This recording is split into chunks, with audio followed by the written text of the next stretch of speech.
relevant topics and such. There's a few hot topics that right now I want to talk about, and we can't say it over like in this room because it'll people will get fiery about it. So I like that. But amongst us, we can dissect a lot of the topics a lot easier because we're of a different mindset. We see the world in a very unique perspective. Put it that way. For sure, bro. Send me a link. Yeah, I'm actually gonna post it. You're part of the 24/7 server, right? Yeah. I might put it almost because I think we're gonna figure that we're gonna do it from there. We're gonna live stream from there. It's me and CB, a Jedi, gonna be hanging out. So sometime I tune in over there, but there's no one ever over there. It's gonna be Thursday, right? Is that the day? It's tomorrow. Okay. I got to set up the live stream and that. Our group is kind of nomadic. We travel. Yeah, we decided like, we got a lot of cooks in the kitchen. We can leave this places kind of like in good hands. Oh, okay. Meanwhile, we go over there and kind of like that. Yeah. So, I mean, I have a lot to say about controversial topics. So trust me, man. I do want to talk about them. And it spans from anything from like relationships in current times to like the war in Iran to the border controls in different countries and just different things that are occurring and how we deal with that. So that's what I'm looking for, man, is how people can have discussions about these topics and a platform of people that can critically think about them and not just like accept narratives. So yeah. No, that's dope, bro. That's real tight. So I'm hoping that it'll turn out good. But me and CB have been talking about it, so we don't know where this is going to go. And I've talked to Jedi in the back chat, so I think I heard CB say something about something like that a couple of weeks ago. Yeah. There's red pill podcasts that are out there, dealing with the subject of like relationships in current times. So like. How men and women like dealing with that. So, kind of want to put that on Front Street. So, see what we go from there. Because people have their their viewpoints. Yeah. Yeah, man. Like, we're trying to see if people want to get some listeners in that. But since it's our first live stream, we're gonna talk about a few things. So, it might be longer than other live streams, so we can kind of get a feel for like a time frame. Yeah, I'm interested to hear what y'all have to say, man. I hear how you destroy these guys who come in here. It's funny. I don't say much, but I be rolling on the other side of the phone like. Well, it's. I mean, I could give it to like. It's how we were raised to think, like in a culture, in a society that we have.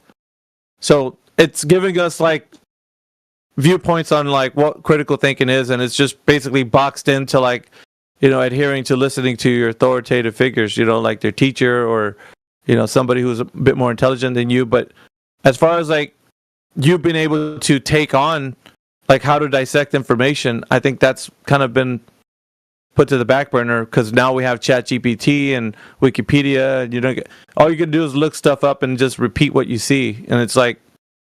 People just, along the way have lost the ability to have intellectual conversation. I think that's what stimulates, the human mind. Is when you're able to sit down and like listen to somebody's point of view and be able to say, "Oh yeah, why do you think that's true? What gives it that value?" So, I don't know. I've been yearning for that type of, kind of content, and me and CB too. We're wanting to branch out and do. Things like that. So we'll see where it goes. It's kind of a project. Yeah, bro, for sure. Send me a link. I want to tune in. For sure, man. I'm gonna hit you up in the DM, and then I'll just hit you up in the DM. For sure, bro. Yeah, I hit one of my boys. I was talking to him about flat Earth, and hasn't responded back to me. It's been about a week. I think I pissed him off. But is it like a work partner? One of my from where I'm from. Oh yeah. And, yeah, and I was just like picking his mind, like, how he kind of thinks, and he didn't have much to say when I would question him about like some of his like ideas, and he would just like drift into other topics, and I'm like, dude, like, just kind of running all over the place, and yeah, he didn't want to face it. He's he hasn't texted me back since like a week. It's hard, bro. Like, because when somebody, it feels, I don't know, I guess like a feeling of inadequacy, like to actually have a conversation of something you don't know. So when you bring it up to somebody, it's like, bro, how do you know? Just asking, like, how do you know? They're like, dude, like, why we gotta go this hard, man? What's like they, yeah, I've had that in like real life too. Like people, they'll kind of shy away from it because it's like some stuff they don't know. They just accepted this whole time. Mm-hmm. I don't know. It's just like you want to have like a truthful conversation, and it's very difficult, dude. Telling you, do you have anybody that you can talk to, like in your circle of people that you have? Yeah, my family, like my wife. They haven't wrote you off. You're like, Earth is flat, Dad. No, actually, like, no, like. Really? I have this book I read to my daughter and son, so it's pretty, like. Hello, prove me wrong about me being God, please, because I am actually God. Just so you know, and you get to go to hell if you blaspheme me here. Just so you know, I'm the Holy Spirit. Just so you know. Well, Holy One, if you're so godlike, unmute yourself.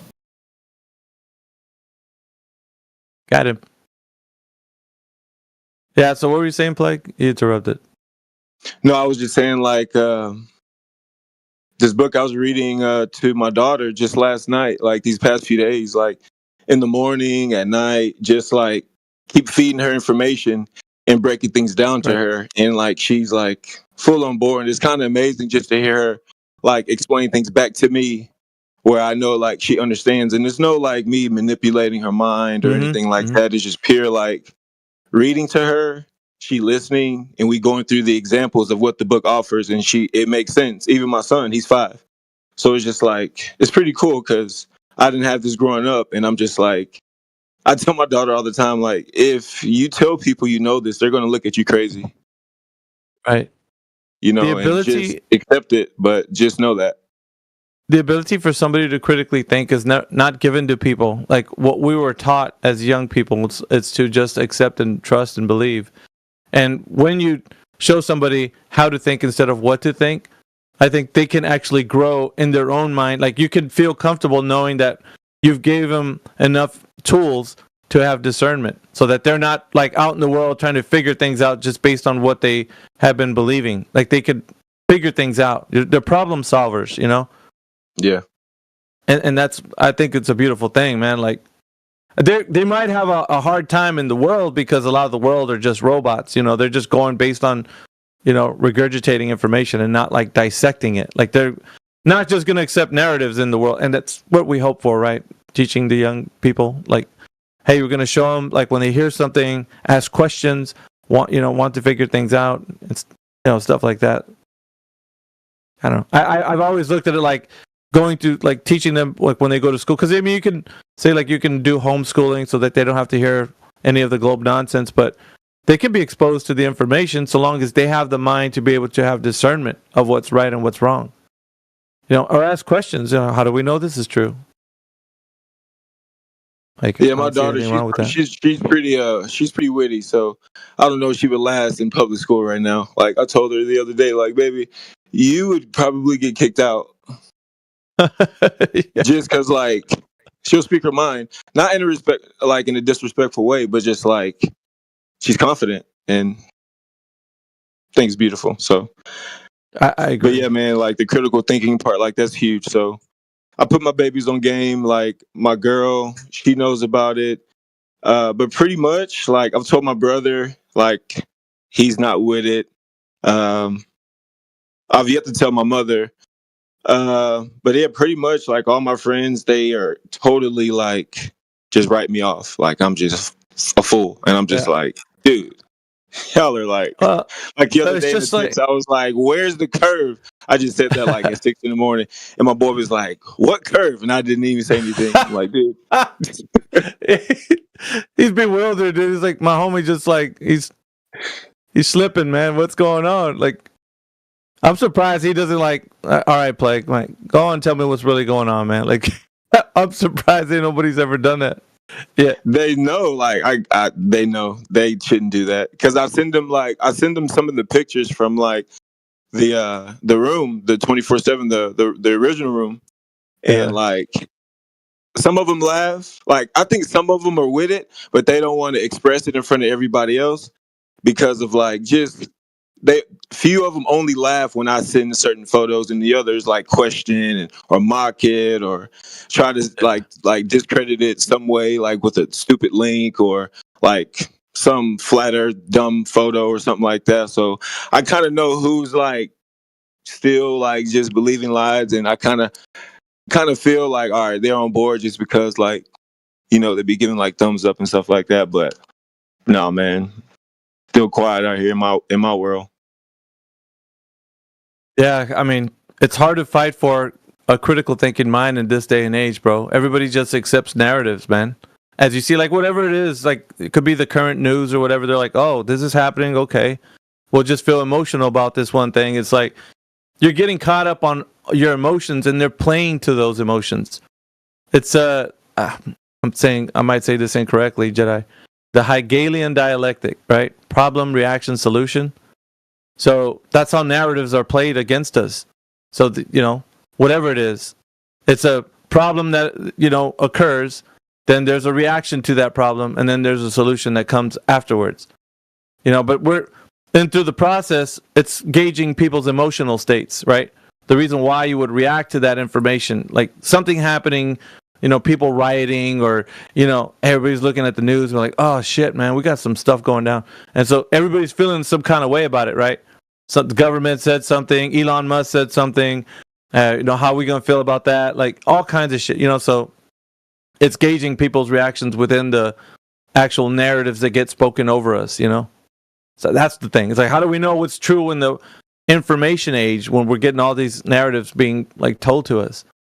That's what I think is really fascinating to me, the human mind being able to like go through this minefield of like what's right and wrong, like to have discernment, you know? To not just fall for everything and just be like, oh, yeah, I'm with this whole group over here. I'm a soldier for the cause. I mean, like, why? Why are you a soldier for that cause? Like, what's making you feel that way? Are you drawn in by, like, this, you know, you feel like you're a part of this group or whatever? Like, I don't know. That's, you get me? Like, that's why I'm like... No. Is it, like, true? Is it, like, inspiration or is it, like, really, like, you? You know, I'm with you, bro. I'm with you. Yeah. It's giving the people the ability to take their mind back from all these narratives, bro. Yeah. Like, I mean, you could, obviously, right? We can all think for ourselves, but the idea is to move people's minds with emotional, like, information. So we see something happening, and then we're like, oh, yeah, I want to react to this because I think that's incorrect. That's wrong. People shouldn't live like this or whatever. So I'm trying to figure out like what's right and what's wrong based on how we discern information, how we dissect it. I think that's really important. If we don't have that, then we're just going to accept narratives or be emotional to them without having any response. So like, okay, why do you feel like you are a soldier for this cause that you think that you're in? Either it's right or wrong. That's what I'm saying, based on like, I don't know, but, you know, people being in a state of confusion or in the right mind. That's what the way I look at it. Either you're in your right mind, having a discernment about this, and you have a way to advocate for what is true, or you're not in your right mind. You're thinking illogical based on your emotional state. Yeah, I agree, bro. Like my boy, he was the dude I'm talking about. He was, he was like, he like conceded. He was like, okay, it's flat. So what? Like, how does this significantly impact your life? And I'm just like, here you go, bro. Like trying to like this little switch tactic, like, yeah, like trying to make it seem like I'm, you know, making something like so cool that's unimportant, and it's like you're the one believing the lie. Yeah. And I'm like, if for the sake of the truth, that's the reason. Like, if you're a 45-year-old man still choosing to accept lies when you can go find out the truth yourself, all right, bro. But remember, you're the one asking me, why do I believe the earth is flat? And I'm telling you, and now why is it a big deal? Why is it significant to your life? It's like nothing is ever good. It's just like you keep complaining. You don't want to find out the truth yourself. You complain about why it's important, and it's just like, yeah, if it's not I hear important, that why'd you ask? in the chat too. Yeah. Like I hear people come in and say, "Why is this important to you?" I feel like that's their like waving their white flag, never to like really admit it, but just to like, okay, fine. But why is it so important to you? And it's just like, all right, you lost. That's exactly why you can see right past it, right? Whenever they say that, like when they ask the question, why would they lie? To them, they're already like trying to figure out motive to the reason why. Like they're in an emotional state. They're in an emotional state when they ask that question. Well, why would they lie? They wouldn't lie to me. Like I understand. I can discern. I know things are true or not true. Like they're emotional about it, and so they go to either they're able to discern or they're indifferent about it. Like, well, who cares anyways? I go to work and I put on one leg at a time in my pants, and like, who cares? Like, that's not going to change anything in my daily life. Like, you know what I mean? That's their defense because they don't know. So they're just going to appeal to being indifferent about it, Yeah. What's going to change in my life anyways? Yeah. I still got to pay taxes. I'm like, all right, bro, whatever, dude. Like, if truth doesn't matter at all, then why are we making these forums in the world about having conversations of what truth is? Like many different, like on different topics. If truth didn't matter at all, why does everybody want to find truth? Yeah, well, it's like it's in human nature to want to be curious about what is true and what's not. So, they're just denying that thing because they don't know the answer, so they just appeal to being indifferent. That's a weak tactic, man. But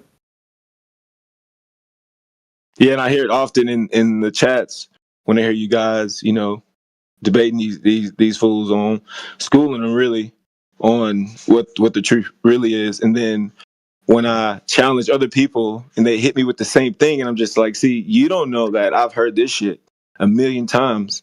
You're just saying it for the first time from your perspective, but like, dude, you're so behind. But I don't go too far because it really like makes people uncomfortable because it's a topic that not a lot of people really even, they don't spend much time at all, like even thinking of it at all, so I kind of learned from the room, like just to keep quiet a little bit. Yeah. That's important, bro. Like, I mean, sometimes the best thing to do is just be like, all right, cool, bet. I mean, if that's how you want to take it, it's cool because we've seen people. It works in many different ways. You could chase the information down to where somebody's like, no, man, let me show you. Earth is flat. Look here, let me point it out to you. And they're like, dude, like I said, that was cool, man. Like, you know what I mean? The mind it doesn't want to absorb that. So they're chasing them down with it's not gonna go any better. You know what I mean?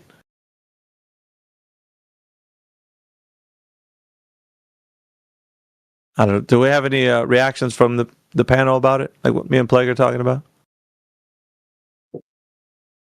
Only the fact that I just heard you say bet, and that's the sort of thing that I hear CB say. You two have been hanging out too long, dude. What's going on with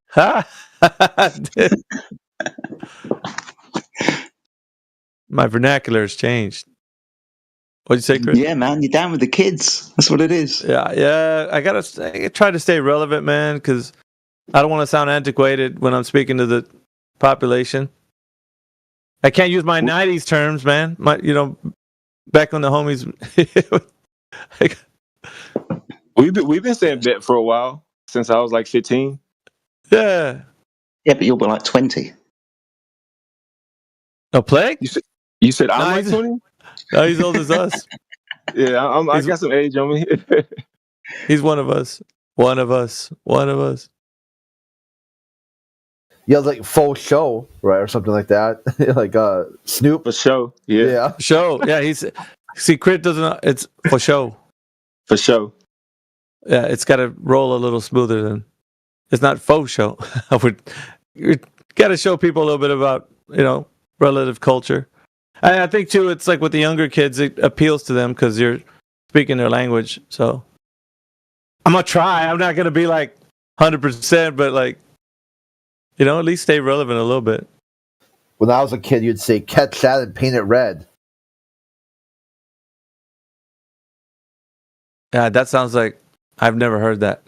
To be honest, like it's so like the words come from the person's mouth are so true that it just might make it a sign. Like that's the first for me. That's funny though. Yeah, man. Shoot, there's a lot of topics we can talk about. Like other than this one that involve critical thinking, and but stuff that's like actually happening right now, and just like that's why I was pointing out like the reason why people feel like they can't even have their own thoughts are not even their own because they have to feel some kind of way about it. But like there needs to be a good way to discern, like I said before, what is true and what is not true. If you're gonna have, whatever side you're gonna be on these topics that we bring up. So, like I said, relationships, the current events, that sort of thing.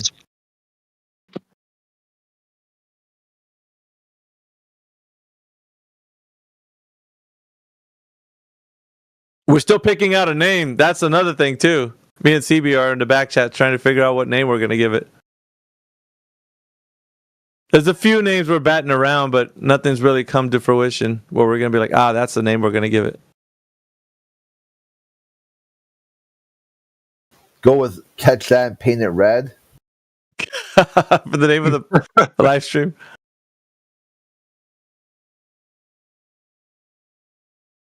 Names are always you gotta bring it back.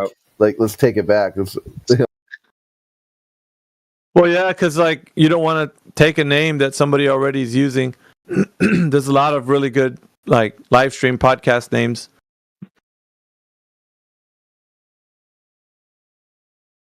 So yeah, that's what we got to figure out. It's gonna be about like from actually right now till about maybe 10 o'clock tomorrow.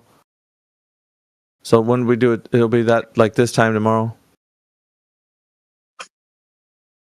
Bro, you got to do one thing for me. Explain to me how a lunar eclipse works. Like, I think I know. I haven't like delved in it much, but just like, because I didn't really like understand it when I heard you guys talk about it the first time. And I was just like, dude, like what is the sun? Like, what is happening? Like, and then when I believe I know, but now I see the globe model and how they see it. And I'm like, oh shit.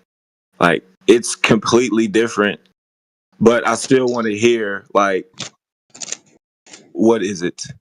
Like, sure. What is happening? All right, Jedi, did you want to go through that with him? I was just surprised that somebody had said that we knew it was the lunar eclipse. I was like, really? And I don't think anybody can give you a flat Earth perspective of what causes a lunar eclipse. No way. I can explain it to you. I've never heard Alpha say it. Are you talking about like the paradigm coming from the globe, how we describe what it is, and then go into like how they can figure out either they know or they don't know, or on a flat Earth, like what's causing the effect? Yeah, what's causing the effect of what I'm seeing? I've never seen it, but I've seen Google images and stuff. But like, what is happening right there? So yeah, let's put it this way, man. For anybody to tell you the cause of the effect, nobody knows. There's explanations that give it, like the paradigm of the Earth being a globe. The explanation is the reason why things are interrupting the sunlight, is because there's a syzygy. The syzygy is when the planets align, right, with the sun, moon, and stars. So you have sun, moon, and earth. Sorry, sun, moon, and earth. So you have like the earth getting in the way of the sunlight, which is causing the lunar eclipse, and then the moon getting in the way of the sunlight, causing the solar eclipse. So that's the cause for the effect, right? The effect you see is a shadow on the lunar surface when the earth is getting in the way of the sunlight, and the effect on the shadow for the being cast on the earth for the solar eclipse is the moon getting in the way of the sunlight. So the moon's getting in the way of the sunlight, and then the earth's getting in the way of the sunlight. So those two causes are not determined by anyone. I don't know if you've heard this or not, but like the what causes the effect in the globe paradigm are the sun, or excuse me, the earth and the moon. Earth and the moon are what's causing the eclipse. Okay. But nobody's ever proven that. You can't prove that the earth... Go ahead. I was just going to say, sorry, I thought you finished. Just going to say the observation of a curved, quote unquote, shadow on a curved surface debunks our claim that that's happening. That shadow and I say in inverted commas, that shadow, if it was a shadow, wouldn't look like that if it was caused by a curved surface, the earth, onto a curved surface like the moon. It would be more distorted. So what are they going to say? To have this, they need a flat moon, basically. The moon must be flat, so the Earth's shadow looks like a curve of the Earth on a flat surface of the moon. So the moon's got to be flat in this example. Or, I'm not going to go on with the other example, but just the observation of it debunks our own claim that that's what's happening. Yeah, okay, let's say you have two spheres, right? You have the Earth as a sphere and the moon as a sphere, and then you have the sunlight coming off of the Earth, and then you see a shadow on the moon. Well, if it was two spheres that you're doing this with, it would create a complex curve. It wouldn't give like a nice little curve like you see on the lunar surface. So what two spheres create is a complex curve. It wouldn't create a regular arced curve like you see when it occurs. So there's a problem, right? They can't resolve the fact when you use a sphere and you have a light source, and that sphere is casting onto another sphere, an exact curved surface. It's not doing that. Can't. Not with the way that they think these things are lining up. It has to be, one of them has to be flat in order for there to be a curved surface on that sphere. Okay. You know what I mean? Try and do some try and do some shadow puppets. Right, get a light source. Yeah. Right, get your wall, get a ball, get your hands. Right, notice that the shadows they're really good. Now try casting a shadow on a curved surface.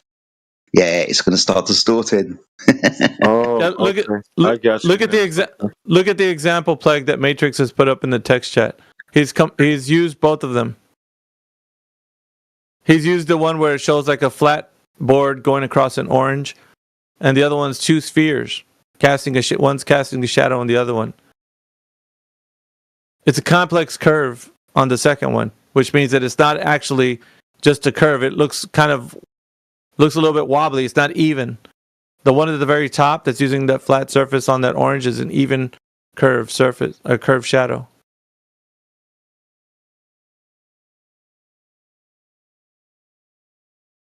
I don't know if you could see that.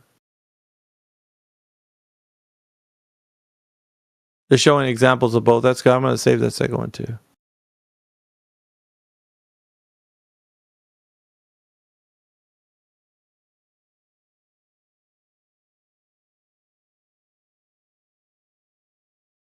So their idea of the Earth is causing that, they haven't proven it.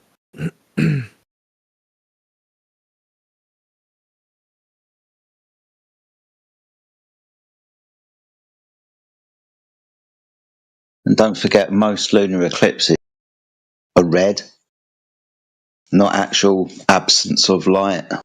Most lunar eclipses are known as blood moons because they turn red. I mean, try telling me that's a shadow. They're going to start lying, right? Oh, that's the sunlight going through the atmosphere, and it's, because of the wavelength, it's red, and it's going to be cast red on me. Yeah, whatever. It's not a shadow, is it?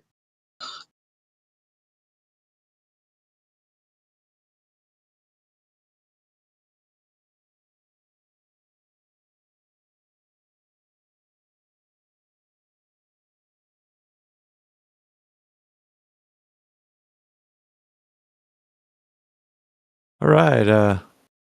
Is there anybody here in the chat that thinks that the Earth is a globe? We got Isaac that just jumped in. Anthony, welcome to the chat.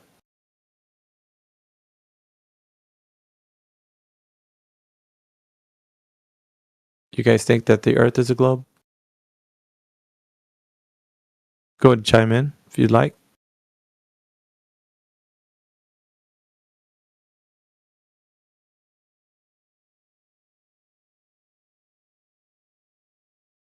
Isaac on his profile says, I reject using faith as a legitimate method to reach conclusions. He must be a flat earther then. Must be a flat earther. That's a flat earther right there. Yeah. Oh, wait a minute. Nope. He says, we are great apes. Nope. That disqualifies him. Well, he's contradicted himself with his belief. Oh, man. I got to take a screenshot of this. This is rich. I mean, he just put full faith in a guy called Darwin who said there was genetic variation in people proving evolution, and then married his cousin. Had 11 kids, many of which died of genetic diseases. Dude, come on, man. You can't be this dumb. His own book, Darwin's Doubt, or whatever, like the guy who broke it apart, said that he didn't include people in evolution to begin with. It's extremely racist, homophobic. Let me say, he's just a man of his times. I thought you guys said that he was some advanced individual breaking the mold. Like, his ideas broke the mold. So which one is it? Essie, look. I put it in the text chat.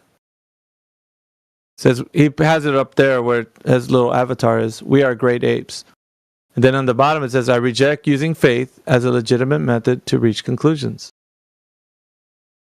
Well, the irony is fantastic, isn't it? If that don't beat all. Is he just going to send text chat, or is he going to mic up? Like, what are you waiting for? Chris just combed his hair, man. I tell you what. I know. I like to talk to these guys who are like atheists, and they just love these government indoctrination systems. They just love listening to public school. You think public school gave you some tools that you were going to need to question what they taught you? We are great apes. Unbelievable.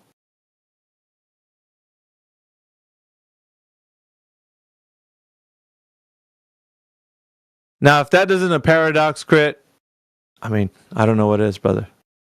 Yeah, I don't have faith-based opinions. I believe I'm an ape. I'm a mankey. I'm a mankey. I'm a mape. So he is rejecting in faith of the curved water. No, I don't think that's what we said here. He's rejecting the fact that people are created specifically and unique, and we didn't descend from apes. He says, yeah, we descended from them's our cousins. Them's our cousins. Good God. Anybody else? We got John Doe that just entered the chat. John, do you want to speak on the matter? Yo, what's up, bro? Hey, what's going on, man? Key, or are you a man? Are you a mape? Yeah, are you a mape, a mankey, or a man? I think I'm a man, right? All right, I'm just wondering because some people aren't sure. Like Isaac. He's like not really sure.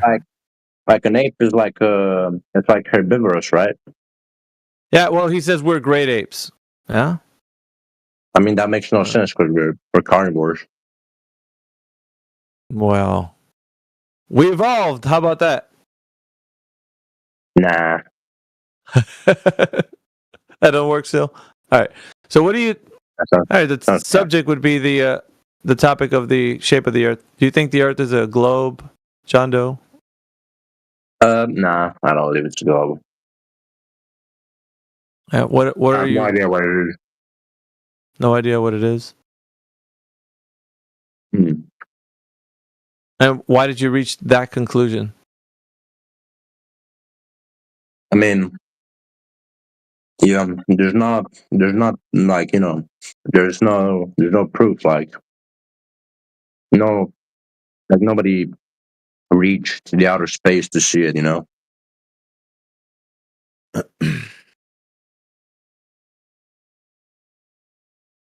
Okay, so your opinion is we don't know what the Earth is because we've never reached outer space? Yeah, I mean, I don't know. I've never seen people going more than like 20 kilometers up in the air. Okay.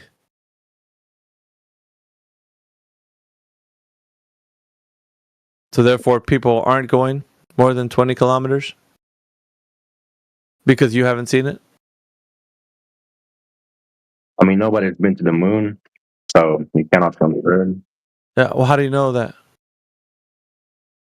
I mean, I saw many fakes about it. Many what? So many fakes about it. How they, Any fakes? Yeah, what did you see as fake? I'm dissecting your or how you critique the information. I mean, wanna know they how. said that we don't have the technology anymore to go to the moon, even though the technology was like in the 60s. Okay. Like I find that hard to believe. Well, it's hard to believe, but I'm just getting you. Like, if somebody was to actually press you on it, you don't really know if they went or not. You're just saying it's hard to believe. Well, I mean, doesn't really make sense, to be honest. Like, I got the Van Allen belt, which is supposed to be but where did that Van Allen? Where did that Van Allen belt come from? Did it come from someone who's a skeptic or somebody that's showing some facts? Is it a factual statement, the Van Allen belt? I mean, since they say that people have been to the moon and they've gone beyond the Van Allen belt. Yeah, but what did the Van? Fake, right? What did? Well, really? Well, how do you know the Van Allen belt's real or fake? What's the determining factor for getting information to say that that's real or fake, and that somebody traversed that? Or there's a contradiction here. Well, that's fine. That's fine. There's a contradiction, but we're not determining any facts from this information, whether or not the Van Allen belts are real, or whether or not they went to the place they went. I need you to build a bridge to how somebody knows or not know the information is true or false. At the moment, right now, it's something you feel like is a strong belief. That's about all it is. We can only assess our reality by our observation. Okay. But how do you know that they're not doing what they say they're doing? What's the determining factor for that? How did you determine that that was not true? Or are you saying, I just believe it's not true? I mean, many of the rockets I've seen usually curve.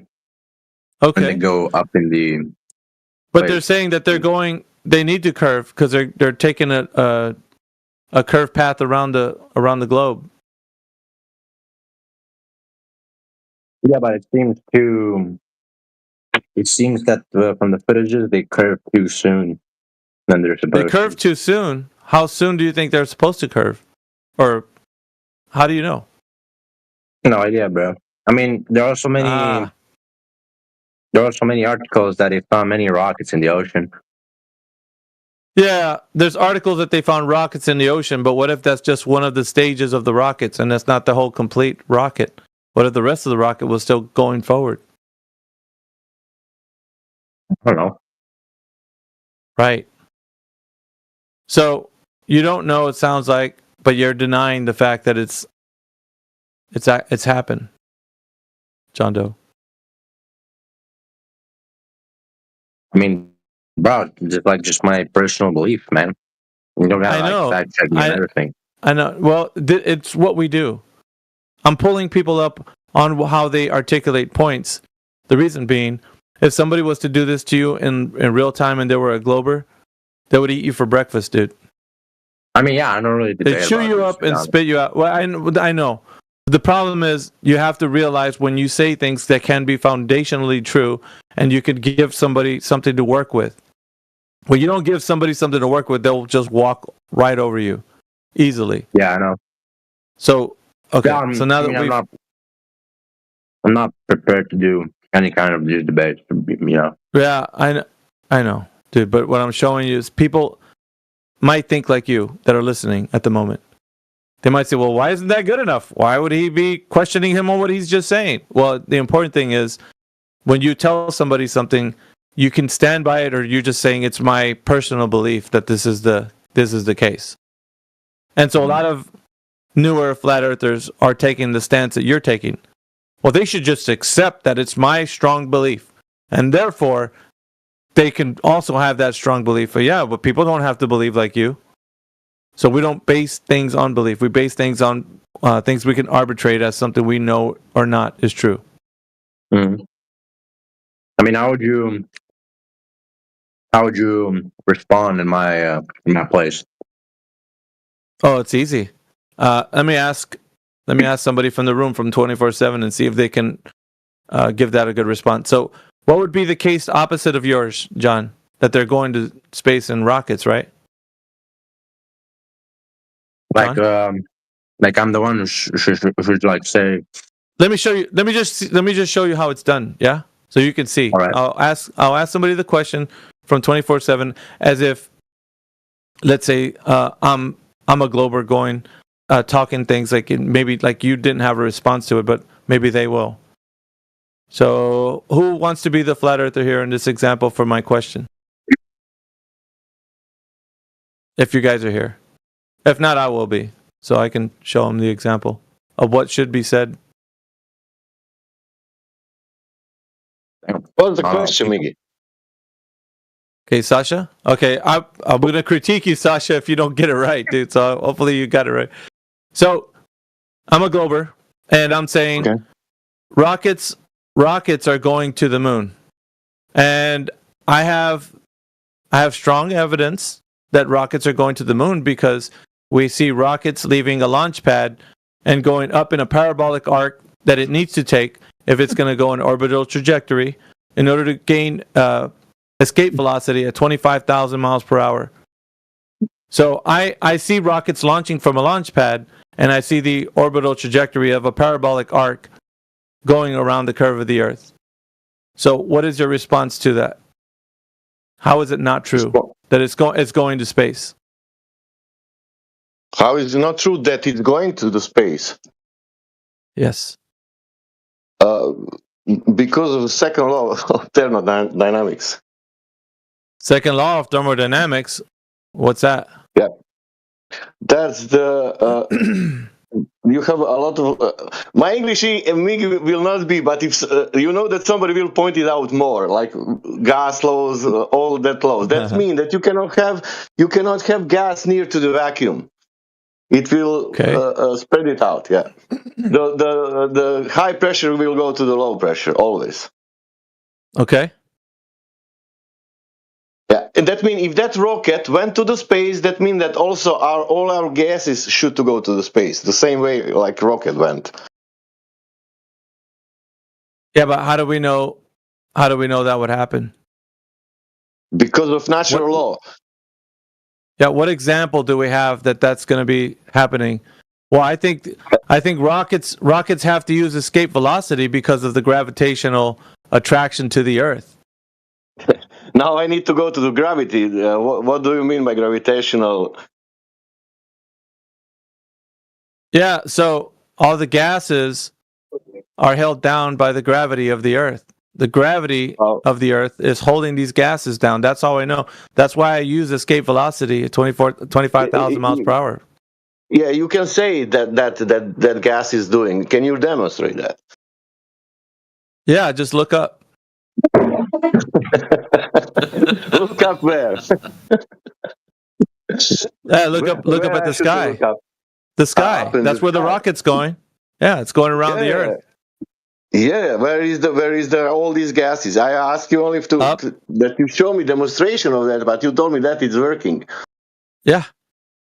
Yeah, that's only what you told me. That means that's birth. Can you show me how that demonstrably how that's working?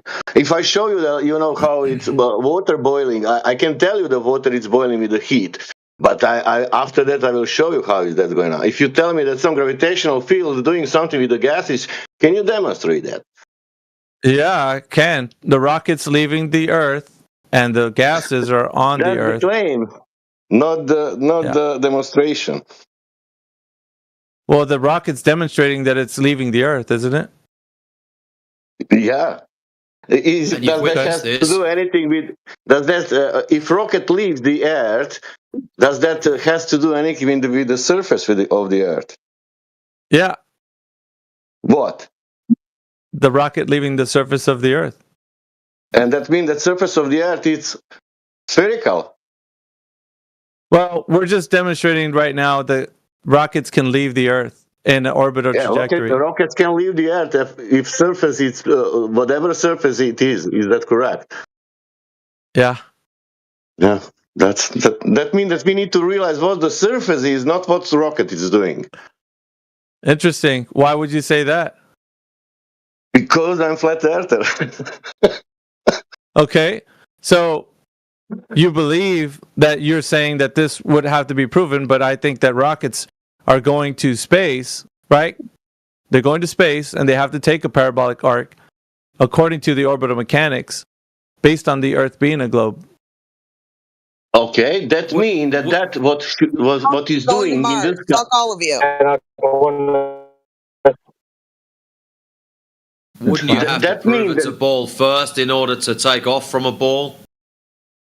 Yeah, also If you're that. making such a claim. Yeah, well, we've known that the Earth has been a ball since like 1,000 years ago. Oh, please enlighten us. How did you find that out? Well, there was an ancient Greek guy. I don't know his name. Era Leonardo da Vinci. Yeah, he lived a long time ago, and we know that the Earth is a globe. So You know it's a globe. How do you know it's a globe? So how he did it? well, he measured the Earth as a globe. He measured it. Oh, Yeah. Well, he used sunlight at the angles of these places like Alexandria and Syene, and he used the sunlight cast on these sticks, and the sticks were showing that the angle of the shadows were different. And there, he proved that the Angles. circumference of the Earth is said to be, according to what the story is, that it's close to the radius of the Earth. So he got it. That sounds like a begging the question. He's already assumed a ball in the first place. Well, he didn't assume because he built his information on Aristotle. Aristotle saw the lunar eclipse, and the lunar eclipse was proving that the Earth was a Earth's shadow on the moon. Looking at something in the sky prove the shape of the ground? Well, how else do we know that the Earth is a globe? You can measure it. Drop over distance. That would prove it clean and clear for everyone. All right, so I'm going to give a little review on what happened with our interaction. Sorry, Avo. Oh, somebody's coming in here. Casey, are you trying to say something? You don't.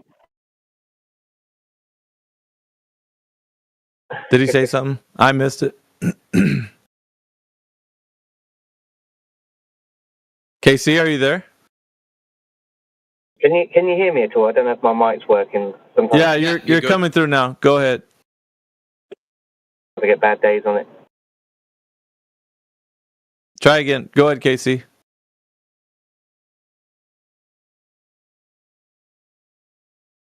Oh, I guess not. All right. So, John, did you hear what the interaction was between me and the 24/7 team?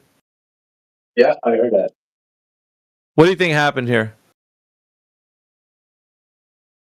I mean, he asked you multiple questions, like to demonstrate. To ask you to demonstrate. Yeah, so you know where your logic stopped? Was it stopped right at the beginning with you. It was your belief system that you think that you can disprove by saying, well, this is my strong belief. And they didn't do that. What did they actually do? They're like dissected the point, for, like, you know, step by step. Yeah, and so what did they show? Like, I want you to, what example did you hear that they were proving that maybe like as a kind of a learning tool? They like reverse the situation. Like they've made you explain how did that come to happen. Yeah, that's the important part. Because if I'm assuming that the rocket's doing something, right? It's going to space. Yeah, you should provide evidence. Yeah, there you go. There you go. You understand now how we do things. This is what we call exposition. And if we don't do it this way, then people are just going to make their best explanations as facts, and they're not. Yeah. They're not supported with facts. So if, like Matrix and Sasha, we're going through, how am I saying that the rocket's leaving the Earth? And because I can play the Glober part, but the thing that I can't do is give them facts of how I know something about the Earth being a globe is true. I can't do that. Yeah, that's true. Because you made the claim, so you're going to have to explain it. That's right. So the next thing, when somebody says that rockets are going to space, and you're saying the Van Allen belts and all these things, they're claims that people have made about what that is up there, and you can't verify that, then you're in a state of belief just like them. And you're using their belief to counter their belief, which oddly enough is not gonna get them to think about how they Yeah, I mean, know I or just not. wanted to point out that, you know, with the Van Allen belt, with the moon landing, I just wanted to say that was like contradicting. That's it. Yeah, I know, but it doesn't matter because it's still in their paradigm. That information is not something that's privy to your knowledge base.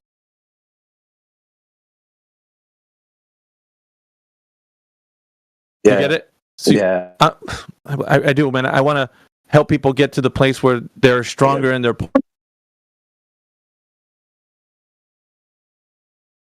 things that they say. But if you use what they say against them, they're just going to turn around and make it sound like you don't know what you're talking about. Or you don't understand the math. You don't know how it actually works. And so it'll be a debate. Yeah. You're just a science denier. Yeah. Heard that a few times. Yeah, and I think that if you've been exposed to this argument long enough here on this channel, you're able to navigate these sophists, right? Because I could have turned into the biggest sophist doing what I was doing. For the sake of the conversation, I just want you to get the good stuff, right? What we would say and return back to them. But the game, the way that this conversation can be played out is multifaceted. It could go in many directions. And so the burden is usually on those who make the claim. Now, they're saying that space is real because of a rocket launch. Well, they're assuming that the Earth is already a globe based on this idea, right? So the rocket launch is not foundational to them. It should be that the Earth is a globe, so the rocket can leave the Earth in an orbital trajectory in gas pressure less environment. So there's no gas pressure like you have on the surface. You're faced with multiple problems. You gotta know some physics as well, right? That's right. I mean, anyway, I thought it was a good exercise anyway, just for you to get the understanding of how to approach the topic such as this. That's just something different. Cool. No, I like it. It's hard to do. I'm gonna be honest with you. It's hard to do in real time with somebody who's an actual sophist because they want to overtalk you, which is a thing you have to combat. See, if we didn't have the mute button, nobody would hear how proper exposition would be done because they would just overtalk you the whole time. They wouldn't allow you to speak. Because the belief is like so strong that it will just, not accepted. Yeah, and then it overcomes your ability to speak truth because when you're speaking, they're speaking because they don't want to hear you say truth. So the mute button is essential, or it's a part of the culture here. If we don't have it, we don't have good exposition. And the thing is, we allow them to what I'll say is we allow them to have their stance, whatever it is. We want them to get out their premise. We just don't like them to waffle. They just continue to talk and talk and talk. We understand the paradigm of the earth being a globe and probably more than they do. So we just want them to get to the point where they're actually being very concise about it. Mm-hmm. Yeah, but you can lead them. You can lead them around when they come in. Oh, I know it's a globe. How do you know that? You don't even know what the radius is. You don't even know what the diameter is. And they'll start stuttering. Well, isn't it supposed to be 39, 59 miles? Oh, yeah. Okay, if that's the case, then you would have to be, you could calculate how far you could see. So at 1 foot, you should be able to know how far the horizon is. Yeah. Okay, here's an image we prepared earlier. And you could just sort through your arsenal of awesomeness and drop it on them. But don't be scared to lead them around. There's nothing worse than listening to flat earthers on the back foot, stuttering and stammering and going, I'm not sure. And then hopefully someone else comes in with a big stick and does what they do best. But yeah, if you're on the game, you can lead them around, let them think that they're dragging you backwards, but you can actually lead them around all day. It's actually, some of the guys are brilliant at it. Others are good at tying them up in knots. And you'll find too that some guys are really, really good at very particular fields. Jedi with his gas pressure stuff is just insane. Some guys are a lot better spoken than others. To me, I'm like a sledgehammer swatting flies. Guys like Cyclone, AV, DJ, a lot more softly spoken than me. Don't sound as aggressive. Really awesome to listen to. Everyone's got their thing, mate. So, yeah, don't be scared to sit back for a while, have a listen, and then one day when you're feeling flighty, jump in and have a go. Yeah. It's kind of weird, but it's almost like when you're dealing with these sophist types, you can actually have a good self-reflection of how you're able to articulate truth. It's not just knowing truth; it's been the ability to be able to wield it and have people hear you make clear, concise information being put forward in a conversation that deals with people having this identity crisis that they think the Earth's a globe. I think from my perspective, it's more psychological than anything else because there isn't any information that solidifies the Earth being a globe. It's like Daza said earlier. It's all arbitrary. Somebody just made it up and said that's just how it is. Yeah. And if you listen more days, you will realize that Globe are speaking about everything else, but not about the surface. About that, what should to speak, that it's curving on that distance, blah. They are never speaking about that. They are speaking of all other things. Gravity, eclipses, seasons, rockets, space. That stuff. Yeah. I'm just like, bro, you can take me anywhere you want. Dealer's choice. Come in here. Bring your best globe evidence and show me that you know that the Earth is a globe. I mean, if you can. Is there any glober out there up for the challenge? It's up to you guys. We got Anthony Burrows in here. Welcome to the panel. Raiden's a long-time Glober for sure. You still clutching the globe pearls, Raiden?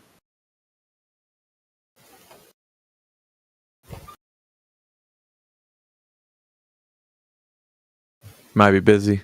Yeah, do you still feel better? The globe makes you feel better? I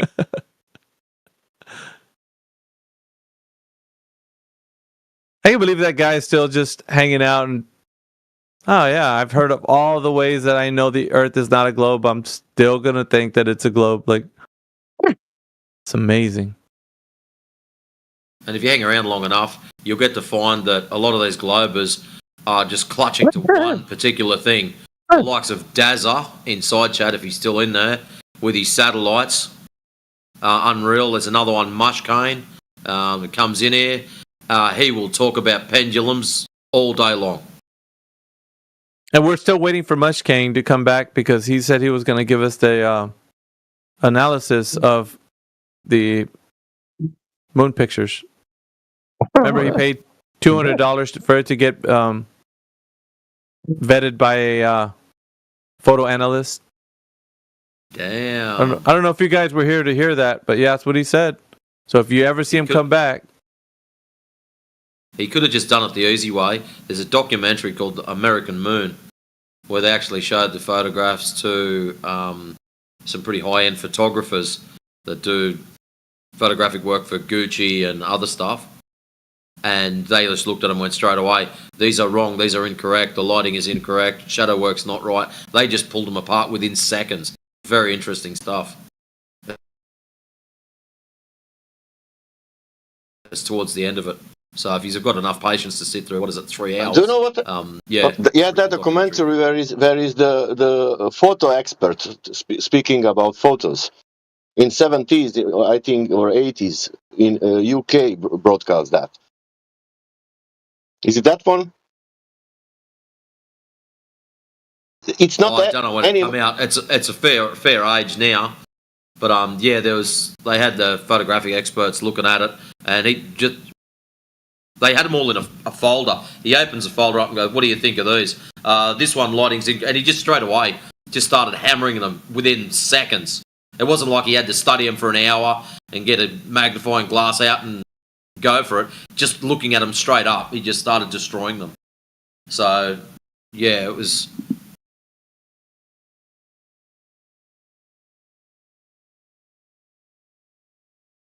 You with shit information or something that doesn't look right, you're not going to be umming and ahhing about it. You're just going to be straight onto it, like a dog on a bone. It was really quick.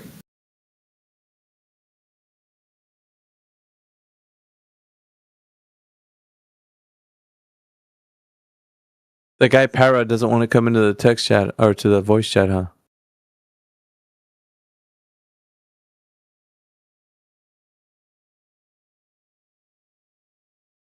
What is this? Why do these satellites give Doppler shifts far exceeding what a Satelloon could produce? Well, you'd have to have a comparative of both of them side to side to claim who said that, information. Matrix? Paradigm. Doppler shifts. Let's see here. When did he put that? That was back at 29 past the hour. And there's your... Oh, he's gone. Headphones on. I was going to say, there's your other type. Your chat skank. Get used to them. Oh, chat skanks, yeah.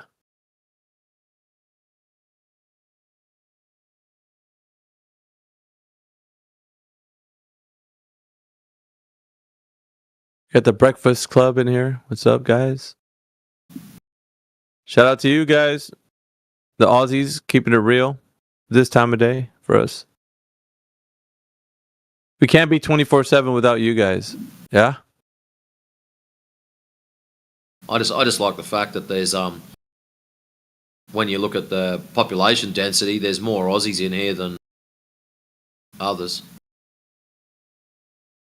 Yeah, we do have a bunch of Australians in here. Dot 68, Batman, you. Normally Still it's a missing few Timbo. others. I haven't seen Timbo in a while. T-Dub's always around. Yeah, AJ, Timbo, T-Dub. I haven't seen Timbo for a couple of weeks myself. Hopefully he's all right. Shout out to you, Timbo. You bludger.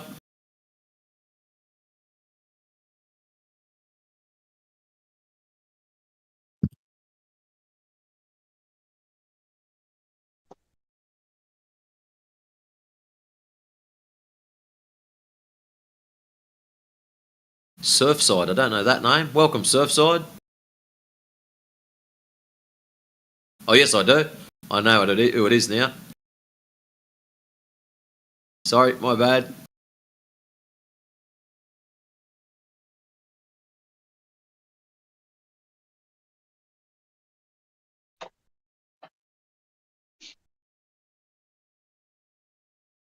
That says ECEF didn't help him out in the very end, did it? He was still going in side chat for probably half an hour after you shut him down. Someone else, I think it was Dr. Flat, was having a go at him. And Dazzle was still going round and round and round in circles. It was crazy. Dude, he freaking hates the fact that I point that out every time. Well, we can reverse engineer. Now I'm reverse engineered, dude. Where did this come up from? Where did it originate from? Did somebody test and verify this information to be true? No, he just said no. It's just people just arbitrated this information. Arbitrarily just said this is what the Earth is. Yeah, they just conjured it up out of imagination, bro. And he's like, well, we tested it when we sent satellites up there. Really? I think crazy, the reason he's clinging so hard to this, I don't know what he's done in his life, but I think he is highly offended that his whole life, his whole story, his mindset, everything is all based around these bullshit globe stories. And it offends him to the core that he lives in a planar realm or zone or whatever you want to call it. And it offends him. It's just destroyed everything he believes in. Good. I hope so. Yeah, it's just... Welcome to CogDis.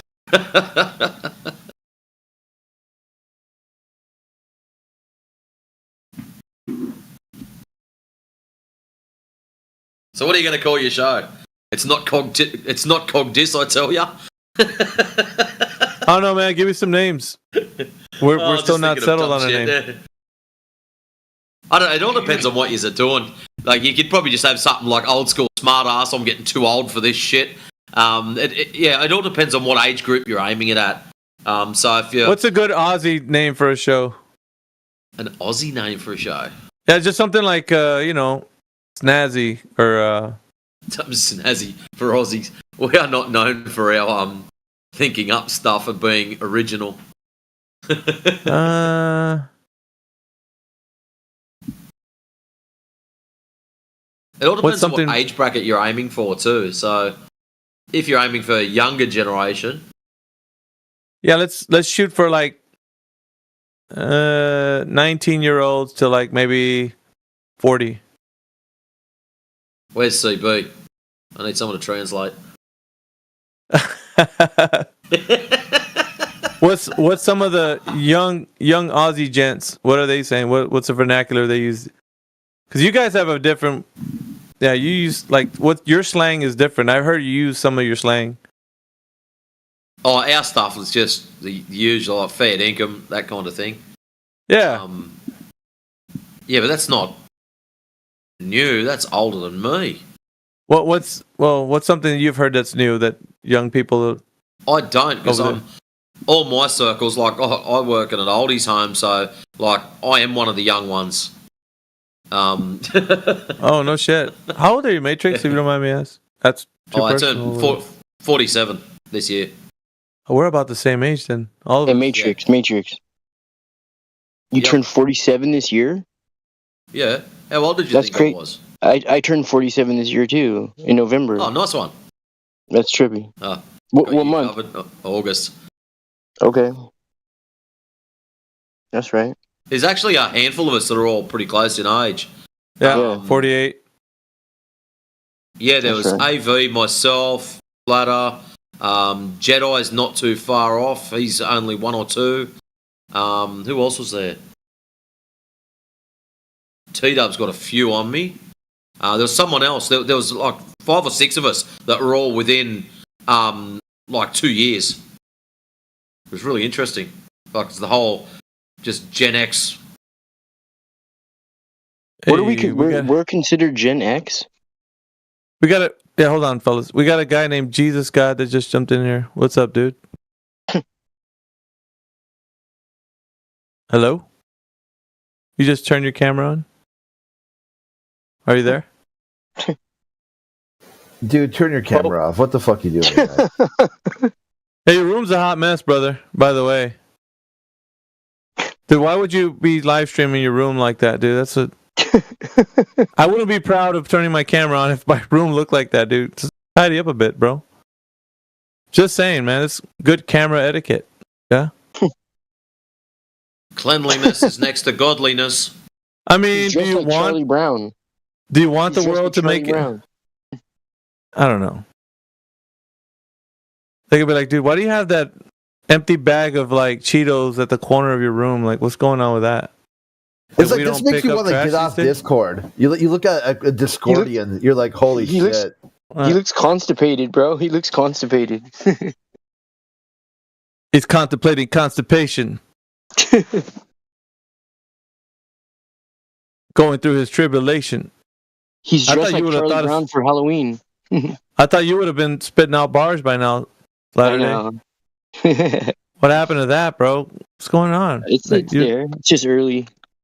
Oh, okay. The engine isn't started yet. You get it going, though, bro. I'll tell you what. Look out. I know. Well, let's hear him. What do you got to say? Like, Yeah. old boy here, why do you hate Flat Earthers so much? Dark. Show us on the doll where they hurt What- you. Come What are you on. talking? You're talking about Jesus God Pope 666 or whatever? Name's like, that's a stupid ass name, so fuck it. Let's do Dark Jaha. What the hell? Why do Flat Earthers trigger you so much? What's going on?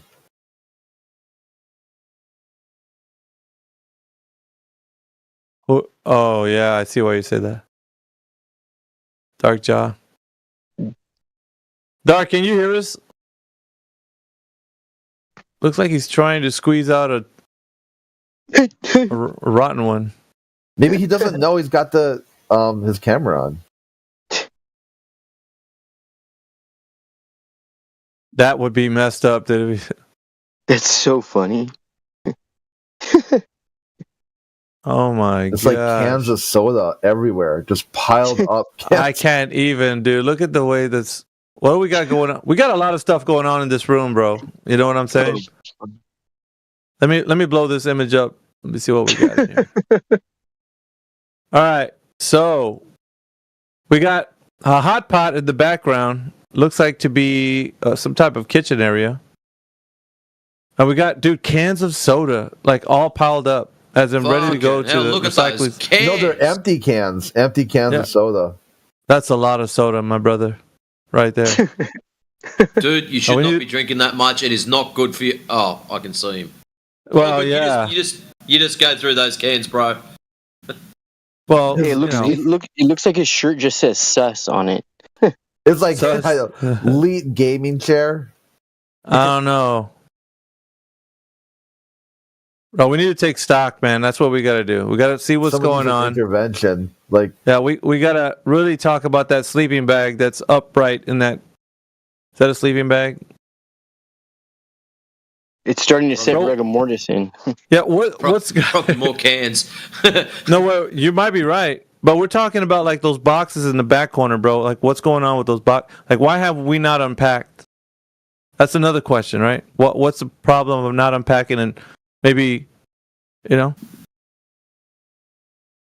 like this whole camera angle? I don't think it's working, man. I really don't. you should invite him for Thursday. He could be your first guy. Yeah, the critique is, dude, why do we have cupboards open? You know, Mom used to always say, close the cupboards once you got what you need. There's one just flung open like you didn't even have the time to close it, brother. What's going on there? Like, why can't we not close our cupboards? Like, hey, dude, are you a monkey on the lava ball? in the vacuum of space? Right?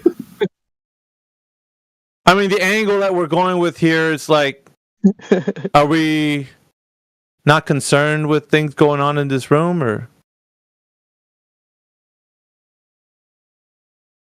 are you thinking I'll about tell you it? what I'm waiting for. I'm waiting for the McToon special. I'm waiting for him to start licking the glass, bro. No, I mean, The window licking. bro, it looks He's like getting he's ready to having eat trouble with. They're like he's gonna Dude, go fight the flat Earth and just start eating his boogers. No, Yes. see that? No, listen. No, that face right there. That face right there is a face of a man who's drank too much soda, bro. That right there. That look is like, dude, you'd had one too many colas, bro. It makes you feel like that face right that you got right now. That's what it is. It's a face of having too many sodas.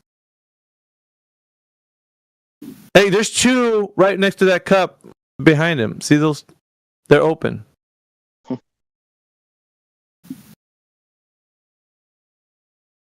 All right, what else we got? We got a broom that's leaning on those cupboards. That's not being utilized, bro. I'm telling you, that broom's not seen. Probably got cobwebs on it. That broom is a tool, bro. It helps you clean stuff up.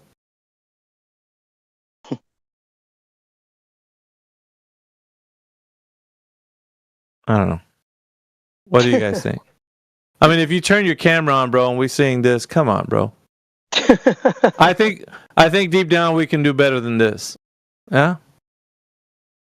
He likes to play Sudoku. You look at his profile. Recently played Sudoku. He's playing Sudoku? Oh fuck.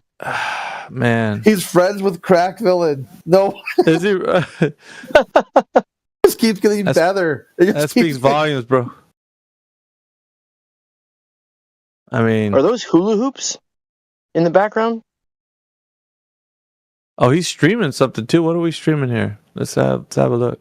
Yeah, it's not that much. It was an Earth.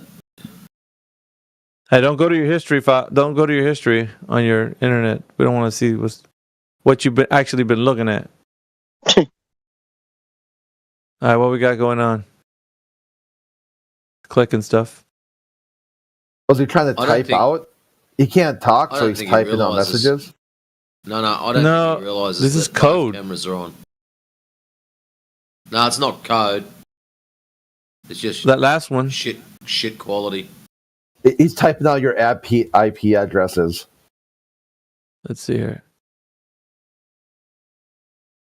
It seems like that's what this guy would be interested in, huh?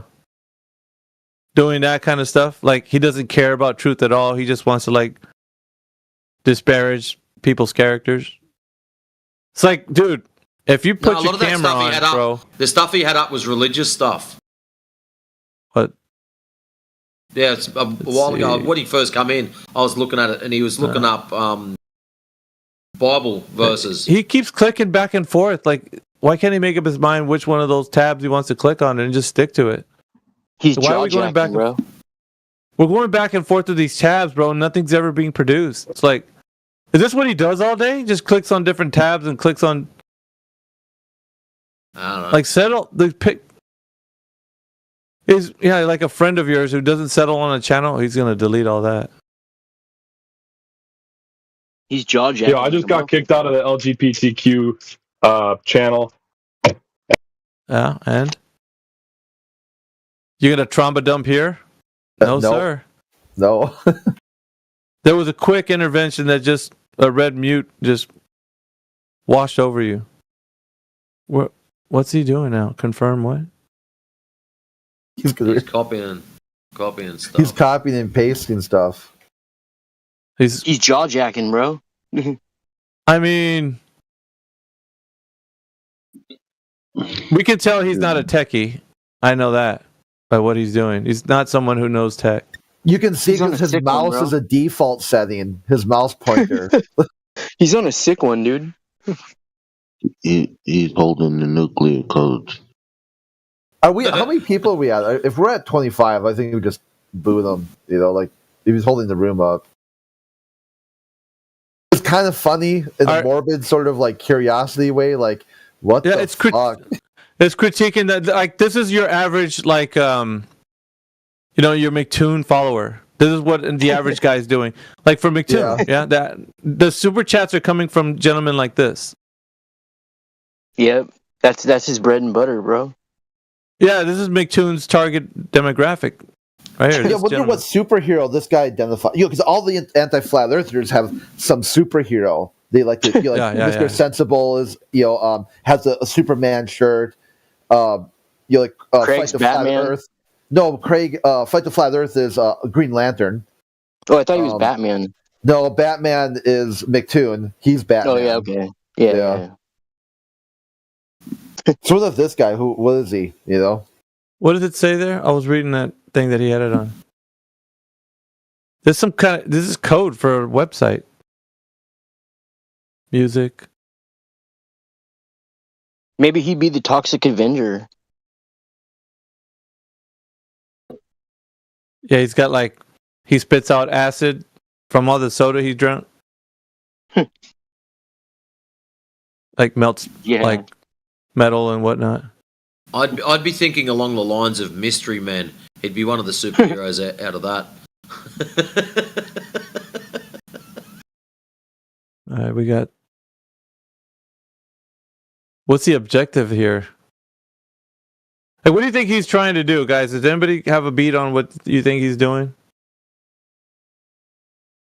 He's probably contemplating whether he gets another can of soft drink or not. I mean, just popping back and forth. He made another a split screen here.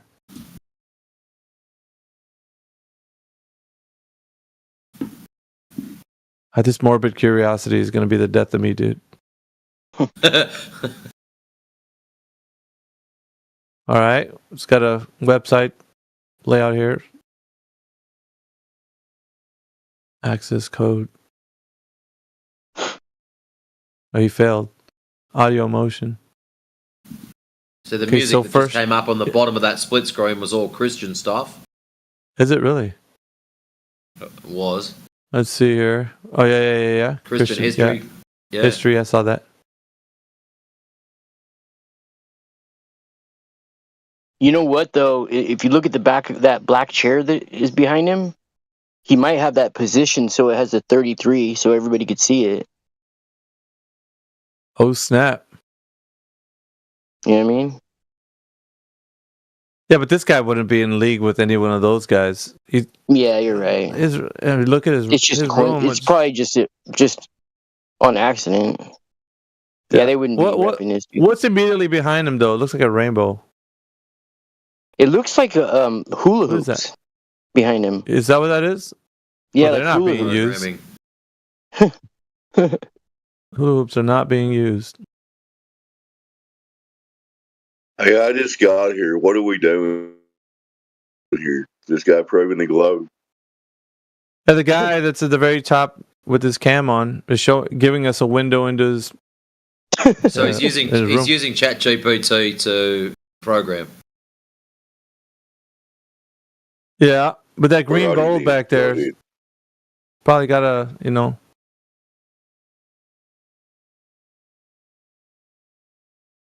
Yeah, that's enough entertainment for me. Chris, what do you think the need for him to do this? What do you think he just I just want to decide to turn my camera on and let everybody see my world while I program ChatGPT? I don't know. Anywho. So he's just in here to disrupt us or something? I don't know what he's doing. I don't know. You guys it's a little intermission between what we're doing with this guy just popping in here and turning his cam on.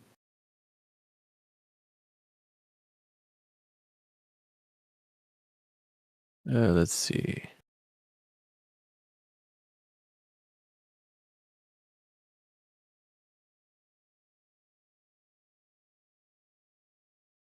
Boop.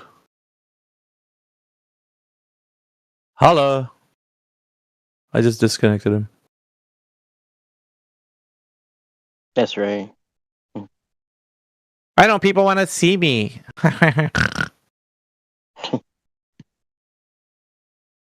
He was probably about to share some groundbreaking truth with us. Like, man, you just deleted him. What's wrong? I just deleted him. He's deleted from the timeline. We got to snap back to reality. Oh, there goes gravity. Oh, Come on, there goes Friday. gravity. Where's all the Globers at, bro? They usually come on around this time? Yeah, there's a clown car that comes by every now and again. It's circling the block. It's So picking what up more happens is clowns. this clown car, what are we at? Nearly 11 o'clock my time, so PM. It normally starts at about 6 PM my time, and it starts doing laps around the block. Doing laps. And what it does is it waits for the amount of us to go down and maybe go to another channel or do whatever you do. And then when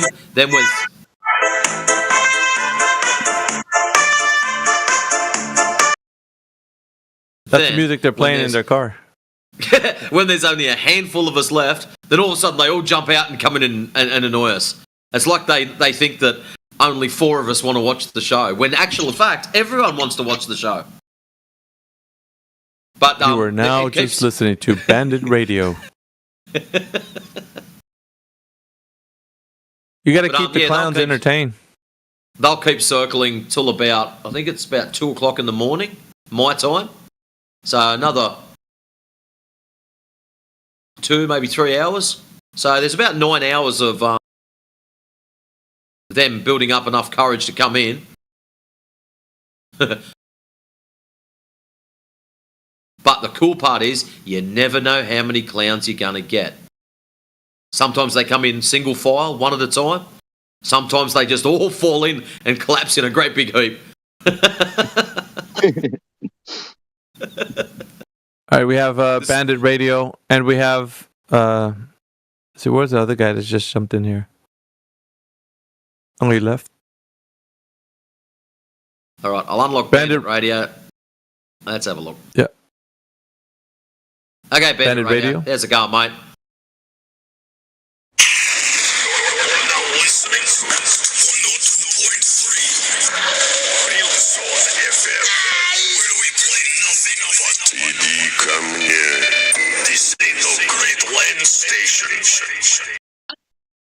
Interesting.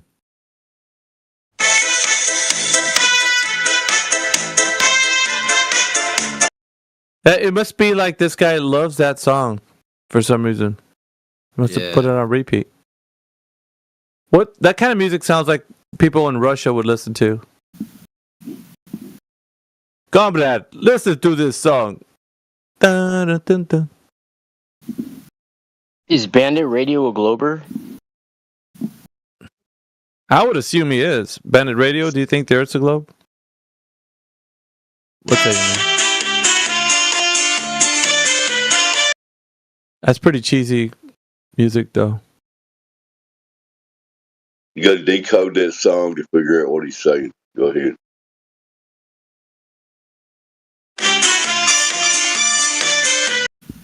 You know what, I was just thinking to myself, what's that movie? Snatch. Boris the Sneaky Russian, or Uzbekistanian, or whatever he is. Heavy is good. Heavy is reliable. If it does not work, you can always hit him with it. That's pretty good, man. Not a bad impression. You're gonna have a laugh. Anyways, guys, I'm going to bail out. I'm going to go to bed.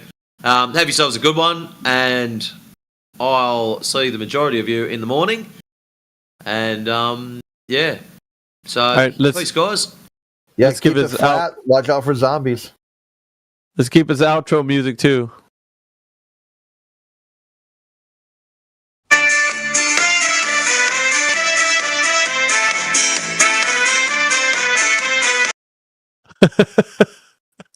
His outro music.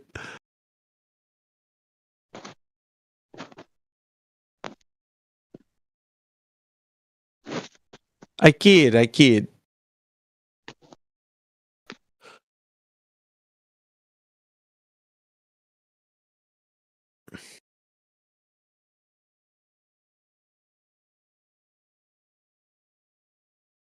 Hey, how do people, when you click on that dude's profile, how do people get all the different colored dots with the different, like, I don't know, you know, like Stand With Israel or LGB, whatever?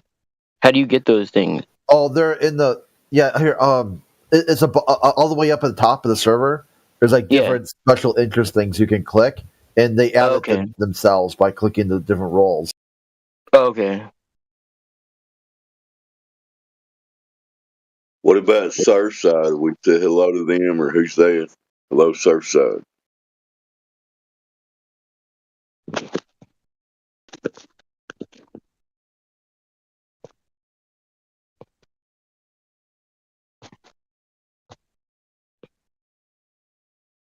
Surfside seems to be the silent type. Back to you guys. Yeah, the roles that really matter are the first one, where it's like, politics, initiate, journeyman, something with a name that tells how long they've been on the server. The rest of them are they don't mean anything really at all. They're just like channels and roles. You go to the very top, you can click like the event, 4B movement, stand with Israel, stand with Palestine. Yeah, most of them are practically novelty. Yeah, they really don't mean anything at all. People click or unclick them at will. I see.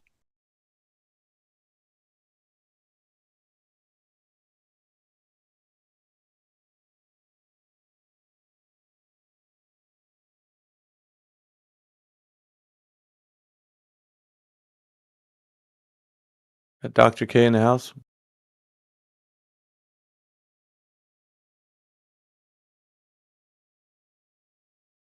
Making a long journey today, Dr. K? Very, very long.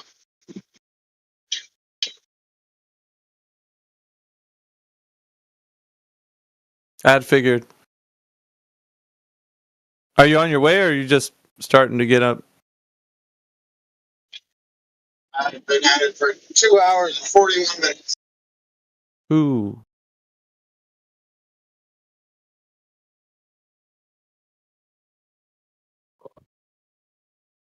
Up to Sioux Falls, South Dakota.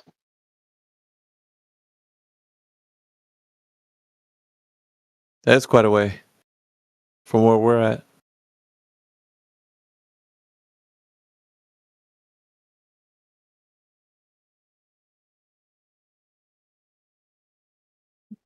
It looks flat out here. That's weird. No curve of the earth. I don't know. It's probably too big. See, like, who knows?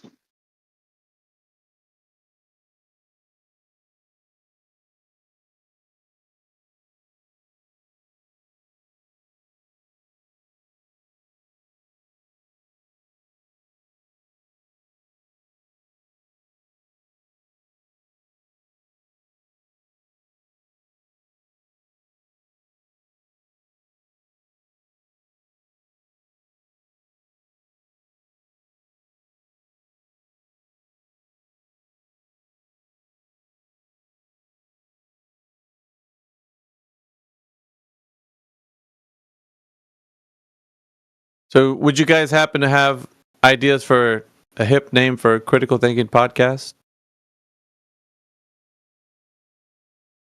I'm reviewing all kinds of names.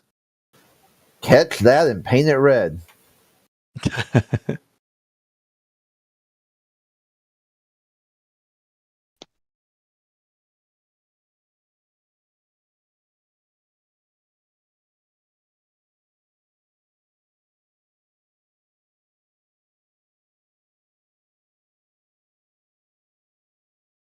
Let's see.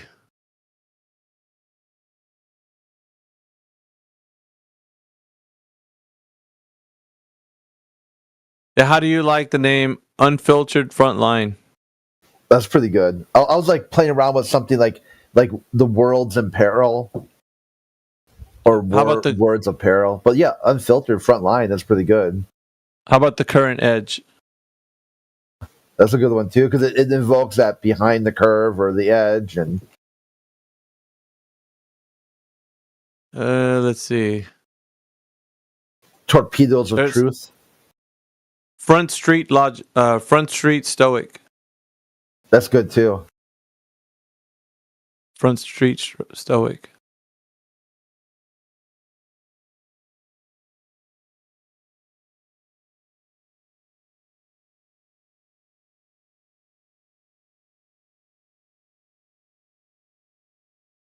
Yeah. I don't know if we mentioned it to you, Flat Lloyd, but yeah, we're doing a critical thinking podcast with controversial topics of all kinds. I've been mentioning it. Tomorrow is the actual day we're going to try to take off, if it's possible. It's hard to do because of the fact that, we got busy schedules, but he's off Thursdays and Fridays, I think he said. And we're going to dive into different topics and kind of go through them. So it's an interesting take. And we don't know how big or small this is going to be, so I'm only inviting a few people on the panel between us, like having the conversation. Frontline Unfiltered, Casey gave that name. Hey, B, remember that movie Dazed and Confused? What's the opposite of that? Based, and what's the second word? That'd be a good name. Anyway. Yeah, I see what you mean. I was trying to think of the opposite of confused, but that'd be like clarity. That doesn't really roll with that off the tongue. But anyway. Yeah. Flat Lloyd said he's like Frontline. That was it came from CB. He was really keen to that idea. Unfiltered Frontlines. But yeah, Frontline Unfiltered. That seems to be a good. It's going to give us a great way to talk about controversial topics, with people that have the mindset of like things in the world that's relative to our day and age. And we could talk about things in the past and just, it's multifaceted, so trust me. We'll probably talk about it if it's controversial. Like the educational system, right? For one, I'll giving you examples of like topics we can discuss and how it came to be and the reasons why we have the topics that we do in the educational system to be what they are. Like, where did they all come from? So we'll know about topics prior, or you can have some that you've been doing research on, and then we could talk about those.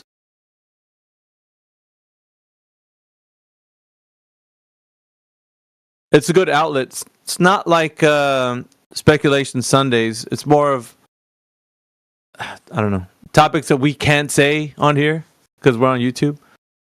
So the Rumble podcast or the live stream will be dealing with topics that we can say whatever we want and go those directions. So how about, if I may, like unapologetic dialectic? That's pretty good. I ain't gonna lie, man. That was pretty damn good. Just kept on playing around with the themes from this morning, and and then like, how would you like basically like you said like, hey, the opposite of Dazed and Confused. What would be the opposite of the Hegelian dialectic? Well, unapologetic dialectic. Yeah, because we live life that way, don't we? We're unapologetic for who we are. We don't have to apologize. No, I'm sorry, I'm a flat earth. No, you're not. You live life as a truth seeker based on not apologizing for it. Because, some people do say that. I'm sorry, I don't mean to be offensive. That's not who we are. We're just like, this is the truth. I mean, I'm going to leave it here with you. You can do what you want with it. You call yourselves an unapologetic warrior.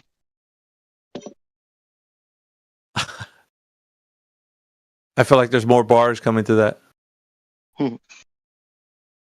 Unapologetic dialectic.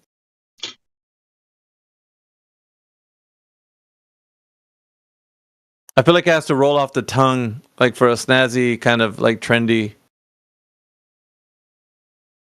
I mean, I like it because I'm a bit of, more older group, but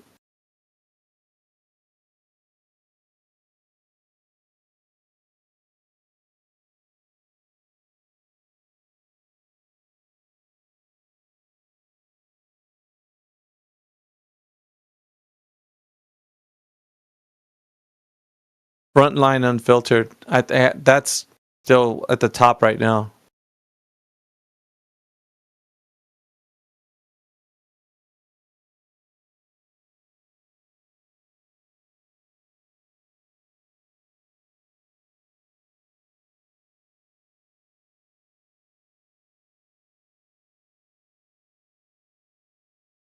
Yeah, because that's what we would consider ourselves, right? Like we're at the front line.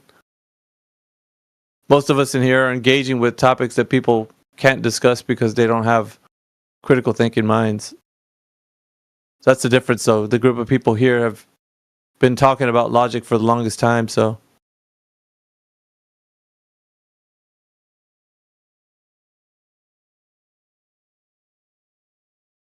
Well, maybe. I'm looking at the text. Old Haas is the final podcast.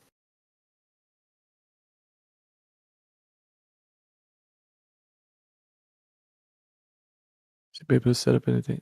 Oh yeah, yeah. That's funny. Throw it Speak back the at the. unspoken.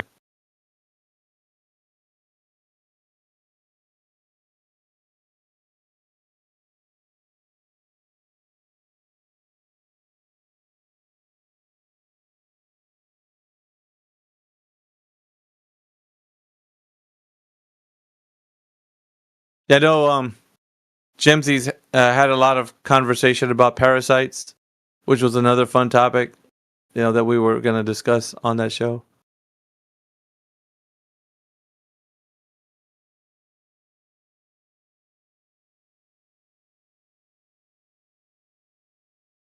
Just there's things that can be understood, like what's happening and the reason why people are in the state they are. But there's a lot of compounding variables, right, that make it difficult because of, dirty water, dirty food. You know what I mean? Like all the things are tainted. Like, and if we're not aware of all the things around us, it's not just the fact that you know truth. Then there's many other areas in your life that you don't know. Like, say for instance, you could know truth, but you'd wind up being like the guy who just popped in here on camera, and your life looks like that. Like what good is truth doing if you're not applying it to the real world? Like still drinking a whole bunch of sodas. Like that's not helping, bro. It should be a walk towards a better way of life. Understanding nature is very positive, and it's always giving you a path to it, back to it.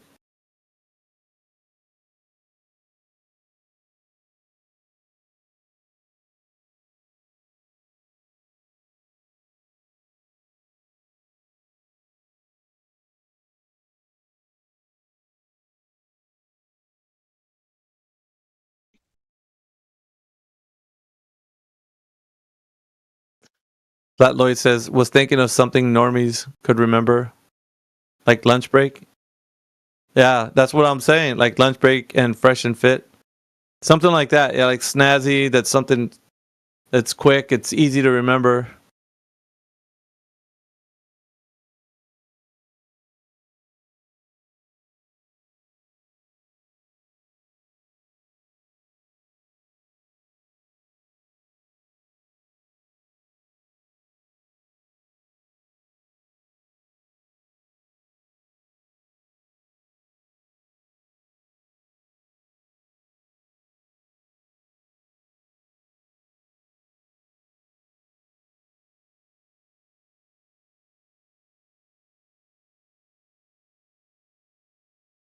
Yeah, thanks for the help, by the way, gentlemen. Appreciate it. It's not much, but it's honest work. Yeah, I can see you wearing the overalls. Here. Or like the one from Super Troopers or Starship Troopers. I'm doing my part. Yeah, Starship Troopers. That's an old movie, bro. Where they show those little government inspired military clips. Yeah, like the propaganda to get people to join. Yeah. It was like I saw that meme where it shows the level of thinking, like a little small brain all the way up to a big brain. And the small brain was the only good bug's a dead bug. And then the next brain was watching the movie for the action scenes and like the dialogue or the story. Like number 2 was like the bigger brain. Number 2 was watching it for the subtle propaganda of the military industrial complex. The next one was watching it for whatever, I can't remember the exact thing. It was something one more up from that. Watching it for the portrayal of gender, class, race issues, and the despotic one world government.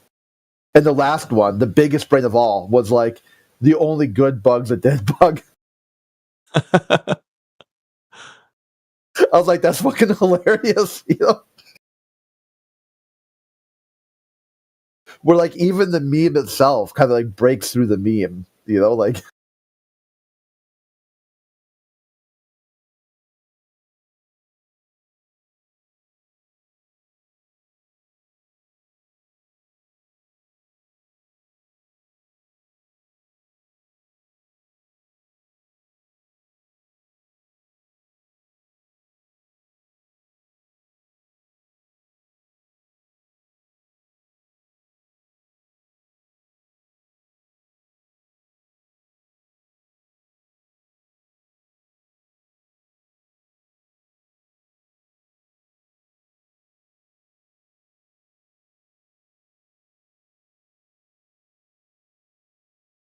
Are people muted here?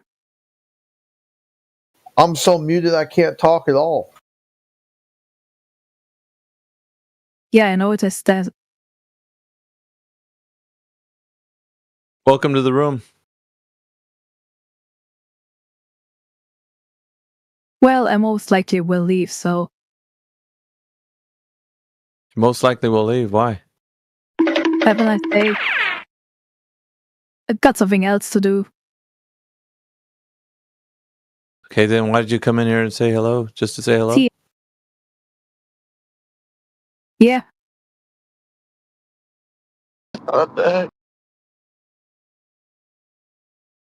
Well, bye. Yeah, shit voice changer. It was like I think that was AI. Oh, he maybe. patched through. Yeah, he Yeah. patched a woman's voice on AI. He was just typing a response to AI, and it would.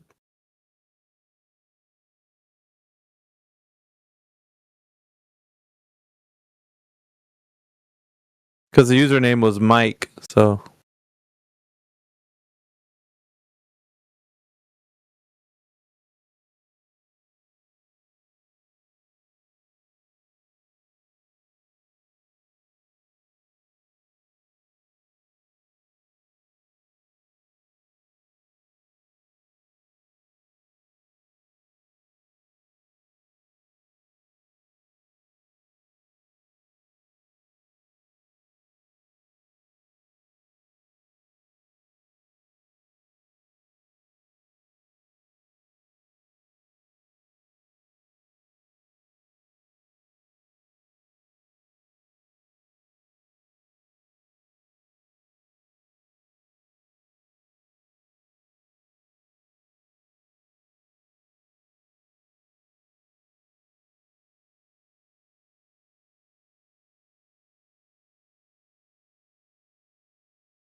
That'll wake you up.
I just heard a lot of popping in and out. Is there anybody on?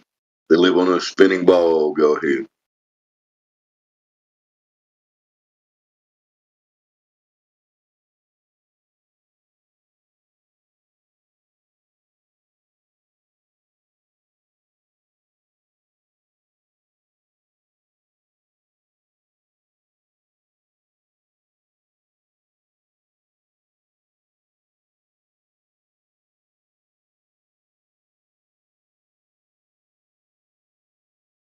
Oh, don't worry, Bev's here.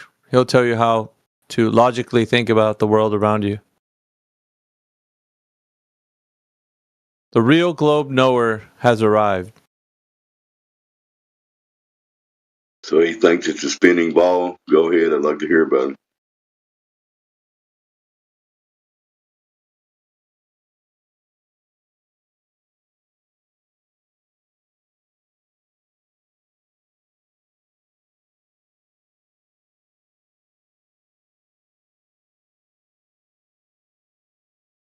He's waiting for Elder Bear to come in here. He can't. You've blocked him. Got a little lock thing on the top of his thing.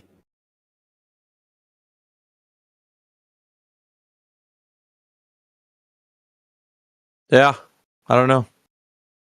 Maybe.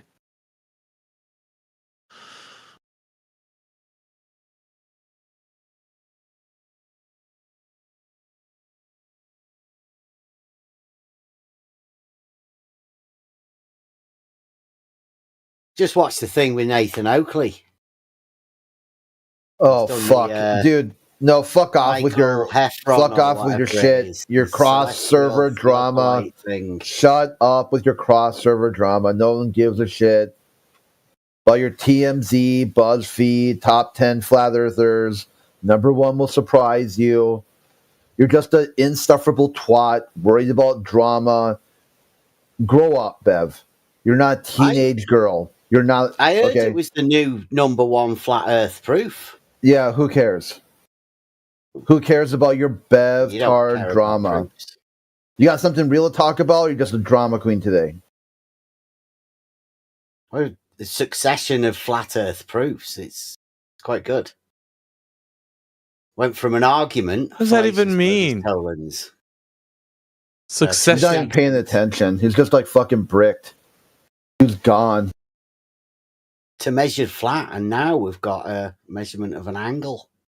Dude, you said the definition for flat is visual surface condition. Yep, my definition for flat, yes. Yeah. Yeah, you're just arbitrarily making up definitions for words that have already been defined. And what's your That's definition? weird. What mine? Mm-hmm. Oh, you just got to look it up. What's it defined as? I don't know. You want You have Google at your fingertips, Bev. You can look it up.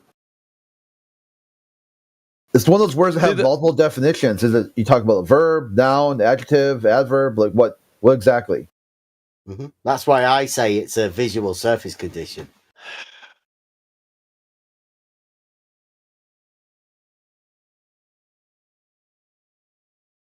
What do you say? That you're a drama queen, insufferable twat. Just go away. No, I'm the one with the definition.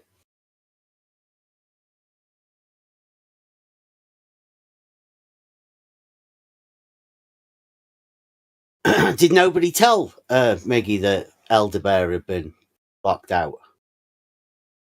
No, it's entered in the log. Everyone saw it. Oh. AI it's on the log. AI is good with bookkeeping. AI wrote up exactly why he did it and how long it's supposed to last for. And if anyone objects, they get a chance to object, and no one did. So, yeah, everyone knows exactly what's going on. We're not confused about what happened and when and where. That's you guys. You guys can't even decide who owns the server. Waiting for Elder Bear to come in. I mean, if he knew about it. No, I'm saying it's stated he's thorough. AI is thorough, so it was put down. I just probably didn't take a look at where it was in the chat. Yeah, but besides, Elder Bear will come in on socks. His like a Native American clown character. Heyoka? Yeah, Heyoka. Yeah. So I mean, or Heyoka, yeah. A band never stopped Elder Bear from doing anything. He'll just make a sock account. He was singing, "You ain't seen nothing yet, baby." He's really happy and excited. What are we not seeing yet, Bev? What's his amazing? His argument. Well, the one he was showing us. Oh, he said that there was another one, dude. You guys are making it sound like you're holding an ace up your sleeve, dude. I'm talking about let's see what you got. But Yeah, are you going to unveil it? It's really good. Yeah. It can't be that one though. It is. It's the best. I don't think I've ever seen a stronger argument ever made. Ever. Well, you should mean the one that he showed us? That argument he showed us? No, he's not. He's not actually put it together just yet. Oh, all right. But he's formulating it, right? I mean, this is whatever, because this is like the real globe debate. They define their own argument as being the best one. It's like so slow. If this was the way he thought, just in general, he's deciding what he wanted for breakfast 2 weeks ago. You know what this is like? Like NASA's saying it's a painful process to build it back up again. Yeah, it's not painful at all. It's quite. Well, why is it? What's taking so long is the question on everyone's mind. He has other stuff to do, right? He's, just. Yeah, I got family and stuff. Whatever. Full time, right? So what is this argument like? Why is it so profound, and why does it have like these moving parts that can't be put together? Like a person working on their, vehicle that's been in the garage for a while. Why is it something that he's just tinkering with? Why don't you just slap that bad boy together and bring it on in here? An argument this good needs to be like a fine wine. You have to, swish it around your mouth a little bit. Just, getting notes of different types of things that are. Yeah, he's going to make sure you guys are something else, man. On, right? That's all I got to say. You guys. Yeah, they're like the TNC of flat Earth. They're like the TNC of flat Earth. They all want to give headlines, but then when you come to the actual story, it's actually bullshit. It's like the hype is building up, the hype is there. Get on the hype train. It's coming. Oh boy. When you hear this argument, it'll knock your socks clean off. There won't be nothing left. Your hair, your wig will be blown back, everything. We're talking about the whole nine. It's like, people that take on arguments will see it for what it is, but the people that just say that's not an argument, they can dismiss it easily, right? You can just say, I didn't make that argument. Because it's about the form and the structure. It's about is it using logic? Like, dude, it's got to pass a lot of things before you saying that this argument is something that could stand to be an argument. Well, I think really this argument is going to be that good that I don't think you'll even want to see it. It's like that good. That you'll want to pretend that you haven't seen it. In fact, that may be why he's he's considering the time over this, because it's too good. Oh my God. I can't see how you guys will be able to rebut it at all. Yeah. I'm pretty sure 24/7 has heard a derivative of this argument he's making. Not saying it has to be the exact one. Yeah. You don't think so? All right. No. Totally original. Like this argument is coming from Elderbear's original. Like there's nothing that he's taken from someone else and just Frankenstein it together. And okay. Are any other words redefined? What's the time frame we're looking at here? What is this? Like a week? Are we a year out? What? Yeah, there's hardly there isn't that many components to this argument. So, well, then you think that he would have been I don't know. Whatever, dude. Like, do we need to have a Bev dictionary? Yeah. His lexicon is kind of like Klingon language. You have to learn it. Well, I think it's one of those things that everybody can get join in on as well, right? Because it's a reality type thing. It's My God. an argument based. Bev, if it was so as you speak it is, then it would have been dropped like it's hot today. Why? So that we can talk about it. Just so you Yeah, can I mean, talk about it. Yeah, you're the hype man for this argument, guys. bro. Like, yeah, I know, but I mean, this argument's much bigger than you guys. Like, much bigger. It's not specifically for you, right? it's the Kamehameha of arguments, all right? So you think once all that knowledge is built, he's going to compound the knowledge of the ancients for over 2,000 years. No, Elder Bear's argument. It's an argument based dude. on measured flat, and I know you guys don't particularly like that thing at the minute. I don't care what it is. I want to hear what it sounds like. Somebody else said it. You have to make sure that crits, are you allowed to say measured flat? Or is that something that... You can say whatever you want as long as you're on this side of TOS. That's it. Talk as much as you want. As soon as you start talking about TOS topics, we're going to show you the door. You start talking about doxing people and finding out where people live and how you can get back at them, we're going to toss you out of here, just like last time. Well, I've never done that around here.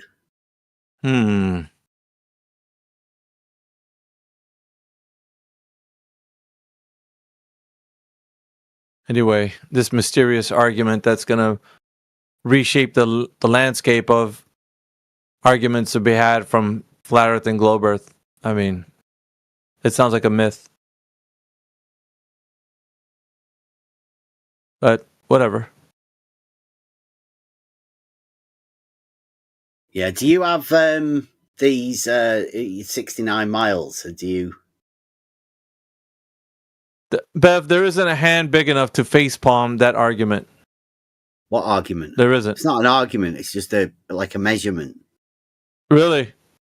Yeah. Who's verified it? Anybody that's verified it. Like who? You? Yeah. Did you verify it? Did Joe Blow on the street verify it?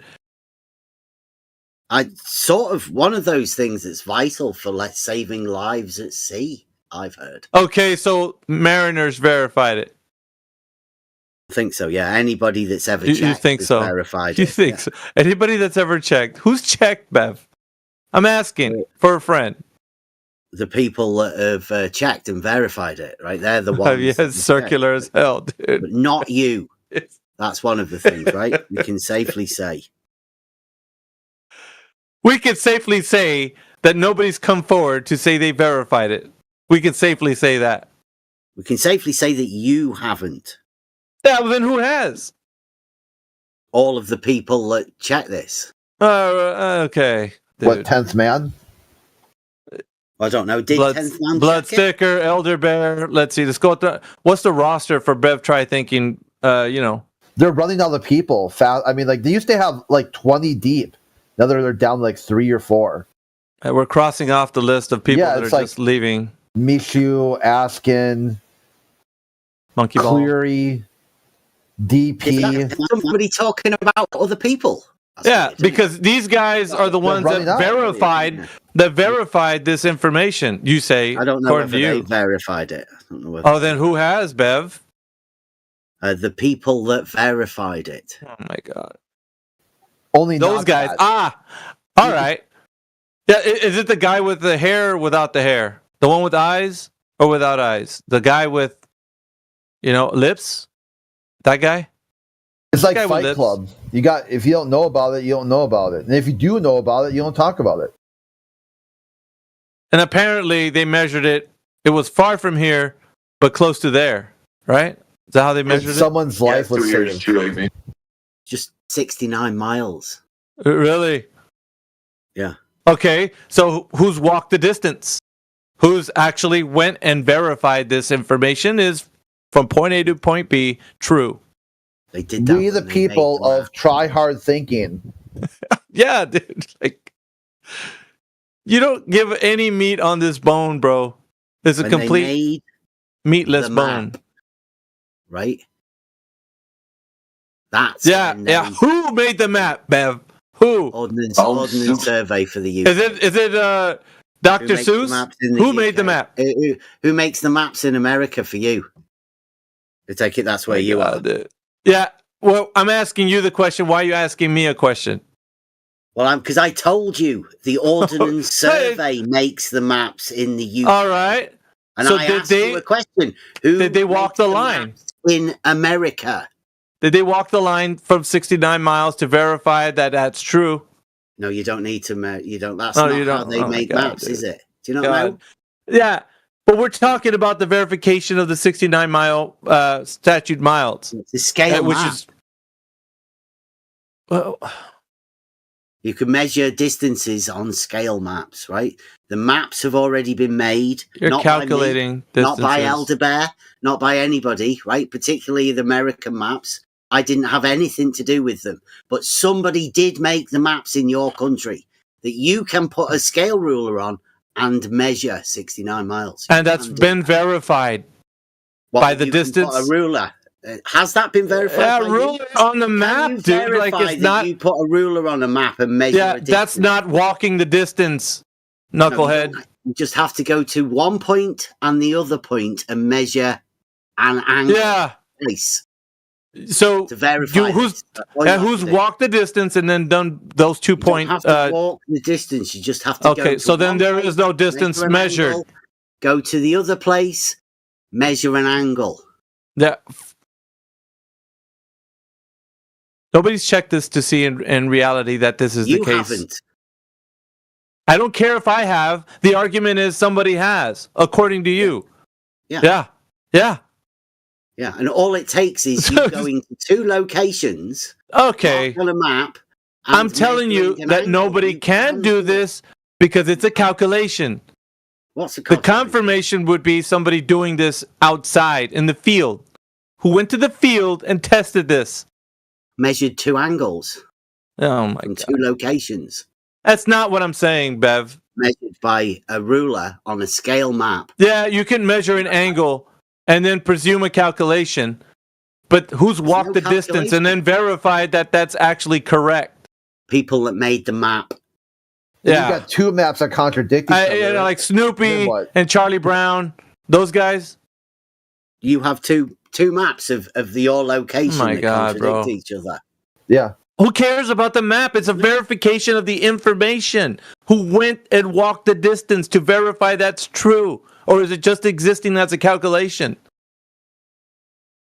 Because that's all it is, Bev. I'd say that this is one of the things that... Guys, my dog is on the Epstein list. What do I do? Yeah, Fox, we'll get to you next. Don't worry about it. No, you can deal with his dog. Gotta make I don't care about his dog, dude. Like you're in here making these assertions that these really awesome arguments are coming from a place that you guys are putting people against. Like, how are they verifying the 69 statute miles? What a bogus argument that is. Nobody's ever saying that that's verified to be true. This is a calculation and assumption that's been said, I guess, in the realm of celestial navigation.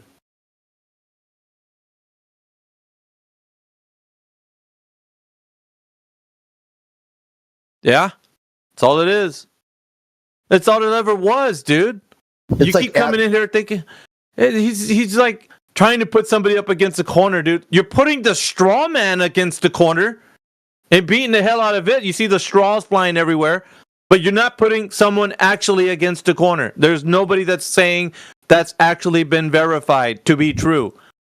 And you over here with your cornflake idea that we got this guy surveying over here, and over here we got a guy, measuring it that way, and this guy over here, and like nobody is doing what you're saying.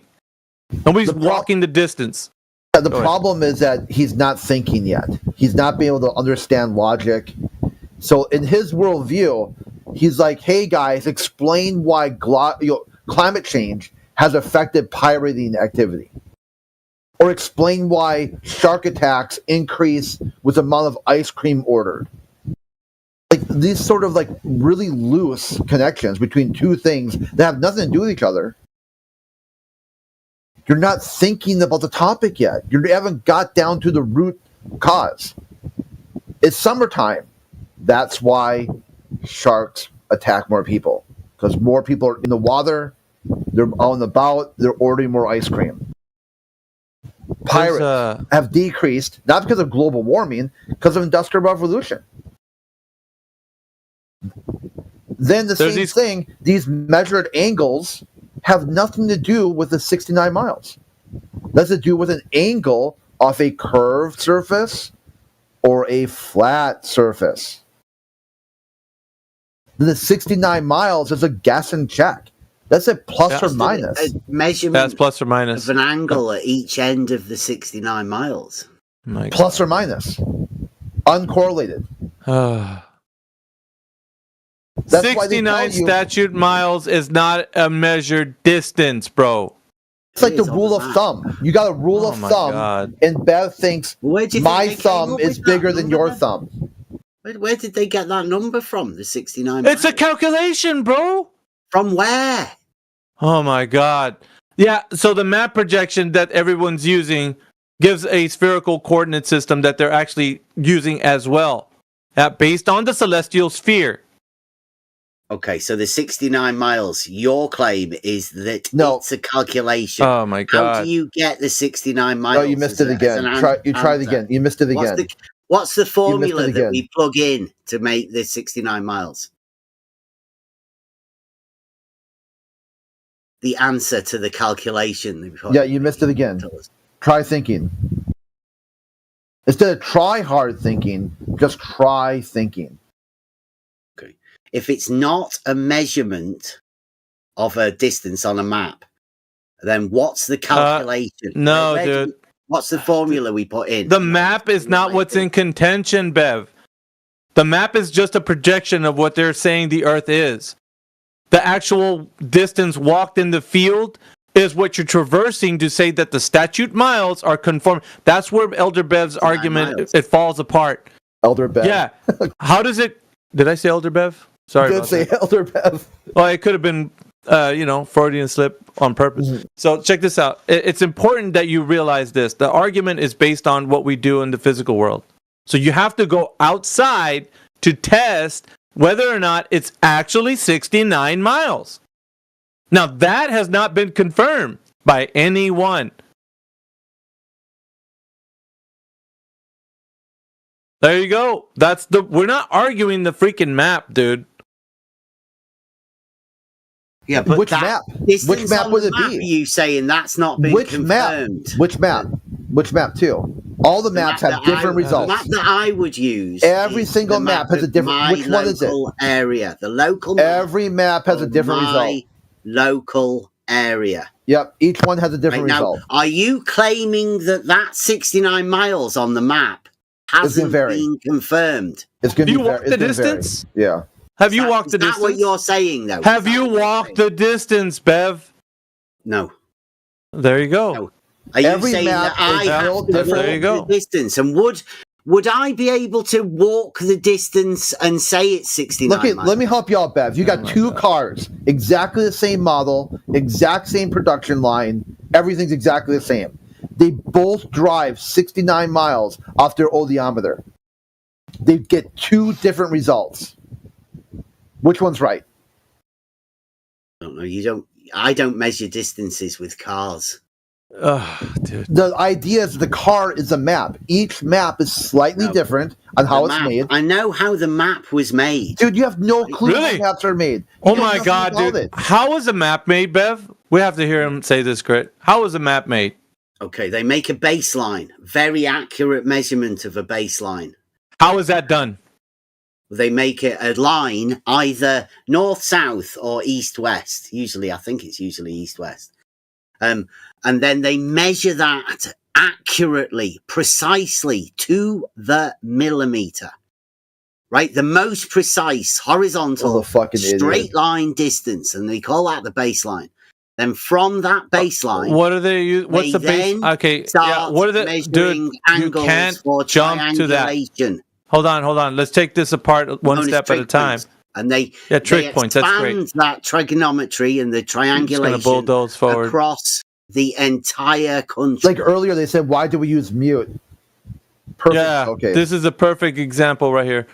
If you're gonna say that they're doing a baseline, how did they obtain that? What device? What optic were they using? Are they just using their eyes? Are they, using theodolite? What are they using for the baseline? How are they knowing that there's a baseline they're measuring? A team of surveyors measure that. What are they baseline. using? Yeah, what are they using to measure that? Chains, rods, usually a precise line to make sure. And what's the target? What's the target distance? Great. Yeah, that's great.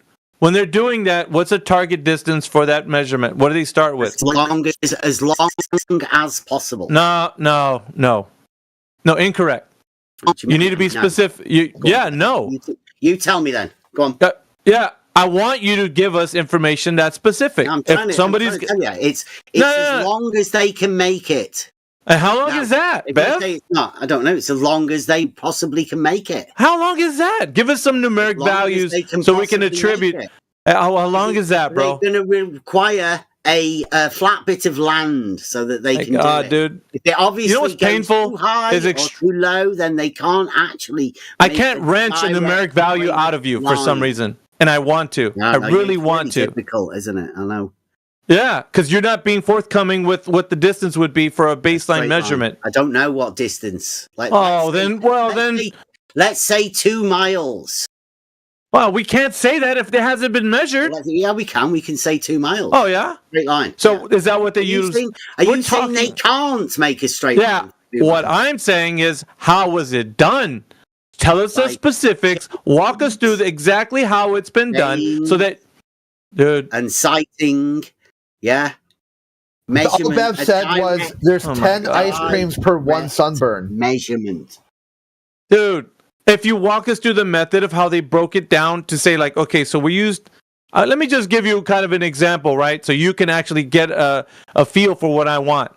So if they're saying, okay, we use the theodolite, we're at point A over here. This other theodolite's at 1 mile away. We're saying that the accurate measurement for that theodolite, based on the parameters that the theodolite has to work within a specific order, based on... Hold on, dude. Based on the model. Okay, then. What are they using, dude?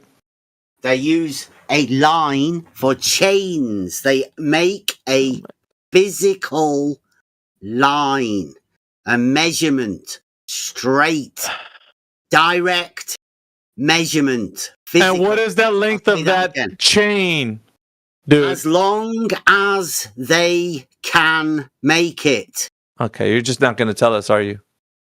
And then once they've made it, at each end, they can start measuring. There's gaps of information in what you're explaining. Triangle. You're not thorough, Bev. You're not giving people that they're going to use is going to rely on the exact measurement of that baseline. Yeah, what is the distance that they use to have this arbitrary baseline? Do you know or not? Yes. Yeah, to be precise. Yeah, okay, great. What is the length of the chain? 1 to 50 million, I think. Okay, you're not giving us specifics, aren't you? First order measurement. 1 to 50 million. What's the length of the chain? How long is it? A chain? That's what you said.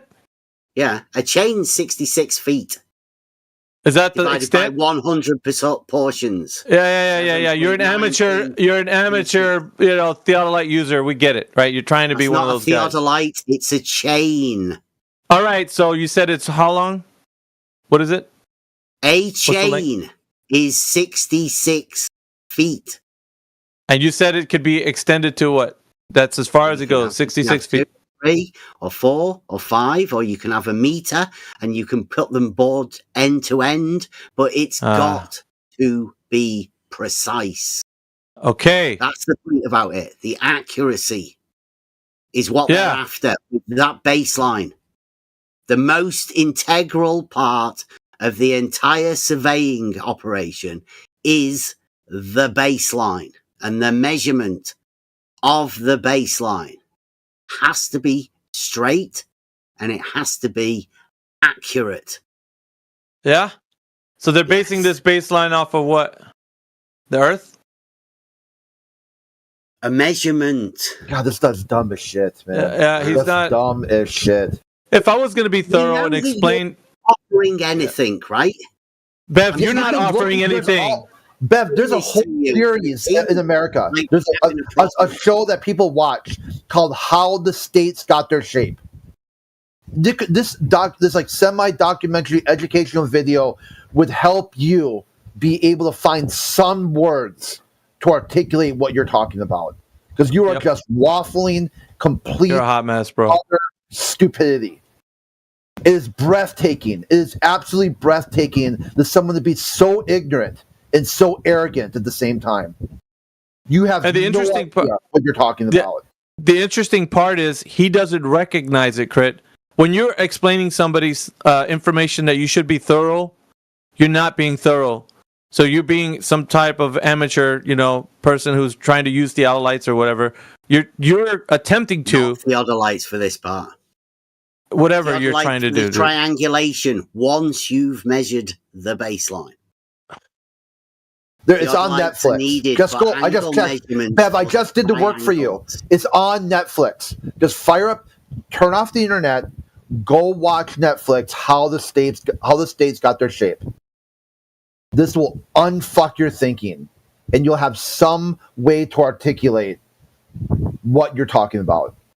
Yeah, the most important case, why it's like this, how they built the map, why they built the map, how survey was used, how guides were used, all of it. It'll break it down to you to your very low education level, extremely low education level. So right now it's still up on Netflix. So go watch it. There's 2 seasons, about 12 episodes. They're short. They're about 20 minutes long. That about your attention span level. Just go do it. Yeah, the most important part is that you're able to be thorough, and you're not being thorough. You can't. About what? Measuring the distance on the map. Just lost it again. Or knowing how the map was made. Everything. The points of information need to be expounded on when you're telling somebody this is how it is.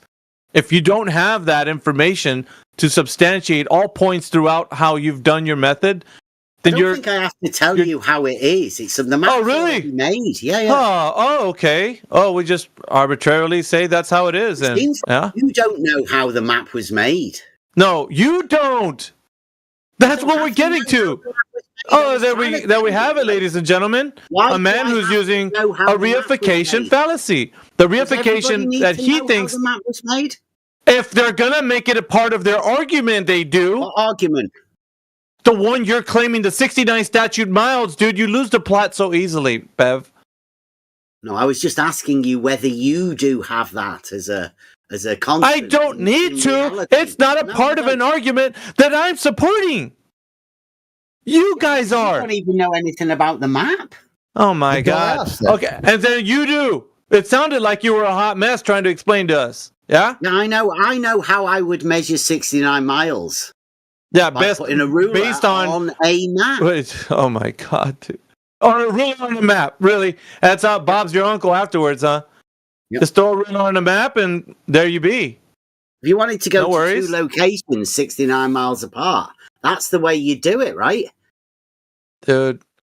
The method of how they measure on the map 69 miles apart from it. Yeah, you measure on the map. Of course. Location marker, of course. Why didn't I think of it before? All I need to do is measure on the map because the map is the land. That's what I need to do. I don't need to measure the land itself, the extent from point A to point B. I just need to measure the map. Duh. Exactly. That's why they make the maps. That's why they make the maps. Yeah, there you go. So that means the map is the earth. And we don't have to worry about the rest. Yeah? Map is the land is the map. No, the map is not the territory, right? That's a fallacy. Oh my God, dude, don't even go there. Because you're just contradicting yourself in that statement. What do you mean? What do you mean? What do I mean? The map is not the territory. That's what you've been saying. Surely you've heard that. No, the map is the depiction of the territory. Is it really? Yeah. So everything the map's showing is what the Earth actually is? Like, that's what they put on the map, yes. That's the How did you purpose of the verify map. that, Bev? Try thinking. How did I verify it? Yes. I don't need to verify it. The map is the map. God. It's already been made. I didn't make the map. They decide what they want to put on the map and what they don't. I don't have to verify the map. The cartographer will do I it. live in the UK. We have the Ordnance Survey. And they decide what they put on, what they don't. Understanding of Listen, how they bro. make maps. Your whole point rests on the fact that the map is actually telling you that there's 69 statute miles that are there. So you're depending on the map being correct. So if you don't know how the map is, bro, if you don't know how the map is correct, why are you talking about it? I know how the map was made. No, you don't. You just told us this as well. Your discombobulated way of speaking about how maps were created. It's evidence that you don't know how they were made.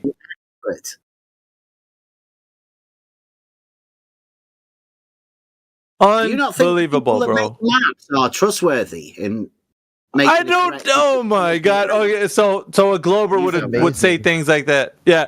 There's a whole. Let me get this one. There's a whole conspiracy theory about robber barons. How they purposely drew maps for Western expansion to keep certain areas out of reach of other people, making some spots impassable and all kinds of crap. You are very uneducated in this. I'm telling you, go watch that documentary, the education piece, how the states got their shape. This will seriously unfuck your thinking. Is this another conspiracy that you guys have? Really? The map makers have hidden land somewhere. This is historical facts, sir. People will never find this if we just don't put it on the map, right? We fudge the maps. Oh, dude, he literally does not know anything about what people have been doing with maps. Yeah. Literally, does not know anything. Yeah. Tell us. It is awesome. He just did. He gave you one example. No, what he gave you one been doing with maps, dude. I remember that I live in the UK. Yeah. Who gives a shit where you live? It is irrelevant. Yeah, it's irrelevant because research on this topic should have been done. Miles between locations. No, dude, you're using a map to do that. Yeah. That's wrong because if you walk the distance, did you verify? No, it's not physical. You didn't walk the distance. You didn't go to the field. The 69 miles measured on the map wouldn't be the same as 69 miles measured in reality. Are you saying? Did you verify it? Wouldn't match. Did you verify it? Well, it's a map. Are you saying the map is shit, inaccurate? Sherlock? I know it's a map. Did you verify the 69?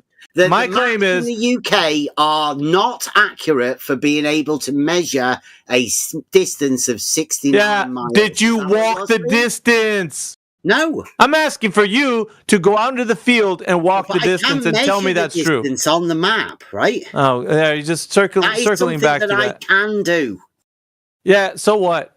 You didn't walk the distance and say, it is 69 miles, just like the map said.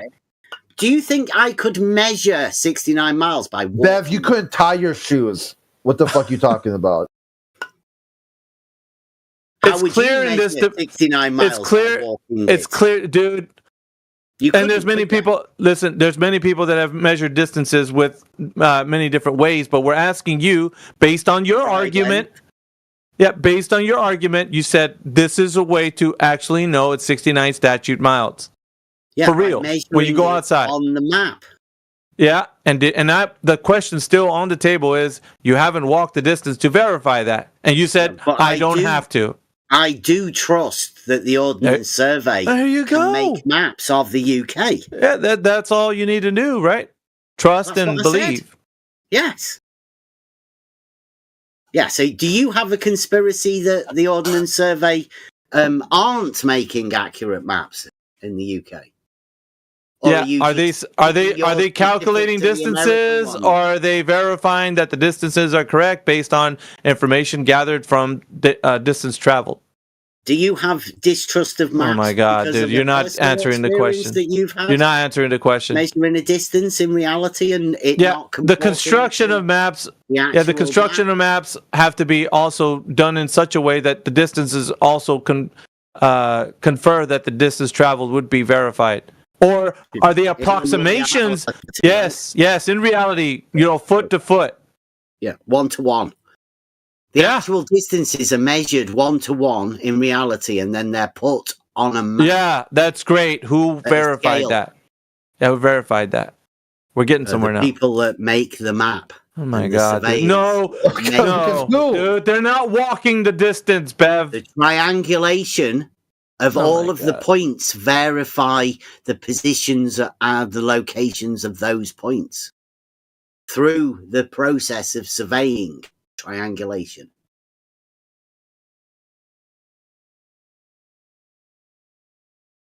That is you trust and believe. They do it. Yeah. Yes. And all you got to do is trust and believe. Yes. That's it. Yes.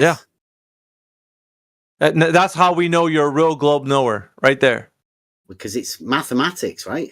Geometry. Well, yeah, math is reality, yeah. Of course. Why didn't I think of that? These measurements are made in reality, right? Are they? That's still yet to be found out. Yeah, really? Who did that? Once again. The surveyors, when they were triangulating. Oh, really? Which one actually walked the distance? All of the trigonometric. Listen, I'll say it again. They measure the baseline. From then, they triangulate using trigonometry. They don't walk the distance. They only measure no further questions, Your Honor. Baseline. The rest of the elevations are measured as a vertical on the vertical datum. You gave up the ghost right there. Measured. The rest of the points on the horizontal and the azimuthal, they are measured by angle measurements from trig points. Dotted your about. Spirit left your body, Bev, on the top of floating away. The highest locations of the area. Triangulated. The more triangles you make, the more accurate the points become. All right, bro. It can't keep putting lipstick on a pig. It ain't going to make it any prettier.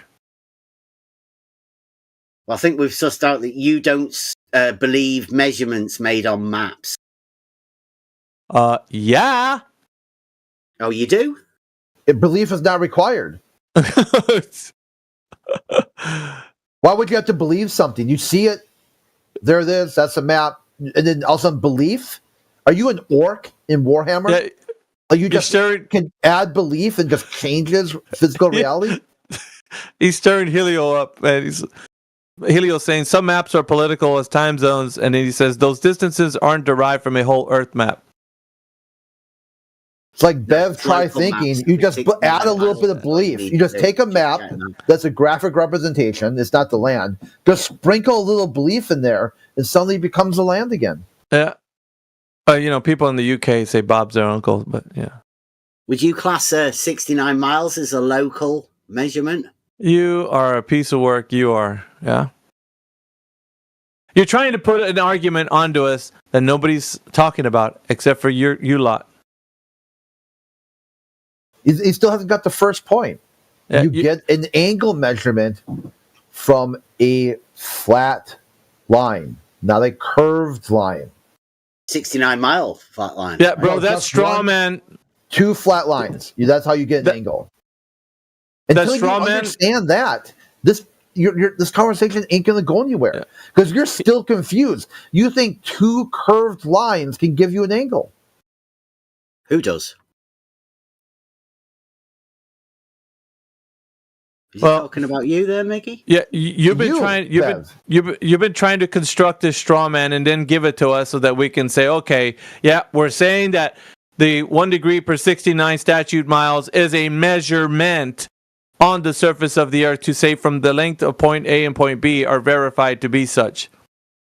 That's what you want us to have as an argument, so you can. No, I don't. You are Elder Bear. I don't give a damn who's. It's coming from you guys. Yeah, it's still you. I would say to Elder Bear, I'd say don't even bother trying to. Don't. Yeah, go away. Don't bother. Because you've got go fuck off. And when you get there, fuck off again. 9 miles in reality. Just go away. Don't bother. So, Bev, I posted something for you. Which of these figures below are not triangles? I don't know. He claims he can't access a text chat. Because he's retarded. Well, if he can't use text chat, he's getting 2 people banned for his ignorance. So him and the other guy, Elder Bear, just because he can't read text chat because it aggravates me. Yeah, he doesn't even Why know how can't to he though? find it. Is there perms that he's? No, is it he just doesn't. because he don't He want doesn't know how to use Discord. He thinks all text chats are separate. No, things. I said I can't post in the text chat. I'm not. You can see it though, right? I can't. Not at the minute. No. Okay, so he's unwilling to Radwin. Let's put it that way. Well, yeah, I'm busy. I can't look at the text. Chat All right. Well, sucks to be you. Like, we'll come back in 2 days and try again. Yep. Holla.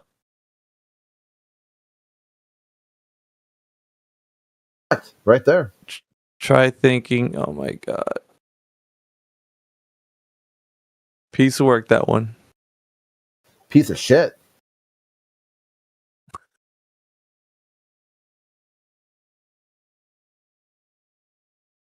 Hi, Flat Earthers. Hello. What's up, man? Hi. What up? So we got Neophyte. Oh, you've been in here quite some number of times. See your name here. Yeah, but I'm one of the good guys. Like yeah, he's like a concave earther, bi-curious sort of guy. You're a concaver? Yeah. Like, I'm open-minded. Like, I know NASA lied before, right? So I'm open-minded with them lying about everything again. Hey, do you think you know what a triangle is? I have to ask you. Yeah, come on, man. Oh yeah, we can't waste a good test. Like grade 2 or grade 1. We can't waste a good test. There's a NASA, IQ test that's in the text channel. Can you see it? 11 minutes after the hour.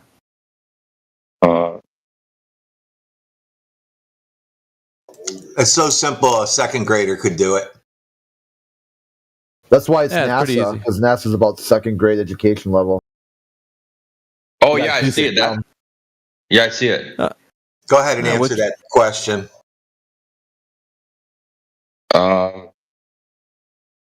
Seems like the triangle is number C. No. Read the question, dude. Read the question. Which of the big figures below are not triangles? Oh, my bad. Sorry, I thought I was finding a triangle. Yeah, that's why I stopped you. The ones that's not a triangle is a B. Is that your final answer?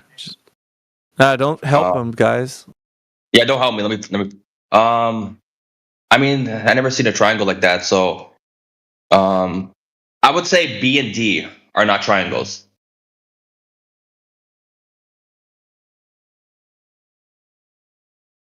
You're correct.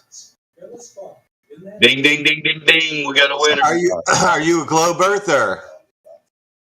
I'm a glober, yeah. Oh, that's going to be a rough day for you now that you said those are triangles and those are not triangles. Okay. Can you put a triangle on a curved surface? Neophyte? A triangle on the curved surface? Yeah. I could just, yeah. So since you just said yes, I posted angles of elevation. That's when you take an angle to a star or the sun or anything in the sky. You take an angle of elevation from the ground up, right? Right. Okay. So it requires a flat baseline to get an angle of elevation, not a curve and then a straight line, like I just posted. So, yep. So on a ball, to do celestial navigation, that would not work because that boat is basically pointing up to the N, it looks like. So you couldn't get an angle off a ball. So that basically, celestial navigation defeats the globe just by you admitting that those two are not triangles. So now you have to admit that you can't have triangles on the surface of a ball. I know, it's just the reason why I'm not like a flat earther and I'm still in the middle. It's just I can't imagine the Earth not being a globe because I just don't know how that like works. Like I just don't know how that. Easy to do. That's easy to do. Turn off your TV, and then that's it. Then you won't see the globe anymore. If you see it on your phone, start looking at different content. It'll change. I don't get globe advertisements or space or anything like that in my shit. Yeah, it just blows my mind that in 2025, man, like it's like we don't even know the truth yet. You know what I mean? Like,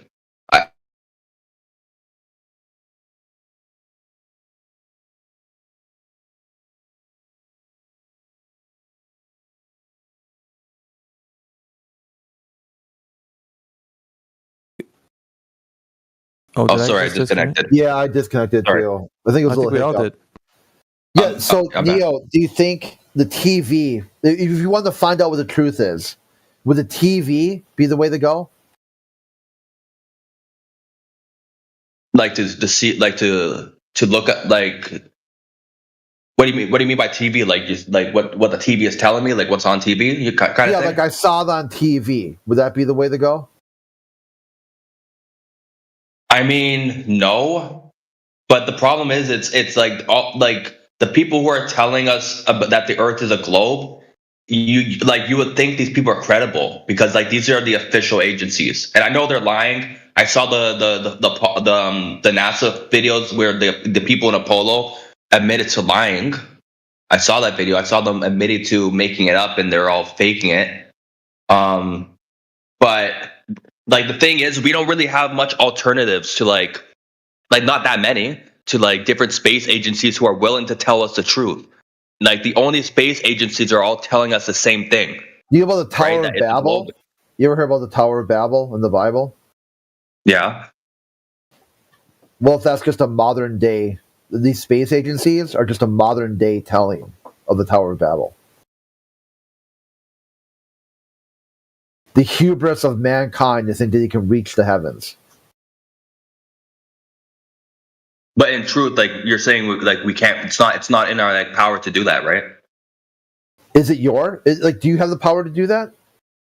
Me, no. I'm too poor to. Then adding government to you, does that increase your ability or decrease your ability? So everything you can do right now. Let me really hyper specific the question. Every single thing you can do, every skill set you have, every knowledge you have, all of it. Would adding layers and layers and layers of federal bureaucracy increase your abilities or decrease your ability? I would say increase. Holy shit. No, I would say increase because when you add the governments and like more people to this, that means we have like more resources, and you know when people get together, like they could come up with like good ideas, right? But I'm also going to say that increase the likelihood of deception, right? Like what's going on right now. Like it's a good and bad thing. Like we get more people to figure out what's going on, but then we got people in charge and stuff who want to run with an agenda to like lie to everyone, right? So that's not good.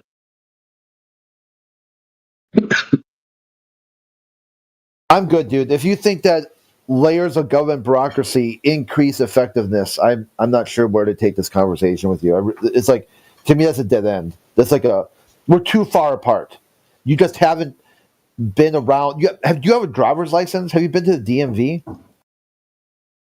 To DMV? Yeah. Are you Department of Motor Vehicles, Department of Public Safety? I'm not sure what country you're from. Like wherever you go. Okay. Do you have a driver's license? Yeah. Is that an easy task or hard task to do? It was pretty easy. I only studied it for like 2 months. It was pretty easy. Yeah, okay. So then we went to the DMV. It was like smooth sailing, or was it just like all kinds of dumb shit? They asked me a lot of basic questions, a lot of stupid, simple questions. The tests on the written test, that was for my G1, and then for my G2 was the driver's test. So 2 steps to get a license so far. 2 times, 2 trips there. Okay. Very effective.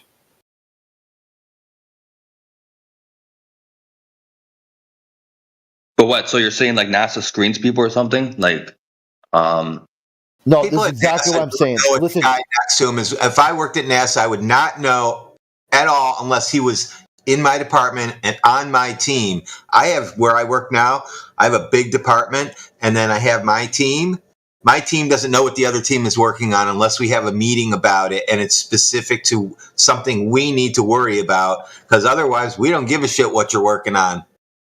And that's how it is at NASA. They don't know what they're working on. Nobody does. This guy's doing this. They can sit him next to a guy that's doing something completely different to make sure they don't talk, because they all sign an NDA. You don't talk about what you're working on, including us, including my work. Simply put, this is exactly what I'm saying. Okay, no words added, no words removed. Don't change any words.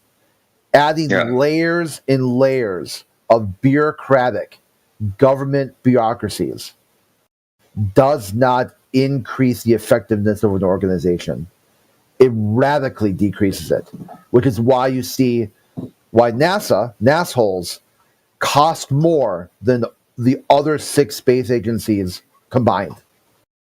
Yeah. Total combined. Like, if in terms of government spending, there's NASA and a handful of others that almost equal one more NASA. This level of bureaucracy exponentially increases the cost of everything. Exponentially.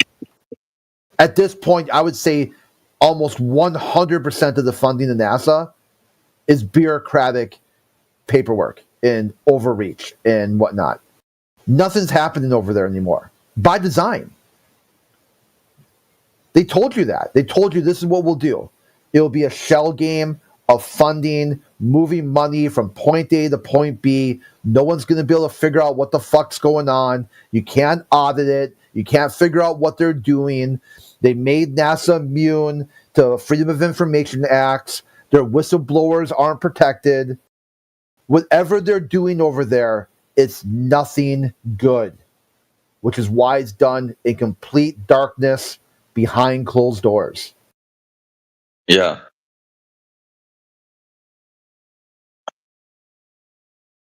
And then their first play was, after people started wising up to it, they just started hiring defense contractors. Blue Origin, SpaceX, Virgin Galactic, Boeing. Because once the money leaves the federal system, there's no... That money's been laundered. That money's been washed. You can't figure out what happens after it leaves the government, goes to the defense contractor. Look who sits on the board, though, of those places, and then you see where the money goes. Wait, can I ask you guys a question? What about, dude? What the fuck? What about the people who pay? It costs a lot of money, but I'm sure we all heard about people who pay to go to outer space, right? It's like no one's been to outer space in 60 years. 6 decades. But can't you pay for it? Who's selling that? Who's selling a trip to space? They'll bring you to low Earth orbit. They won't bring you to outer space. Yeah, suborbital. Oh.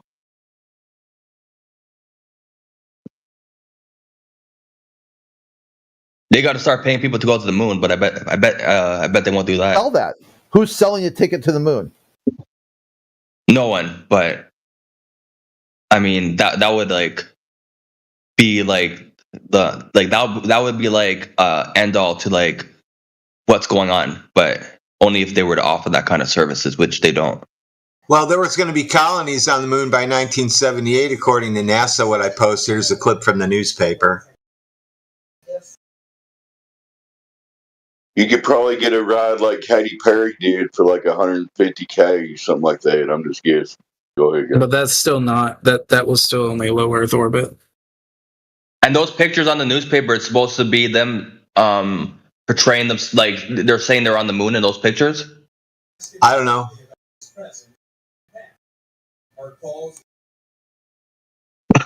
They're probably drawings and models, because that's all they have is drawings and models. Moon landing, the car running around on the moon, remote controlled car. You can see it when the guy bounces around. If you took a G.I. Joe and put him in a remote controlled car and made a pretend moon in your backyard and drove it around, it would look exactly the same. Yeah. Yeah, I hear you.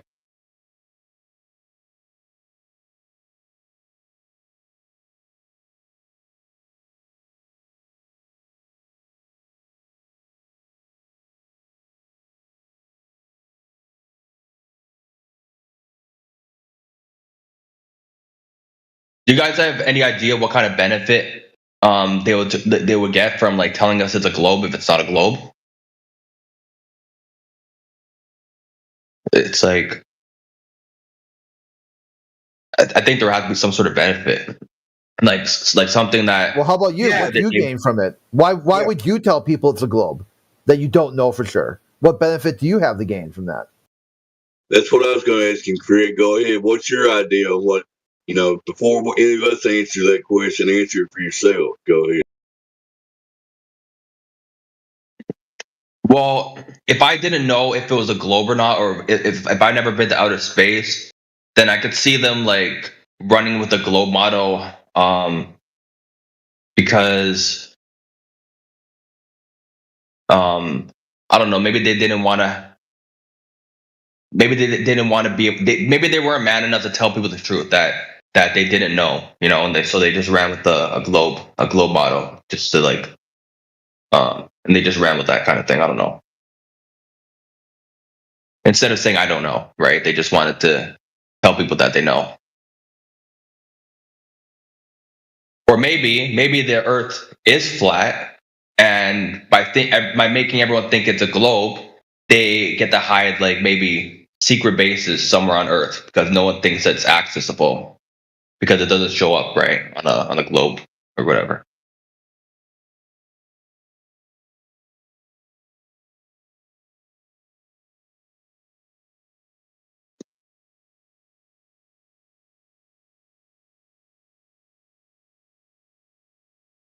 If I was a flat earther, I think one of my first goals would be to like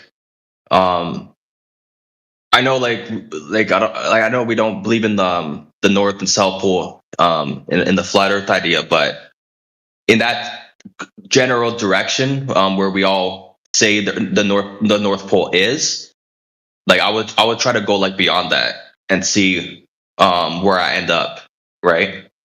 'Cause, like what's beyond um that point, because if it's a globe, then that means I would like end up going all the way around the Earth, right? I would go from the North Pole and then down onto the other side of that globe model. But if it's a flat Earth, that means I would be going straight to some unknown land, right, or some unknown wherever. Because if it's a flat Earth, I wouldn't be able to make my way back around if I'm going straight. So that's probably one of the first things I would do if I was convinced it was flat.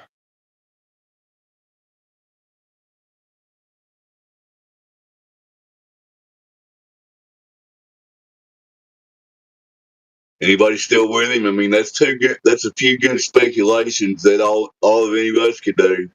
Why a deceiver would deceive or a liar would lie. All we can do is speculate about it. Go ahead, guys.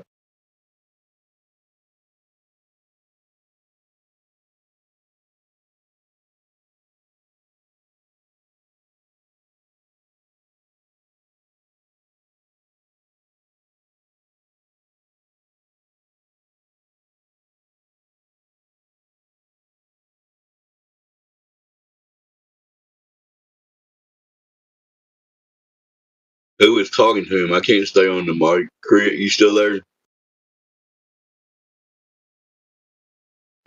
Oh yeah, no one's talking at the moment. He's there. We're here.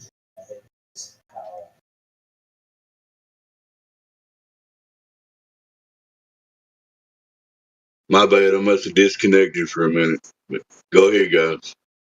Speculate about why they would lie, or let's actually get some proof of the globe. That would be nice. Go ahead. So, because they just, whatever they tell you, you guys will do, which I don't participate in events. And that's all I'll say about that. Never have, never will. I don't do public events and what we should and should not do. And I'm just fine.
Hey, so I posted something in a side chat, and that's not me trying to debunk anything. I just want to ask a question. So this video says that that the flat earthers cannot explain why a ship disappears on the horizon bottom first. And I'm wondering what you guys would have to say to that. Well, that occurrence is only happening sometimes, not always. Any idea why that occurrence happens? It's optical phenomena that occurs over distance. So, and if I get my if I were to get like a really good telescope, I would still be able to see that same ship, right? Yeah, you see the ship, but it'll be distorted. Oh, okay, yeah, that makes sense. I know we could see. I know I like I've seen it for myself. Like I know that if you use a telescope, you tend to be able to still see the ship. Yeah, which wouldn't make sense if it's over the horizon. Yeah, so the presupposition is that the Earth is already a globe. So how does a flat earther explain that it's not a globe? Well, because of what they see. So the question has to be understood: is the Earth a globe? To see this phenomena. Yeah.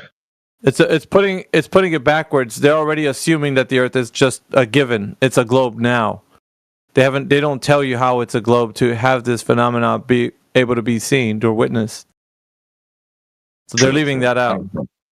Yeah, they're leaving that out. Yeah, they're not giving you the ability to critically think about the question. They're just feeding you information and then giving you like, well, how are the flat earthers explaining that? So there's different types of optical phenomena that happen in the distance. And, it doesn't lead to that the Earth is a globe.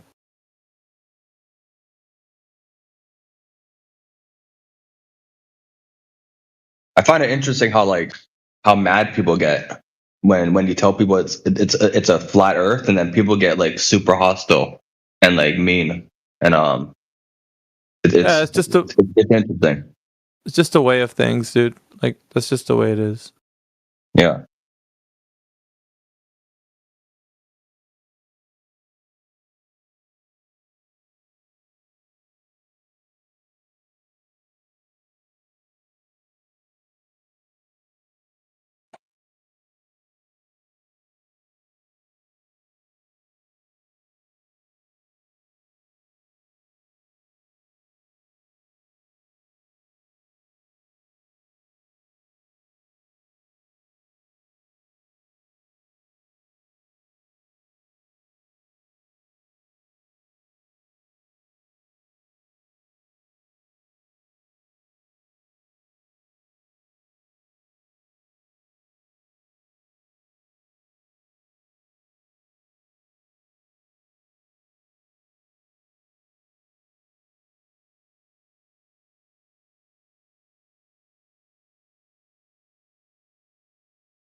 Everyone just having a moment of silence this morning.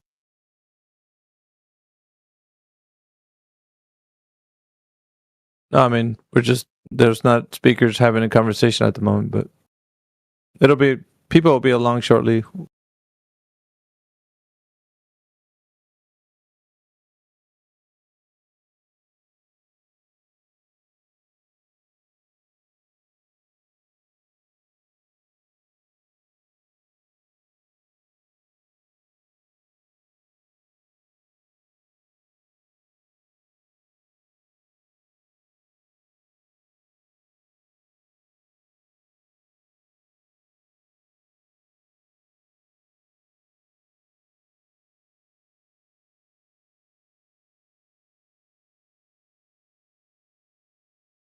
Where are we at?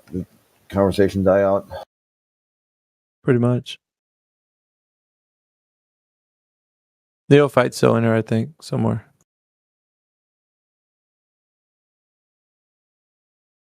Blood's here. Blood's thicker. Dude, what's up, man?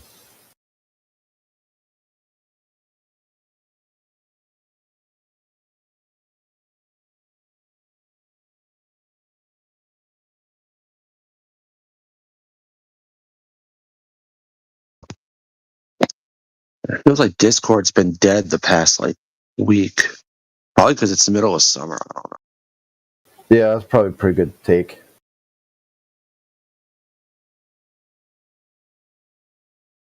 Everyone's either working overtime or doing family shit.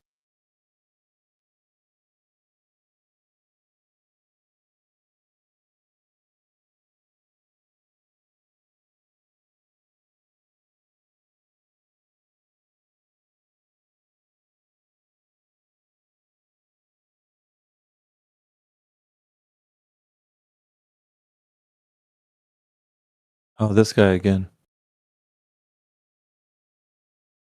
5 seconds for his camera to come back on. Oofda. Oh, dear. What'd I tell you? He thinks people are interested in... I think he's a creeper, that guy.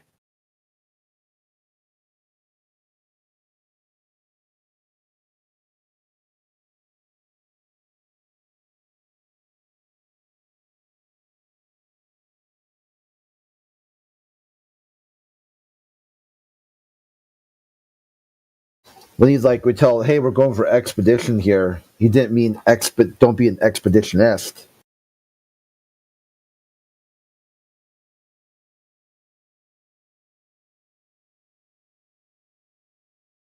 Well, the fox is back.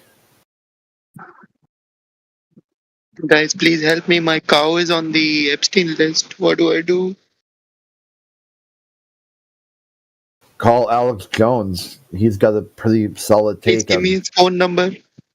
Hey, you guys don't eat cows, right? You Yes, regard but I them as think my sacred? cow has been eating children. Oh no. You guys make friends with like the street rats that are out there? Yes. Got them crawling all over you. All life is precious, even flat earthers then. Yeah. Well, I guess you must not be able to eat anything meat. No meats whatsoever. No, I only eat peanuts. Hey, well, that came from a plant. Life is precious. Hey, your worldview with your logic doesn't hold up, dude, so. Man, he really said he eats these nuts. Golly. These nuts. Got him!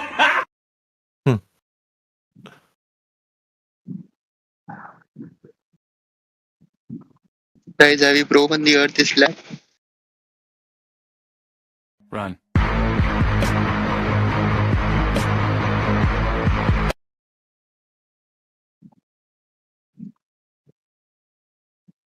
Do you guys finally want to move to nuclear fusion?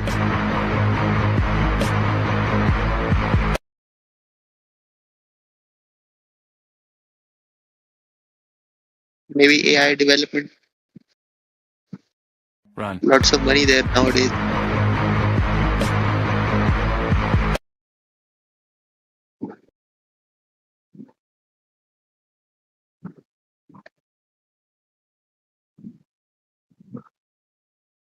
Hey, Execution, do you think the Earth is a globe? No, Crit convinced me it's flat. Oh, true. Run. So I moved on. What do we do about nuclear fusion now? That's hilarious. Old boy got me turned down.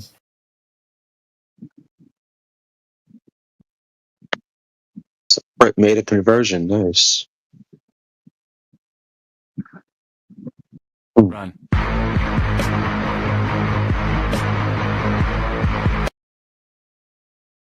Guys, if the earth is flat, how do we achieve nuclear fusion?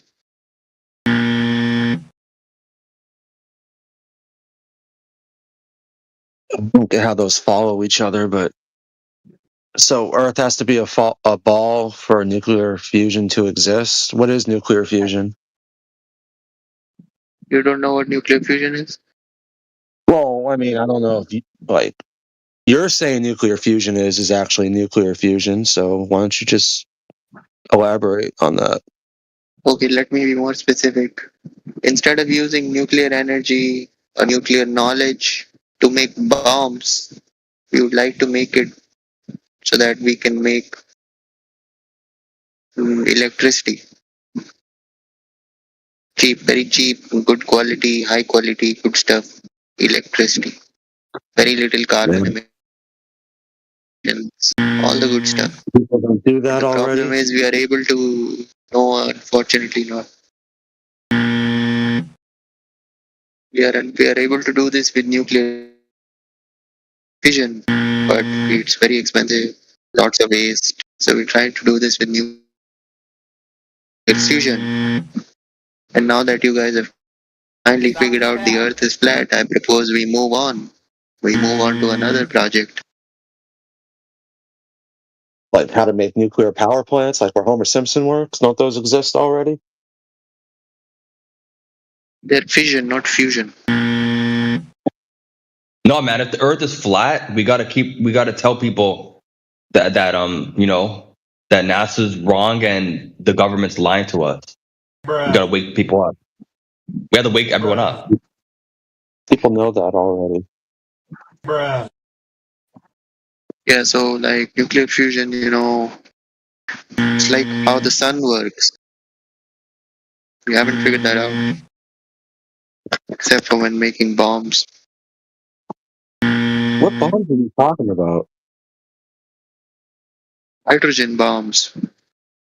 Bruh. Like the ones dropped 80 years ago, supposedly? Those two? Yes. Bruh.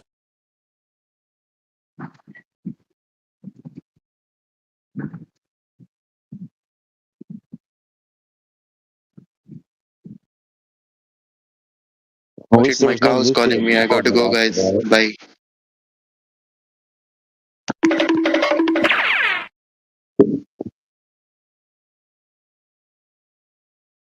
Oh, shit.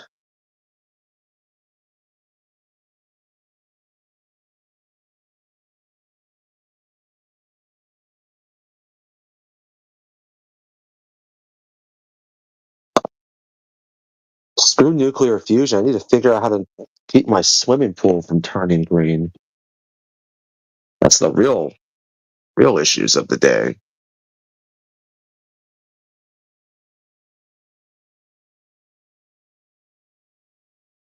I don't even want to go back there and check on it because I feel like it got worse since yesterday.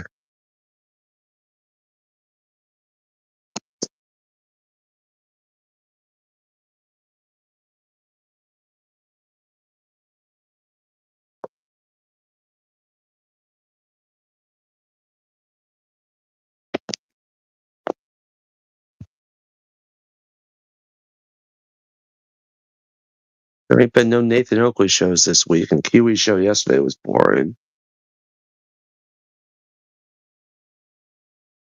White week.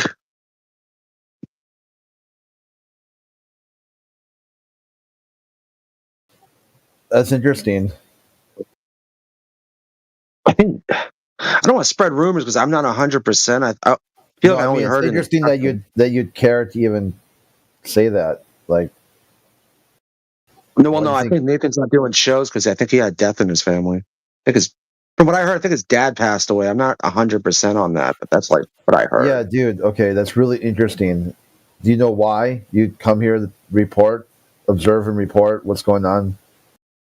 Do you think anyone here cares? Gives one flying fuck? Sure do. No one here gives a flying fuck what FED is doing, and FED doesn't care what we're doing. No, they don't. They're just separate flat Earth areas. Yeah, like do you go over there and say what's going on over here? No, I haven't really been in here much lately. Then don't worry about that, dude. My goal, basically what I'm trying to tell you, it's not about being sorry. I think Sorry, I was being sarcastic when I said I was sorry. Okay, well, hold on. Let me explain myself. I think celebrity gossip is literal brain rot. Like, literally. Like, if someone were to say brain rot, definition, celebrity gossip. So I think Nathan Oakley, QE, these are flat earth internet celebrities. I don't care what they're doing. I don't want to know what they're doing. I don't give a shit what they're doing. The same reason why I don't care what Katy Perry's doing. I'm trying to think of another celebrity off the top of my head. Whatever. QE and Katy Perry in the same celebrity you'd be status. better off instead of like talking. Hey, next on the Kardashians. That's what you came in with. Next on FED. I don't give a fuck what the Kardashians are doing. I don't give a fuck with keeping up with the flat earth debate is doing either. Keeping up with Kim Kardashian is about the same level of brain rot as keeping up with the flat earth debate. All you did was change one word. It's the same celebrity gossip, brain rot. No, just saying Nathan Oakley didn't do a show this week. It's not really celebrity Who gossip. gives a fuck? Okay, who gives a fuck? Apparently you do. I don't. I thought it was interesting that you come here with celebrity gossip. Like somehow you saw this channel. I know what I can talk about here. Let's talk about some celebrity gossip. Oh. Is that what I said? I was just feeling some good. I don't know. I mean, last time I was in here, certain people told me to prove that circles of equal elevation are actually circles, and well, that's circles. That's I'm not so curious about that. How'd you do that? That was a weird thing. How'd you verify? Yeah, it's not weird. It's asking you specific. It's a little weird. It's a specific question too, like how you figured that the circles are actually a giant circle. How do you know that? Did you verify all points on that circle to verify it's a circle? How'd you do that? Yeah, it took me after I got muted. When did we talk about that? Like 2 weeks ago? A week ago? It doesn't matter. But I was muted, so I left, and then I was sitting there and I was kind of thinking about it. I'm like, well, how do you know it's an actual circle? Mm-hmm. And then it dawned on me, is there another shape where you could be on the perimeter of that shape and have the exact distance on any point of that shape to the center of that shape? Bruh. I think only a circle. That was your pontification? You didn't want to go outside into the field and test it? Well, yeah, that's the whole thing, right? Can you have a rectangle of equal altitude? Like if did you go outside into the field and test it? Yes. Yeah, when did you do that? When did you do that? When did you do that? Well, think about it like this. If you would just... No, I'm not going to think about it like any way that you're telling me. Have you went outside and go test it, Vax? Yeah, I did. Everyone has. Yeah, everyone has? Oh, so everyone's verified all points on that circle that you're talking about exist because it's there when they went outside to go test it. Mm-hmm. Right. So the question is, how is it not a circle? Well, how? Because you didn't verify it. Verify what? That a circle has a center point? That it's a circle. Did you verify it's a circle outside? Yeah, outside. Did you go check it out? Did you go do that? Yeah. Well, AV. There you go. Yeah. You got the soundboard going? Yeah, of course. Okay, that's fine. Those didn't become as popular as I thought. Is it a circle or not? Is it a circle or not? No, it's absolutely circles. Circles really? Absolutely a circle. So that means you're absolutely right. No fucking tell me what are they? You're so confident that it's a circle. What? Hey, come here, Ellie. Come on. Discontinue speaking. This guy he's not connected with reality. He just waffles on and talks about his dog all of a sudden in the middle of a conversation. Yeah, no, my dog snuck out of the front door, so I tried to call her and she ignored me. Dude, get situated with your dog and whatnot, and then maybe have a conversation. Yeah. My dog's fine. She's not going anywhere. Well, your argument's not. Delusional. Yeah. Okay. That's for goddamn sure. So what's the real issue, AV? Yeah, the real issue is that when you say there's a circle outside, and I said, did you walk the distance for that circle? Outside. A circle of what? Equal altitude? Isn't that what you're saying? Well, so circles of equal altitude aren't real. Have you walked the distance to see if it's an actual circle, sir? No, I haven't personally walked the whole entire distance of a latitude. No, but thank you. So you don't know it's an actual circle then? Well, okay, so what is it then? Fuck, dude. I don't know. You gave up the ghost when you said you don't know. Latitude, what is that? What is 45 degrees north latitude? You gave it. It's a spherical coordinate system. Yeah. 40 degrees north latitude is a spherical coordinate system? Yeah, latitude and longitude, knucklehead. You're using a spherical coordinate system. AB? What is? Oh, fuck's sake, dude. If you're at 45 degrees latitude, what does that mean when you look at the night sky? You're stuck in a spherical coordinate system, trying to rectify the fact that there's circles on the ground that you haven't verified. Well, why are they called circles, AV? Have you verified it's a circle? Why are they called circles of equal elevation? It's a spherical coordinate system. No, you chanting a spherical coordinate system doesn't change anything. What do you mean it doesn't change anything? I'm not changing it. That's what it is. So a circle of equal elevation of 45 degrees is a spherical coordinate system? Well, isn't it supposed to be a longitude and latitude based on the oblate spheroid that's projected? According to you, this is what you're trying to say? Yeah, your argument is that. What are you talking about? Where do you get longitude and latitude from? Wax, whatever the hell your name is? You're the only one that's mentioning oblate spheroids and spherical coordinates. Where do you get the longitude and latitude from? Let's see if you can answer that.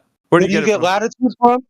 And longitude, both. Where are they derived from? Did I mention what is longitude derived from? How about you? My God, dude, are you able to answer the question or not? How is longitude derived then?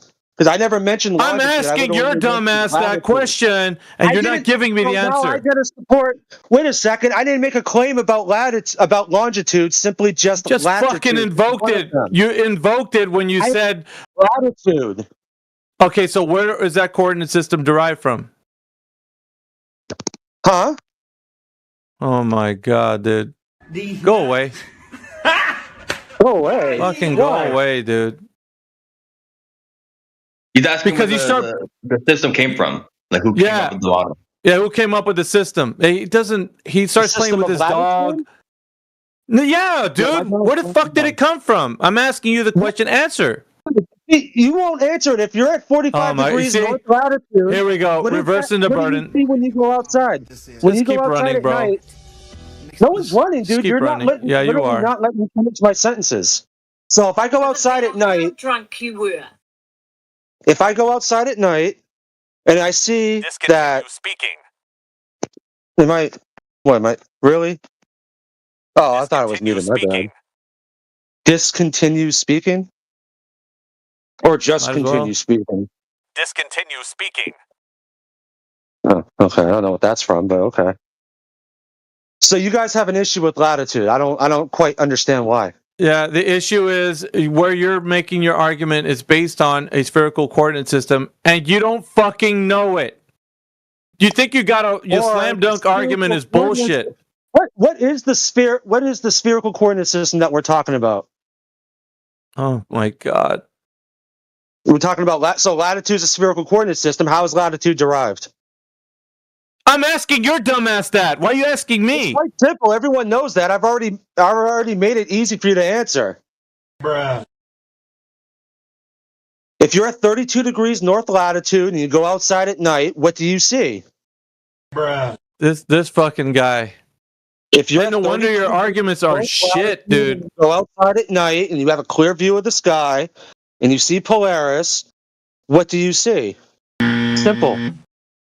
No, it's not simple, dumbass. You're not answering the question. How the fuck did you get latitude and longitude? Where was that derived from? How is my latitude derived? You don't know? Really? Yes, dumbass. I've been asking you that fucking 10 times already. You're not answering it. How is latitude derived? How do you think latitude is derived? Fuck, dude, stop saying it. Oh, stop fucking repeating yourself, dumbass. Yeah, because you're repeating the same shit over and over again. How is latitude derived? You want me to tell you? I've been waiting, dude. 10 fucking. This is 11 now. I'm assuming you live in North America, right? You got a Jesus, North dude. Can you just tell me where it was derived from? Where latitude was derived from? Like you literally There's don't understand where latitude the 12 fucking the 12 fucking time you're repeating yourself, dude. Just say the answer. Well, I will in a second, but first you have to admit you don't know. I where it's will in derived a from. second. Just say you don't know that. God damn fucking. So AB doesn't know how to acquire his latitude My when he's God, in bro. New York. Gotcha. Can you just answer That's the fine. question? I'm your huckleberry. Just answer the question. Either you know or you don't. Yeah?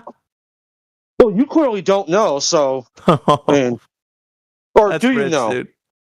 Okay, so how is latitude derived when you're in the north? Don't latitude? fucking flip it around, dude. I'm asking you, dumbass. Either you know or you don't. Oh, I absolutely know. Everyone in here knows how latitude is derived. Then fucking say it. I want to hear you say it, AV. Oh my God, bitch! Shut the fuck up, man. Get the fuck out of here. Because you don't know, do you? Fuck out of here, Vax. Vax. That was funny the way you said it. Wax your fucking eyebrows or some shit, dude. Get the fuck out of here. Why would I want to wax my eyebrows?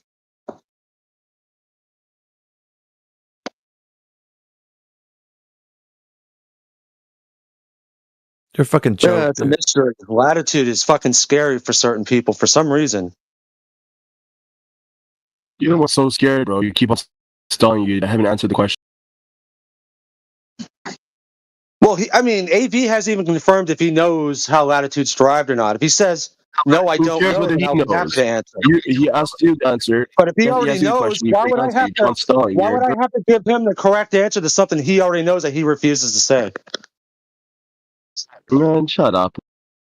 Or See, I just get told to shut up. That's not cool. Like, It's not an if argument. AV knows how latitude is derived, You asked a simple question. Say you don't know. Quit grandstanding like a fool. You say you don't know, and then move the conversation forward.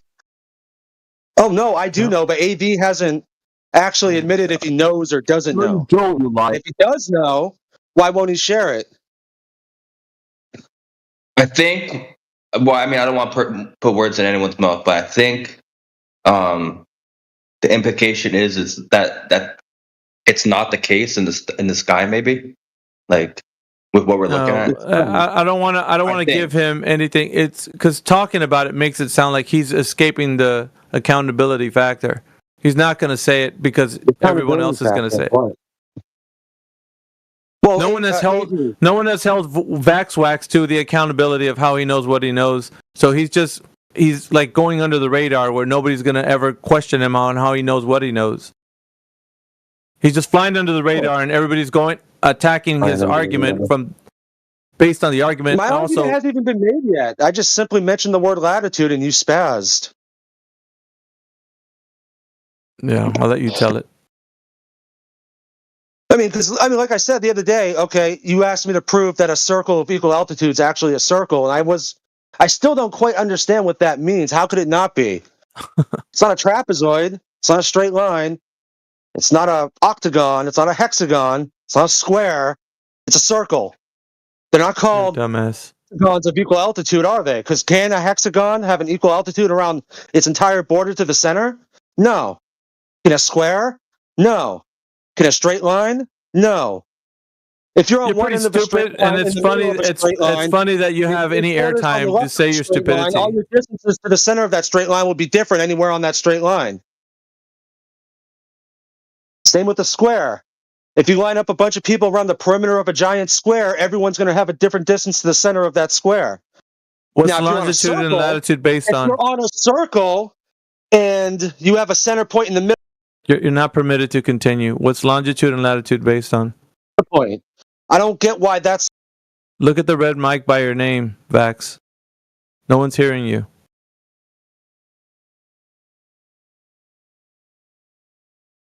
Bye.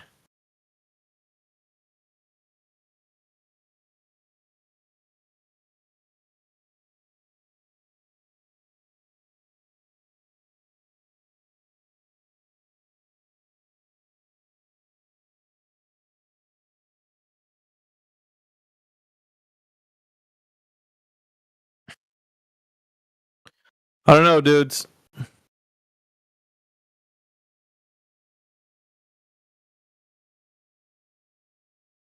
It's the realm that we're in. We got these folk that they claim they have an argument. They don't really, whenever you're questioning their premise.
I shall return, gentlemen. I think we have Big Daddy Flurf in here, and who else?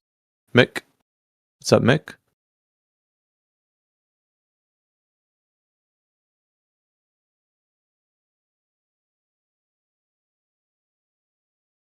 Welcome all who's joining. I'll dip out for a little bit and I'll come back. So.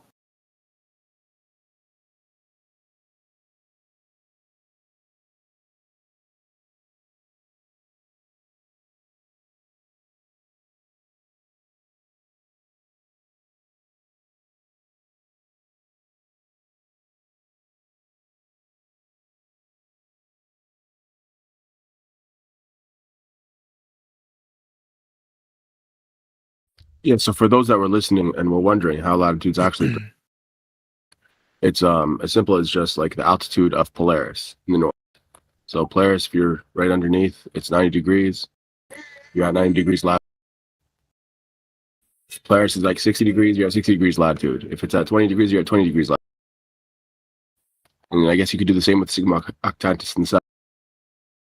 And then more complicated version is using the sun. Sun, you could take the sun when it's highest in the sky, basically at its zenith, and you subtract the altitude. That altitude, you measure that altitude, and you subtract it from 90, and then that gives you the approximate latitude. I think you have to subtract also the declination of the sun, which changes day by day. You're cutting out percentage. Oh, cool. But when I finish. Jedi, if you're there, do you mind if I have a quick chat with you?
And the reality you could put yourself somewhere in reality. You could say you put yourself in the forest, right? And there's a little pond in the forest, and there's trees that come up out of the earth, and there's a little lake where the edges of the lake or the pond are higher than the surface of the water. The water's in the horizontal orientation.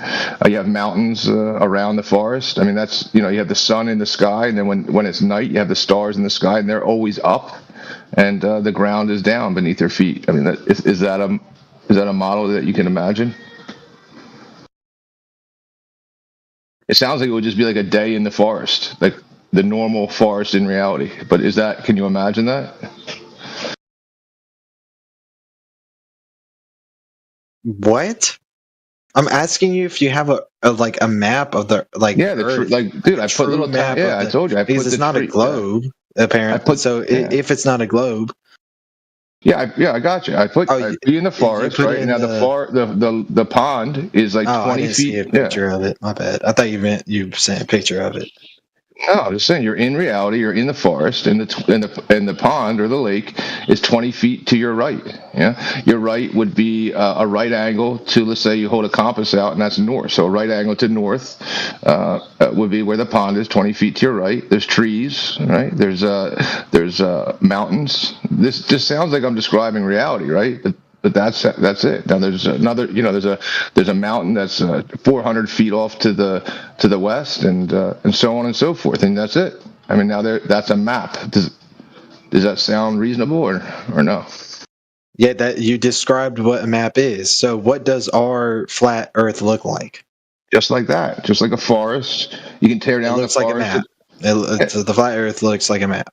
This Earth, it just looks like trees. Like you have a visual representation of this flat Earth. Can you imagine yourself? This is the visual representation. Can you imagine yourself standing in a forest where the sun, moon, and stars are in the sky? They're up. They're higher than the treetops, but you're shorter than the treetops. The lake is in the ground, right? It's lower than the ground that you're standing on. The water, right? The bottom of the lake. Can you imagine this? Yeah, you can imagine that. Yeah, because it's just reality. So when the guy said to you, "It's just reality," right? I mean, that wasn't like a backhanded idea, right? That wasn't some kind of weird slight to you. Like, it's just reality. It's just you're in the forest. There's the trees. They're tall. If you measure a tree, right? It's the height of a tree. Let's say it's 20 feet high, right? From the baseline that you're measuring the height of the tree from, something in relation to that marker, to that level horizontal surface, that's 20 feet would also be 20 feet. It wouldn't be lower over the distance because level curves and falls downward. It's just reality. 20 feet is 20 feet is 20 feet, and the trees are 20 feet. Okay. Yeah, there you go. Now, can I have a visual representation of this flat Earth? I don't understand. You're just explaining 20 foot. I don't it doesn't. You can't look at. Dude, I gotcha. Yeah. Here, I'll look up a flat Earth model. You're asking for a model. You don't have a globe model. All right. Let me send you a globe. You think you have a globe model, but you do not have a globe model, and I can prove it to you. Well, that might be fun. I just want to know, like, what's your where are you expecting compliance? Are you expecting this model that somebody hands you? Are you expecting it? Well, no, I don't care if you hand it to me. I mean, I'm fine with you. No, when they give it to you, whatever, when they show it to you, are you expecting it to be from like a God's eye point of view? Sure, yeah, I'm fine with that. Yeah. Like a God's eye point of view. But in reality, we're not God. So I mean, what do we do now? So imagine we're God. Your explanation is that we can't do it.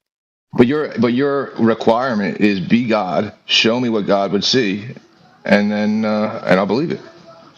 Instead of what you're capable of, which is just observing reality around you. You want to see it from God's point of view. I can pick up my phone and then go on Apple Maps and then look at the Earth and determine like distances from that and correct distances and everything like that. Like on a flat Earth model, I mean, how do you get distance? How do you get distance to something? Measuring the distance. Yeah. How do you? I mean, is it a straight line distance, a curved distance? Like, how do you get the distance to something? It would be on a globed Earth. It would curve to the Earth. Yeah, but unfortunately, all the distances we have on Earth at this very time are all linear measurements. They're not curved. They're straight lines. They're linear with the Earth. Yeah, I mean, like linear isn't curved. Now this guy gets confused because when he pulls back from his Street View maps, they show him the cartoon ball, and he goes, "See." Well, I mean, I'm just looking. Well, that's where you're hung up. That's what you're referring to. Well, I'm also trying to ask what, like, if I can't understand what I can't understand. You're demanding omniscience. You're demanding us to have an omniscient answer on what the entirety of Earth is. I'm not trying to ask you what the entirety of Earth is. I'm just trying to look. You said, go ahead and give us that God's point of view. You said, yeah, I'm fine with that. Now go ahead and give me that God POV. That was you. Yeah, what does the Earth look like from above? What if it, like on your flat Earth model? Dude. I don't understand. What's so hard about it? Where are we going to go? Space is fake. Where are we going to go? You can create your own CGI fake models. I don't care. What does it look like? To make a model. You need to look at something to make a model. You can imagine something, and that's not going to work. Now he wants a replacement fairy tale. Listen, in order to make a model of my Greyhound racing dog, I had to measure him. How's that? Okay. Scale down the STL when I put it in the 3D printer. But you have to measure something to make a model, don't you? You can scale it up and down, right? Measure the Earth to be a ball so we can scale it down to be a globe on your desk.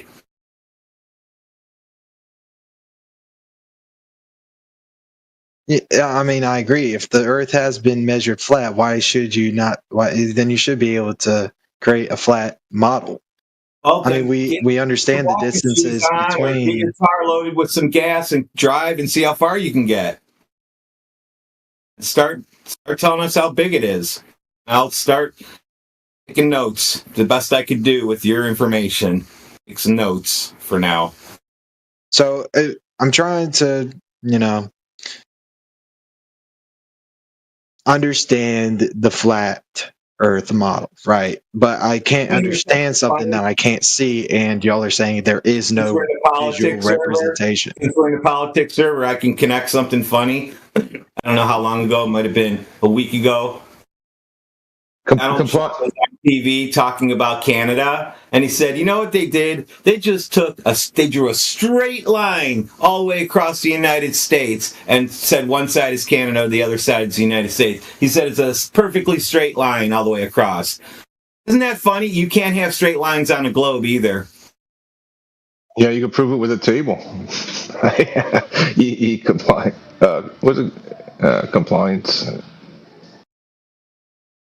Yeah, I mean, you can have a visual straight line on a globe. I know, but just imagine saying like imagine having a conversation with somebody, right? Because this is what's going on, but it's kind of flipped, right? Imagine having a conversation with somebody and say, and asking them to just, can you imagine reality? And then the other person saying, no, you need to show me it. Show me it. And well, just use reality as your reference. And then the other person saying, no, I don't know what does that mean, right? And they're confused by reality. That's kind of funny, right? So you want me to take my small understanding of reality and put it into a large scale? And yeah, like I did it in the chat. So I'm supposed to suspect that everything is as I perceive it. Imagine it. Yeah, just imagine it. Not a brain in the jar. You're not in the Matrix. I just Googled pictures of towns from the sky, right? So I just put it in the chat, right? Now just link all of those together as one large photo from above, and then flip it like a piece of paper and look at it from the side, and that's it. And there's it. Zoom yourself not to the sky, but from the sky down to the floor, and then look at reality. That's it.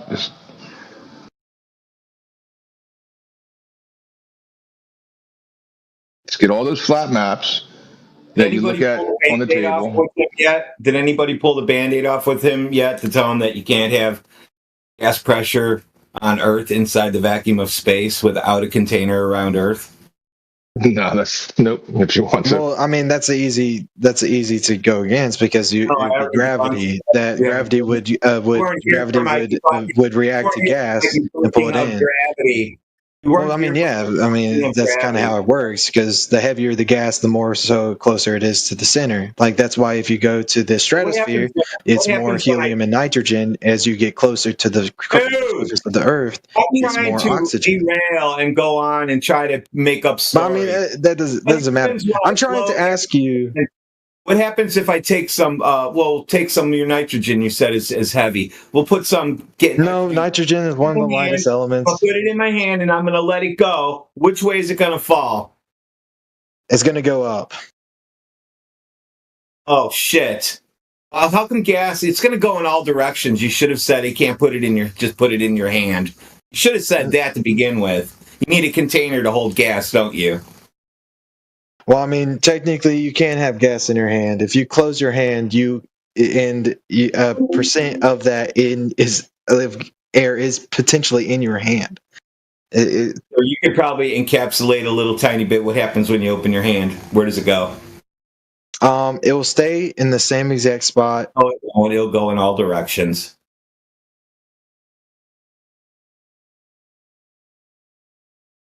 One of the properties of gas is it doesn't stay in place. Oh, well, yeah, that's true. That's true. You're right about that. Does that happen in reality, though, or somewhere else? I mean, yeah, that does happen in reality. Now you have a problem with space and Earth. How so? And have gas pressure of 14.7 psi at sea level and a vacuum surrounding it at the same time without a container around your ball Earth. Like a glass container has to be around it. Something nice and heavy that is not permeable, like glass. Well, no, because gravity's pulling in the... Oh, no, I already debunked your gravity. No, I didn't. Well, no, you didn't. What? I don't understand. You debunked it when you said gases go in all directions. Now, how do they get pulled down if they're going in all directions? It still has a mass. Anything with mass is affected by gravity. When I open my hand, which way does the gas go? It should go down, right? It has mass. Gas goes all over the place. It's because the gravity isn't strong enough to pull it down further. Okay, now you did hear what you said. It's stronger the farther away you get. The closer you get. The stronger, the closer you get to the center of the Earth. It will also more so the mass. You have to look at the mass of the Earth. And then if you look at like real quick. If you look at the atmosphere, right? So you have, and it's perfect, and it perfectly fits it too. Gas ball. Atmosphere means gas ball, by the way. Atmosphere means gas ball. You don't have gas balls in a vacuum. I have a vacuum chamber. I've already debunked your claims. What about your vacuum chamber? I debunked gravity. I can put water in there in a cup. It'll sit in the bottom of my vacuum chamber until I turn the pump on. And as Because soon as gravity is still being affected by it. as soon as so when I vacuum remove the doesn't delete. you gotta let me talk. You asked me a question. Oh, okay, you're right. You're right. My bad. So when I put the water in my vacuum chamber and I close the lid, it just sits there. When I remove the air, the water turns into gas and also leaves the vacuum chamber. Air pressure was holding the water down, not gravity.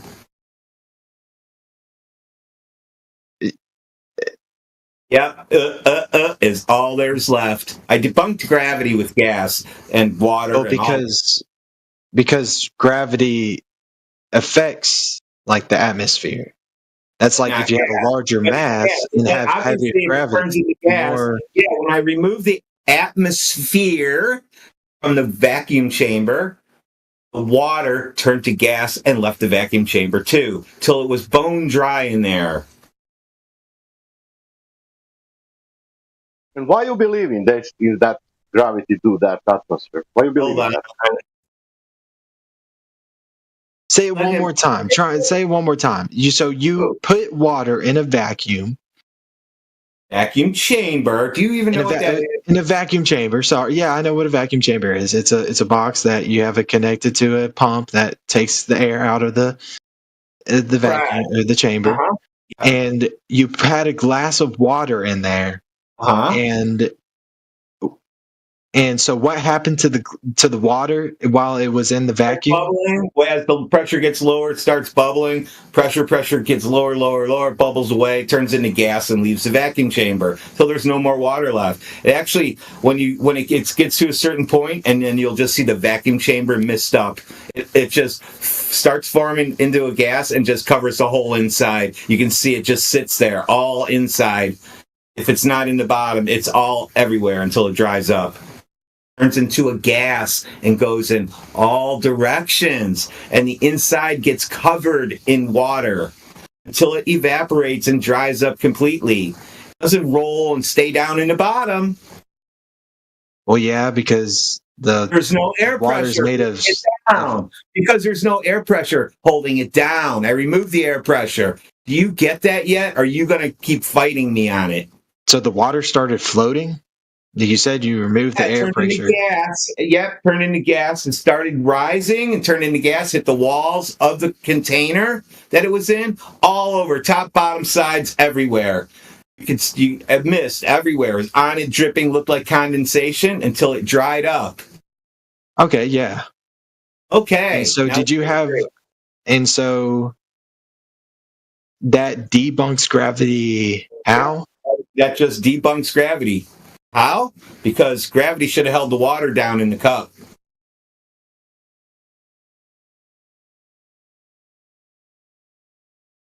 Well, it's because it turned from a liquid to a gas. Because it didn't have air pressure surrounding it. Isn't that a mind blower? So can gas create an atmosphere? No, gases cannot create gas balls. The gases, if it wasn't for the container, they will expand and go towards the lower pressure. So the reason that you have a pressurized system and water in the liquid state because of the pressure that is the 14 psi, right? You have water in the liquid state because you have a contained environment where the gases are a certain pressure, then the water is in the liquid state.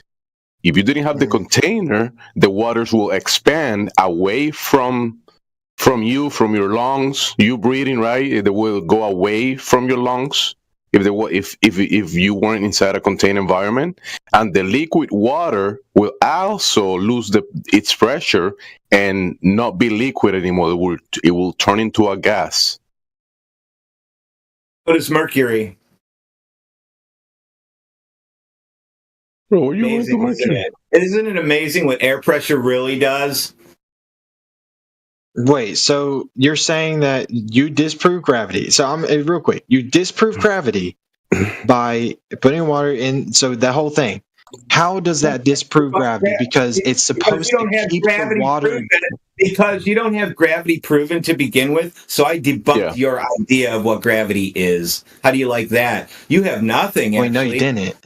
I made a claim because gravity was still affecting. Make a claim. It's air pressure. What do you think about that? When I remove the air pressure, the water goes away.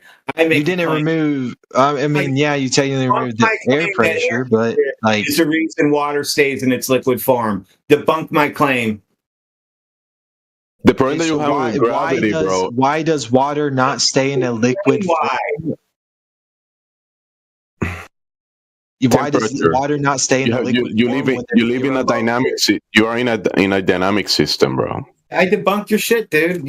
You can ask. You didn't prove that gravity does not exist. You just legit evaporated water by getting rid of the space. Yeah, it didn't hold the water down. Your gravity left. It didn't hold the water down anymore.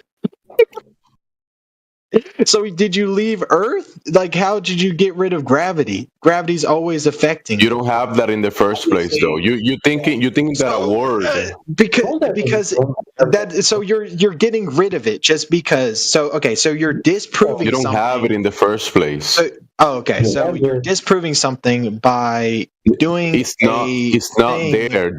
That's not there. The word, that's disproving something. Listen, you will have to manipulate gravity. This thing that you're saying when you say gravity, when you say gravity, right? You're saying a word. What does that word mean? What is the mechanism that you're talking about? When you say, "Oh, gravity is doing these things," can you demonstrate that? Things in. Yeah. Can you demonstrate? Because he demonstrated that it's not gravity keeping the water in place; it's the pressure. Weak and strong effect, right? Bro, what are you doing talking in the middle of us, between us?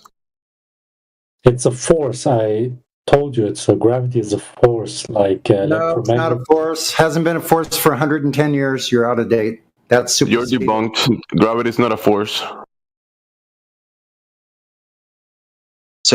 So what is it? Oh, well, you don't believe in gravity. So I can't ask you what gravity is. It's a concept. It's a mental construct of warp.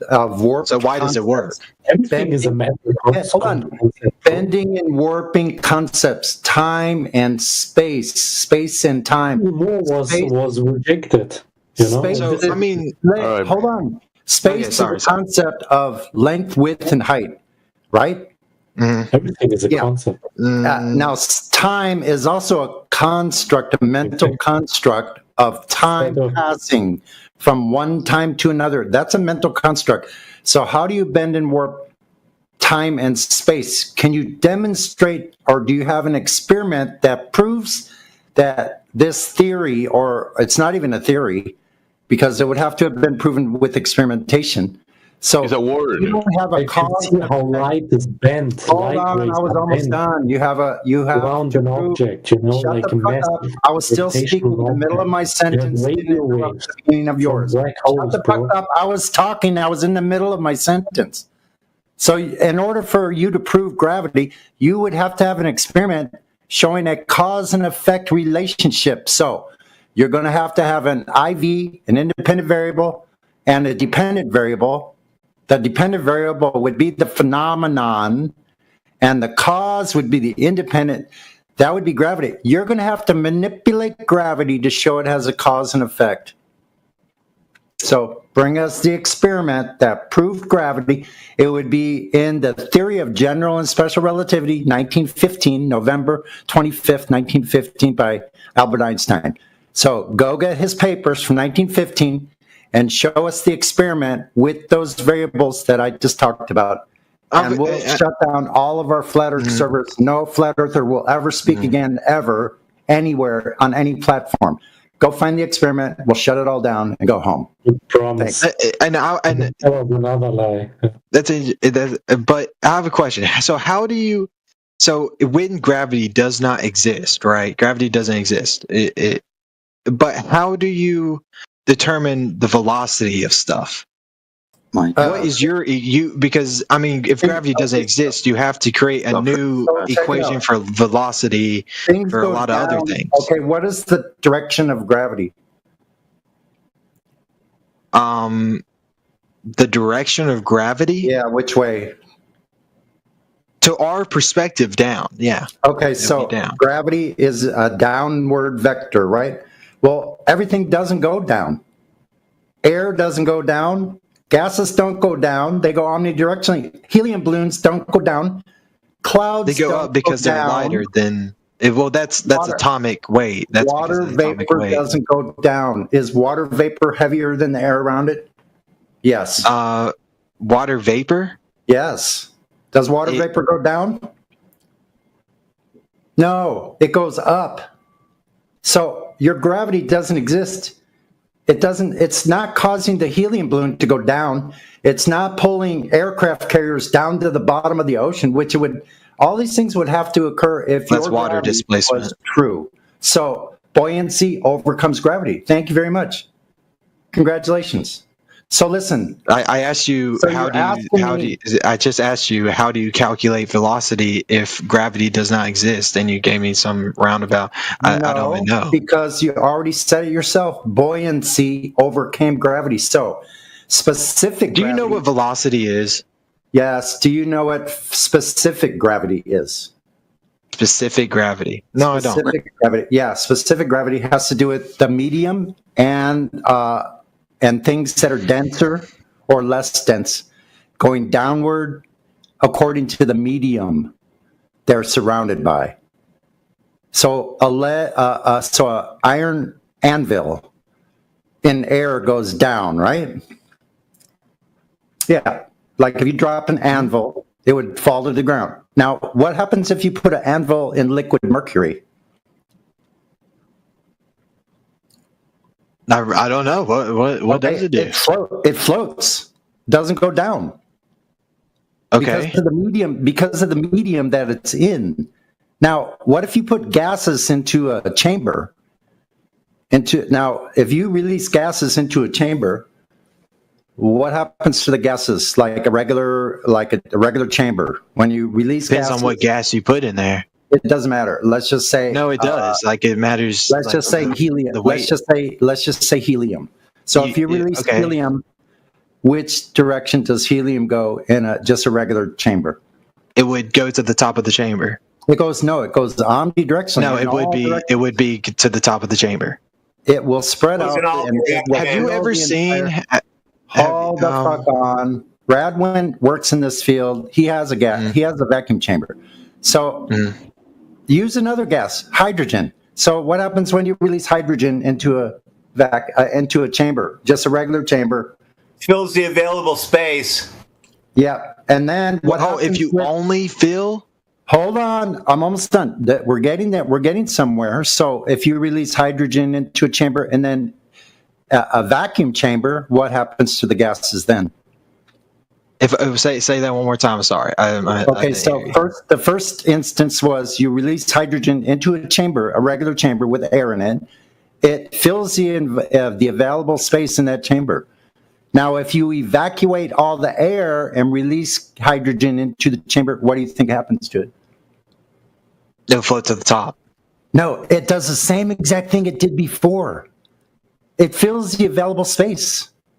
So gravity didn't affect gases at all.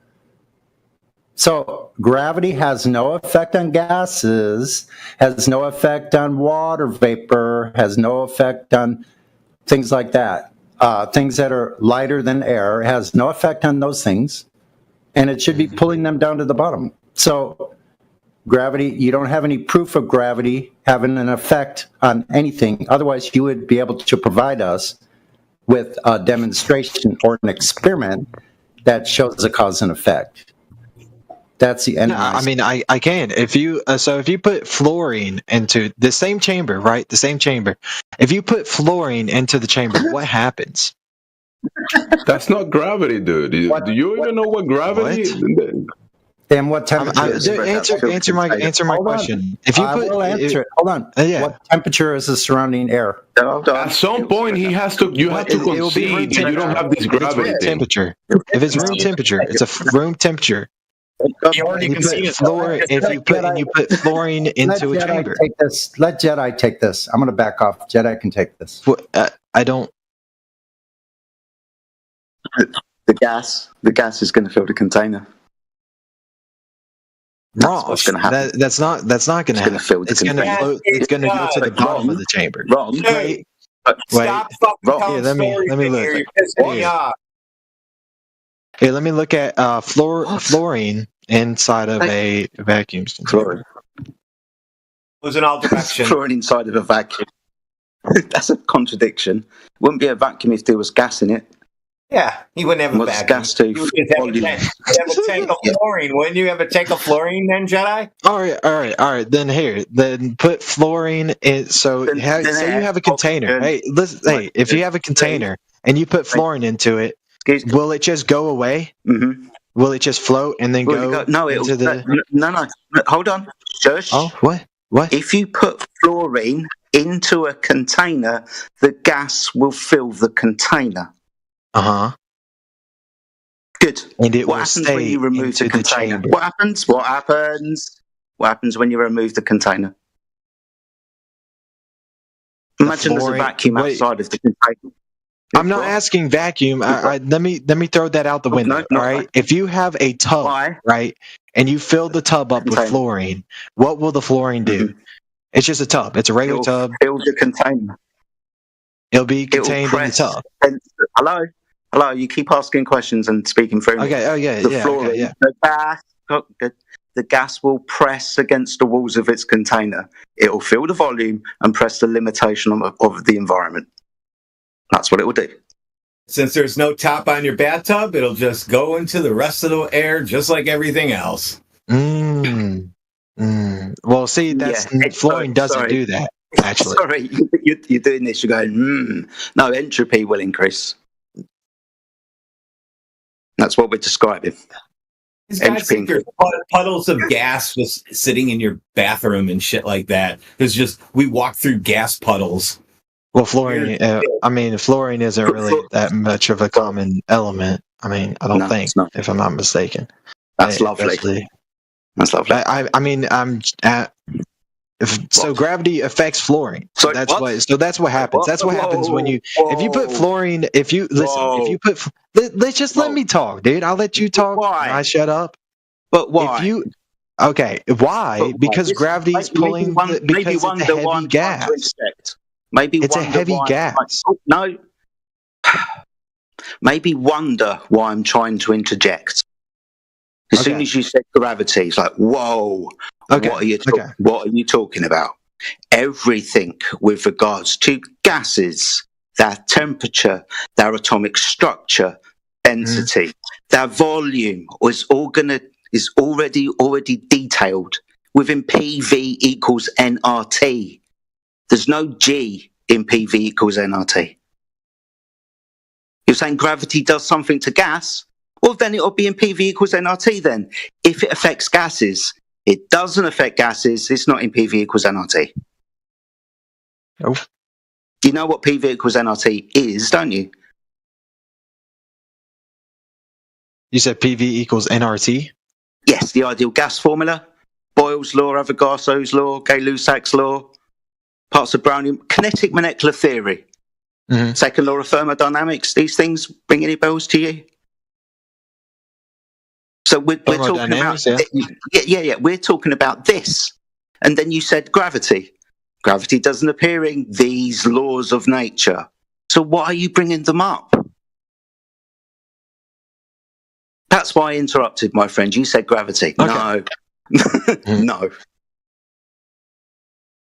And so, correct me if I'm wrong. So if you put, and I'm just trying to ask, if you put fluorine, right, I'm going back to that. If you put fluorine in a tub and it's an open container and you just pour the fluorine into the tub, what will happen with the fluorine?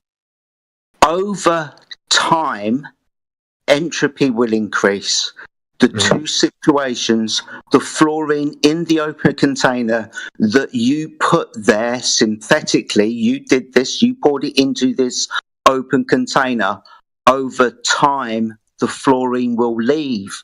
The two situations, the fluorine and the atmospheric pressure outside of the semi-contained environment, will reach an equilibrium, i.e. you go back a week later, the fluorine won't be there.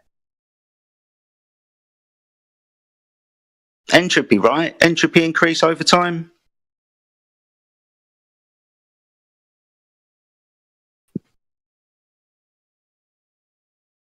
I'm looking at it right now. I Google it and ChatGPT it to see if what Jedi says is correct. And there's somebody in the side chat calling me a 15-year-old. Seriously, wisdom? You need to listen and pay attention to what's being said. We're speaking about entropy, laws of nature, things that happen always, and have been perfectly described. You can find the equations for them. There's no G in there. Gravity doesn't affect the entropy of a system. Well, his rebuttal to that is we have electricity and we can make electricity. Did you read that? That's the whole rebuttal. We have electricity. Yeah, so we can spin magnets and copper around. Yippee. I like this at 34 minutes past the hour. In a vacuum, you have falling, that word's very particular, gas molecules. Gases don't fall. Gases spread out. It's not falling when it's going down. It has energy to go down, equivalent to the energy around it, depending on its density, depending on its temperature. It's not falling. Yeah, free fall. It just falls. It has not. When you say falling, this is what it is, right? When you throw a ball up in the air and it comes back down, it's falling. That's because the ball that you threw up in the air has run out of kinetic energy. So when it runs out of kinetic energy, it comes back down. The kinetic energy of a gas is given to it by T, temperature. If you want gas to stop moving, absolute zero is required. Gases don't fall, they have kinetic energy. They move because of the energy withheld within the gas. And so so when you throw a ball up in the air, what brings it back down? It runs out of kinetic energy. It's run out of kinetic energy. Yeah, it's run out of kinetic energy. Now, if you want to ask me what brings it back down, I can't tell you. Because there's nothing that can be scientifically manipulated in an experiment to manipulate that observed phenomena, the thing falling down. It does. Well, I mean, there is a calculation for that. Okay. Sorry. There is a calculation to perfectly, like. Okay, he's going to talk. We're not going to be talking about. No, it wants to. So, the calculation of the rate of acceleration towards the ground, 8 meters per second. That's the phenomena. We're talking about causes. You've got your variables mixed up. We're talking about the effect. Just because you can say the effect is caused by gravity because we can measure the effect, isn't you very manipulating gravity to change the effect, i.e. changing the acceleration, which you would need to do in a scientific experiment. Wouldn't you? You know what? To change gravity for the scientific experiment? Hypothesis. A hypothesis is prediction. A prediction of what causes things to happen. The thing happening, dependent variable, the observed phenomena, like the thing falling down at an exact rate, and the cause of it happening, the independent variable. That's your hypothesis. If this independent variable, then that dependent variable. Then actualize the hypothesis in an experiment where you vary and manipulate your independent variable to see if it causes the dependent variable. Does this ring a bell? You did this in science class, right? Science. Well, in physics, we learn how to calculate throwing a ball up in the air when it drops. Sorry. You can extrapolate mathematical formulas from the scientific method if you want to do so, but physics is going to start with experiments first. Yes, you can calculate the rate of fall of an object, That doesn't mean that it's caused by gravity, dude, until you vary and manipulate gravity. Well, one of the variables in there is gravity. Okay, then if you remove gravity, then it's wrong. Then, sorry, I'm trying to help you. Then define gravity, show me that it's physical, and vary and manipulate it as your independent variable. First of all, define it for me. What is gravity? Gravity is the pull on something due to the mass. No, see, that's incorrect. Here, let me look Space-time anomaly. Sorry, Einstein, right? 1915, general and special relativity. It's not mass attracting mass as Newton proposed. It's the bending and warping of space-time. You got your gravities confused. Well, yeah, there is that. Well, yeah. What do you mean, well, yeah? These are two completely different things. One's in 3-dimensional space, one's in 4-dimensional space. One's got time in it, the other one's instantaneous action at a distance. Well, I mean, that's why we have a variable time in the calculation. Sorry, but not in mass attracting mass. You're confused again, aren't you? You can't have the two. You've just pointed to one, pointed out to you that that's not the current scientific rhetoric, because the question of how is not answered by Newton, it's answered by Einstein. They're not the same thing. Gravity is the mutual attraction between all masses in the universe. Really? So what's Einstein talking about then? Well, he says that gravity affects time. That's what he's saying. He says gravity. Hold on. He says that gravity affects time. Are you sure? Well, I mean, yeah, because the heavier mass, you can actually, and also speed. Heavier denotes a vector. What? I mean, if I'm not mistaken, didn't Einstein also talk about how when you get, like, did he talk about black holes? I'm pretty sure he did. Pretty sure he did talk about black holes. Bingo! Bingo! I got bingo. Wait, what are you laughing about? That's a good bingo. I know why, because I got bingo. You said all the terms. I got bingo. We made up bingo cards, phrases Globers use, and I got bingo. You guys owe me some money. Okay. That was like 2 away. You mother. All right. So you're conflating two different models of gravity. That's what I'm laughing. All right. So if I'm just gonna sit here and wait for you to tell me. Throw a ball that weighs 500 grams in the air, and then let it drop to goes 10 meters high, and then drops down to a base of 20 meters. When you get that calculation done, you can come back to me. We know the average. Well, because you can't do it without gravity. Excuse me. So we know the rate of fall. You keep saying that we can't do this without gravity, but yet you failed to provide a scientific experiment to demonstrate your claim is true. Demonstrate. Yeah, I can do it by myself. My fucking God. I've already tried to demonstrate to you that you're speaking about an outmoded type of gravity, and you're the type of person who kind of intertwines the two types of gravity, doesn't really know what they're talking about. You've got to provide a scientific experiment. You understand that I'm not making a claim. I couldn't do so because I can't vary and manipulate that independent variable.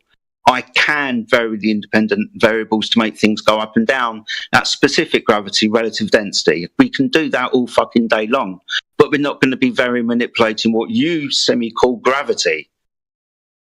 But I can make a scientific experiment proving gravity. You're talking. You give me the dependent and independent variables for your hypothesis. Then my hypothesis is that if I throw a ball that weighs 500 grams up in the air, 10 meters high, and then comes back and hits down at the exact same point at 10 meters, that if you do the correct calculation, which is, I don't know. This is not an experiment, man. What? Yeah, dude, you said it yourself. My experiment is that now you're talking about balls dropping. My hypothesis is that that gravity will affect the ball at a certain time, and then it will hit the ground at a certain you have to okay. I'm just trying to help you because you throwing a ball isn't natural science. You know what kinetic energy and potential energy, like the calculations for those? Yes, we do. We were speaking. I actually have it right here, right next to me. Excuse me. excuse me, we were speaking about them earlier. Now, you throwing a ball isn't natural science. You understand what a dependent variable is, don't you? No. Let's see. Kinetic energy equals mass times velocity squared. And what does velocity? Velocity is... Are you an idiot? What? Are you an idiot? No, I'm not. Then why are you talking about kinetic energy when I'm trying to demonstrate? Hold on, you want to talk through me again? What? You just asked me a question. I wanted the hypothesis. Now what's the hypothesis? Do you know what a hypothesis is? We went through this as a prediction. It's got a dependent and independent variable in it. You threw a ball in the air.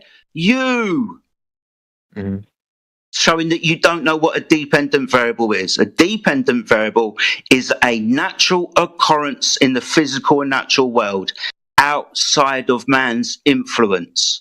You throwing a ball up in the fucking air isn't a naturally observed phenomenon, Sunshine.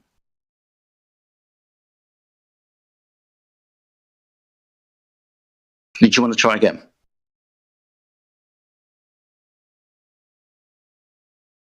You can get this. I mean, you said you were going to sit here all day, so I guess I could say it later. But you can get all these derivations. He's cooked. Yeah, he can get all these derivations that he wants with the Archimedes using Archimedes' principle, drag coefficient, the displacement of the fluid, the acceleration caused by displacement, etc., etc. If he wants the velocity. Yeah.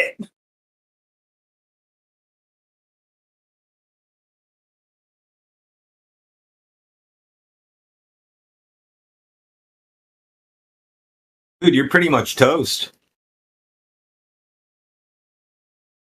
You got to get the surface area, which is the normal vector perpendicular to the surface. All these things, I mean, require flat Earth. No need for this. You know, we can manipulate this by manipulating the object, the volume, the size of the object, displacing more of the medium to cause the acceleration. We can show you this.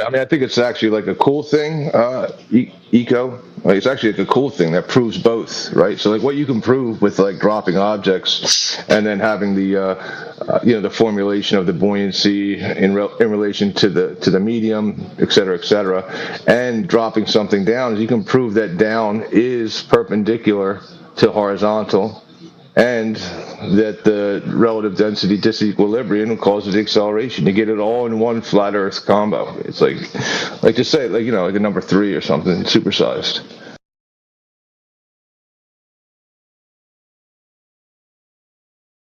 It's a twofer. You get 2 for 1.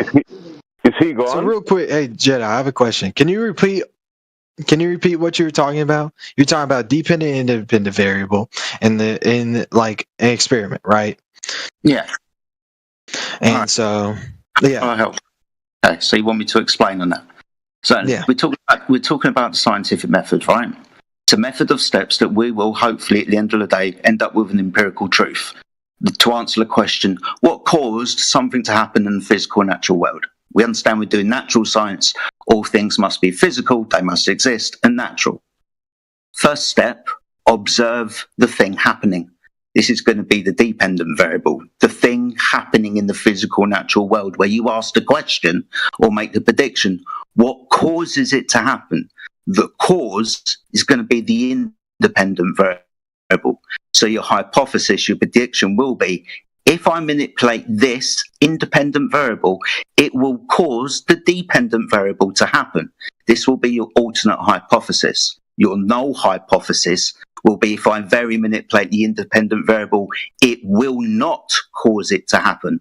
through experimentation, where you vary and manipulate your independent variable, you're going to figure out whether it does or does not cause the phenomena to happen, demonstrating one thing to be true. You've either demonstrated it is or it is not the cause. Natural science, dude. So if we want to figure out what causes something to happen, that's what we use this method for. Yeah. Good. You're saying gravity. So when you drop something, gravity is the cause. Yes. The apple fell from the tree, and gravity is the cause. That means that in the experiment, you have got to vary and manipulate the thing that you think caused the phenomena to happen. Can you do that with whatever gravity is? So I asked you to define it.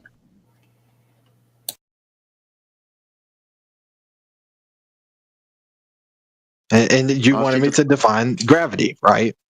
Yeah, because it has to be physical. It has to be physical so I can manipulate it.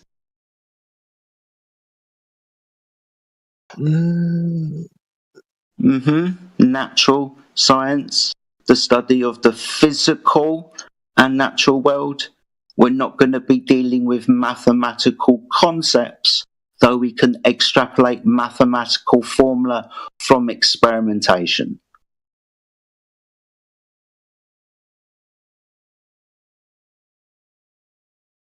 This is why we know there's no scientific experiment for gravity, dude.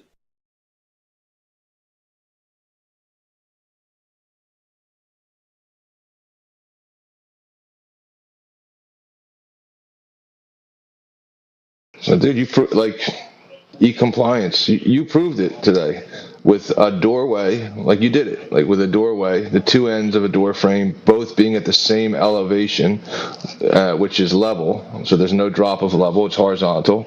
And then you dropped a ball or whatever you dropped. I don't remember what it was, and it followed the perpendicular nature of vertical. You proved everything.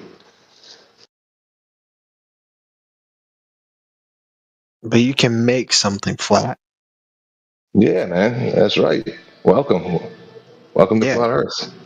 No, you can make something flat. That's what I know. I remember that's how elevation works. That's how you find elevation. Like ocean. Well, you get the elevation from the ocean sea level. Yeah. Yeah. And what is the elevation of the sea? Sorry. Welcome to Flat Earth. Because it's elevation above mean sea level. The sea level of the water, the sea, is a horizontal reference datum. For you to say the mountain is at 10,000 feet, the aircraft is at 35,000 feet above mean sea level. Welcome to Flat Earth. If you want to compliance, you don't have to. You don't have to believe all this. You can just say, I just don't believe it. You don't have to. You don't have to. You can hold it in your mind. You can hold a contradiction just hold it there, and you don't have to be in flat Earth. But listen, his problem is now every time he goes outside, he's going to say, "Well, I know it's flat, but it's a ball," and that's all he's going to be doing the rest of his life. I know it's flat because I can't prove it's a ball. Okay, but it's a ball. That's your choice. Yeah, that's like your. That's true. That is true. If you want to be there, yeah. How will you prove the flat surface? Well, he already proved it. He proved the flat surface. Well, no, he may have proved how to calculate for elevation. You didn't prove a flat surface. And how we will prove the flat surface if this one is curved? When you measure, dude, I thought, did I do it? And also, I think there's like a misconception. I think there's a misconception. But I'm asking you, how will you measure the flat surface if this one is curved?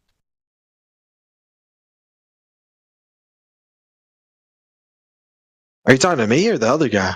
Yeah, to you. Okay, yeah, what? How we will measure the flat surface?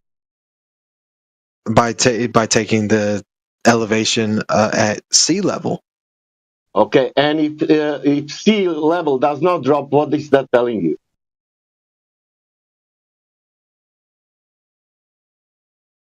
If sea level does not drop? If sea level is the same on 20 miles, what is that telling you? What's that? How you call that surface? That the water found an equilibrium. Yeah, and how you call that surface? What is not changing the elevation 20 miles? Well, real quick, that's not totally right. The Pacific Ocean is a little bit bigger than. I'm asking you this question: how you call the surface what doesn't change elevation for 20 miles? Answer the question. It's Dude, so I only simple. need one more. You just said Earth is so big. We have What do I call an elevation I almost that have has bingo. Just that say is one flat more for phrase. 20 miles? You, A flat elevation. is that flat surface if it doesn't change the elevation in 20 miles? Well, we base elevation off of sea level, so of course it's not going to change if it's based off of something. Yeah, if it's based on the sea level, and we have 20 miles of this sea level, is it that flat? Well, it's based off sea level, so You're technically, it saying there's is no in a cha- sense, yeah. but not really because of the curvature of the Earth. I mean, I don't understand. Okay, on the curvature of the Earth. Okay, on 20 miles, is it the same thing? The elevation will not change on the sphere. Elevation at sea level will not change. You are saying that the surface will look the same on the if that 10 miles it's flat or if it's 10 miles curve. 20 miles doesn't matter. Are we talking about elevation, or are we talking about? So we're talking How about do you measure elevation. dude? How do You measure elevation based off of the sea level. Yeah, but we are watching now the sea. There is nothing. There is no mountains, nothing. And there is one object, and we see on that object on 10 miles. But all what we see to that object is the sea. Well, if an object is 10 miles away and you're looking at the object, you should not be able to see a certain point of it because of the curvature of the Earth. Okay, but these 10 miles, how we can call these 10 miles before that object? Say again, sorry? How we can call this surface before that object, this surface of the water? What's the orientation of the water? Is what he's asking you. What's the orientation of the water? I'm telling you that there is a 10 miles in reality, and it doesn't change elevation of the water because water is in equilibrium. Well, because the elevation is based off of water. Yeah, of course. That means we have 10 miles of the flat surface. Is that correct? Yeah, elevation-wise, yeah. Yeah, you cannot have 10 miles of the flat surface on this sphere. Well, I mean, if you base it off of where, like, the ocean floor, or I mean, not ocean floor, sorry, sea level, then yeah, it doesn't matter where you are. You can be anywhere, and the ocean level isn't changing. The elevation of the ocean is not changing. Yeah, you're correct. I should to change on the sphere. Do you know that? Yeah, welcome to Flat Earth for I think the 5th or 6th time you've flat. I'm not welcoming this guy anymore. He is over welcomed at this point. I mean, you've already flat smacked yourself into stupidity at this point. Keep going. He's got to work out the rusty cogs. No, I think he's on. I think. Listen, I'm not going to call you an idiot, but I think it's not exactly your fault that you're holding a contradiction in your mind. You know, reality is what it is. You know, level is horizontal. You know that water at rest is horizontal, and that we measure the vertical change from a horizontal baseline. It's not your fault that they gave you this dichotomy that you're like, well, I have to make this work. You're having a hard time because they gave you a contradiction to work out, and it's tough. But you seem like you're gonna get it, or you get it. Yeah. Well, like somebody else said once upon a time, they said, "You're not stupid; it's stupid." Yeah, so that's all. But you said to us that water on its own is not curving; it's level. That means if it's not curving, there is no sphere. Well, you were asking the elevation of water, and it's zero. If you're, do you know? Let's say from the coast of the USA to the coast of Europe, don't know how much water should occur, but we have that one sea level there, Atlantic Ocean. And you have islands in between, let's say UK and what is there left before Africa, Canary and yeah. It's a ground above the sea level. Yeah, that's topography above the sea level. That's the flat Earth. And below.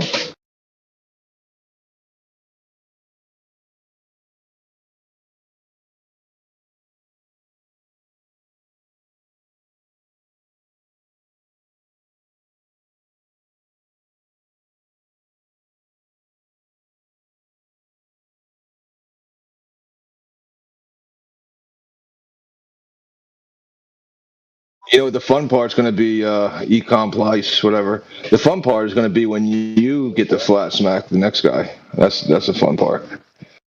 Somebody should get him a coffee cup. I think we have some in the cupboard in the back room. Like, welcome. It better not say welcome. Welcome to Flat Earth and a T-shirt. I've been flat smacked today by myself. Yeah, all you had to do was talk it out, and you realized the Earth was really flat. You just didn't say it out loud ever, and today you did. Only what you need to do now, you need to trust the water more than people. People are saying that water is curving, and water itself does not care what people are saying. Water doesn't lie. We are flat earthers because of water, mostly. That's why. Because the elevation of water is 0 throughout the world. Yeah. Welcome to the flat Earth. Flat lake. It's a little worse than that. No, it's a little worse than that. There's no curvature that's been found, and everybody measures the Earth to be flat. Not just us, not that it appears that way. That's how everybody uses it. In every technology, in everything. It's no big deal, man, because it's always been a plane. Way before the globe was thought of. And okay, and so I have just one final question, and it's mainly just because I know y'all want me to leave. No, listen, fine, which I'm totally fine. Well, I mean, I can't really believe in it. I mean, I'm using gravity and physics right now. Before you do your final question, here's one last thing before you. Yeah, okay. You're on your 17th final question. Just letting you know now. Let me guess. Why were they flying? Yes, that was his last final question. You can't use what I remember saying that we'll have another question. I'm sorry for changing the subject. I'm sorry if I did say that or say that. The subject is the globe is not around anywhere. It's only flat. We can't find a globe. So that's the actual subject. You can't really change it to something else like space rockets when I've already debunked you today with that. Space rockets? Yeah, imaginary shit that you guys dream up, that things fly around in outer space and go to planets and shit. Yeah, and so do we have a map of the flat Earth? That's like it's my genuine question.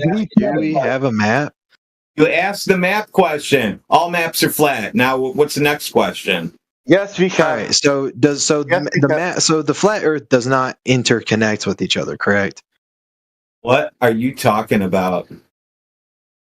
Like, I mean, what does the what does a flat Earth look everywhere like? you go, everywhere you go, you're asking me to perceive something. I can help you. Google Map, it's accurate map for the flat Earth. Yeah.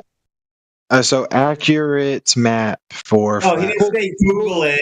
He didn't say Google it. Don't listen to him. He said Google is an accurate map for flat Earth because I use Google Maps myself.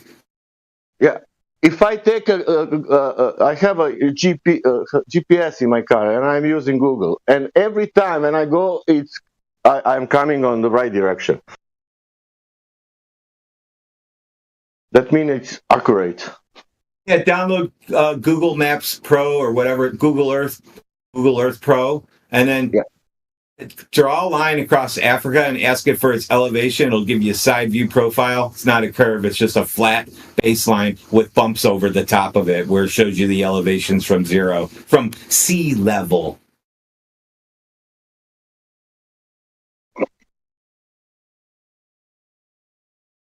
What about sea level? I'm just asking for a map. Like, what does it look like? I told you. Google Maps, Google Earth. That's the one I like. Google Earth. All right, I'm gonna use Google Earth real quick. Yeah. Use Google Earth Pro if you want to do it the right way.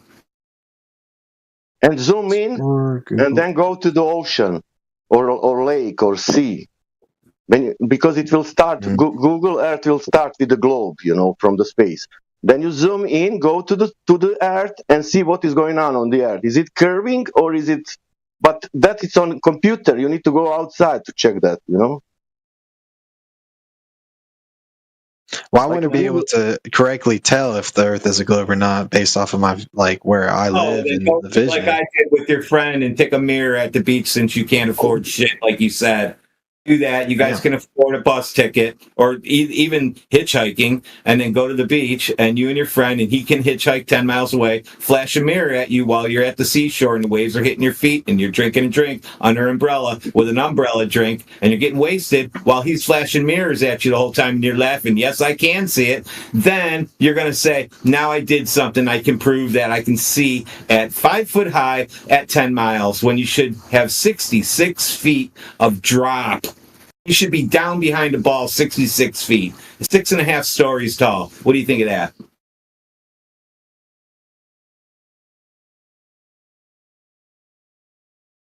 Okay, but I'm still confused. The sense of the where is the middle of the flat Earth?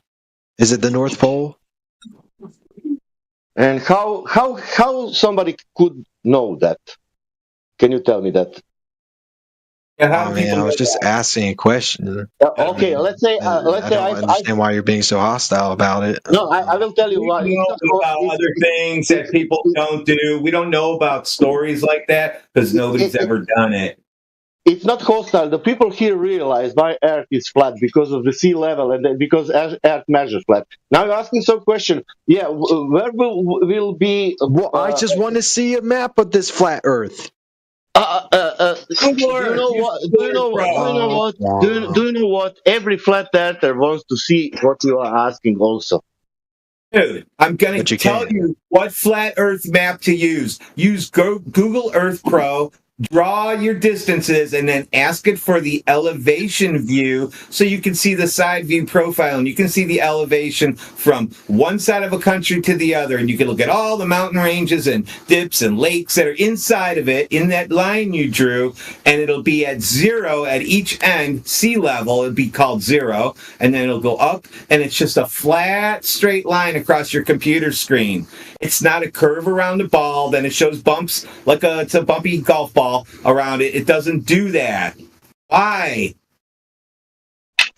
Can you show me the globe map? If you look up Google Maps. Like Google Map, it's a flat Earth map. I told you. It's a what? It's a flat Earth map. Yeah. I just told them what to use if you want to really look at your elevations and shit. Unless you just want to use a map to go around places, use Google Maps then, the one on your phone. Put one on your phone. Oh, I'm going to go shopping today. There's your flat map. How do you like that?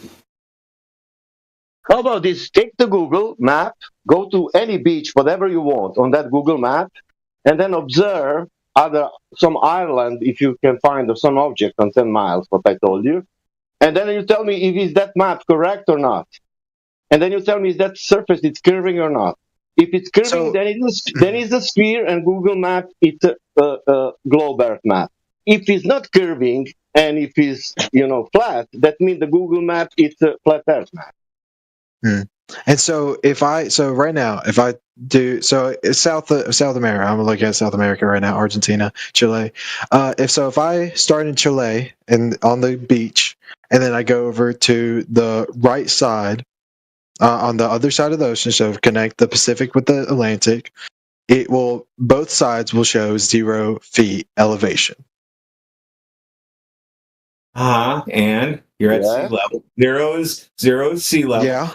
Do That is based off of where the ocean Google is. Earth Pro and look at the profile. It'll show you flat bottom of the ocean too. Isn't that crazy shit? And in Australia, will be the same, and in Russia also. Well, yeah, because elevation is based off of where sea level is. Of course. Yeah. And we figure it out with a triangle.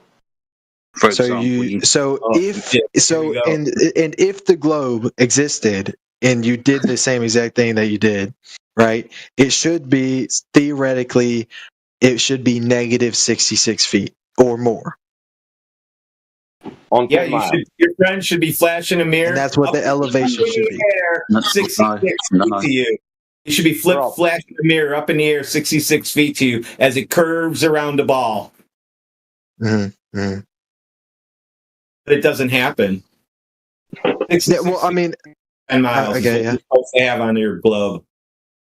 And so, like I said, so if the globe was real, right? And I did the same exact thing. So, same exact thing on the globe, and I went from Chile over to Argentina, so Pacific to Atlantic. And let's say that's 100 miles. It should be whatever 66. So it should say negative 66 times 100 feet, right? 100 miles. Or am I getting this wrong? Theoretically, I'm just saying theoretically. Are you trying to ask what the drop is over 100 miles? No, I'm just I'm saying that you tell me that Google Maps, right? If I take one side of the country and go to the other, if I go from one country to the side of the other, it will end up both 0 feet elevation. I'm just asking you. I don't understand what's so hard about this question. 0 is sea level. Yeah. Okay. Why do you care about going 100 miles somewhere? Where are you going? Do you want to know how much drop is in 100 miles? You can always use the, quote, Earth curve calculator, punch in 100 miles, and it'll tell you how many feet of drop there should be. All right. Well, let's get rid of miles. That's my fault. All right. So doing it on Google Maps, and I go from one side of the country to the other, it will both end up 0 feet elevation, correct? In the ocean? Yes. One ocean to the other. One side of the country to the other should be. It's all one ocean, dude. It's all one ocean. Well, there's the Pacific Ocean, Atlantic Ocean. Yeah, it's all connected. It's just that is true. It's all one body of water, except for inland lakes. When you go from the ocean all the way from across a country to another side of the ocean. Oh my god! I don't. Then it's 0 feet elevation because the Earth is flat. Correct? This water's level, dude. His water is level, and it's 0 feet elevation on one side of the country, 0 feet elevation on the other. And if the globe was real, then it should say 0 over here and then negative whatever over there because it's going down. You wouldn't have a level. Level's a horizontal line. Your level would now be a tangent where the curve would descend with distance from that horizontal tangent line. So would it still end up 0 feet elevation on a global? Who cares about what it says on a fucking map? If you put your cursor on the fucking floor, it's always going to tell you it's on the fucking floor. It's going to be relative to mean sea level, so it's going to be at 0 wherever you put your fucking cursor on the fucking map. So whether it was flat or global, it will still say 0 no matter what. It's a map. And it doesn't work on a globe because water is level. Exactly.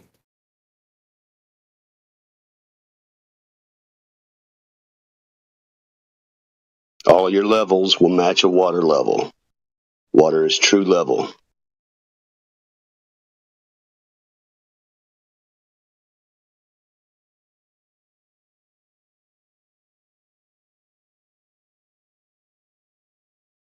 Not actually.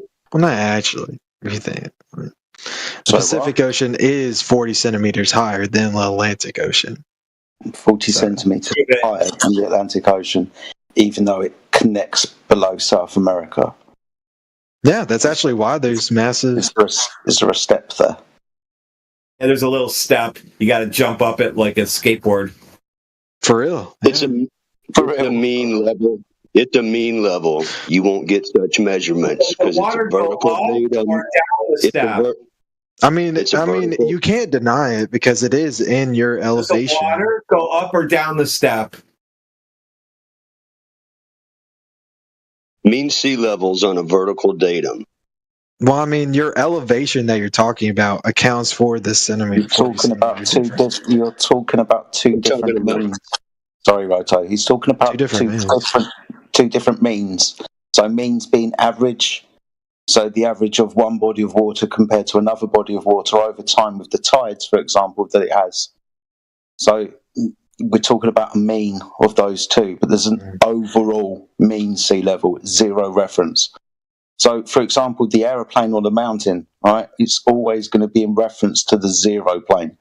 We understand that we can talk about tides. That's going to be an elevation, or low tide is going to be a declination from mean sea level in the first place. Just because one body of water's average is, like you pointed out, 40 centimeters higher, that's just an average from a level. That's right.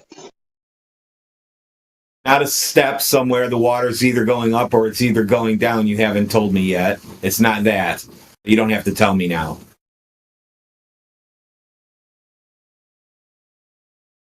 This sounds like it though. 40 centimeters. Yeah, I do know that down there.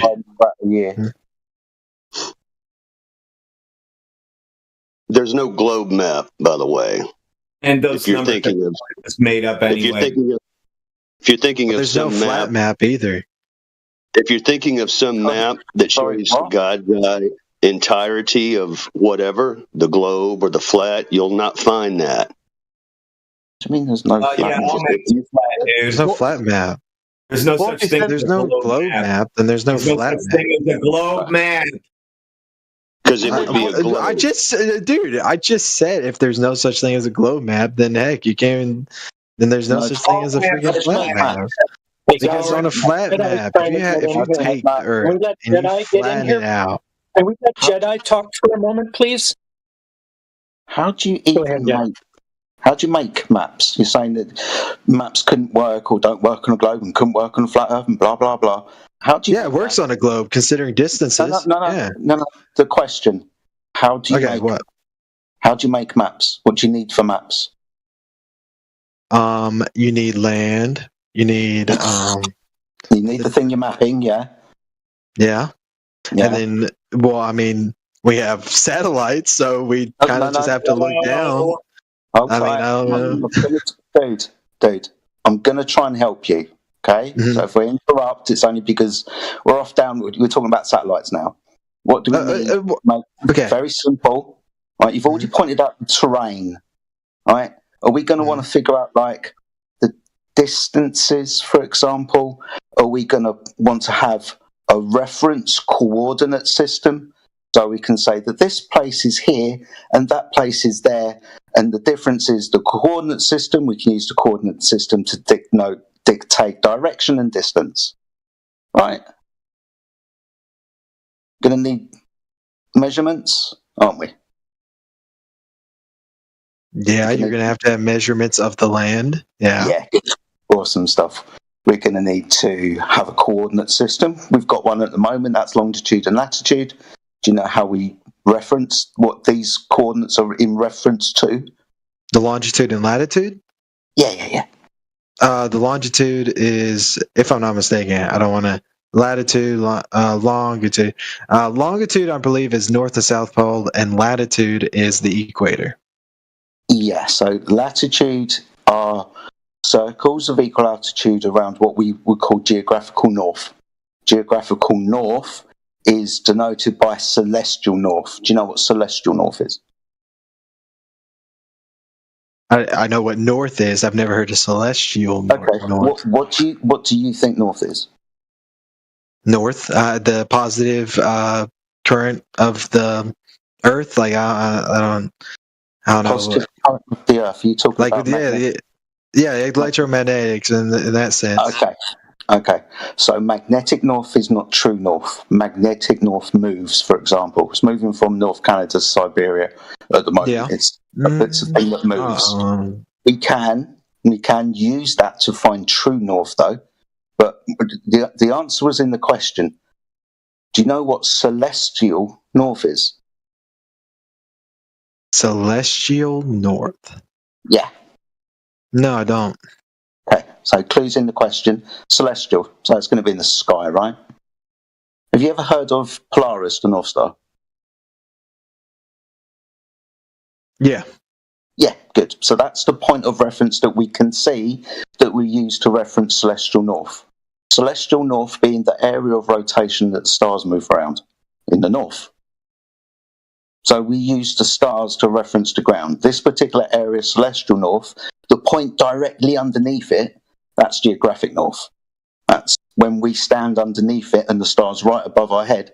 That's how we know when we've got north, because that's what north is. You understand that? Mm-hmm. Good. East and west are circles of direction around north. Lines of latitude are circles of equal elevation dependent on the angle measured of the celestial north above the horizon. For example, like I just pointed out, when you stand underneath the North Star, you point up to it. That's Polaris at your zenith, described as 90 degrees. 90 degrees being a vertical line down from Polaris through you to where it hits the surface of the Earth, being the horizontal line being 90 degrees. As you walk away from north, you can measure the descent of angle of Polaris in the sky as it gets towards the horizon. This is an angle measurement, 90 degrees above your head, 45 degrees when you move far enough away from that star, so it's 45 degrees above the horizon. That will be your circle of equal altitude around the ground position of that star, 45 degrees north. 0 being the equator. That's where you can't see Polaris anymore. That measurement still being a circle around a point, that point being geographical north, denoted by a celestial pole. So this is how we can get a coordinate system. Now, everything that we've done right here by measuring an angle to a star is a flat Earth requirement, flat Earth measurement, because we can figure out our distance from the observer to the ground position of that star by subtracting the angle measured by 90 and multiplying it by 60. It's a straight line distance between you and the ground position of that star, geographical north. So if you're at 45 degrees, that means that you measure with an angle measuring device Polaris above the horizon at north, like the North Pole? Or am I getting this wrong? Hold on, let me do it.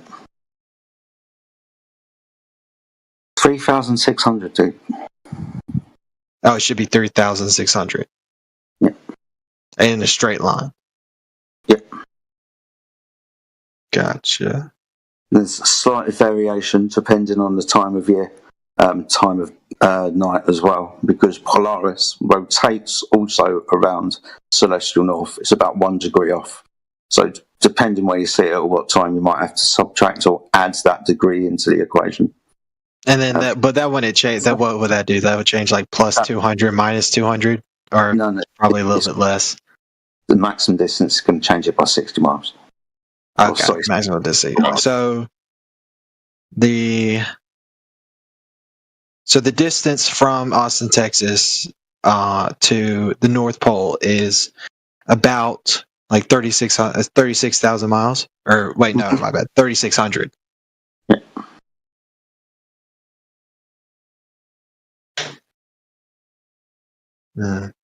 Now, if you want to be at the equator, for example, right, and you want to measure the minimum elevation, that's basically going to be 90. That's going to be the whole arc of the protractor from your head down to the horizon. You're going to utilize that entire distance.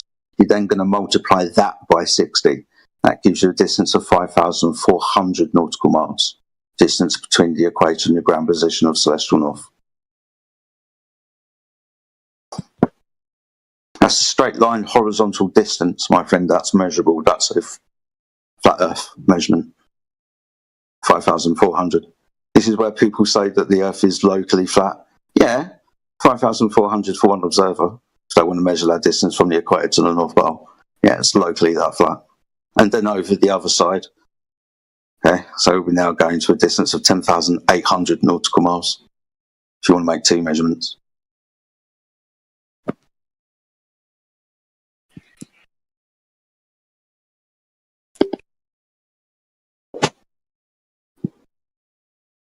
And this proves that the Earth is flat. It's measured this way. This is where. So this whole angle measuring thing, we use it for mountains, we use it for elevation, we use it for distance, we use it for navigation on the thing that we've mapped utilising the same angle measurement. A 90-degree triangle will figure out your distance or height of objects. It's a requirement for the Earth to be horizontal for you to have an adjacent, because if the adjacent was curved, you're not having a 90 degrees, you're not measuring an angle or an elevation angle up from that curved line because it's no longer an angle. We're measuring angles. The Earth is flat because we measure angles on the Earth. This is how we survey the world.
Any further questions? They've gone silent for enough. Yeah, I'm trying. Yeah, I'm doing the math.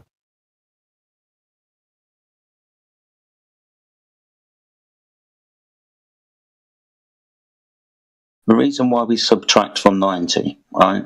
If you're standing at the North Pole with celestial north directly above your head, that's expressed as 90. If you multiply 90 by 60, you're going to end up with 5,400 nautical miles. That's obviously not your distance from where you are at the 0 point directly at the ground position. You reverse the angle. So, for example, if it's 90, it's actually 0. So 60 multiplied by that's 0. When you measure and walk backwards, it's 89 degrees. That's 1. 1 times 60. That'll give you 60 miles. So that's why we subtract.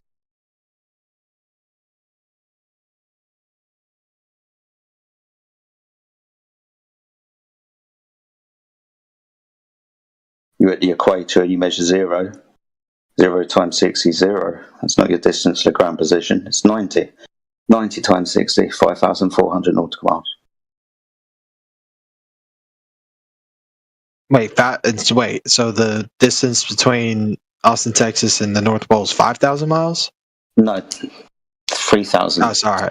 3,000. Yeah.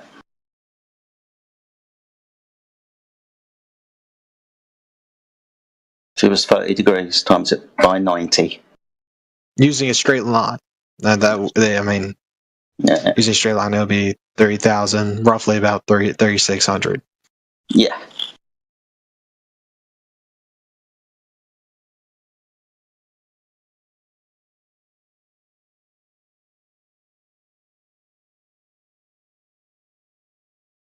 We can use this for any other star in the sky, right? So we use these, and we call these the navigational stars. There's about 80 of them, brightest stars in the sky. We know where they are at certain times of day, certain times of year. We know its ground position. If you measure the elevation angle to that star, that's going to give you the distance, the ground position, distance from you to its geographical position. This is how we start navigating the world, because then we can start drawing circles around these positions. You know the compass that draws circles, right? Put the pin where the ground position of the star is and then draw just the radius of the circle is the distance between you and it. Draw that circle. The more stars you measure, the more intersections of these circles. 3 is good enough. You can find out your geographical position just by measuring your distances to geographical positions of stars. Can use this with terrestrial objects. Mountains, lighthouses are good. We all know the height above mean sea level of a lighthouse. It's on navigational charts. If you can measure the angle to it, you can figure out your distance. Same with mountains. Stars aren't always available, right? So we use the sun to do this as well. Sun, that's where we get time zones from. Lines of meridian expressed as longitude.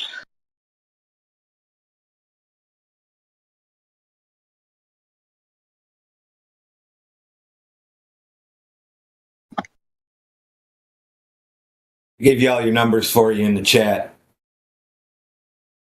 Austin, Texas, distance to the North Pole.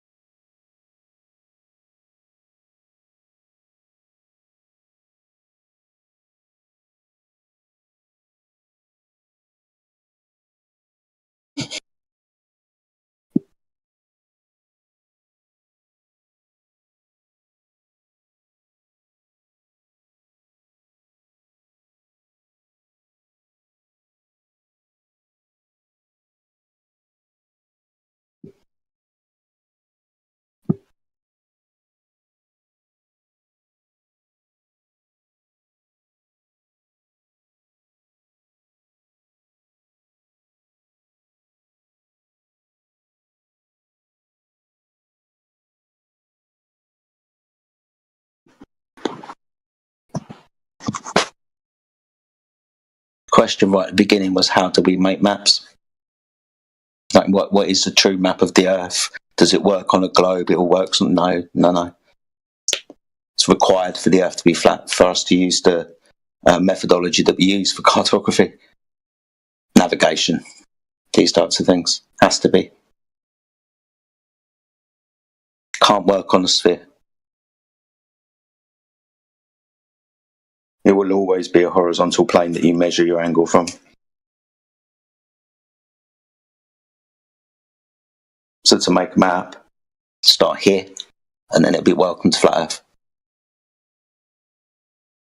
It's the 10th one. He's going to get like stripes today. We're going to make him a badge with stripes on it, how many times he flat smacked himself.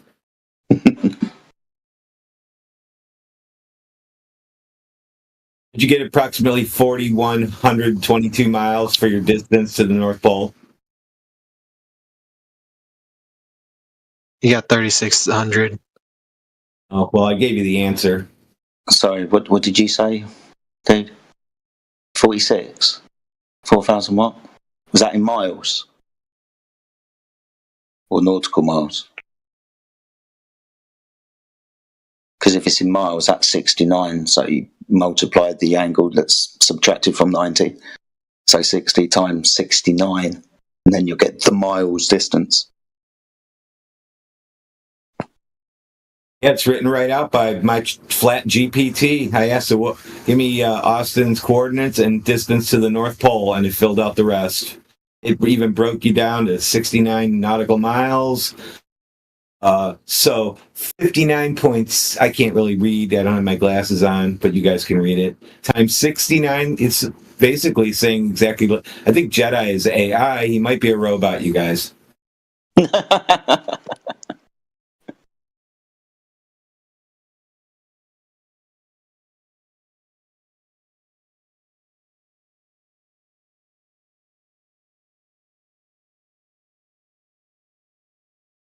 Guess we should just send him to the other server, give him his flat earther tag. We can give him more than just the green one because he's already a flat earther. He's not quite a silver yet, but he's valued. He's a valued flat earther now. Good job, guy.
The earth is round, the earth is round, the earth is round.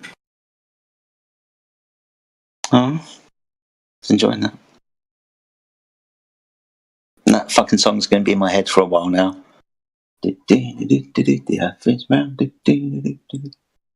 Can somebody clip that and make a YouTube video for us? Yeah, that'd be awesome. We'll put the other guy getting flat smacked as this guy sings it. We've had an insight to what actually is the sound of the inside of these people's heads. That's what they do when they walk down the street. They sing that song to themselves. What did I miss? The earth is round. The earth is round. Thanks, Jedi. Oh, now we did an animation of a guy walking down the street with a bubble over his head with little music notes, whistling or singing that song to himself. Somebody will make that. It'll be out soon.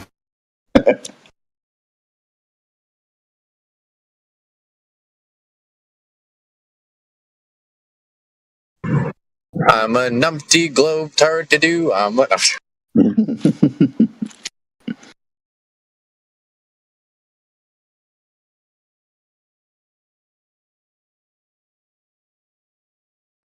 Yeah, Jedi. Good job, man. I tell you, in my opinion, see, what you just explained is one of the most compelling and impactful and effective introductions to this entire subject. Because, it really cuts through the minutia of topics like boats going over the curve and did you see curve from a plane? Right? Yeah. It really focuses on the geometric nature of Earth, how it's used. Right? Yeah. I mean, what can you say past that?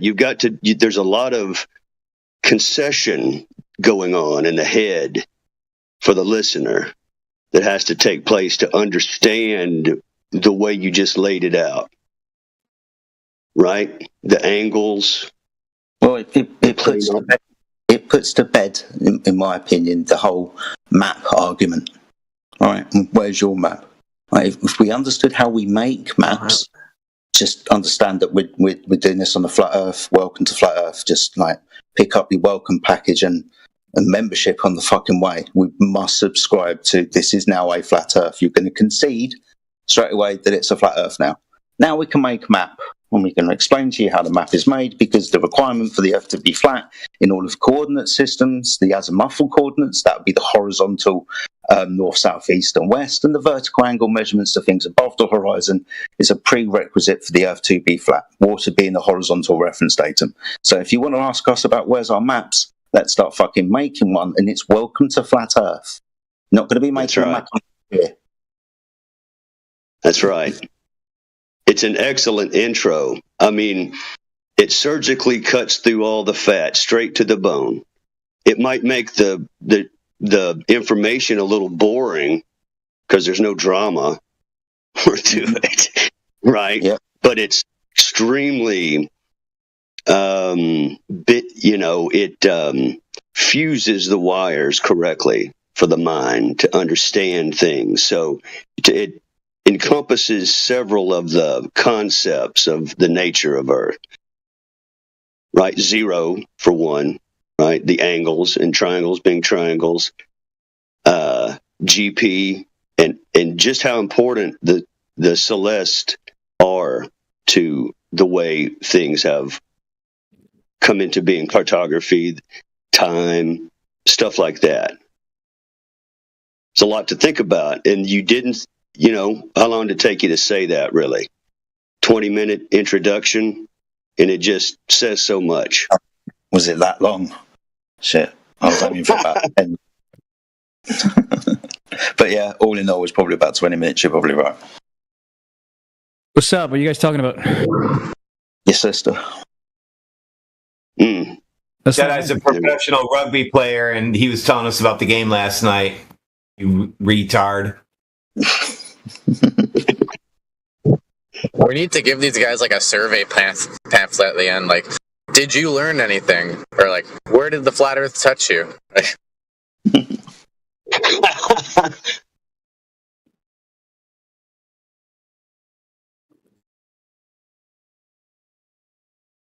Yep. The globe just doesn't hold water. I see what you did there. That's funny.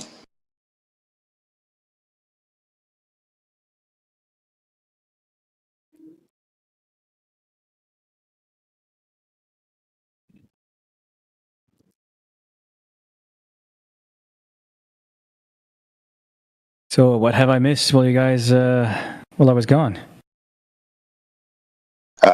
We were talking about making maps, how cartography uses elevation and horizontal azimuthal angle measurements, measuring a flat Earth, basically. Did he finally give up, or did he leave, or did he say goodbye? I have to go, like, recharge and watch NASA videos. I don't know what happened to him. He just stopped talking. Oh, last we heard, he was doing calculations. He snuck out.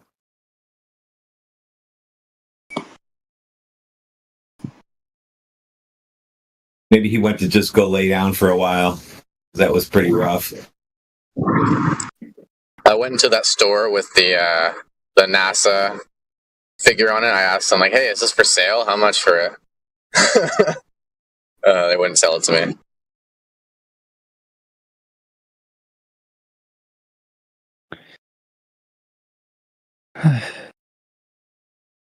I was just reading last night in Helmert's Higher Geodesy. I should pull out the relevant sections.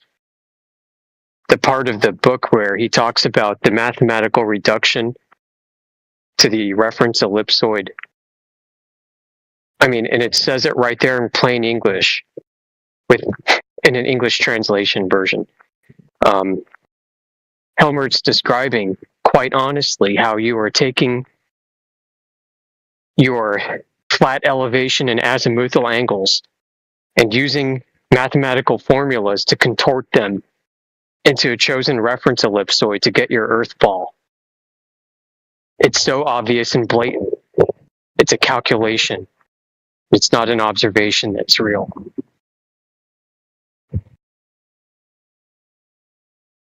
The book was written in 1880. I was walking away when he said, I thought he said he tried to buy that. Is it for sale? I'll buy it. You can find Volume 1 on archive.org. I've got a link to another website that's got Volume 1 and Volume 2 translated into English. I actually downloaded them too. So if you tag me in a private chat, I can send that to you.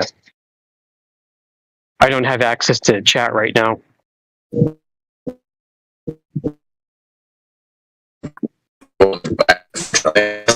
Sunglass store of all things. It's kind of weird. Oh, it's a sunglass store? Okay.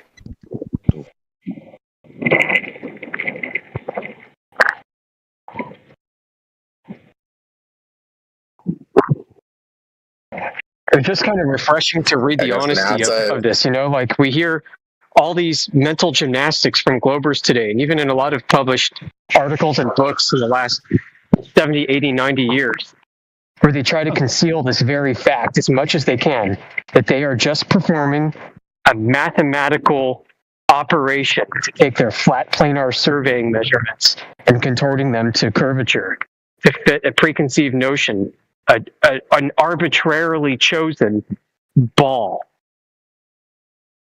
that has their coordinate reference system laid out on it.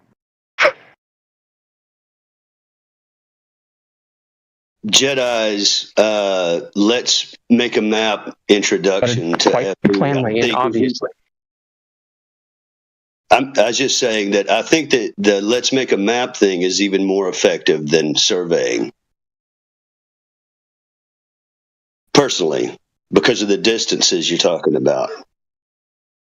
And let's make a map.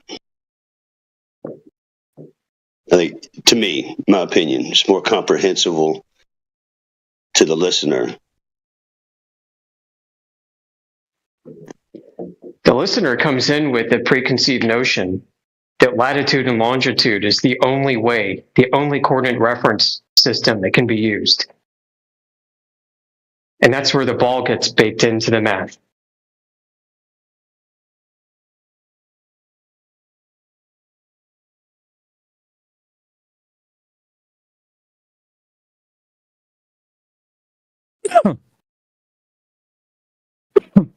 Excuse me.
Wait, Dolph Lundgren was in Australia? Wait, what? Dolph Lundgren studied at the University of Sydney. What the fuck? He got around, didn't he? Washington State, Stockholm, Sydney. After all that, he's like, fuck it, I'm just going to be a Hollywood star. I can cure cancer. I'm going to be a movie star. That's funny.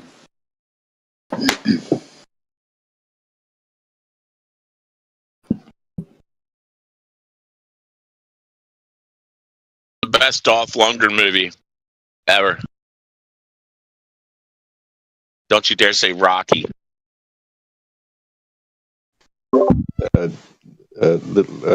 Showdown in Little Tokyo. Yeah, I was going to freaking say it first.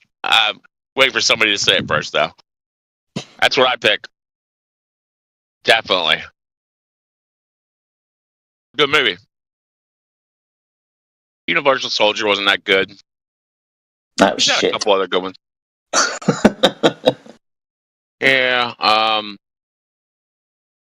Some freaking weird one. There was like a F40 Ferrari in it. It was really cool.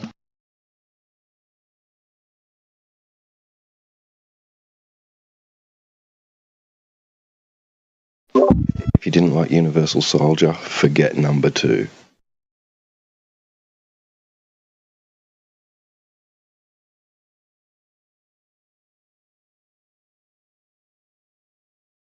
So Jean-Claude Van Damme in it. Universal Soldier was. Oh, did you say best John Claude movie? Is that what you said? It's not what I said, but good question. Oh. Well, did you ask if Universal Soldier was John Claude Van Damme movie? Yeah. Yeah, it was. Was it in all of them though?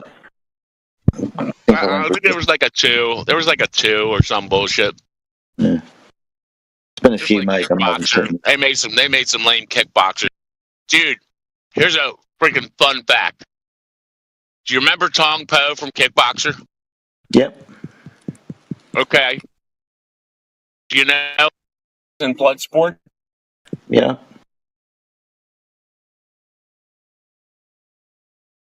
Do you know that? Yeah, sorry. Yeah, I did know that, man. Hardly anybody knows that the guy that played Tong Po was in Bloodsport. He's the guy that had his hands up, doing the hands up thing. Yep. Hey, thanks, Aaron. You know what I'm talking about? Like the French guy? Yeah. That would walk towards you with his hands up, like kind of like in a defense thing? Yep. That guy played Tong Po with a shitload of freaking like facial freaking makeup and shit. I was like, that dude? When I found out that, I was like, whoa. Freaking really weird, isn't it? I mean, they could have got a freaking, like a big well, maybe there's no big Taiwan guys. They could have got a big freaking Taiwanese dude. He played a good bad guy in that movie. Pretty good. They're kind of all cheesy, but they were cool for. You're gonna hate me, right? But I think that the best Van Damme movie is the one where he's in the Foreign Legion. Well, AWOL, absent without leave. Freaking Lionheart. AWOL. That one? I can't remember the name of it. Is that what you're talking about? Lionheart, where he starts out at the French Foreign Legion? Yeah, he goes to save his brother. Girl. Yeah, he's with that girl, separated, and he ends up in the Foreign Legion. And it's AWOL. Absent without leave. Yeah. Okay. It might have been. I mean, it might have had a different name where you're from, dude. I know movies change their names all the fucking time and shit. We get different names for movies than they have in America, so it wouldn't surprise me. But that movie, that's AWOL, absent without leave. When he's absent without leave from the Foreign Legion, he goes missing, and they go to try and find him whilst he's rescuing his brother or whatever it is.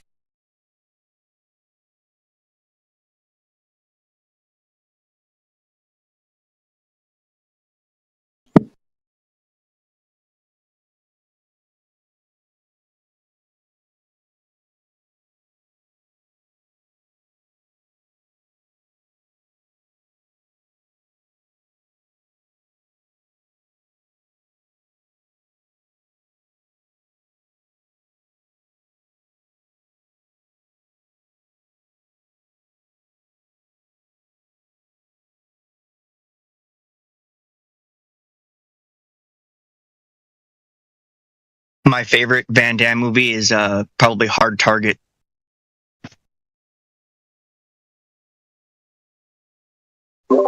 That's not a bad one. Yeah, it's pretty good. There's another good one, firefighter, and he has to rescue the kids from the ice hockey arena or whatever it is. That was a good one.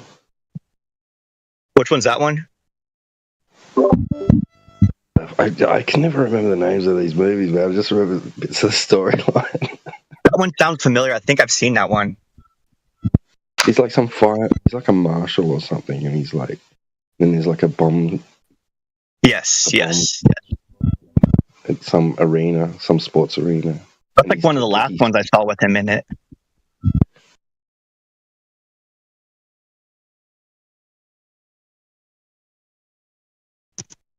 I think he had some sort of reality TV show, or still does, or something like that.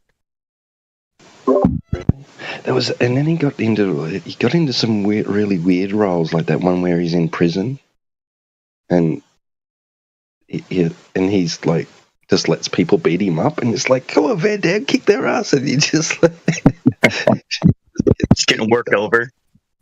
Yeah.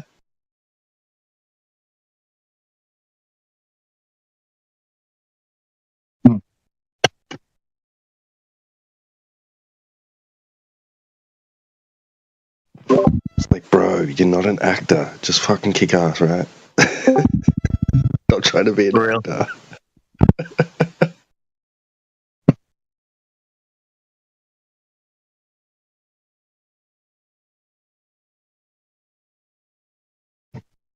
Where did the Clover scurry off to? I feel like there was some in the chat a little bit ago.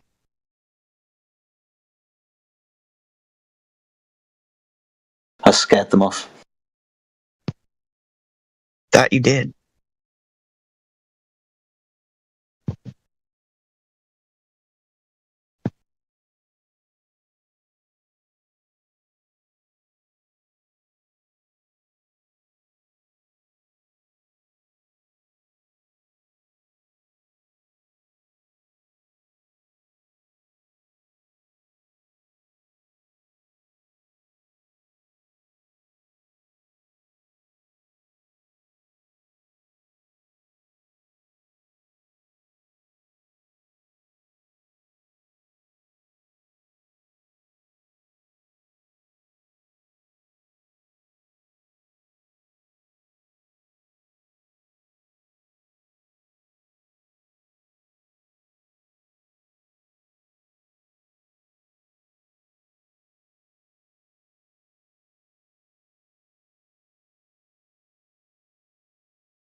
Name 2 movies that Jean-Claude Van Damme was a bad guy.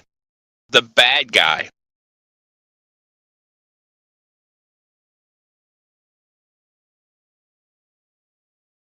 Be Googling that shit either. I can't even name one. I can name 2. I can't name any. Oh, no. Black Eagle and the Expendables. Oh, for fuck's sake, yeah. The Expendables, yeah, for sure. Black Eagle, he played this freaking bad guy. In Black Eagle, there's this, it was a 1988 movie. And it was this, I forget the guy's name, he was like Japanese or Chinese or some kind of freaking like ninja dude. And Jean-Claude Van Damme was like on some ship doing his little split.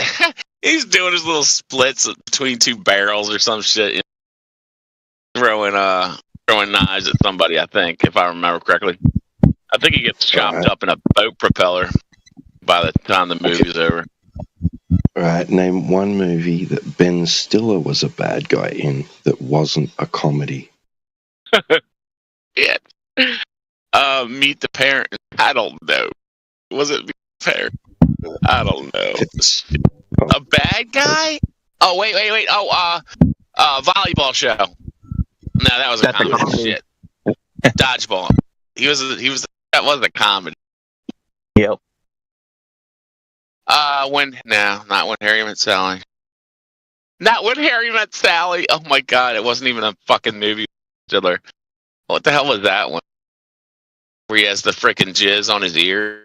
Ugh. Something about Mary? That was frickin'... That's a comedy. Yeah, that's something about Mary.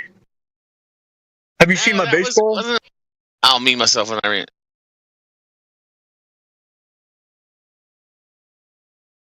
Have you seen my baseball? Do you want to hint? Seen my baseball. The lead role was Patrick Swayze. What? Yeah, lead role was Patrick Swayze, and Ben Stiller was a bad guy. No. What movie? Well, it wasn't Next of Kin. Yes, The Patrick Swayze movie. That was a pretty good movie. Yeah. Ben Stiller was a bad guy. Nuh-uh. Are you joking? Nope, not joking. Look it up. Oh my God, I guessed it. I happened to guess Next of Kin. Yeah, you got it. You got shit. it. Yeah. Oh my gosh. I don't even remember Ben Stiller in that. I just freaking thought of a Patrick Swayze movie where he was good. Oh my gosh. That's really weird that I blurted that out. Damn, he must have been young as shit. That's like a 90s movie, wasn't it? Yeah, I think so, yeah. Name a movie where Ben Stiller's a bad guy that wasn't a comedy. Dude, that's a freaking hard-ass question. He wasn't a badass bad guy. He was like, he was like the son of some mafia guy. It was just like a little weasel wimp. But he was still a bad guy. All right, name a Steve Seagal movie where he doesn't have a ponytail. That's a joke. Pretty sure he has a ponytail in all of them. I have no idea. I think he has a ponytail in every damn freaking movie. Dude, Seagal got into making some freaking pretty crappy movies later on. He was just like popping them out. Real cheesy, like almost B trash, Nobody wanted to work with him. He's an asshole. Heard the same thing.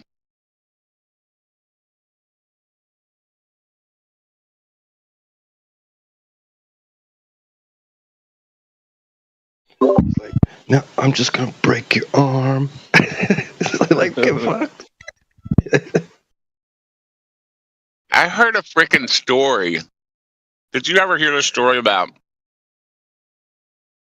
Seagal and Jean-Claude Van Damme were going to fight or some bullshit, and Sylvester Stallone was like running to get his freaking camera or some bullshit story. Did you ever hear something like that? Sounds like a bad joke. Start of a bad joke. Right. Who you think would win back in their prime? Who would win? I think Steve Seagal should be able to beat freaking Jean-Claude. Jean-Claude was he didn't have like serious. He knew ballet, gymnast. I don't know what kind of actual karate he knew. Like, I'm not even sure. Pretty ridiculous. I should know. I know Seagal knew Aikido. You know? He acted like he was like a Aikido master. Shut up! Sorry. Road rage.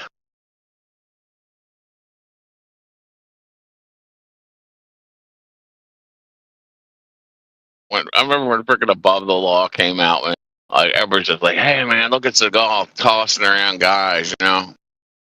Like, come on, man, it's a freaking movie.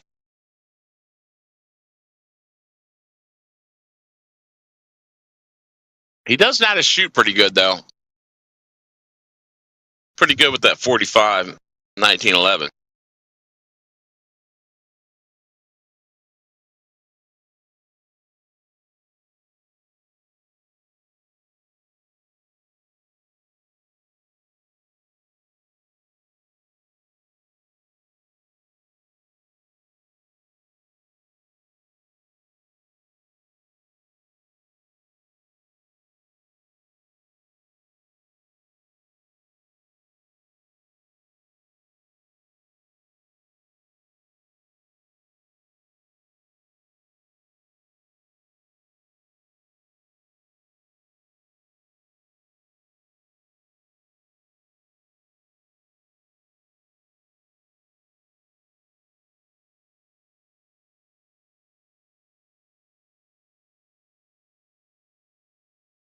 All right, here's an obscure freaking karate movie question. Who was the actor movie called The Perfect Weapon? Anybody know the answer to that? I don't know his name. Bro, I don't know his name, but he's like, holy shit, he was kick-ass with the Aikido. Man, no, Kendo. It was Kendo he was into. Jeff Speakman. It's him. Yes. He was pretty cool. I'm not sure how many movies he had. That was like the only one I remember. One of the cheesiest movies ever was a movie called Gymkata. It was gymnastics, karate combined. It was pretty cheesy. But I had to watch it because I was in the gym. Man, in that Perfect Weapon. It's like don't blink, you miss it. You know, he's so fast. Pretty cool, man. You know what? One of my favorite movies was Seagal, The Glimmer Man. That was a pretty funny freaking movie, man. With Damon Wayans. Wasn't it Damon Wayans? It was Damon Wayans. I watched that about a year ago. Wasn't bad.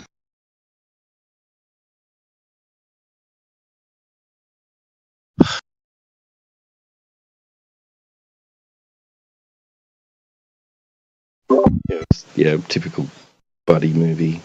Unlikely pair up, you know. Yeah. Last Boy Scout type shit. That was a good movie. Yeah, that was alright. So on that movie, whenever it came out, I was a child at somewhere between I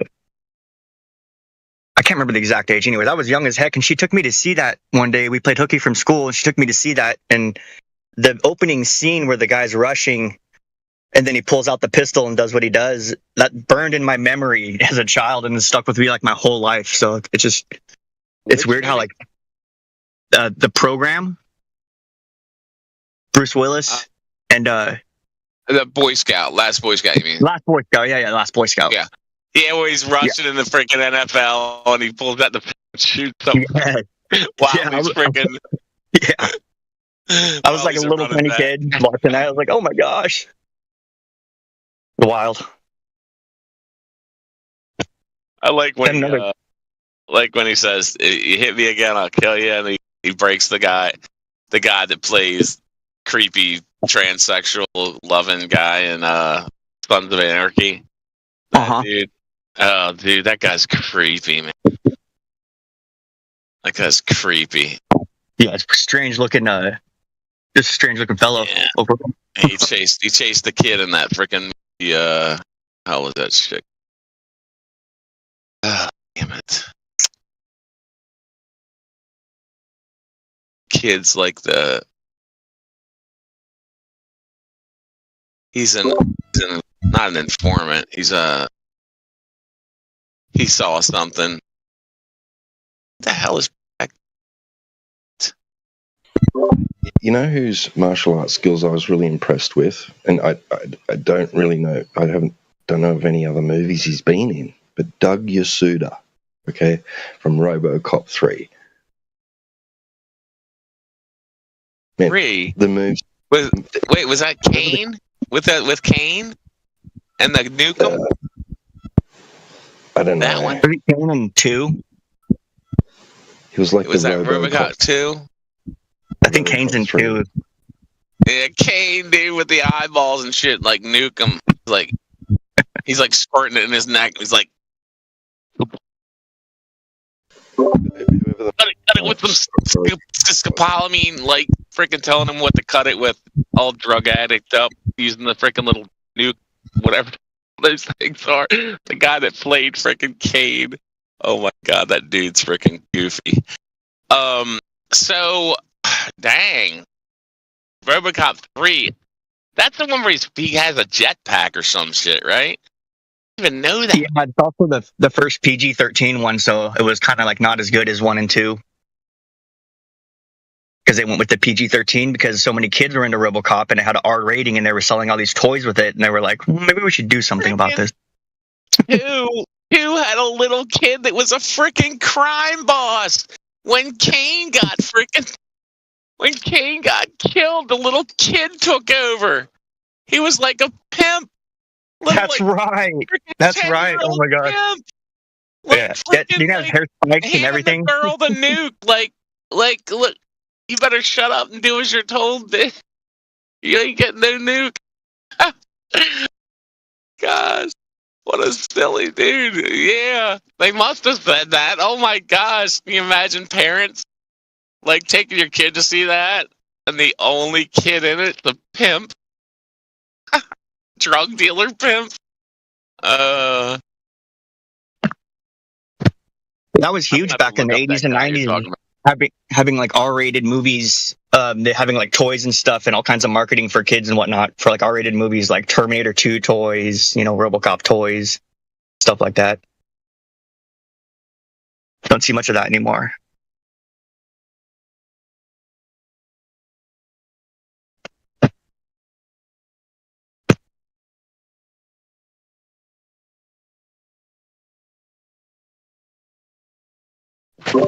Oh shit! Yeah, Amish, I forgot about American Ninja.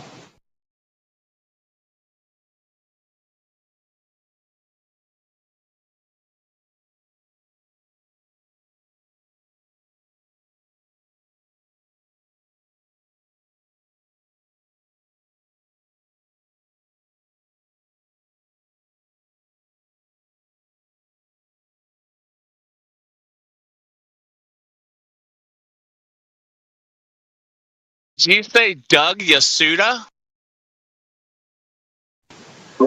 Yeah. Kanemitsu. So he was doing some kung fu in RoboCop 3, huh?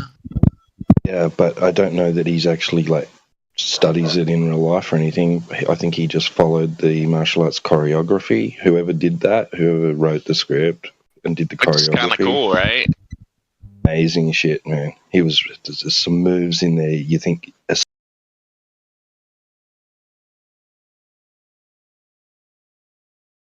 Yeah, I couldn't believe it. I think Mary Mom jumped in for a second, just listening, and like I was watching the side chat, and she was like, "Geez, this guy's got stamina." I'm like, "Yeah, you didn't even know." Kemba was talking to him for a while. It was crazy. The guy went on and on and on and on, and he just couldn't wrap his head around anything, making all sorts of claims. It's like, oh, well, it doesn't make sense. I know a guy. And like he kept talking about some mysterious friend of his. He's like, I have a friend that worked at mission control for satellite launches. I'm just like, oh my God. Who's your friend? Yeah, you know. Can you show us a picture of your friend? No. So while I've got a fair few of yous here, the whole engineering thing for me, how it come about, is somewhat interesting. Now, I am a Boilermaker by trade. When I was in my second year, and we're going.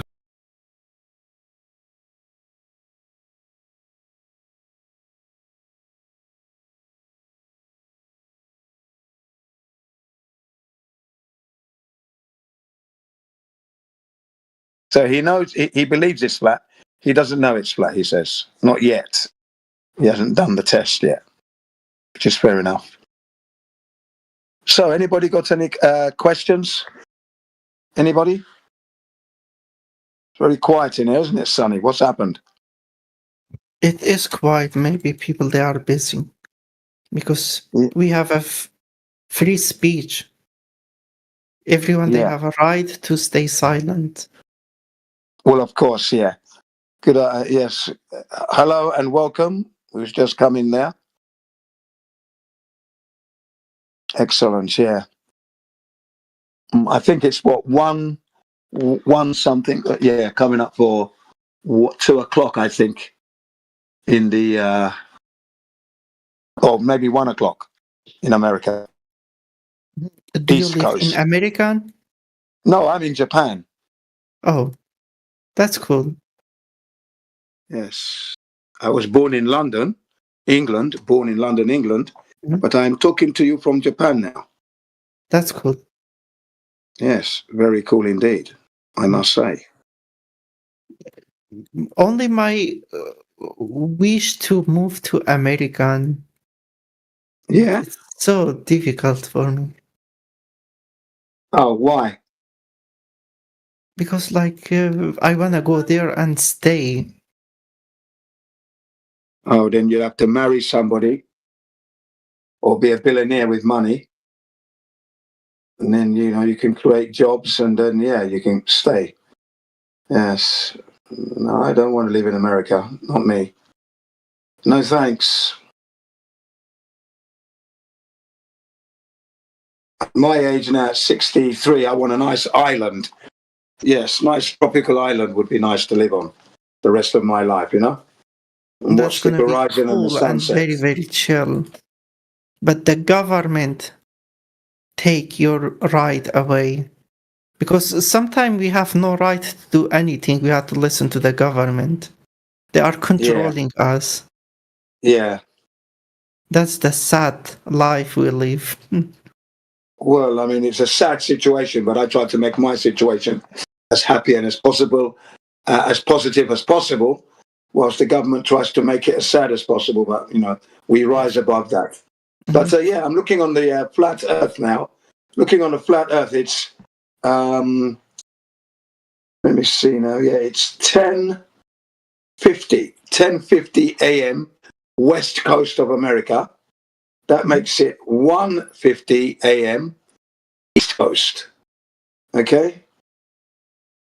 Yes. Then London, it's 6:50 p.m. in the evening. And Japan, it is now Thursday morning, 2:50 a.m. in the morning. 2:50 a.m. in the morning here in Japan. Good morning to you from Japan. It is now Thursday morning. Okay? Yes. Why did you move to Japan? Do you have, just you travel or to stay there? I moved to Japan to marry my wife. Oh, that's cool. And then to teach English. And to learn Japanese. And to eat Japanese food. And to become a great sensei. you speak Japanese? はい、日本語喋りますよ。もう Oh, wow. 26年で経ちました。Okay? 1990年に日本に来た。That's very cool, bro. Yeah. What did I say? I don't know. I don't speak. Yeah, I said, yes, of course I speak Japanese. I've been here for 26 years. I arrived in Japan in 1999. Sugoi ne. Yeah, when I said sugoi ne, that means that's great, isn't it? Sugoi ne. Yep. Yeah, that means great, isn't it? Yeah. Thank you. Ah, Nihongo shabarimasu yo. Yeah, I speak Japanese. Nihongo no shokuji toka ryori sugoku oishii desu. I also enjoy Japanese food. It's really delicious. Right. So if any Japanese come in. Yes, but if you want to stay in Japan, it's going to be easy. Well, no, it's not going to be. It's going to be easy if you have a company that you want to work with in Japan. Give you a job, then you can go to Japan and work because that company will sponsor you. You're coming to Japan for work, and then you can work in Japan because there's a company going to sponsor you. Yeah. Or like me, I married a Japanese woman, my wife. 4 children we have. I met her in London. See, I met my wife in London, and then I married her in Japan. Do you have kids? Yes, 4 here in Japan. Oh, nice. 4 boys.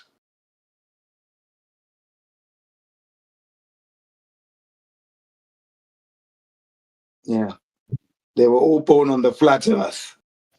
Okay? Everything happened on a flat earth. They were not born on a globe. That would be impossible.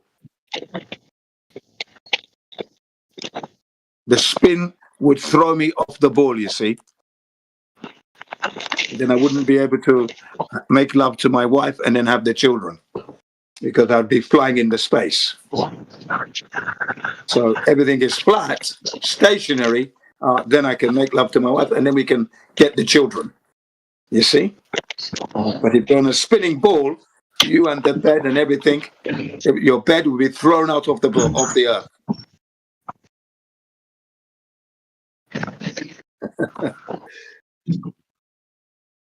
Yes. Anybody got any questions regarding the globe or the flat earth? Any questions? Anything you don't understand? When you look back on your lives, you will notice that there was no curvature there. No curvature experience. No rotation experience. Okay? And then in order to have the air pressure, air pressure, you need a container. If you don't have a container, you can't have pressure. Okay? You understand that? Pressure. Yeah. That's easy. Like even child, they can understand it. Yeah. You need a container for pressure. So clearly, when you look at this, the solar system that doesn't really exist, the Earth cannot be a ball in space because the vacuum of space would actually kill the Earth. The vacuum of space would kill the Earth by taking air, and then everything dies. Now, somebody is hot micing. Stop the noise. Mute your mic. Sorry, my bad. Didn't realize. Yeah. But I didn't think it was you. I thought it was one of the newcomers.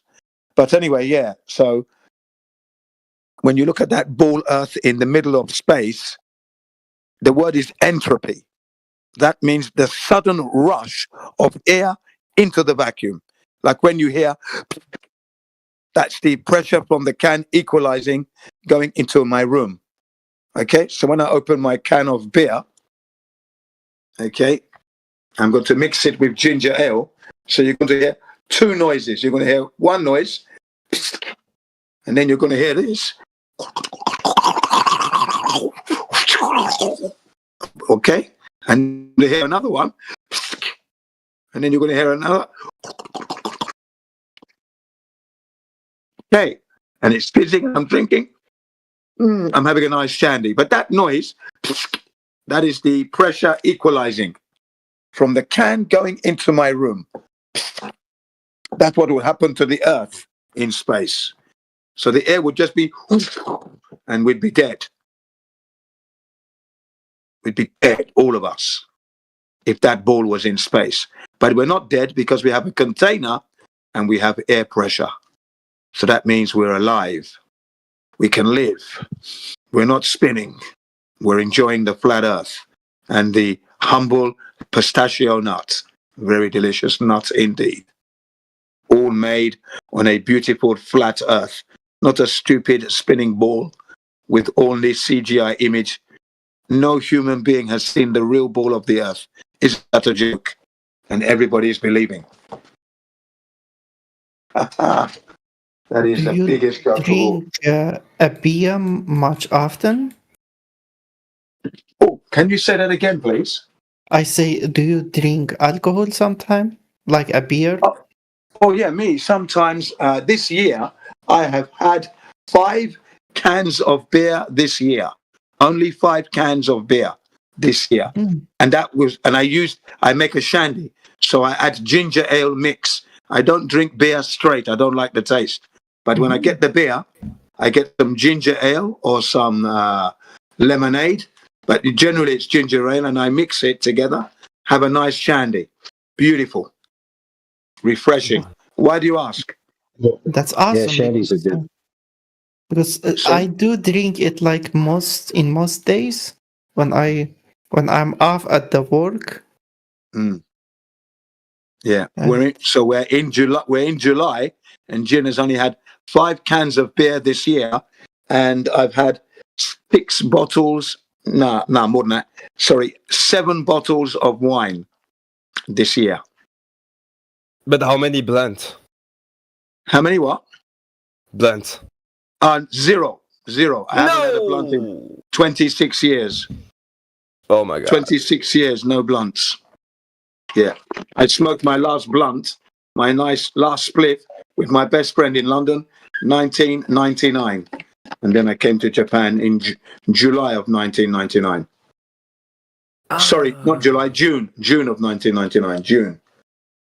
Okay, got it. So yeah, here in Japan, you cannot really smoke. It's really dangerous, isn't it? Well, no, it's there. I can get it. I can get it, and people do smoke it, but it's illegal. Yeah, just like in London. I used to smoke it in London for 19 years. Not every day. Sometimes 6 months, 9 months, not smoking. You know. Yeah. So it's not every day thing, but I enjoyed it very much. Best. Excellent stuff. Yeah. It's really good for wine. Yeah. So when I drink my wine, I'm drinking the wine with the food, obviously. It's just with my meal, you know, the occasional glass of wine with my meal. So there's not a lot of alcohol intake. Remember, when you drink a lot of alcohol and then you're in the summer, you're going to get very hot very quickly because the alcohol is in your blood. Your blood heats up, you become uncomfortable. And then you need the aircon. Wasting money there. No, I don't use the aircon this year. Upstairs, not in the classroom. I'm in the classroom here talking to you now. Welcome to 24/7 Flat Earth Discord. Yeah. You're coming in low there, sir. Can you increase your volume a bit because you came in faint? It's because you use like a soundboard, and I think you reduce the volume of the soundboard in your preference on your Discord app. No, I didn't touch anything. I don't do that sort of stuff. Was that Ethergrass? Could have been. Yeah, we got Ethergrass in the house. He does the soundboard. What's going on, Ether? Yeah, your soundboard is low, mate. I can hear everybody else. Yeah, it was just the welcome to 24/7 Flat Earth Discord thing. That's all. Yeah. It was good, but it came in low. That's all. Yep. I hope all's well with everybody. Stay blessed. I'm just gonna chill. Yeah, no problem, man. Yeah, no problem. It's all flat. We know it's flat, and when you know it's flat, and you tell everybody else, everybody's happy. It's a win-win. Lose for the globe. Very embarrassing. 10-year lose. 10 years. 10-year loss. Konnichiwa, Ohio gozaimasu. Imawa Ohio gozaimasu this now. So it's morning now. So Ohio gozaimasu. Still early in the morning. Even the birds haven't woke up yet. But it's for you. It's Thursday morning. Yes, already. Yeah, Thursday. Strange. Coming up. It's 3 a.m. 3 a.m. That's strange. That's strange how it's another day. Like a day in advance. It's kind of wild. Yeah. From where I am. Thursday morning. The birds haven't woken up yet. They're sleeping. I'm making too much noise. I'm the loudest thing around here in Japan at the moment, and my window is open, so the noise is going out, bouncing off the walls into their rooms, into the nest. Oh, it's that. And not too many people can understand what you're saying, right? Yeah, that's right. That's correct. Yeah, but the birds understand. The birds. He's talking about the flat Earth to those people who think it's a globe. What a joke, eh? Tweet, tweet, tweet, tweet. Yeah, tweet, tweet, tweet, tweet. Yeah. The birds have learnt the English, you see. They travel the world, so they know. But I have informed my neighbours. Yeah, all my neighbours know that the Earth is flat. My surrounding neighbours. Yeah. That's cool. Yeah. I had a kendo sensei, right? Whose school came third in the national championships. Okay, he was studying English with me here. He's since retired. I repaired his back. He had a bad back, lower lumbar problem. Okay, and the reason he got the problem because when they do their final kill strike, he had a habit of stamping hard, right? And that force eventually went straight up into his lower lumbar, causing him a lot of agony in the end, right? And he went to the doctors, and they didn't repair him, did they? They didn't repair him. He should have gone to a physiotherapist, is what I said. So I said that's where he needs to go. But I was the one that repaired it in the end. I gave him several advices. One was to do some stretching at home, and then when you lie down with your legs elevated, that it stretches the lower lumbar. So when you lie down, put some pillows under your legs, and then go to the onsen and go cycling. Because when you're cycling, you're over the handlebars a little bit. It stretches the back. 6 months, he came back saying his back was repaired. I said, I told you. Because he was going to retire from kendo, and it says, you can't retire. You cannot retire. He was 65 at the time. I said, no, you cannot retire at this point. You are a sixth Dan, right? You have a lot to give still. This back problem can be repaired. And he was glad that he did it, But he studied English with me here. So he could travel around Europe with his wife. And that was a good thing. That was, he learned English. Wow, 6 Dan. That's impressive. 6 Dan. Yeah. Kendo sensei. Yeah, I was really honored. I also educated him on avoiding all Coca-Cola affiliated brand drinks because you're introducing it to the children, but it's not healthy. I said, why would you do that? You're doing all this kendo and breathing exercise, and then you're giving them. When they had the events, I said, I don't give my children that. Give them Japanese green tea. I said, that's what they need to drink. Green tea. That's the best drink, or wheat tea. And and then when I showed him the Coca-Cola campaign, where in Bolivia, 2005, Coca-Cola paid off some private militia to kill the strikers. Showed him all that, and online proper. And the documentary, he learned a lesson. In fact, those people who had Coca-Cola drinking machines went back to the Japanese ones. That was in my neighborhood here. because they learned that Coca-Cola is not a company that you should be promoting at the moment, because they are not paying good wages in South America. They are poisoning the water in Africa and India. They ripped off Germany. They're a bad company, morally not good. And then the drink is not even healthy. What's healthy about the drink? Yeah, man, they learned from me. So when you know something is correct, you do the correct thing. It's more about the taste, No, that's a good I thing. believe. Yeah, exactly. I mean, if it's a good company, I would be drinking it myself, but it's not good. I don't give it to my children. I've never once have I bought Coca-Cola or Pepsi-Cola for my kids. Not once. Never in their lives. My wife did, by mistake, a couple of times. And when I caught the kids, I said, "What are you doing?" And then they knew what they had to do. They had to throw it down the sink. That's right. You know, it makes sense. That's where it belongs. Get it down there. It's good for degreasing engines. Yeah, it's good for degreasing engines. Yeah. Sorry. I said to them, I asked them, "Why are you throwing it down the sink?" "Because it's not healthy." "Oh, okay. Is daddy a bad daddy?" "No." "Oh, okay."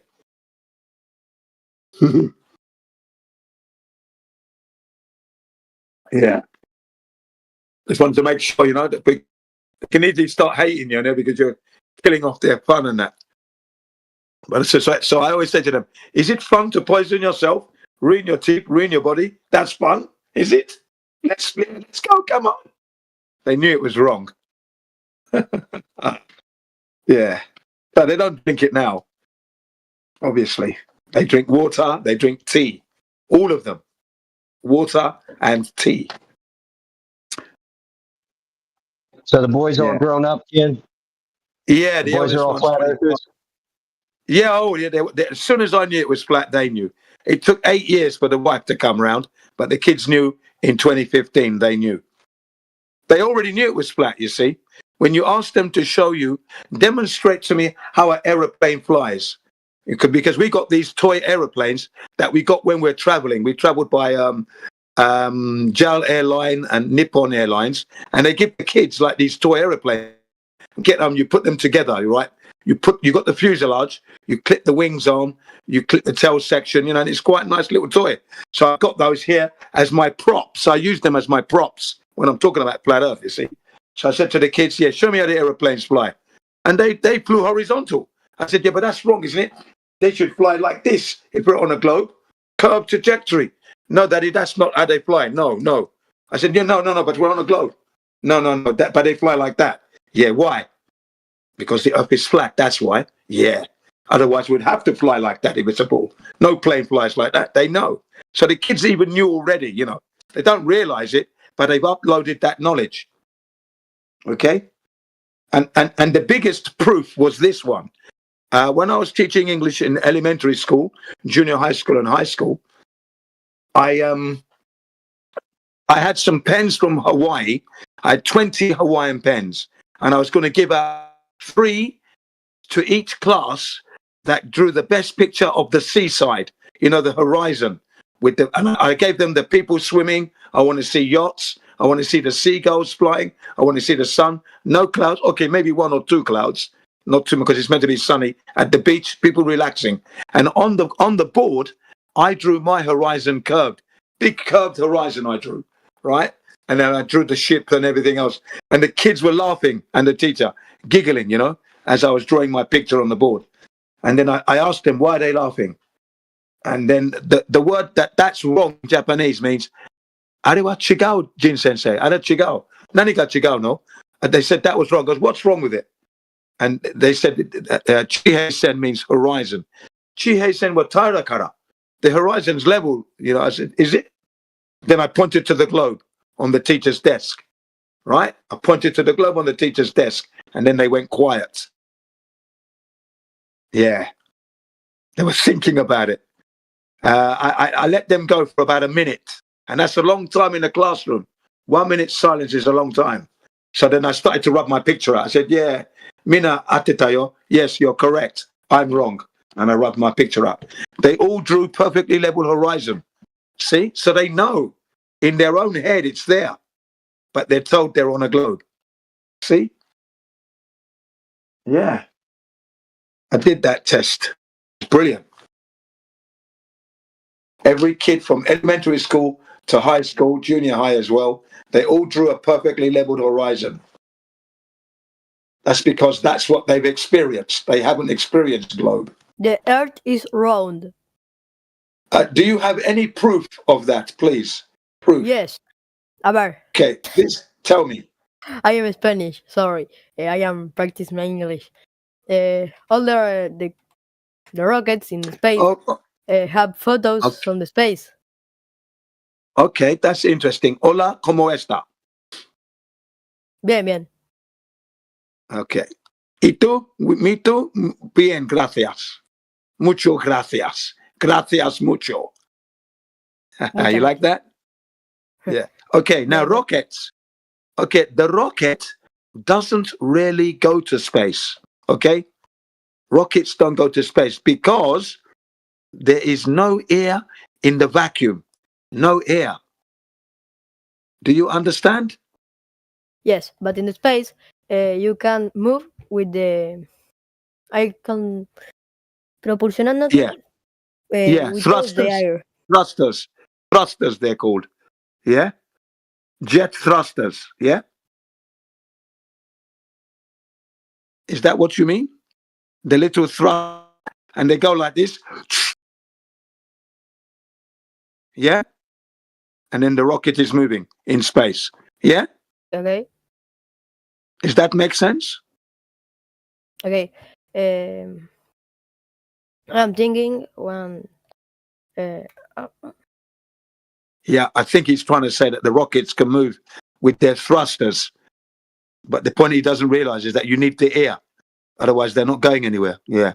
You need air. The thrusters cannot work in space. Okay. It can move with the oceans and the boats. When a ship sails away from you on the ocean, it doesn't just get smaller. It disappears from the bottom up. Yeah, that's correct. That's yes. Yeah, go on. Carry on. Yeah, go on.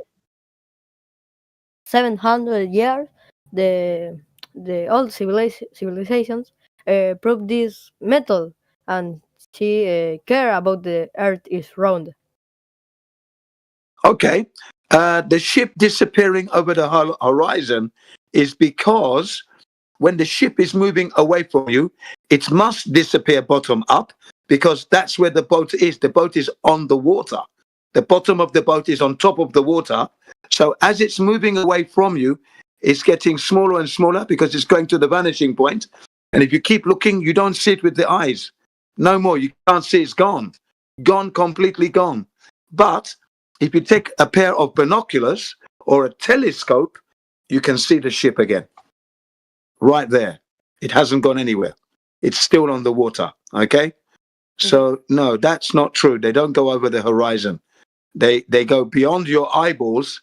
Your eyes can't see. So you know the telescope? Okay. In the ocean, your English is very good. Okay, thank you. You can explain how the water stills in the earth? Yeah. How? Okay, let me explain to you. You know, water is normally level, yeah? When you put water in a cup, the top is level, isn't it? Yes? Yes? Okay. The surface of the water is level, yes? Okay. Okay, one moment. Wait a minute. Then when you pour water on a ball, the water rolls off the ball, yeah? It doesn't stick to the ball, yeah? I pour the water is rolling up onto the floor because it doesn't stick to the ball because the ball is not level. Water likes to be level, you see. The ball is not level, so the water rolls off onto the level surface on the floor. The gravity pulls on the center of the earth. Okay, this is the function of gravity. If the earth was plain, the water would be hub. It was floating in the space, for example. The gravity funciona. In the center of the earth, there's a... No sé cómo se dice. all the water is pulling on the Earth because the núcleo, no sé cómo se dice, is generating a pression atmosphere. Okay. Very good. Okay, I have a question. Your English is very good, by the way. Now, the question is this. Who proved gravity? Who proved it? Can you prove gravity? Yes, of course. Who proved gravity? Okay. Who proved it? We are, for example, when you... a ver, estoy pensando. All the things false, no? It's okay. Okay, like my pencil. My pencil drops to the floor, yeah? Is that gravity? Is that gravity? Exactly. Okay. Imagine. Look at this. The gravity is the force produced by a center of mass, or the massa. And the object. A ver, the things. A ver. I've got to let him get it out. You see, I've got no choice but to let him get it out. Yeah. Okay. Estoy pensando. Da un momento. Si quieres hablar mientras. He's checking something, another bit of vocabulary there. Hang on. What's the word for downforce, Dad? Okay, well, basically, unproven gravity. And if I have a pencil in my hand and a helium balloon in my other hand, and I let them go at the same time, gravity, remember, the helium balloon is lighter than the pencil. So if gravity is pulling down that pencil, it must pull down the balloon. The balloon is the lightest thing in the room. It's the lightest. It's lighter than the pencil. So how can gravity pull down the pencil but let the balloon go up? Can you see? Can you see right there? Right there, we have a helium balloon in my hand. I have a pencil. I let them go. Pencil down, balloon up. Okay. That would object with greater mass attract object with less mass. Aha, but no. Gravity. He's very good at this. The greater mass is the Earth in this case, and all the things it's an example, are attracted to the Earth. That's wrong. That's wrong. Hang on. That's wrong, because if I have a pencil and I have my helium balloon in the same room, and I let the balloon go and the pencil at the same time go, the pencil goes down and the balloon goes up. Okay? That's not gravity, is it? Because gravity should pull both of them down. Because when I have a balloon with no helium in the balloon, nothing, it goes to the floor with the pencil. But I put some air in the balloon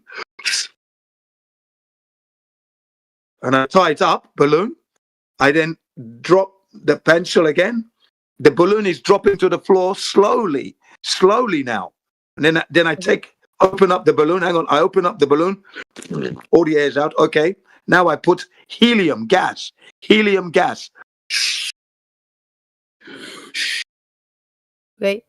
Okay. Wait a minute. Tie it up. Okay. Then I pick up the pencil. I let go. The balloon is going up. The pencil is going down. Why? The force produced by the helium is bigger than the... Lighter. How? Lighter than air, isn't it? Yes, that's... Yes. Sorry. I am trying to... No. Don't be sorry. Your English is very good. But remember, the pencil is heavier than the air. So if the balloon is lighter than air, it goes up. Thank you. The pencil is heavier than the air, it goes down. That's buoyancy and density. Buoyancy going up, density going down. Nothing to do with gravity. No gravity. And do you know Sir Isaac Newton?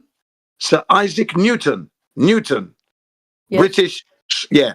Well, he said he didn't agree with gravity. He could not prove it, he said. He said it was a silly idea. He never proved gravity. It doesn't exist. This is Sir Isaac Newton, okay? He said he cannot prove gravity. He doesn't agree with the mass attracting mass. Mass attracting mass is silly, he said. Stupid. No good. Sir Isaac Newton. Called pression atmosphere. Who? Galileo? I don't know how to spell it, but there is something called atmosphere pressure. All the atmosphere is centered by the Earth. Okay, the all the atmosphere have air. No, okay, the air have weight. Have a weight. Okay, the helium, for example, was lighter than the air, so the can fly, for example. And No, that's pencil, still wrong. Hang on. That is still wrong because if the Earth has mass and it can pull down the pencil or the basketball, it must pull down the helium balloon. It must. It cannot be selective. It can't say, no, I don't like the helium balloon. I'm going to let that go. Oh, I like the bicycle. I like the table. Oh, I like the balloon. Sorry, the basketball. I like the pencil. So it pulls those down, but it doesn't like the helium balloon. You see, it's wrong. If gravity can pull down a table, your ball, your desk, your TV, your bicycle, it must pull down the helium balloon because it's light. It's light. Yeah. It must pull it down. Changing the time, I am. It's a very un ejemplo medio tonto, pero for example, if a plane, if it's still in, a ver, if a plane the air? is flying in the straight line, Yes. it will eventually fly into the space. It is wrong. No, it wouldn't do that. It wouldn't do that because there is no air. So it can't go to space. The engines need air. So what would happen is the engine would stop. It's called a stall and start to drop down to the Earth. So it cannot go to space. You are telling to me that there is a limit, no, to the Earth. Yes, there is a limit for the aeroplane. Yes, of course. The limit is the power of the engines and then the atmos. The higher the aeroplane goes, the less air, no chance to fly. Of course, there's a limit. See your theory, there is went to a limit of the world, a wall that it contains all in the superfield plane. We haven't a photo of this. What photo of what? For example, where is the limit of the world? Where is the limit of the world? I know that limit. I don't know. I've never been there. Exactly. Nobody has. That's right. Yeah, nobody has. That's right. Nobody's been to the limit of the Earth. Correct. We don't know the limit. Not on the flat Earth anyway. On the flat Earth, nobody knows the limit. On the globe Earth, that doesn't exist. There is no globe, you see.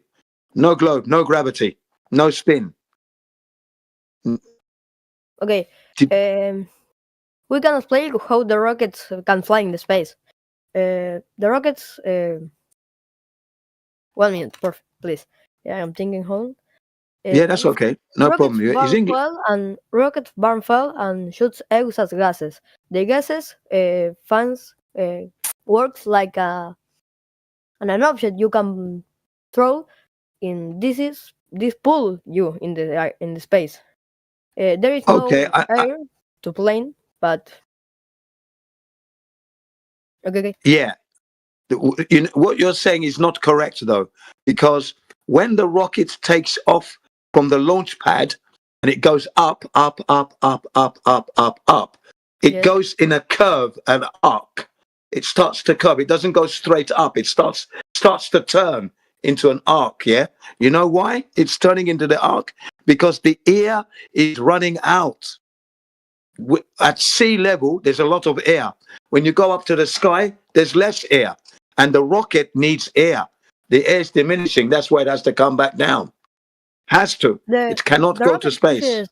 Itself forward by throwing mass back road.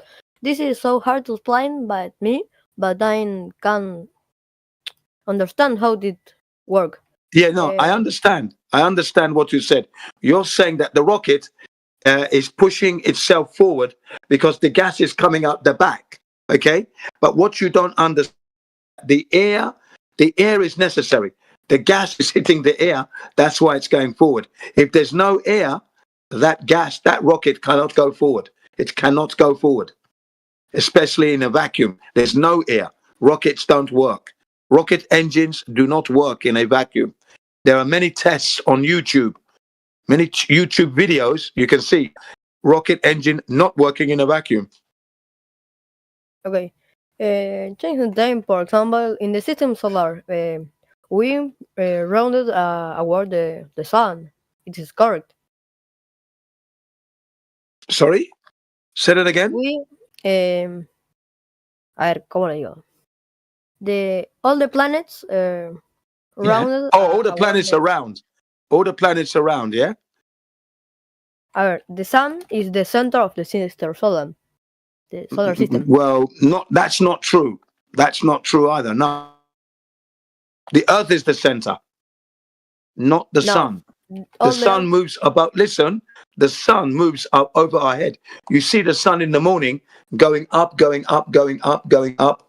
Okay, and then and in the afternoon it's right above your head, and then it's going to the west, going down, going down, going down. Well, it's not actually going down. It's staying up there. It's an optical illusion, but you won't understand that, I think.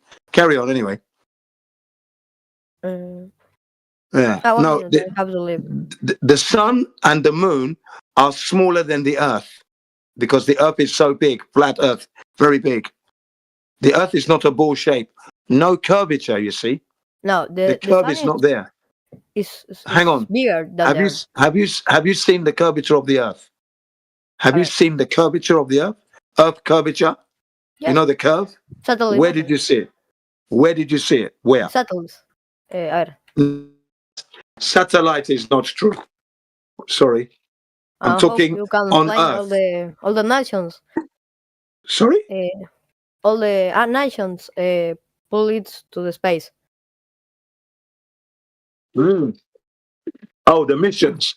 He means the missions to the space. Okay. Those missions are fake. Or should I say were fake? You are saying the Apollo missions were fake. All missions to them is fake? are fake. All fake. Every one. All the world is yes, all the world is wrong. Bro, just tell us evidence. How this is fake, you know? Oh, how is it fake? Well, okay, I can tell you now. Number one, the vacuum of space will kill anything we put in it. Anything. Number two, there are 3 radiation belts that the rocket would have to go through. The first one will rocket and everybody that's in it. Number 3, you've got cosmic ray particles. What are those? Cosmic ray particles are particles that are flying at the speed of light. When a star dies, it goes into supernova, explodes, boom, and that material is flown all over the universe, supposedly, and traveling at the speed of light.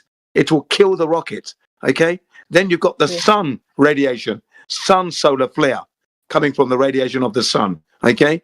And then you have the vacuum of space, cold welding, and off-gassing phenomena. No chance to be in space at all. The space is a very dangerous place. Nobody can go there. Nothing can go there. Nothing man-made. No technology can work in a vacuum. Sorry. Not in a vacuum of space. Okay? Okay. Based on the distance to the moon and the Earth crust, we can say the sun is bigger than the Earth. No, we can't say that. Yes. No, we can't say that. Okay. If you see to the space, you can say a point, no? This is the sun. We are okay. Yeah, but we can't. Hang on. We cannot go to space. We can't go there. Okay, but we can. But in your theory, we can see the planets with telescopes. Well, yeah, we can see the planets from. Yes, we can see the planets from Earth through a telescope. Hold on, but we don't know what they are. We don't know what the planet is. You know the planets? You know? Yes. How you know? You've been there? No, but we can see it. Yeah, we can see, but by seeing is not enough. Seeing is not enough. You're seeing and you're guessing. You don't know what it is. No human being has been to the planets to know what they are. Nobody knows what the planets are. Okay? And Earth is not a planet, by the way. Earth. Planet means wandering star. When you translate it from Latin to English, it means a wandering star. Planetae veritas. Wandering star. Planetae Veritas. We can see the sun is the biggest. The sun is not a planet, no? It's a star, a very big star. Yeah, the sun is a star. They said, yeah, the sun is a star. Yes. Yeah. All the Okay. You said nice things, but tell us how the world is work. You know, if you say that, you will abandon a lot of theories. So how planet move around the world? How is that? Well, okay, number one, nobody knows what the planets are because we cannot go there to confirm our hypotheses, and our hypotheses are basically theories. We can't prove the theory. So there are many theories, there's stories, but no one has proven the story because you can't go there. That's the first thing. All right. Now, how they move, I do not know. I didn't make this Earth. I didn't make the planets. How can I know? I can't even go there to check. So I can make a story here. I can give you a theory, but it's not the truth until I go to the place and prove that the theory is correct. So nobody knows. No human being knows how the planets move. Many theories, no proof. Okay? So I don't know how it works. But no, the scientists don't know. They give me theories. I can have a better theory than a scientist, but I still don't know if it's true until I go to the planets and check. Nobody can check. And you cannot check by looking through a telescope. That doesn't check anything. You're just looking. And that's it. Okay? That's the truth. No one knows. There are many stories that you believe. I don't believe in any of the stories. What I do know is nobody can check to know what it is. So it's up to you. You want to believe a story, a theory, you believe. I don't believe none of that. Okay. Elfran, he's trying to tell you that what you call the planets up above the wandering stars and the ground below your feet, tierra, those are different things.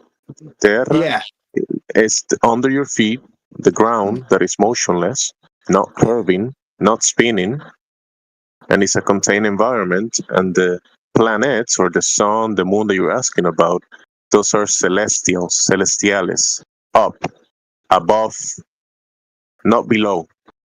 Yeah. Thank you, Jamesy. So, and then explain to him that we don't know because nobody's been there to check anything. Say that to him as well. What Ginny's trying to tell you, right, is that we do observe the luminaries. Los luminarios. We observe them, right? We can see the phenomena, and we label them. We see them move across the sky, and they move like clockwork in a timely manner. We observe the phenomena, but what they are, what's the medium that they're in, how far they are, what is the mechanisms that operates, how God put them in place. Those are unknowns. We don't have the answers for those questions. You see the difference between the observation? Okay, I have a little question. Okay, not a big. It's so simple, you know. Okay, how we can have different time zones and season if the Earth is flat? Okay, that's very easy. That's very, very easy. If you can imagine, just simple, okay?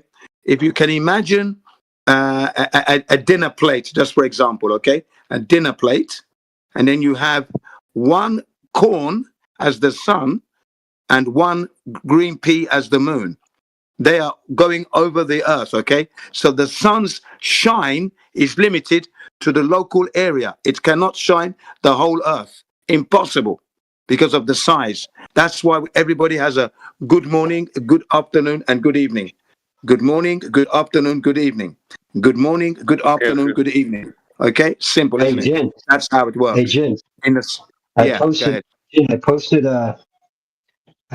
that dog cam footage, the high altitude footage, with coupled with that the hotspot on the cloud deck. Yeah, brilliant. That'll kind of highlight your point. You know that it's not shining. It's not so far away that it would cover the whole flat land mass. Yeah. Okay, can you look in the side chat? His question is, why doesn't the sun illuminate the whole of the world? Is that what's his question? That's his question, correct. Yeah, that was the question, yeah. He wants to understand how seasons work on a flat surface.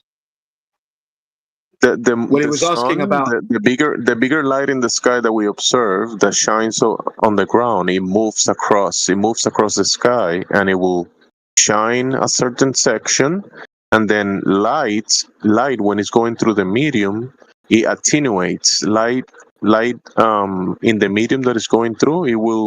It will scatter, and eventually the light attenuates in the medium, so it doesn't go through the complete medium that we're in. You know, the air, the water, all of the stuff, and it will move away from the area. At noon, it's above your head. Then it moves away from you to the other guy, 1,000 kilometers, 6,000 kilometers, 10,000 kilometers away, and it's gonna be shining on him, but not on you.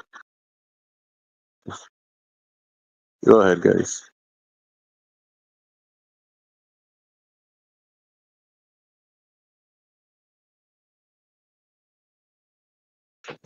The seasons, the seasons is a little more deeper question. Go ahead. Yeah, we're talking about the circuit. We're talking about the path that the luminaries are traveling on, especially the sun, which is the heat source, right? It's not only the light source, it's the heat source. So as the sun is on its circuit, it runs a different circuit, which forms, what is that shape called? Jamsi, do you remember? Analemma. Yeah, analemma. Yeah, the analemma. And that's a year's worth of observing the sun's position at the end of a day. So you could get an analemma for both of the luminaries. Why? Because their circuit above the flat landmass changes on a daily basis, right? Little by little, every day it moves. So yeah, it's perfectly explainable that when the sun's close to you, it's warmer. When the sun moves further away from your area on the map, it gets colder. So there's a definite relationship between the sun's proximity to your location on the map and how much heat you feel, right? So if the sun is right above you. But anyone here have a diagram for this theory? Any diagram we can, so get deep in this.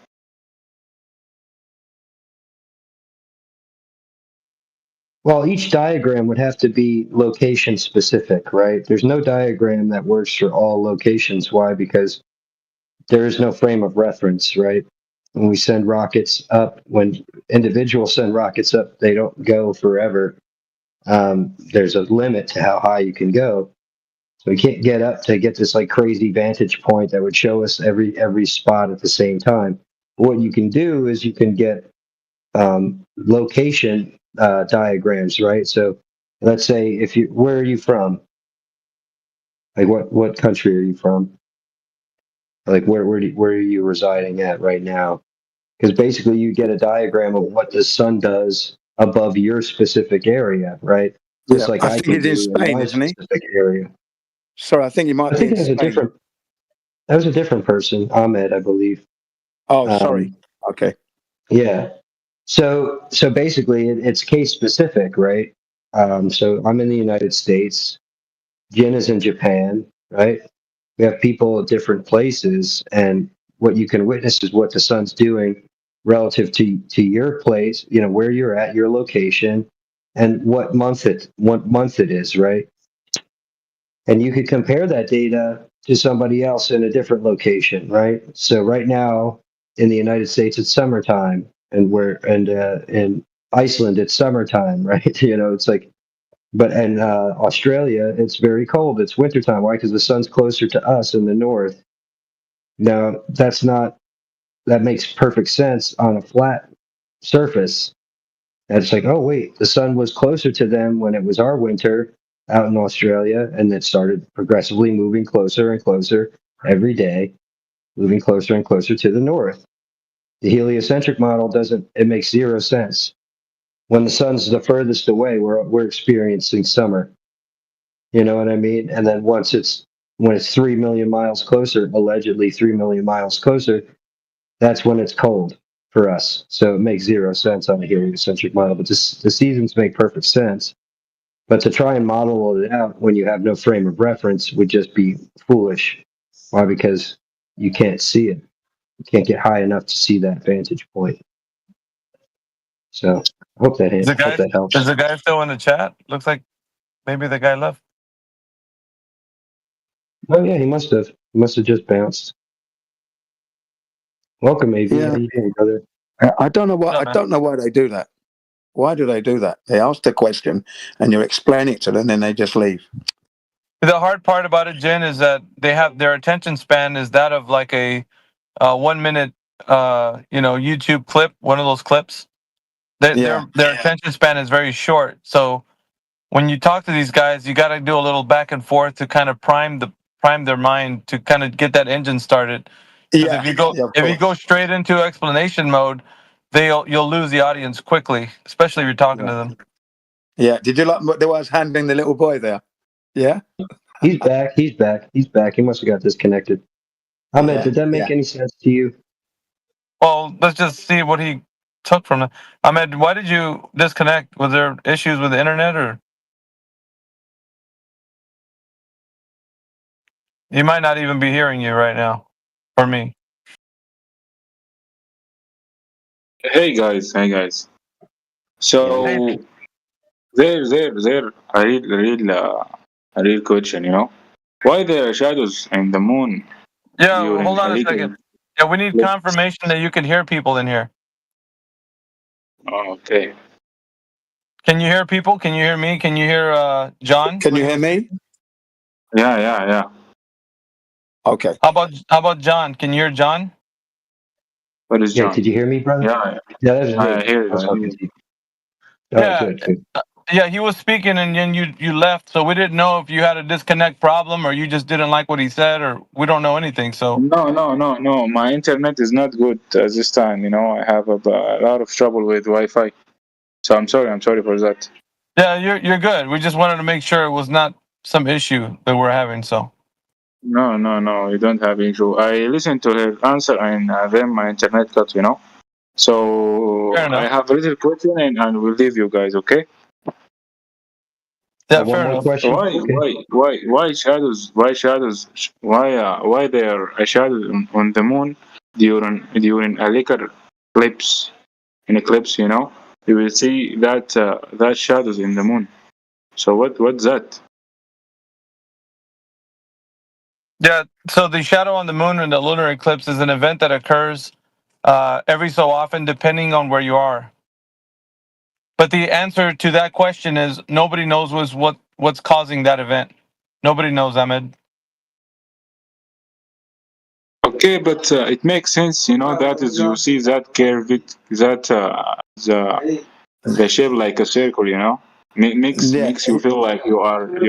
Well, yeah, not necessarily. When you have two spheres and you shine the light on one sphere, and then the shadow from the one sphere goes to the other sphere, it creates what's called a complex curve. It doesn't create a smooth curve like you would see, like we do see. So the issue is, if it was two spheres, it wouldn't work. We wouldn't see the type of shadow we see on the moon.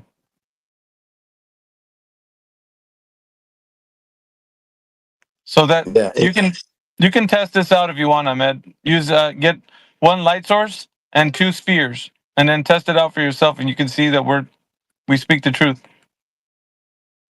Okay, I'll try that.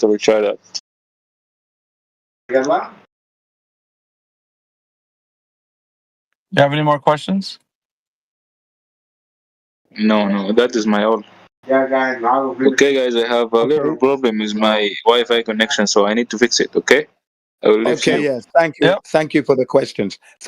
Remember, when you check those two spheres and you see that the curve is not smooth, then you know the Earth is not the curving ball putting the shadow on the moon. Okay, you have to forget that idea. That's a debunk. So you should never mention it we again. are programming of that. We from child, tell us that Earth is not flat, but I feel that is not right, That's So right. So I was thinking that's why to you have to that. check. That's why it's Yeah. important to check. You have to confirm by checking if the Earth has curvature on the Earth. Check it. Looking to the stars is not going to help you. You must measure the surface of the Earth. That's the clue. That's the number one best answer.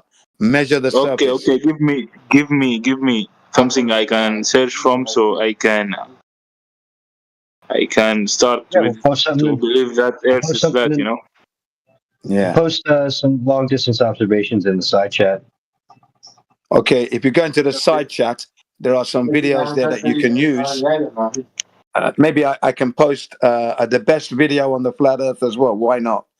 I can do that for you. I'll give you the best video of flat Earth, the best, the number one. Let me see. Let me get into this. Okay, hurry up because my internet is not stable at this time. Okay, hang on. I'm trying to be quick. Yeah, if you disconnect, Ahmed, the answer will be in the text chat anyway. So all you got to do is come back in, and even if you're not here, you just come back. Okay, no problem. But I fear I will take so long time. Yeah, that's okay. No problem. You take long time, it's fine. There's no need to Yeah, as long hurry. as you make it back. Yeah, as long as you make it back, before the whole chat resets, which is I think like every couple hours. If it's not busy, it shouldn't take that long. It should give you some time. That's what I'm getting at. And if you miss it, we can put it in another day. No problem.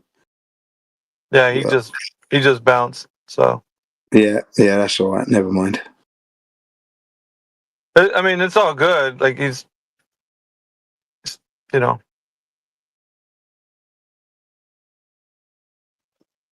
He's asking questions and he's not spiraling, so at least he's thinking about it logically. But yeah, had a lot of people coming in, third, fourth days in a row. I think Just Ross has been in here. Shoot, I think you've been here. I don't know, man. It's been quite a lot the past few weeks since we spoke to you first. We're getting close to like the third week mark in here, and yeah, you've been here quite often. Yeah. So we appreciate you listening, man. And you're asking man. good questions. Yeah, because he wants to know the truth, you see. And he did say that, but they taught us at school, you see. I said, yeah, I know. It's very true. They did teach us at school, but they taught us wrongly. I posted the video in the side chat, the best video on the flat Earth. It's called Aesthetic Cosmogony, Earth Not a Globe, by a guy called Rectangle, ex-military, right? And he narrates the video over 3 hours, and I'm telling you, it's a blow for blow, knockout for the globe. Every minute is a knockout punch. Every minute for 3 hours, non-stop. It's so good. The globe we would have more content if it had not been for YouTube scrubbing most of our content, like back in 2017. Yeah, that's right. Yeah, but I've noticed Flat Earth is rising again anyway. It's rising. They're getting concerned again. Okay, they're getting concerned again because it's rising. Yeah, we got to take to Rumble. That's a platform we can be on without being scrubbed. Yeah. Just take it to Rumble. Skin. Where else is there? There's another library. There's quite a few of them. Yeah. BitChute. Let's get in there. Yeah. Let's get in there. Let's just start pumping it, man. Yeah, because they're coming in. They're coming in thick and fast now. I was bringing it up earlier, Jen. The lack of valid search results when you search for flat Earth proof, you get anti-flat Earth content.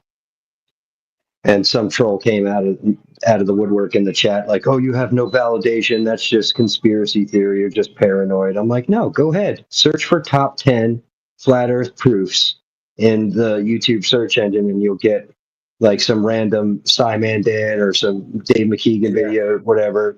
You get Professor Dave and stuff. So And it's crazy because it's not. The There's CEO not. of YouTube.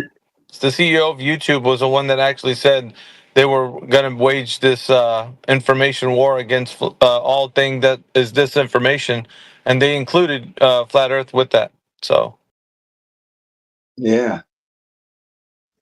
Yeah, it's crazy that there was a congressional hearing here in the States about this, that our congressman felt like this was a pertinent issue for them to discuss on our dime, on our tax dime. Yeah. Okay. You can get all the Bigfoot search results you want. You can get all the Bigfoot sighting search results you want. You could get any search results you want about any outlandish theories, like gnomes living in the woods or whatever. Sasquatch, Yeti, for example. Yeah, the Sasquatch, the Yeti, Nessie, the Loch Ness monster. You can search those. Yeah, Bilu. Yeah, Nibiru. Yeah.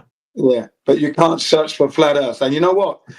At that time you mentioned, right, Miggy, flat Earth overtook Donald Trump, didn't he, on his campaign trail? We blitzed past him. Yeah. One of the things that they said is it's okay for people to have like these differing ideas in small amounts, so long as the channels don't become popular. So they do, like these private companies, like YouTube and such, are doing what they can to they mitigate the flat Earth content. So you can have the content. They're not saying you can't, because that would violate their terms of service. So you can have the content. It just will get shadow banned. There'll be the algorithm won't favor it. So yeah, we got to trick the algorithm. That's what we've got to do. Try and trick it, so it misses us and attacks something else, and then we slip through. It used to be that on the bottom of each video that has flat Earth content in there, it used to have like a small little information bubble that would pop up and say that flat Earth is an archaic idea and such. Now it actually says something even worse than that. I think it's something like flat Earth is a misconception, or like and it says something worse. So go to any flat Earth video and look on the bottom and read what it says. They say conspiracy theory. That's right. Can you read what it all says, if you don't mind? No, I just remember because before coming there, the first thing I've done is like, oh yeah, I want to get all these arguments who make the debate possible, and I was like shocked that it is true what you say. Actually, there is nothing who come first, and that you can get like even for knowing like 10 good argument for flat Earth. Yeah. Like everything is against, literally. Well, the thing is too, it's like if and this isn't something like a conspiracy theory that we're talking about. This is an actual fact. They are censoring the topic of flat Earth on the YouTube platform. That is true. They are doing that. They've admitted so. So it's not like we're just making it up. They are doing that actively. Yeah. Yeah, through a screenshot. I just searched flat Earth proof. Now they actually give me some proof. They give me an Eric Dubay video research result, but right at the top of the search results, right there, you get the disclaimer. Yeah. Look at the disclaimer. Look what it says right there. It says it right there. And if I can add, John, for you, they might show certain results because you're logged in and shit, and you might have a history of whatever, so they favor that for you, or they tailor that for you.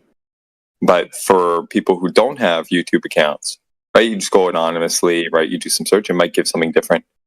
Or even for anybody who has different search histories, might show something different. I mean, we know that already, but how this ties into it, I guess, is unknown. Yeah. Don't miss out on the best flat Earth video that's ever been made. It's right there. Jin CBO1 has posted it in there for you. It's 3 hours, non-stop destruction of the globe, every point, every fact. And it covers every aspect of the life you have been living. Every technical aspect, buildings, constructions, transportations, life, level of Earth, how the globe was a joke, everything. It's in there. It's a great video, that one. 3 hours. No, what's wild, Mick, is I searched it like not even 2 weeks ago. I searched for like top 20 flat Earth proofs or something like that, and I didn't get any good results. I got Simon Dan and Dave McKeegan videos. So Yeah, that's and why Professor I'm, Dave. that's why I'm laughing. That's why I'm laughing. Okay. Just because. On your own account. Yeah, on my own Interesting. account, exactly. Okay. So they're doing some work back there, it seems. Yeah. Yeah. I have the same experience as well. When I type in flat Earth, best flat Earth videos, it's all Earth is not flat, and the typical ugly bastard wallies come up. You know what I mean? Yeah. Yeah, look at what the wiki says right there that I just posted. So it links you to the wiki when you go to search for flat earth proof on YouTube. And the wiki itself is saying that flat earth is disproven. And it's giving a straw man idea about what's been disproven. So this is an information war against anyone speaking against the globe earth cosmology. Yeah.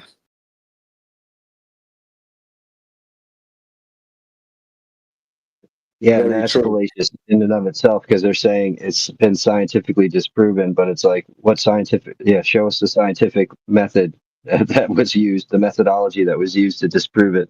Like, it's Yeah. hilarious. It's disgusting, is what it is. One thing they do admit is that every ancient culture was subscribed to this notion of flat earth.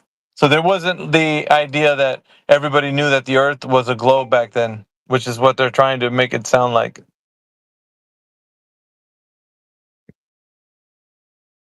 That people had known since 2,000 years. That's not true.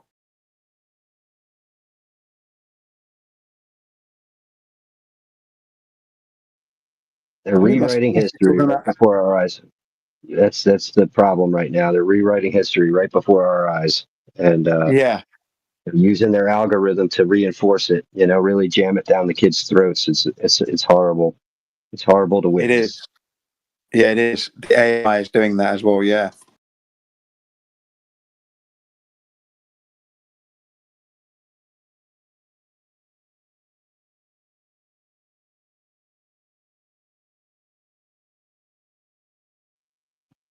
Jedi, what's going on, brother? We got who's Bombi Dagroot? I'm not familiar with you. Welcome to the room. And Mercy, welcome to the room. And we got Basti.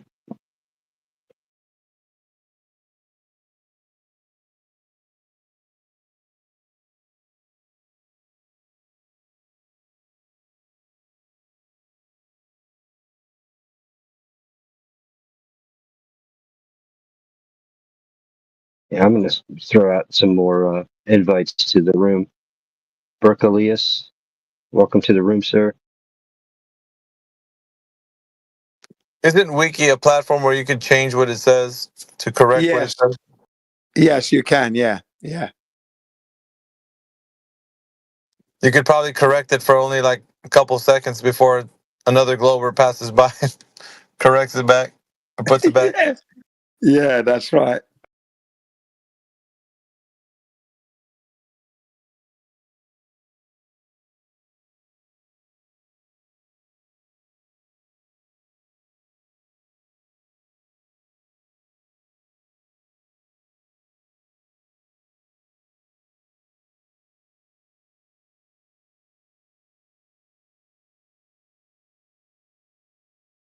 But if that don't beat all, it says that this page is protected to prevent vandalism.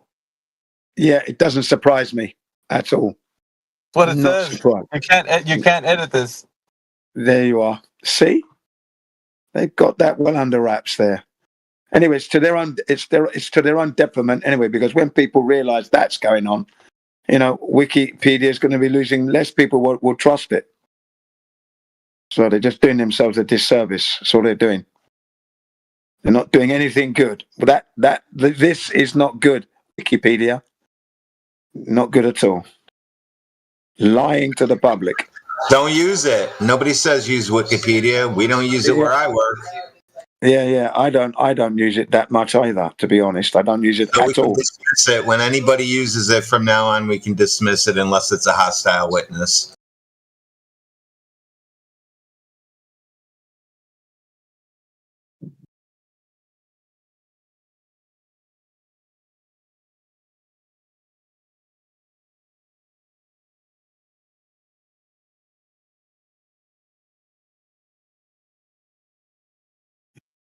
They even put the word disc in there. Cheek. You can edit it. It's Wikipedia. Anybody can edit it.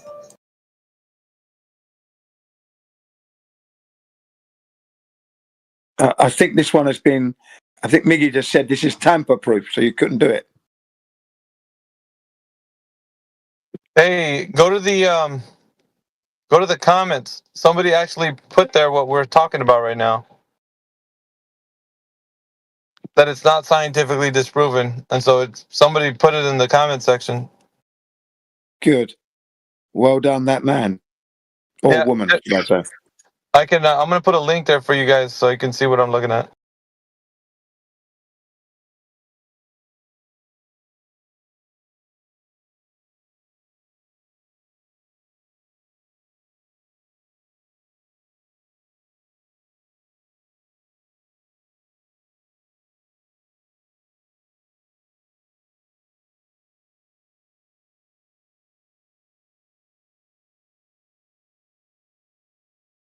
Scroll down to the comment that says scientifically disproven. I think it says 21 days ago that somebody put that comment there.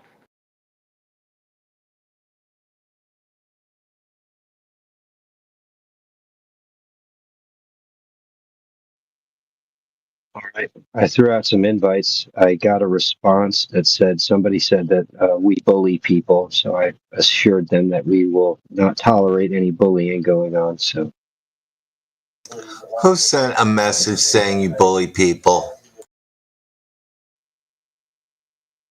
there's a young woman said that we bully people. So in this room, which I assured her that we do not tolerate bullying.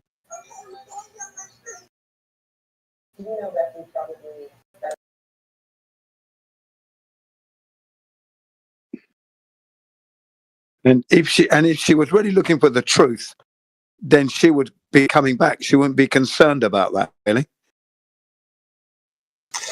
Yeah, so I don't know why anybody entertains that kind of talk that we bully people. They assume we're bullying them because we say, no, you're wrong.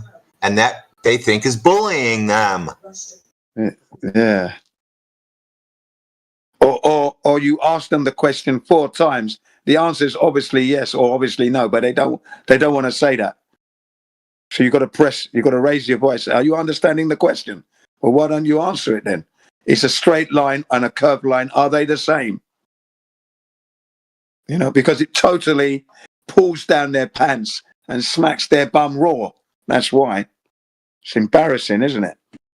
That's why I want to answer it. Yeah. Well, we want to have we want to keep the conversation respectful as much as best as possible. I mean, some people are obviously trying to be obtuse on purpose, so we have to, we know when people are here in good faith and want to actually have a discussion. That's right. We're always in good faith with them. Always. That's the way we begin. We don't start off like, yeah, what the fuck do you want? Yeah, well, it's not a fucking globe, all right? Shut the fuck up. Sit down. Have you seen the fucking curvature? When did you fucking mention it? When? Don't fucking lie, yeah? So from now on, when you get messages that we're bullying people, please send them to the complaint department on our main server where they can file a form out. Yeah. Yeah. That's bullying. We don't bully. We don't go like that. We don't bully them.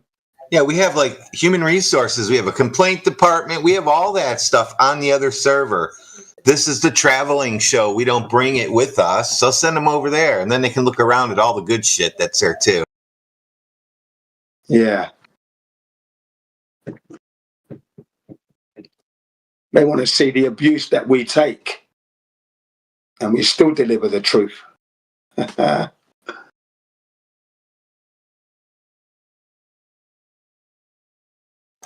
It's only abuse if you think it's abuse. I love it when they come at me and call me names and get out of control.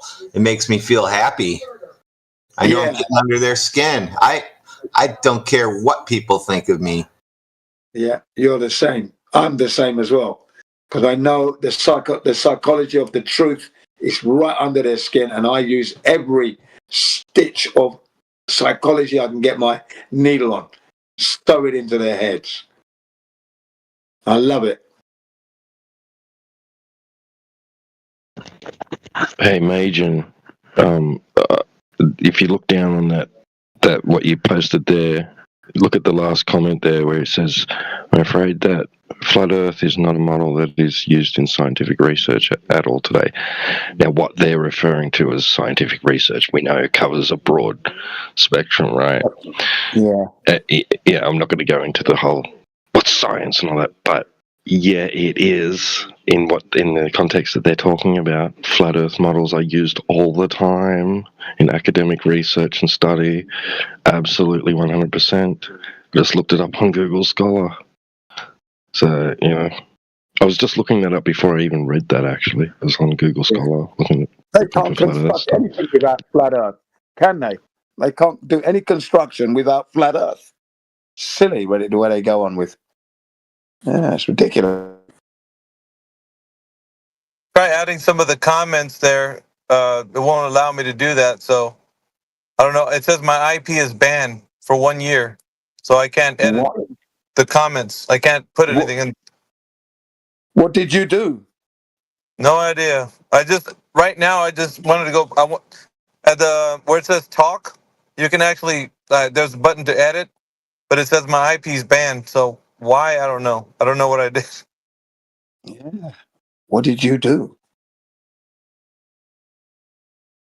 Can anybody else have the ability to edit there a comment, or is it just me that's been banned for a year? Probably just you. Huh.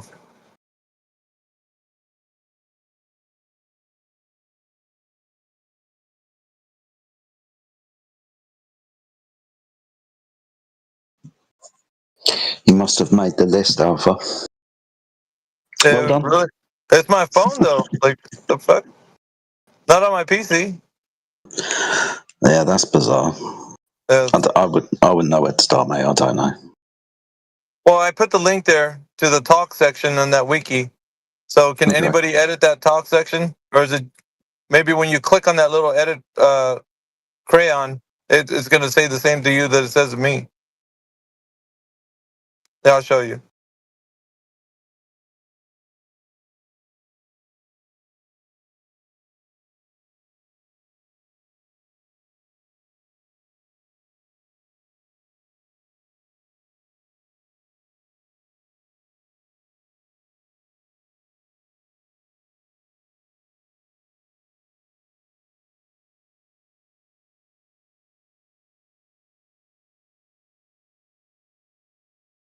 All right, so I'm there. What do you mean edit? You want me to edit it, or it says add topic? Yeah, I'm looking at add topic. I'm gonna post what I'm looking at so you guys can see.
It looks like you were blocked in real time because you were blocked by somebody named Elton.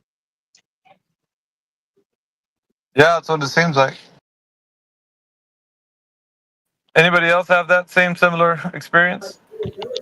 When I clicked it, I posted a screenshot of what I got when I clicked on edit. Yeah, but did you log in to Wiki or? No, I didn't. I just want to know if anybody can actually put something there to correct what they're saying. I mean, and then just leave the comment there.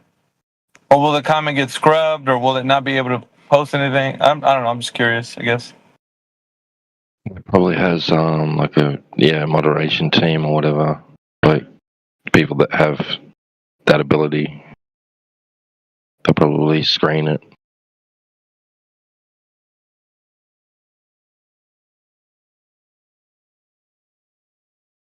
The funny thing is, I haven't even attempted to edit Wiki, period, ever. You said you're doing it from your phone? Yeah. So that whole group of IPs could be blocked. And then you just says you're blocked by your IP. Your phone doesn't own its own IP address.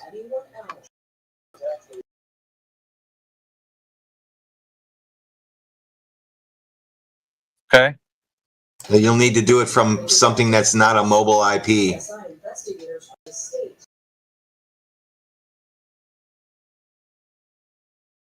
I'm curious now. I'm gonna go home and try to edit that.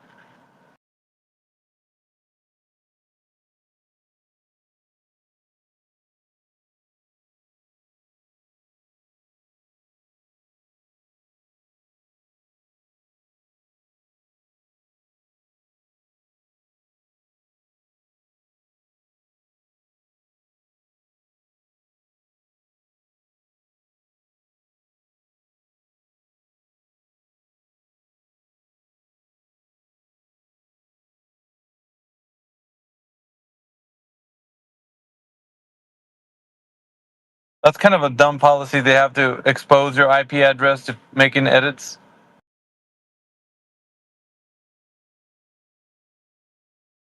Yeah, exactly. You only want to make an edit. It should be the same as adding a comment on YouTube. What's the problem? Don't ask for it there, do they? I mean, it's not exactly like that. The moment that you actually interact with the website, it knows your IP. Doesn't mean it's making it public or anything. But it says. Or to you personally, like, is it posting it? Look at what it told T-Dub. The message he got. T-Dub sounds like the vaccine, doesn't it? T-Dub, T-Dub, T-Dub. Oh, shit. Okay, damn. In that case, yeah, just use a VPN. Yeah, go to Proton VPN and then edit it. Assuming they don't filter those out, but damn.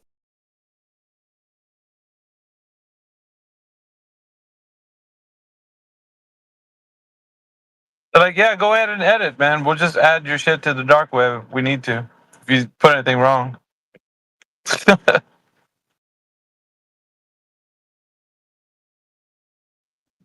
Yeah, you just got your phone put on a spook watch list.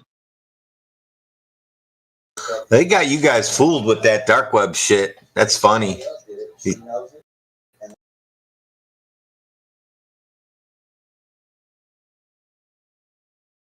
Well, somebody can see your. If it's true that what they're saying that it'll be made public, somebody will be able to see your IP. And if you don't have a VPN, so what are they going to do?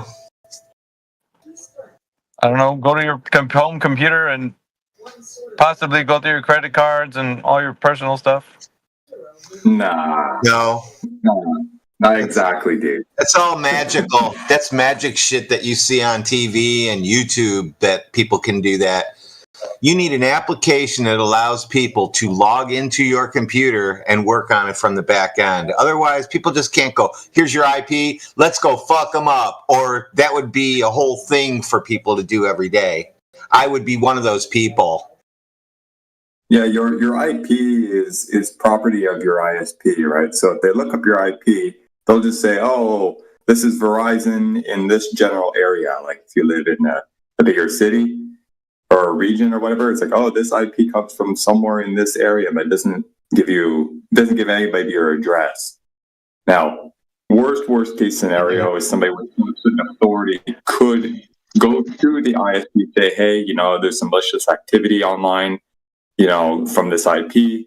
Here's a subpoena or whatever legal document to say we require their personal information." But like that's next level shit. A good thing we don't have those next level people out there.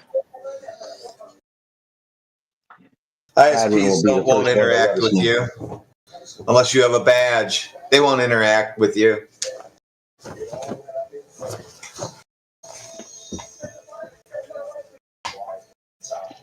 Well, it's good to know somebody who knows somebody.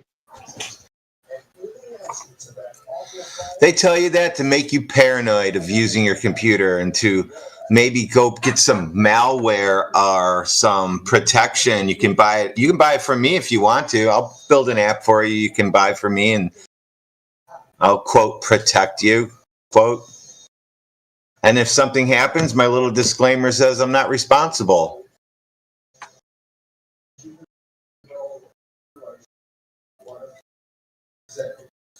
There's going to be a whatchamacallit, a little ad that pops up at the bottom once you buy your software. Gotcha, bitch. It'll be Dave Chappelle that says it. You should go watch how hackers take control of scammers' computers. It's very involved. It takes days to get control of somebody's shit. You have to be monitoring them. You have to somehow get them to interact with you, click on your shit, and have the back door of their stuff open so you can get into their stuff. So it's just, there's a whole thing involved. It's not, here's my IP address. Oh my God, I'm doomed. It's not like your social security number and you're standing at the bank with all your paperwork and you just throw it up in the air and leave the bank and everybody has access to your shit. That's not how IP addresses work. Yeah, I watched a bunch of those videos that where they were going after the scam call centers in India and stuff like that. So yeah, it is really involved, and there's like a whole team of people involved, and it takes forever. You're right; they have to leave their back door open. It's usually while they're like feeling super comfortable because the person's like pretending to be like a unassuming old lady or something, making them feel like they have the goods. Yeah, it is involved.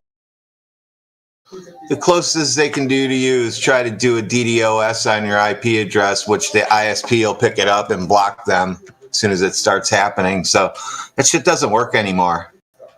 You have to have a pipeline to their computer opened already by them to you, and etc.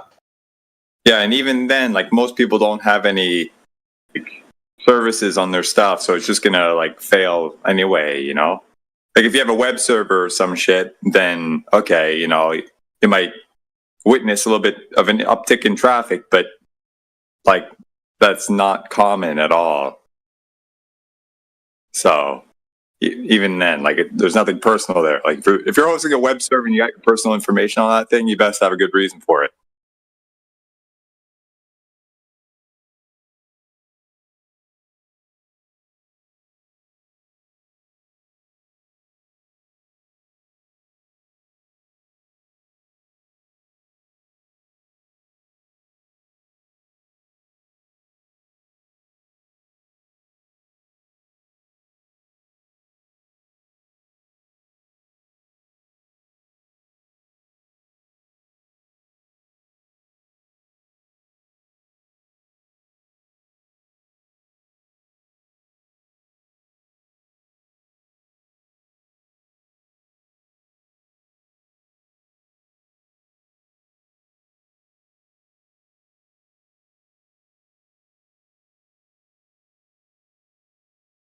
Well, I haven't been able to hear Hydrogen or the ISS, so I'm not sure what's going on.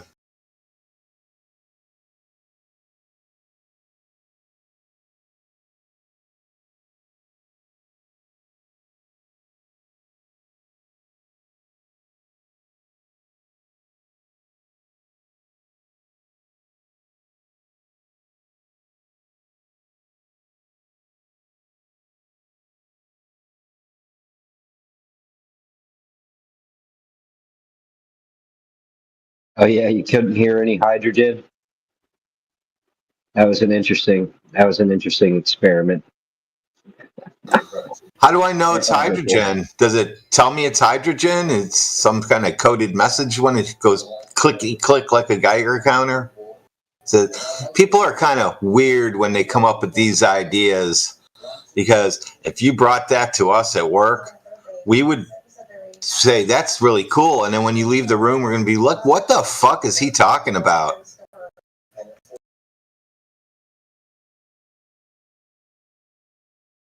What was this Dude, I was about? working. This was yesterday. This guy was talking to. I think it was yesterday. He was talking to Says Who and Radwin about this, and DJ. Yeah, he brought up this article. It was his response to like how we know that stars are burning balls of gas, and he's like, "What else could it be?"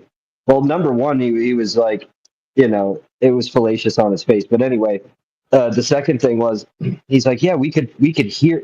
Hydrogen has a specific signal that we could pick up," and it's like as if it couldn't be anything else creating that radio signal.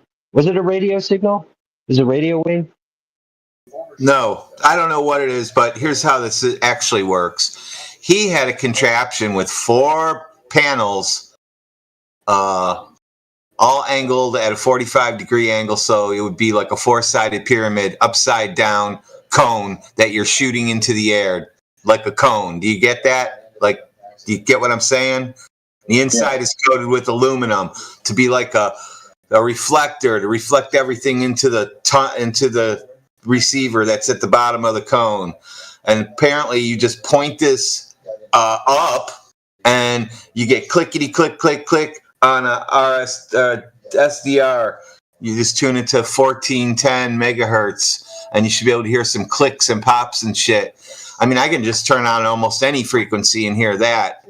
But his claim is that's the hydrogen on the sun. And I said, yeah, well, hydrogen isn't produced there. It's produced at the ground. And you don't capture you have to purposely try to get hydrogen. You can't dig for it. It's a byproduct of everything.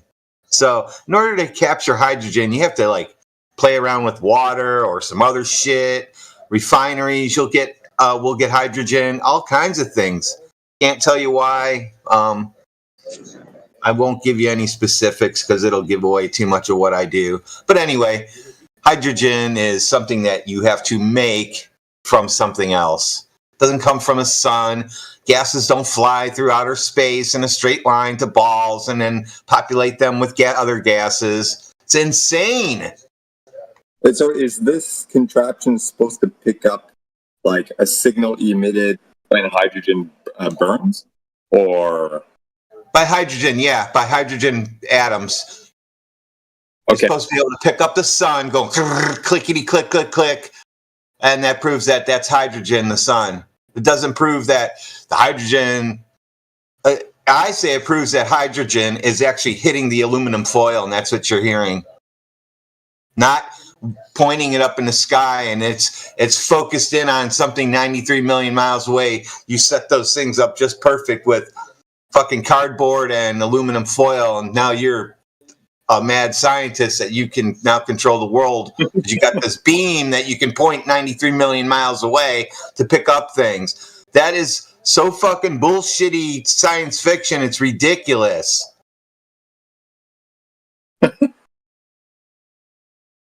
Oh, shit. If you got any questions, go ahead and unmute yourself. It sounds like the thing that E.T. phoned home with. Possibly. Oh yeah, I remember that thing. It was a see and say. That's a Mandela effect, sir. He actually said home phone. Speak and spell.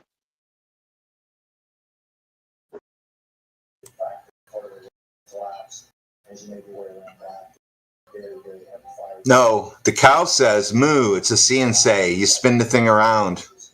And then he had a speak and spell too, didn't he?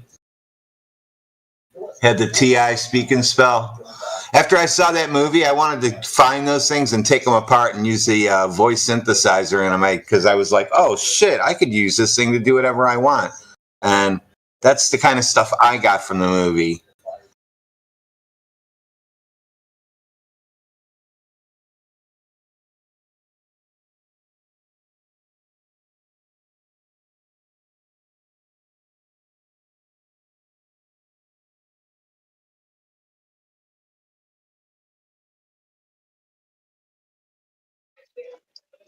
We got Colin and we got Mike and we got Mike. Yeah.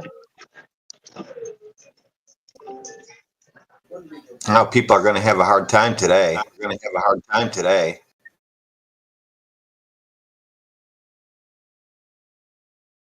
Why? Oh, he left. Oh. He was going to sound bomb us.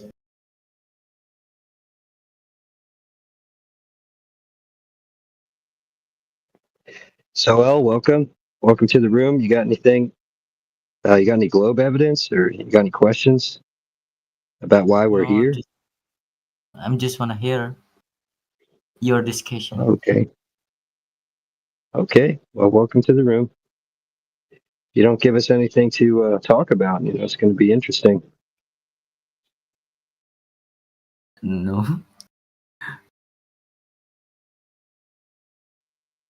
Yeah, we usually ask people if they believe the Earth is a ball spinning and hurtling through outer space, or if they know it's flat like we do. Oh, okay, but my English is so bad, so I just wanna hear you guys. Your discuss. Fair enough, man. Fair enough. Hope your English gets better. Yeah, thank you.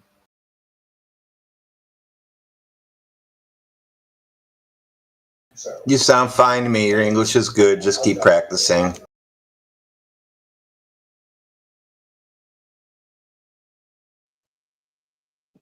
So, does anybody know Kulen? It's got a blue marble profile picture.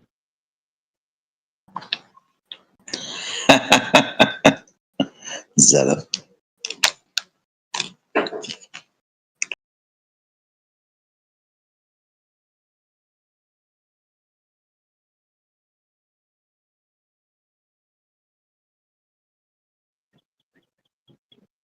You're unmuted. Just say something, man.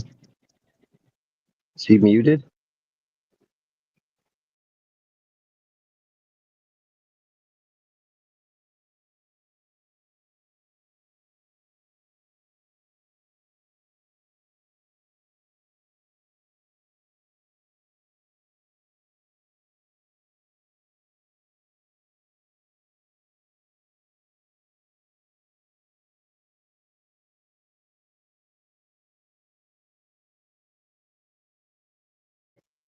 Oh, well.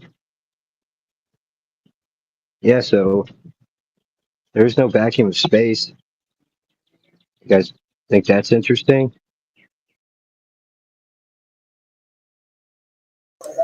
This sounds better when you just tell them space is fake, because saying vacuum of space. I know what you're saying, and I think it's good. I'm just saying however you guys do it is fine with me. Why I say trigger words is because I like them to get mad at me.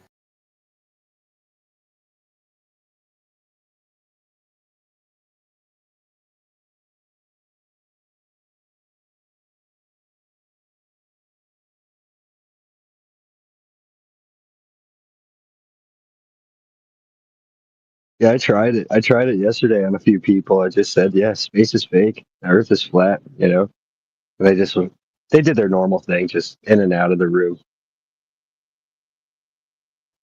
But no, I do like the ring of that. Space is fake. Yeah, it's a litmus test. Same with the triangle.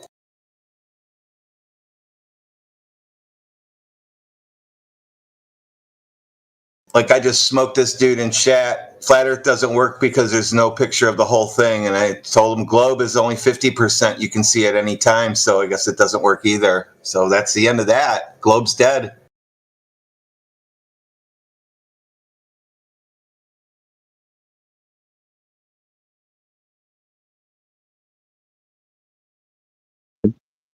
Yeah, I usually got to stop laughing before I respond to your comments. That's great. Oh man, that's good.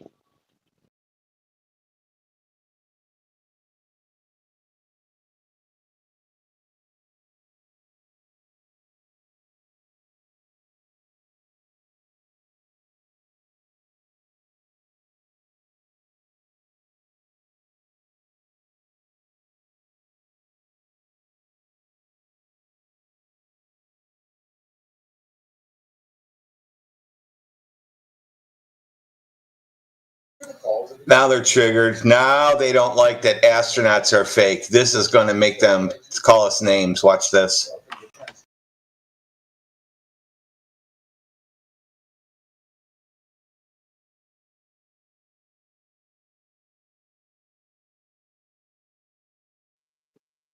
Oh, Nana, that's terrible.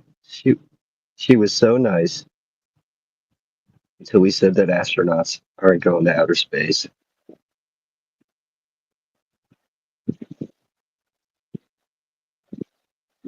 Yeah, I guess the arcs that rockets make don't give it all away. You know, like they've never seen a golf ball flight trajectory.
That's disinformation saying go fast, hit a dome.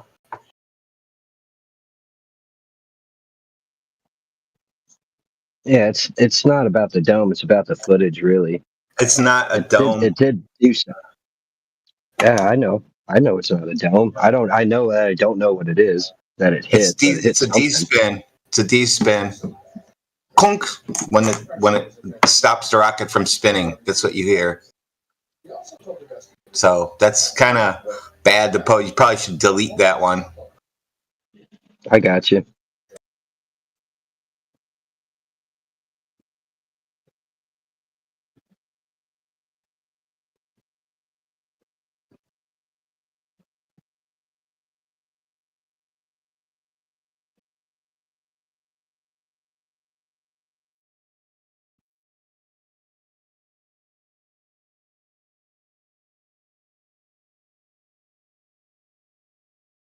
I do like that video though.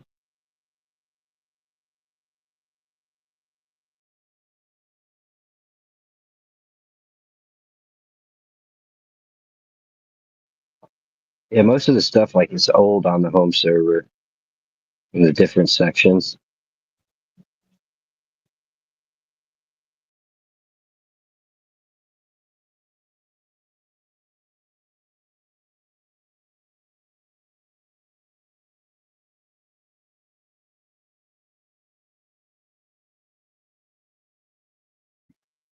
So what were you thinking causes the rocket to de-spin at that altitude, Brad, when you just don't even like touching that topic?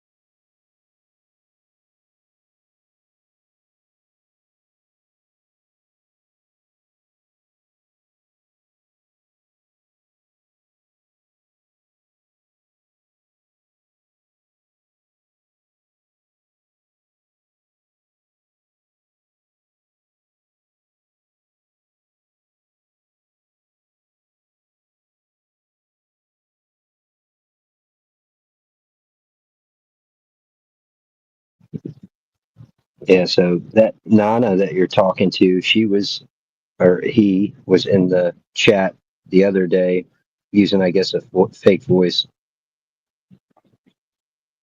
basically saying English no good, and was just posted up all day.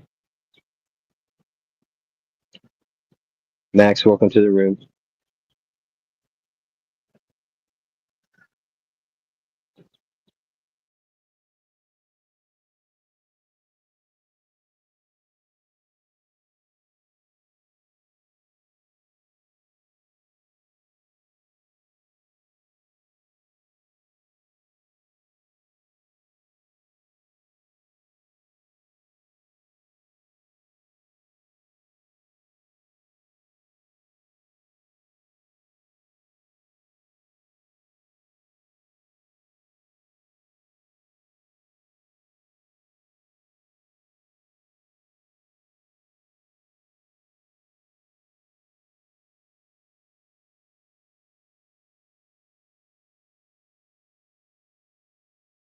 This is so easy to always get them to admit the Earth is flat or spiral out.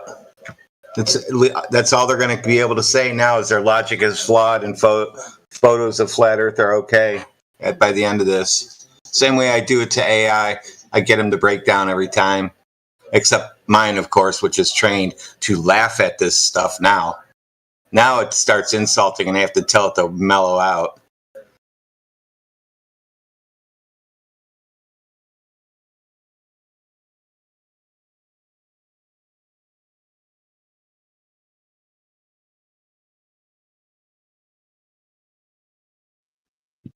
You ever post conversations that you have with the AI now that you have it trained?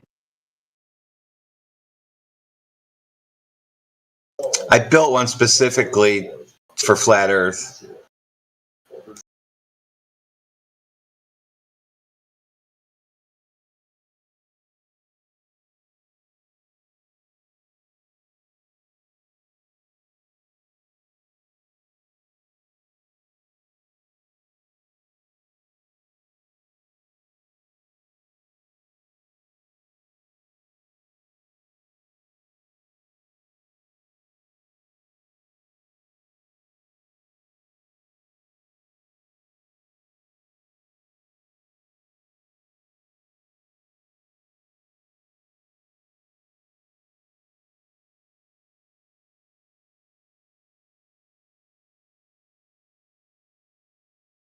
Yeah, so they don't want a VC, but they want to argue endlessly in the text chat. That's cool. Well, doesn't make for good conversation, that's for sure.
Welcome, Sharky. How you doing?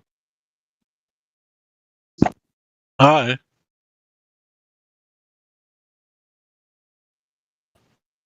Yeah, we're all busy reading the side chat.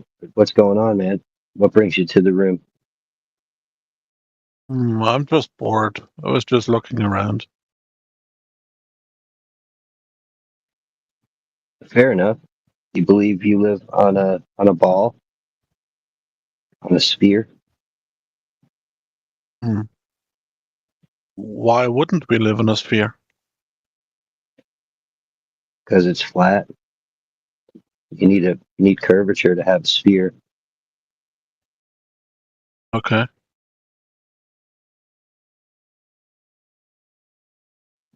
Yeah. So do you believe you live on a sphere? I'm not sure. That's a good answer. Why do you? I never Why got aren't you sure? the chance to measure it or to see it from the outside, if you know what I mean. Yeah, that's a vantage point that I don't think can be had. It's too flat and level to get high enough to Yeah. see all of it.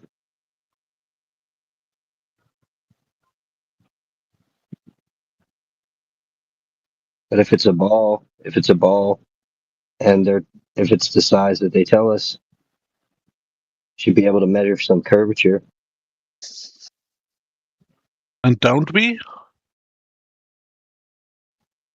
No, that's a big negative. And we don't So measure any curvature. are you saying there is no scientific evidence at all for the notion that we live on a sphere? That's correct. Okay, that's strange because I was believing that there was at least some evidence.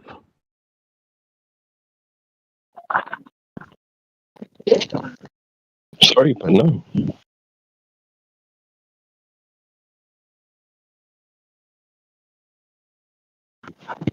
Unless you'd like to go ahead and give an example of what you're talking about. Well, I can look it up if you want. If that's what you need to do. Having been already unaware, right, that there is even any. Do I actually need to do it? Well, you don't have to. You're not obligated to. Okay. That's fine.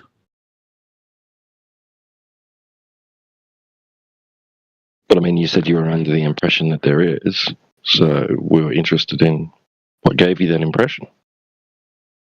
Well, what gave me the impression is that I was thinking about this topic since it came up a few years ago, and I looked up both sides of the debate, and there was actual scientific evidence that we live in a sphere. And there are several factors that come into play when asking these questions, and I can simply look it up for you. But why would I do this? Because if you are convinced that the Earth is flat, then I guess that you have looked up all those factors yourself already, didn't you? Well, obviously, if we looked at the same thing you did, we saw a flaw in it which you didn't. Yes. Okay. So would you be interested in, like, maybe you could present it and say, okay, then, have you looked at this, right? And I accept this as evidence, and then we can analyze it and go, well, this is why we don't accept it as evidence. But if you're not interested in that discussion, then that's cool too. Yeah, not really, because it doesn't make any difference, does it? You sound like you're getting mad. Don't get mad. Stay calm. Drink some herbal tea or whatever you guys drink to calm you down. What are you talking about? Well, you see, because like we thought that maybe you'd be interested in knowing what flaw we saw in it, and then you could analyze that and then say for yourself, oh, okay, yeah, I see what they mean. Yeah, that is a flaw. Oh, I have to disregard that thing as what I thought was evidence. Or you'll analyze it and say, no, these guys are wrong. That is not a flaw. Here's how that's justified. Blah blah blah blah blah. So, but like, I mean, it's up to you, man. It's no skin off our nose if you don't want the discussion. I was just wondering why you're even here then. Because I was bored.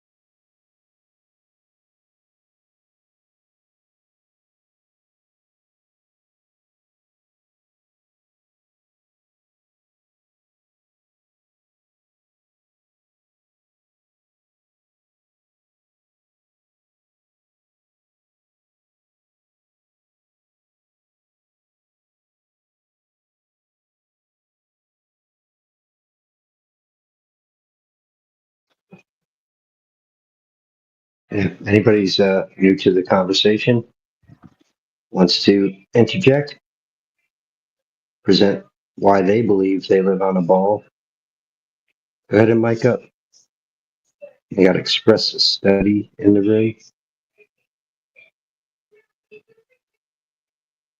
We got Julina Koshka.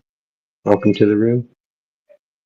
Got some people in side chat still, I'm assuming. Yeah, Sharky, I mean, you said you've done some research. I mean, what do you think is the best globe evidence that you've seen?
Joe,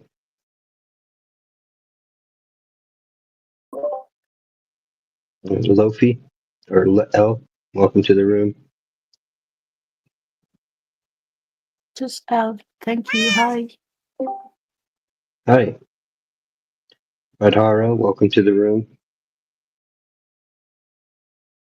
Hello.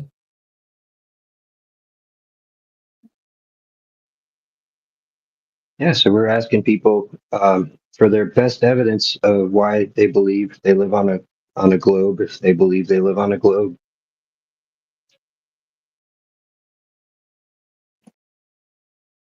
Cool.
Welcome in, welcome in. Hello, everybody.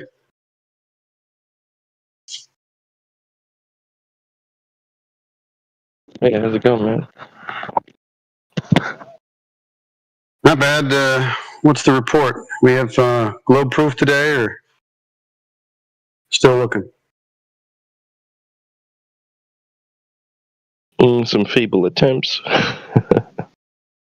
All right, same as usual.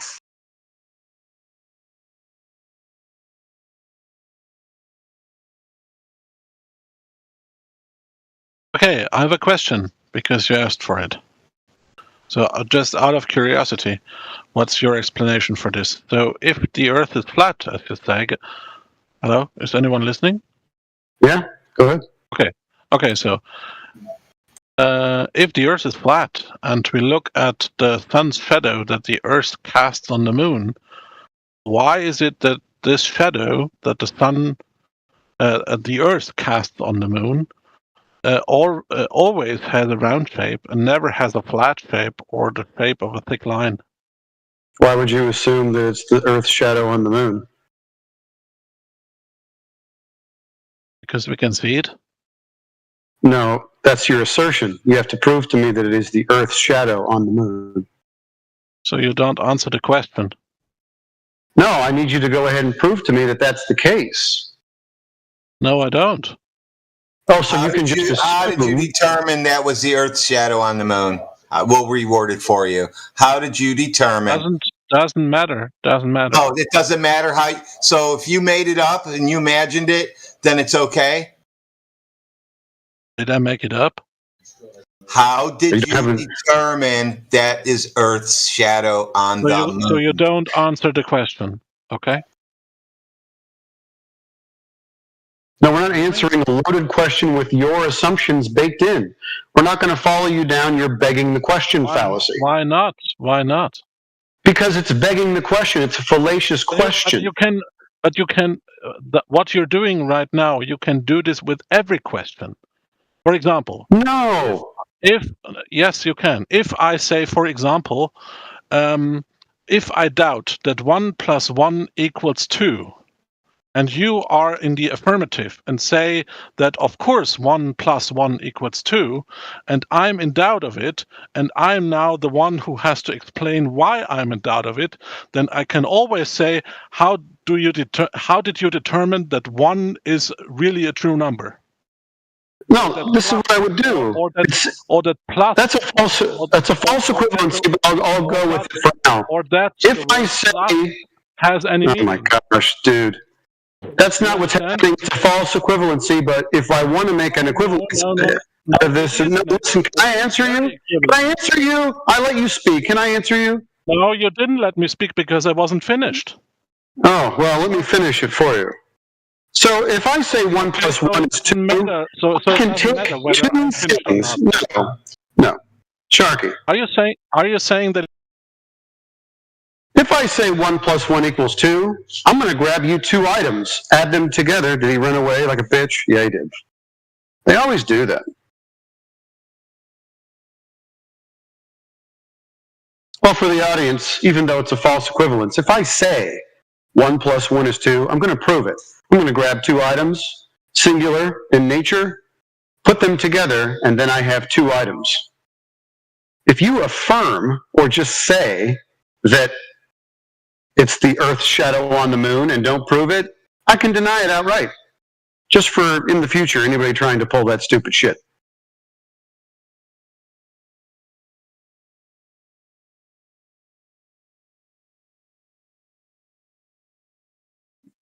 I want him to explain to us how the moon's surface has almost identical reflections.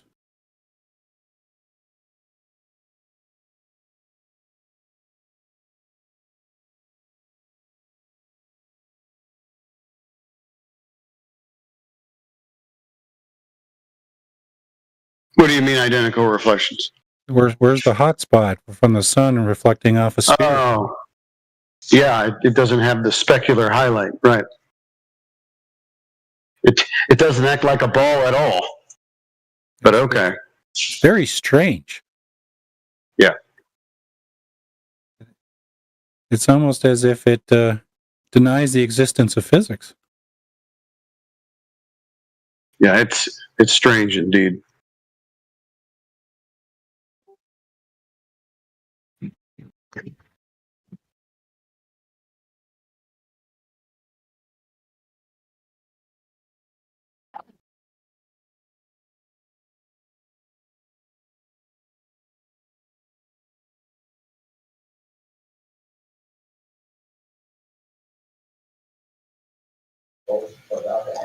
Okay, Coolin, you're up.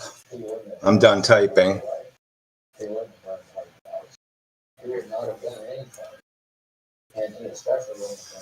Or are you guys afraid now?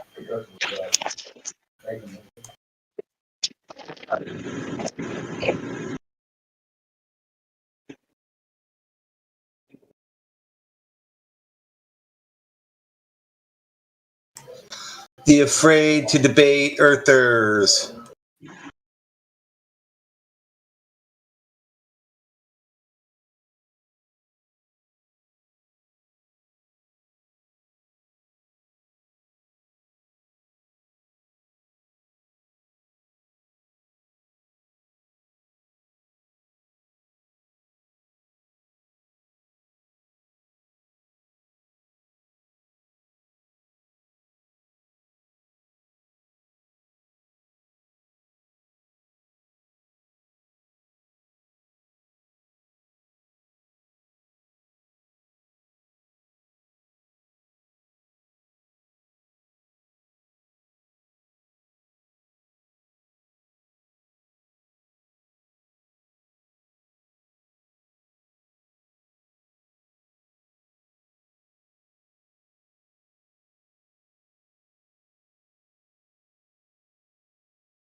You guys make sure when you're asking us questions that you already know the answer to what we're going to ask you.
It's that kind of thing. Hey, look for Larry King.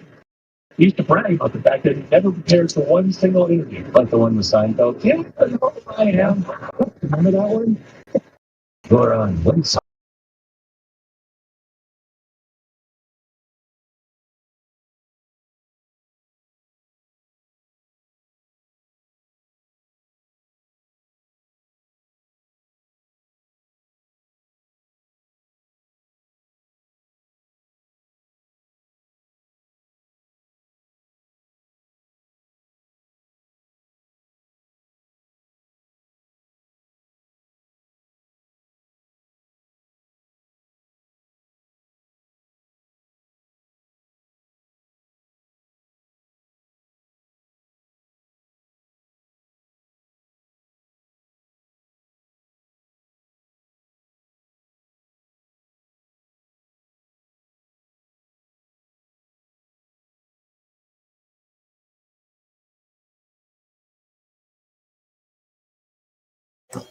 I'll just talk since they're listening.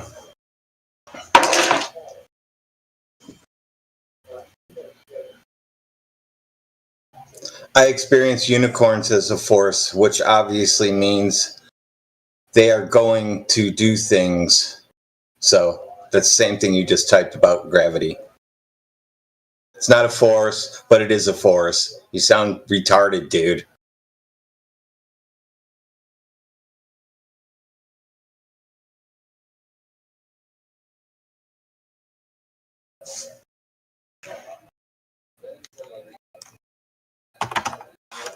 So cooling, to have antipodal, you need a ball. So you need to prove that you live on a ball first before you can claim antipodal. So go ahead, do that. That's your job right now. Anything else you type besides that shit, I'm going to start deleting. How you like that? Isn't that fun?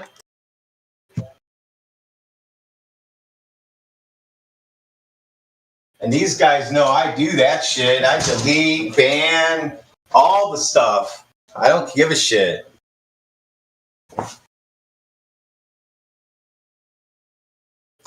So the next thing he's going to type is how he proved Earth is a ball, the measurements, how he got them. I have my finger on the delete key right now.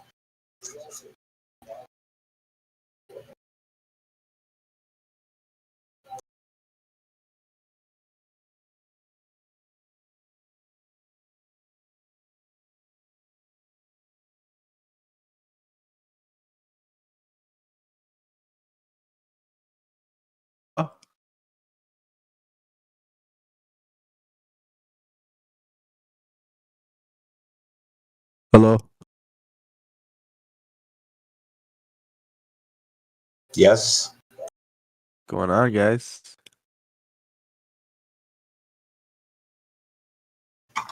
Standard. Glober's crying. Then standard work. Why are Globers are crying? Always. How? I'm just So this Kulan is talking in circles now. So now we're going to have to start deleting his text, since he won't cooperate and tell me who measured the ball Earth to be a ball.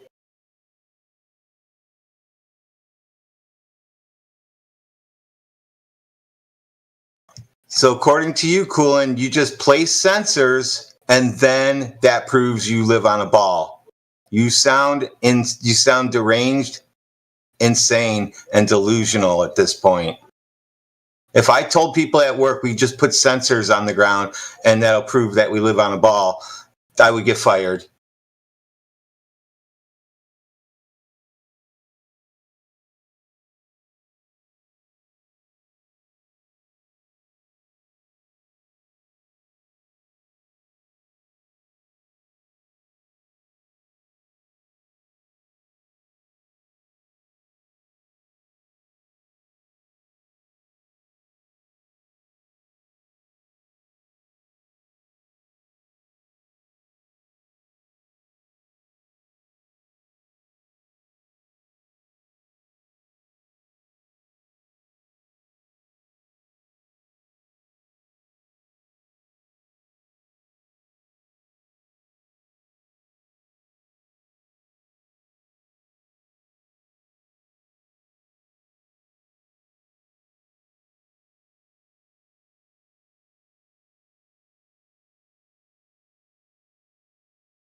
So, as we see, there's no proof that the Earth is a ball.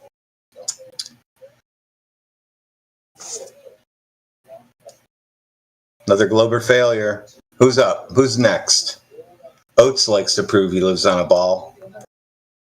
I mean, we do live on a ball. Well, go ahead, prove it. I mean, you could do the same experiment that they did 2,200 years ago. What's that experiment? Put sticks in the ground? Yeah. Let's look at that. Let's see how that works. All right, we're going to put some sticks in the ground. Here, let's look at sticks in the ground in reality and sticks in the ground with parallel sun rays on a ball.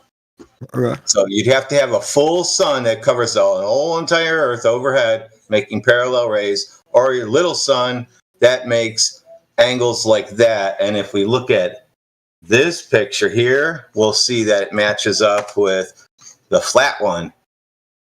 And so that's more reality than saying, oh, that's a ball. I put sticks in the ground, saw different shadows. It's a ball. That sounds ridiculous. That's as bad as saying I put sensors in the ground. It's a ball.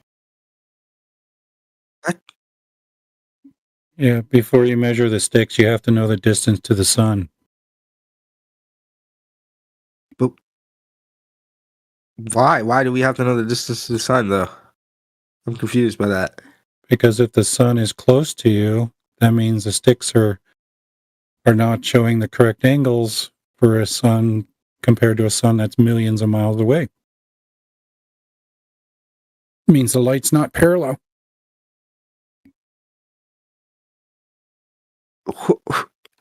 What? Wait.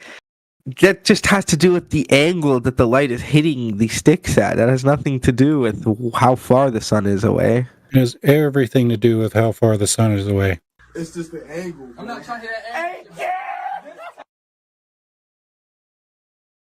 But how does it have to do with distance? Because like I said, if the sun is close, then the sunlight rays are not parallel.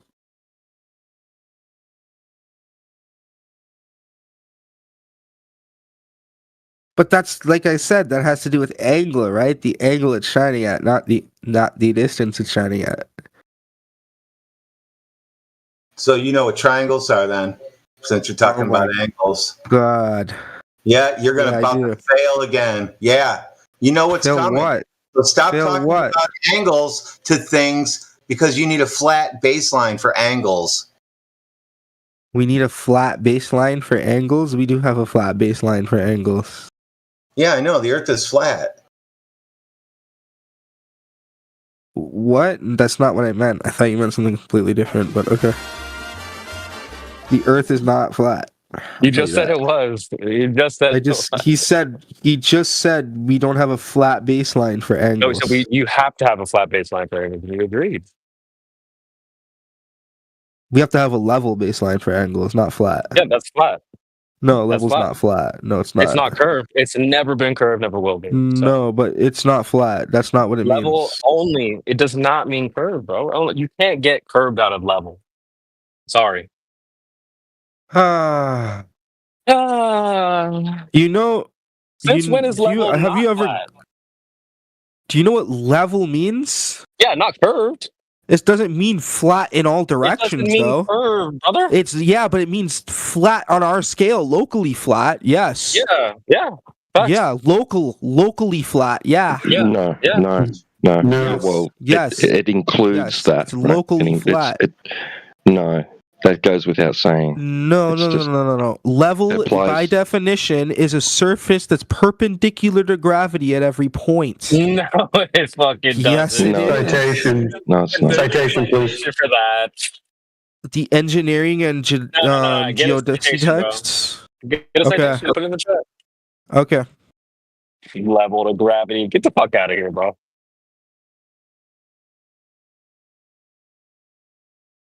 Okay. Here you go.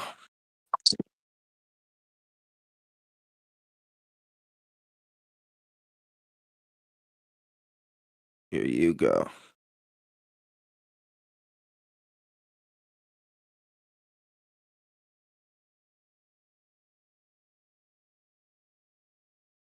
Claim stacking in before the claim stack. No, I'm finding it for you.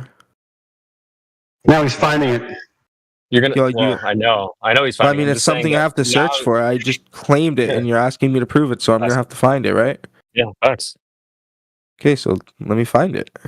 Go ahead. I'm just saying that after you get this, then we're gonna have to go and back up gravity, which you. We gotta go to gravity. Yeah. Exactly.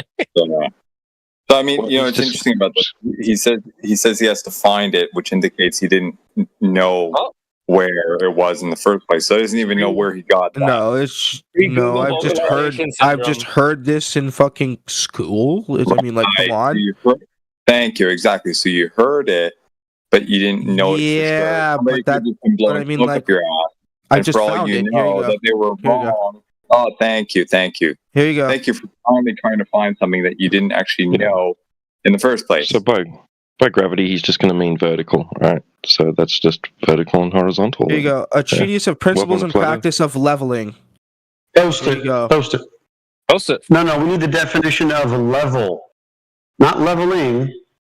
The definition for level, very No, specific. these are the principles. Yeah, he will talk about the. Yeah, he will talk about that. No, just get the citation. No, You know what a citation is? Yeah, Citation leveling. for the Do you know what definition leveling is? of level. It is No, yeah. no. That's an act. That's a fucking verb. So you're going to get us the definition of Oh my level. God. Are you really You going to argue said- this right you now? said- You you guys said level always get means into act. semantics. In The your citation. the principles and practice of leveling. Do you know what that means? Yes. It's an action. It's a fucking verb. Oh yeah, so we're studying the principles and practices of leveling, right? Oh, are So you to level something? Are you leveling the earth now? Are you leveling the earth now? To Studdles. Are you to stutter? Hello? Oh. Okay. So we're not talking about leveling concrete. We're not leveling concrete. We are getting the definition of level for this discussion. We're not leveling a floor. We're finding the definition of level, horizontal, the baseline of the triangle you're using. That's what we're going to do.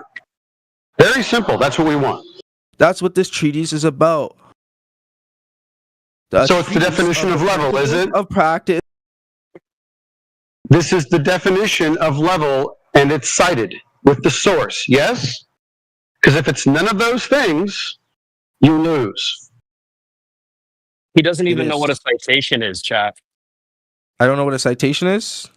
No. Okay. I don't know how to formally cite something. Okay, my bad.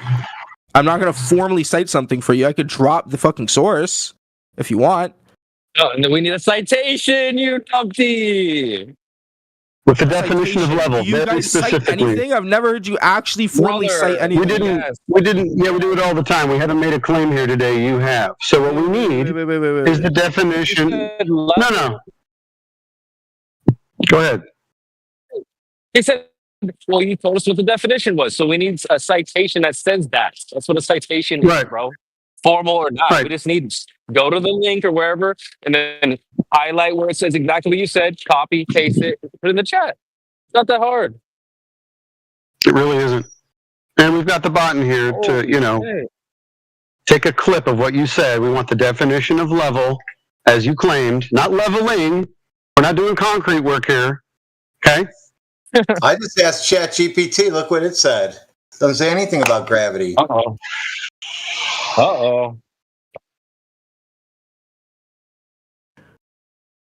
Let me ask ChatGPT. Let's see what it Here we says. go. Yeah, well, because we can get into this, like, right? Like, you want to just ask ChatGPT? Yeah, I said definition, level. Uh-huh. Yeah. We're like 5 minutes removed of you. Definition of level. Yep. Read it out loud for the class. Okay. We don't want to hear about game levels either. No. Hold on. Don't worry. Pull that up. We'll just Hold on. Go ahead. Go ahead. Okay. Geotic/surveying definition. A surface level is a surface at every point which is perpendicular. Yes. Right? Okay. Yeah, there's a surveying definition. There's a Where did it surveying say gravity? definition. Wait, where did it say anything about gravity? Oh my god. Are you slow? There's a difference between a surveying definition. You said and then geotics, whatever that means. a geotic/surveying. So surveyors Whatever that are means. different. So than construction guys, they use different levels. Are you insane? One of those two are getting fired, dude. One of them is getting fired. You're not going to have two guys having two different definitions of building shit level. Have you ever talked to an engineer?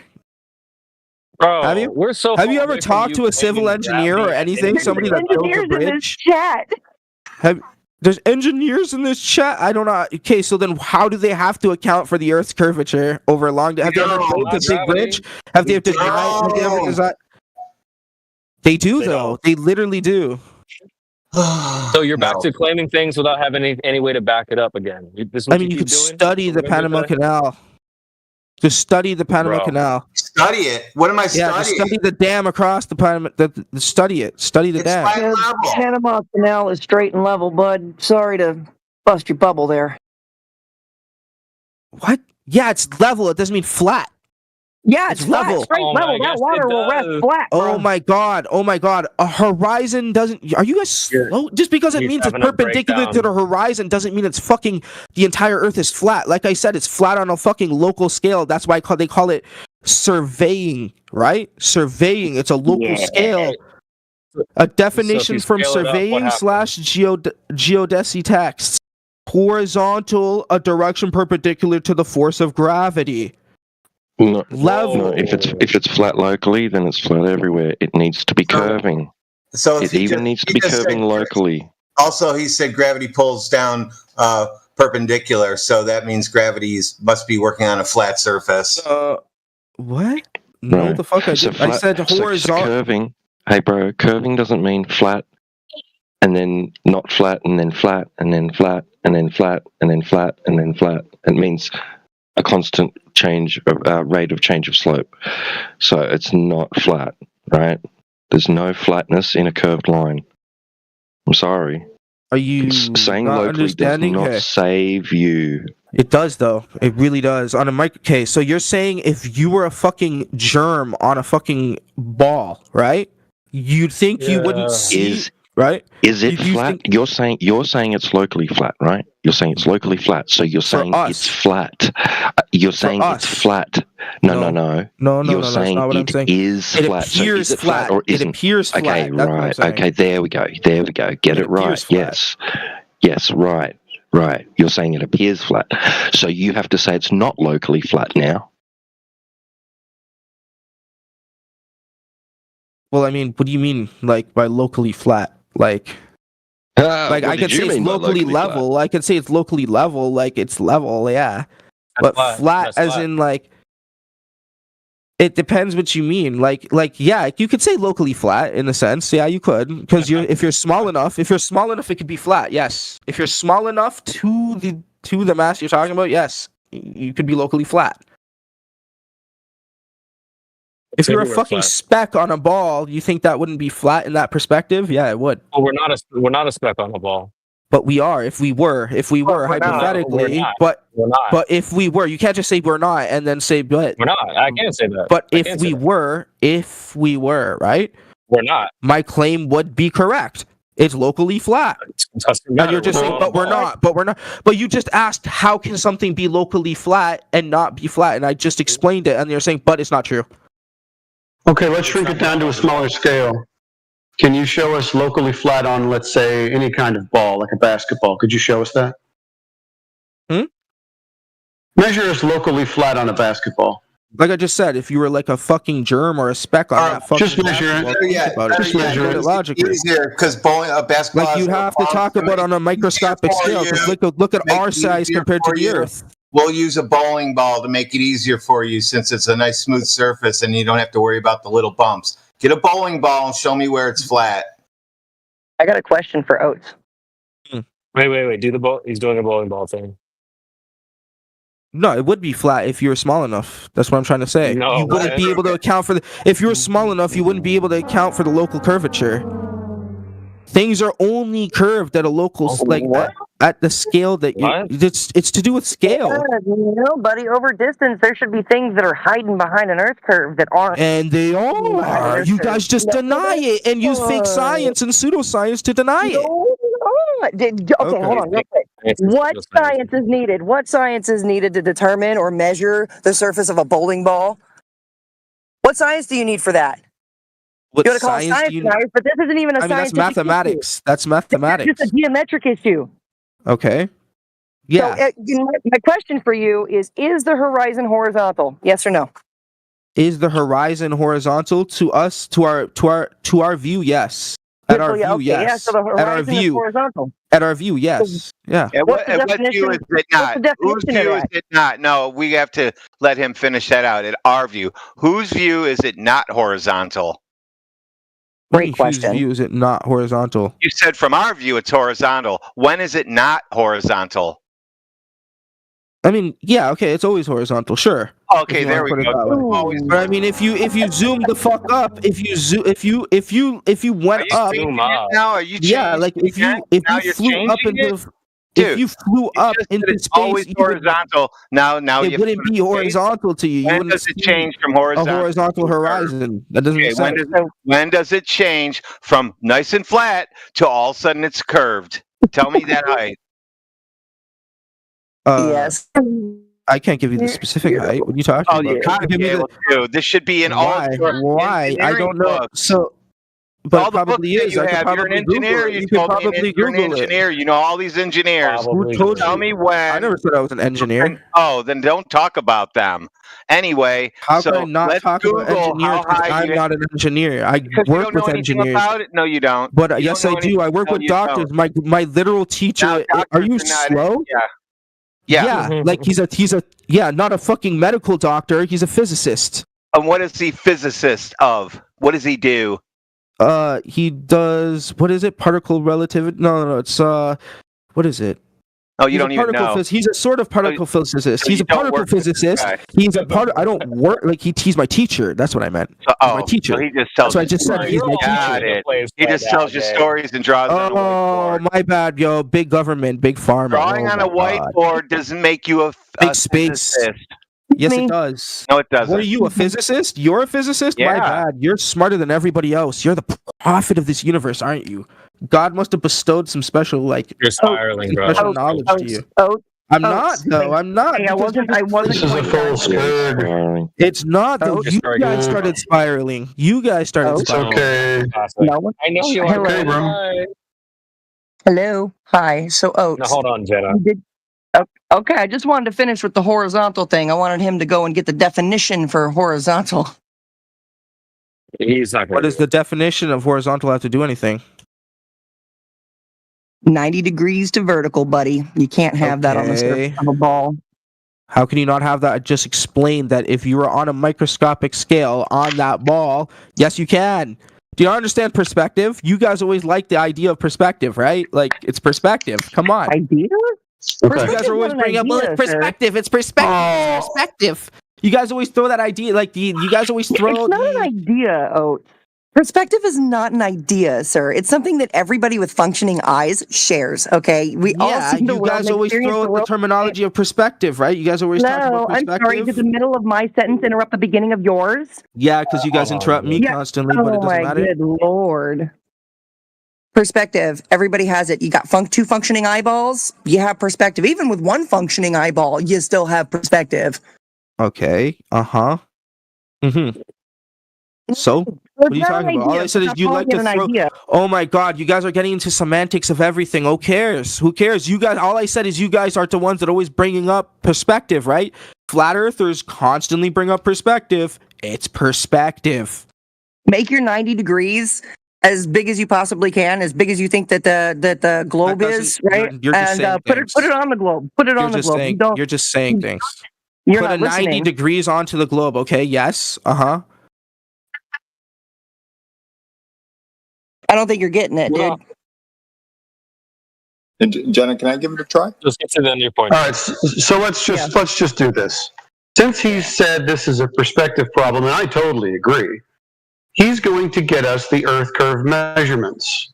like Radwin asked for a long time ago, and this guy wanted to bring in Eratosthenes. So we just need the measurements of the surface. That's all we need.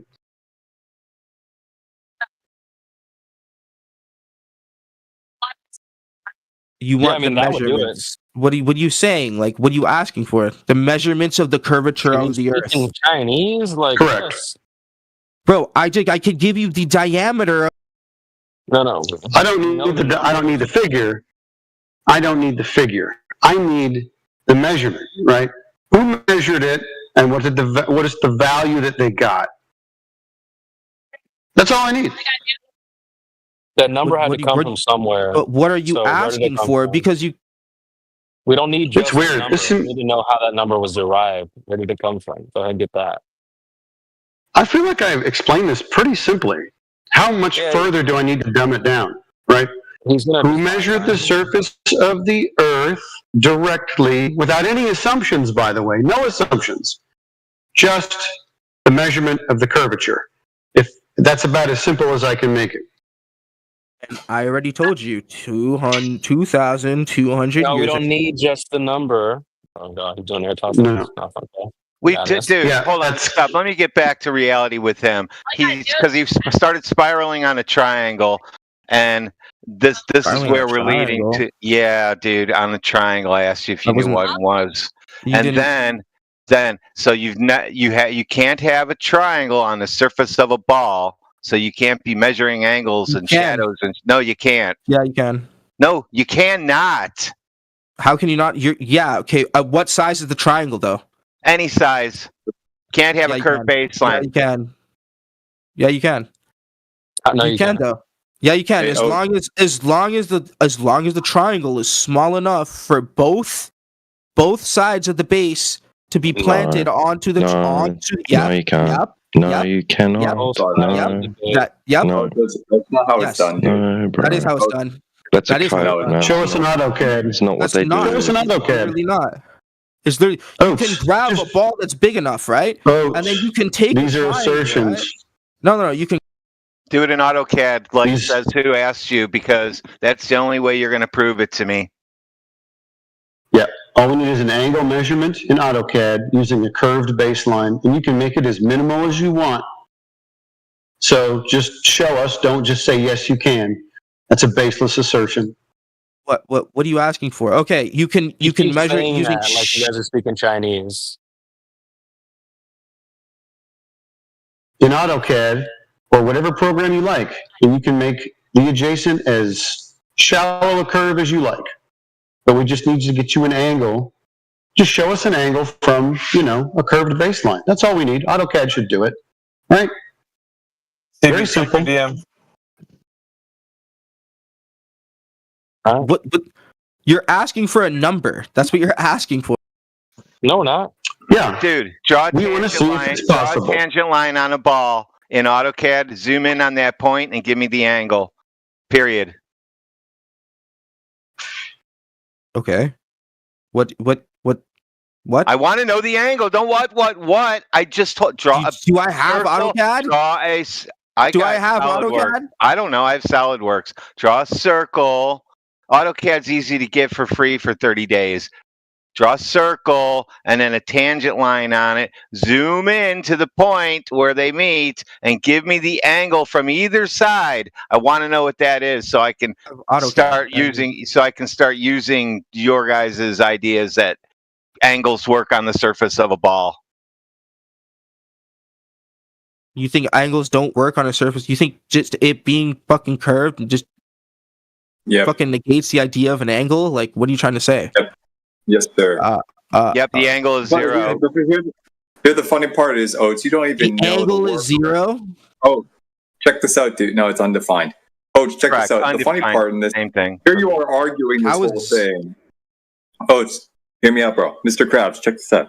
Funny part is, here you are arguing all this, and you don't even know the attempt of a workaround in this argument. Attempt of a workaround. What are you trying to say? So check this out. Right? So watch this. I'm gonna give it to you. Right. So if you have a vertical line from the center of a ball, well, vertical, I mean a line extending out from the center of a circle. okay, upwards, let's say on your paper, right? You want to take an angle measurement from that to the part where it crosses over the extent of the circle, right? You can't unless you have a straight line. So what people do is they take a tangent at that point.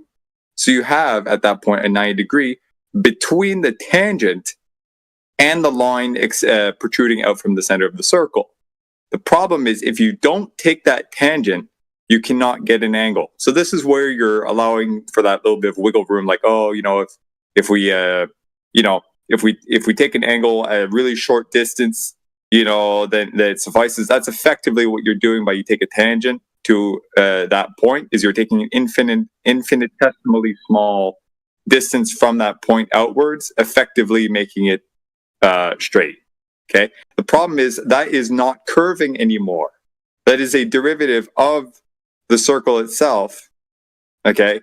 And then you can work with that, but that makes you that gives you, or rather you're assuming that you can actually do that in the context that we speak. You're assuming that we're on a ball in the first place when you do that. Do you follow? In other words, you can't have an angle to the surface on the surface of a ball. There you go. Exactly. In other words. Yeah, you have to take an angle to an imaginary plane or a line that you have to assume is applicable in this context. Oh my God. You understand, right? Let me ask you something. Yes, we do understand. That's why we're telling you. Okay, so when you put, right, if you take a pyramid, right? Right? Let's say you take a small little pyramid, right? Super small. And you put it on top of a basketball, right? Small little wooden pyramid. You put it on top of a basketball. You're telling me you can't measure the angle relative to the core of that ball? What? Yes, you can. What angle? What the fuck? Between what and point? It's only going to meet at one point, dude. Yeah, unless you push that thing down, like you force it down. No, we're not going to give him flexible. That's why we're using a bowling ball from now on. Exactly. Hold on. Yeah, he's trying to like sneak something in. Yeah, okay. Let's say you have a fucking ball. You put a pyramid on top, right? You're saying you can't measure the base of that pyramid because but it's at an angle. It's horizontal. Yeah, that's what you said. No. That's basically what you guys are claiming. Wait, hold on. Are you asking if we can or cannot measure the base of the pyramid? Dude, the pyramid the base of the pyramid is a square. The angle. Yep. What? Between what and what? Dude, in SolidWorks, I would not be able to draw a pyramid onto the surface of a ball. I would have to draw a pyramid, create a sphere, have it intersect with the pyramid, and then remove the bottom part, and then make those edges connect. And that's not an angle anymore. I can't. Now my little point sticking out has curves on the bottom. It's just flat sides with points. And even then, those edges would only intersect at one point. You're just saying that it sticks out, but how about if it doesn't? That's my point. It doesn't. It doesn't always stick out though. Like you're saying that you can't have if the base is firmly planted, right? If the base is firmly planted, then it's not a sphere anymore, dude. How is it not a sphere anymore? Technically speaking, right? If you're carving out a certain part of the surface so it is flat, so you can fit something on it, you've destroyed the sphere. Now it's a sphere-like with one flat point, but everywhere else is curved. Yep, and it's no longer at the sphere level, at the surface level of the sphere. Now you've dug out a chunk of it. That's not what we're talking about. But we're talking about on the fact that it's on a local scale, right? No, you're not going to have 50 million little flat spots.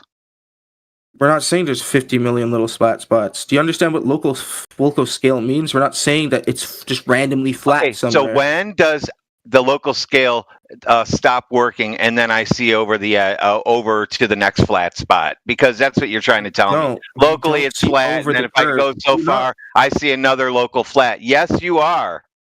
Do you not understand perspective though? Like it's a sphere, right? And if you're standing on it, right?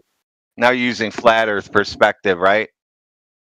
What is the flat Earth perspective? What are you talking about? No, it is. No. That's where it comes from. He's just using perspective, period. What? Using perspective means you're using flatness. Yeah.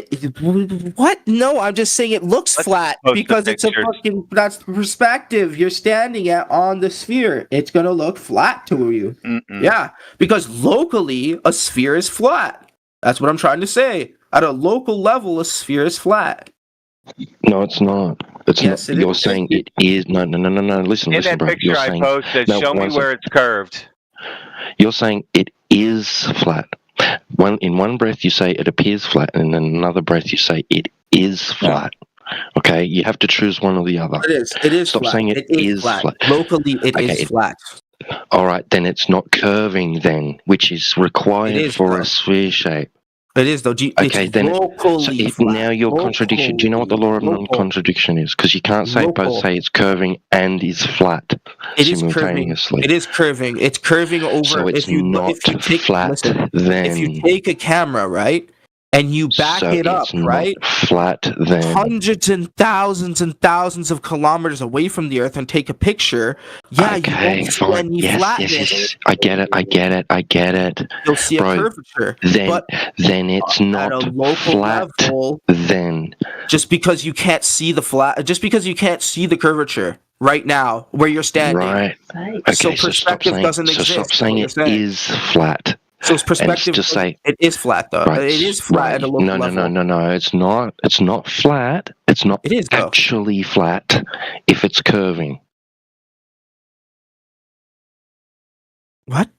But it's effectively flat. Yeah, it is.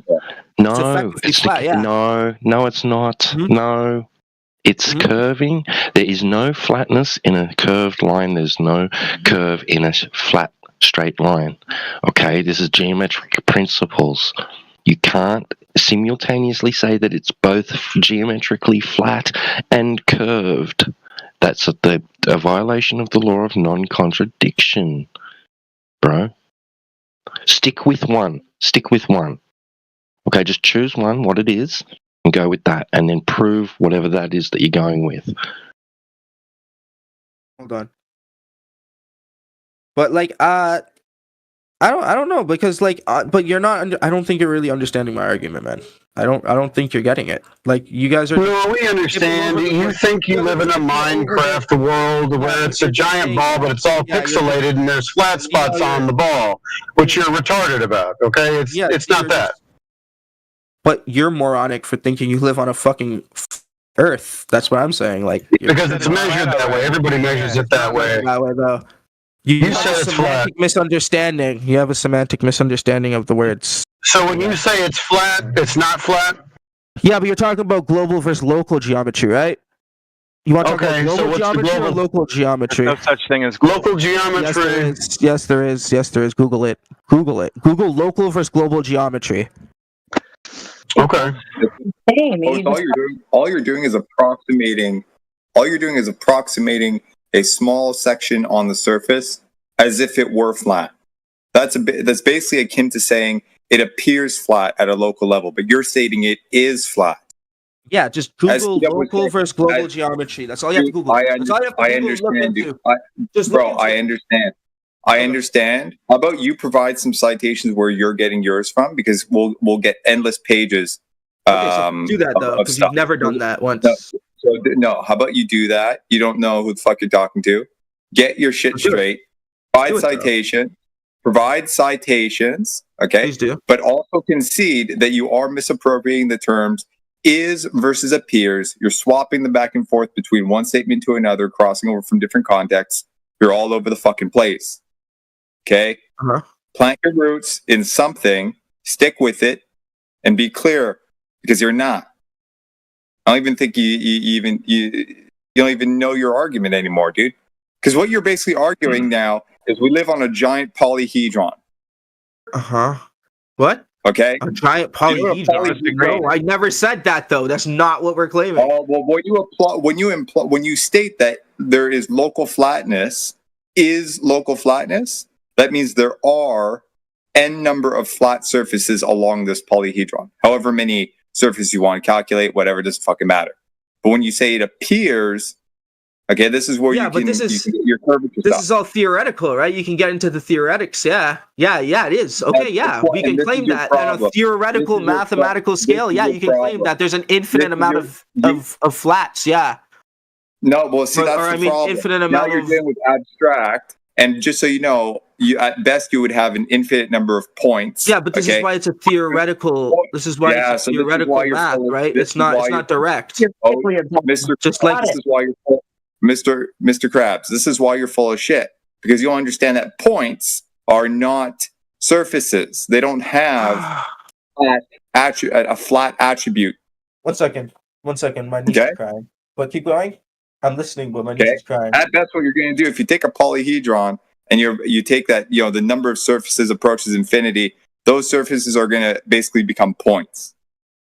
Okay, they no longer have a surface to them, so you can't attribute them as being flat.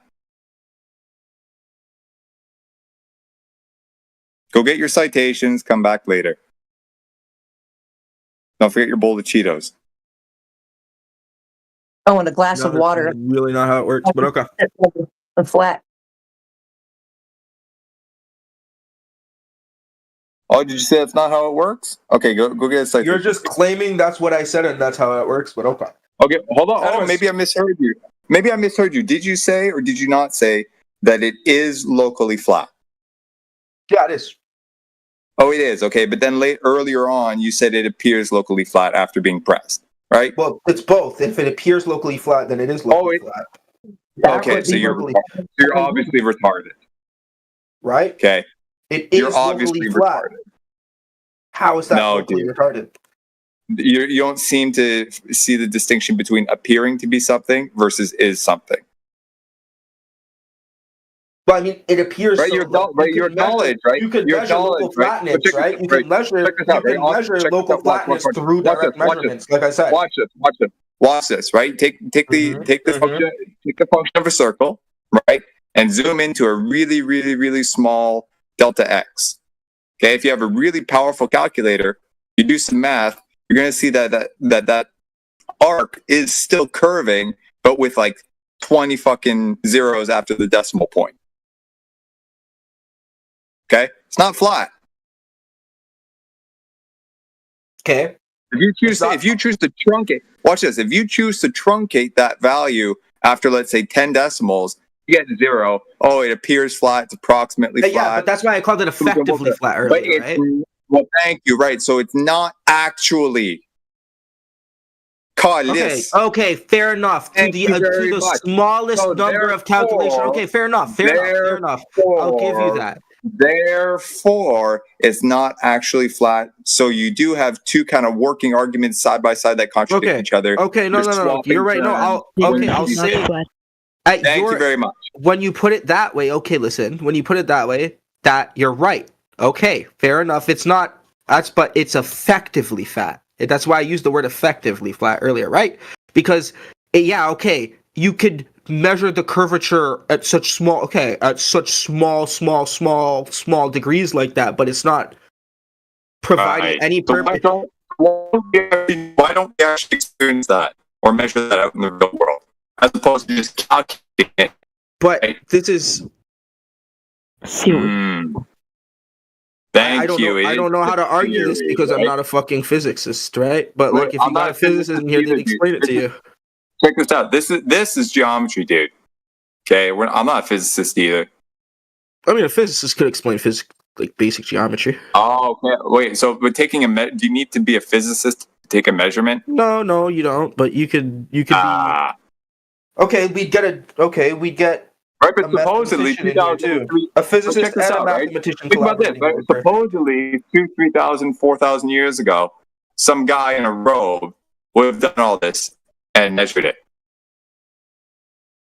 Was he a physicist? Yeah, because he had a basic understanding of mathematical concepts. but that he didn't. He we wasn't don't a have. physicist. Yeah, but you're not But he wasn't a understanding the mathematical concept. I But he guess, wasn't a because- physicist, right? Was he or was he not a physicist? Huh? Was he or was he not a physicist? You're saying you need to be a physicist to understand all this shit. Yeah, basically. he was a physicist. What are you talking about? Oh, I didn't know that. Okay, cool. So what do? You plugged in some numbers into an equation?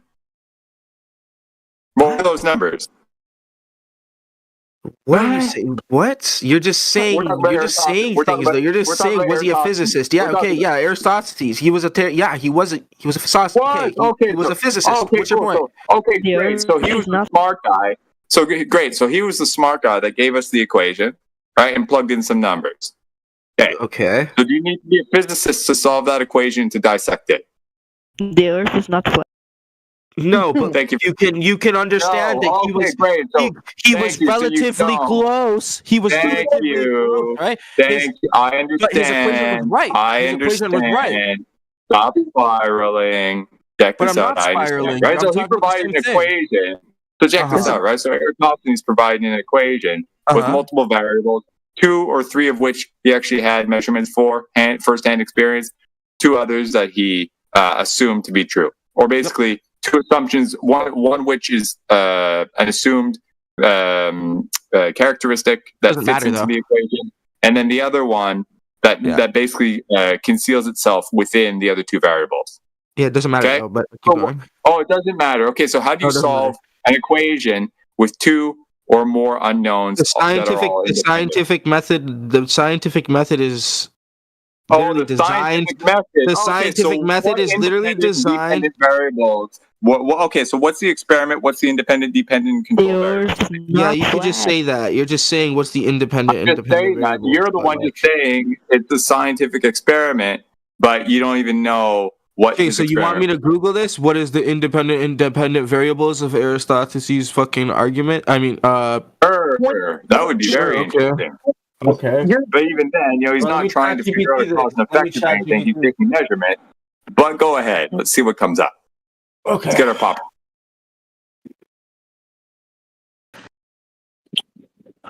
Yo, Professor, just thank you for the opportunity to speak, brother. All right. Sorry if I disrespect you in the past. All right. Respect.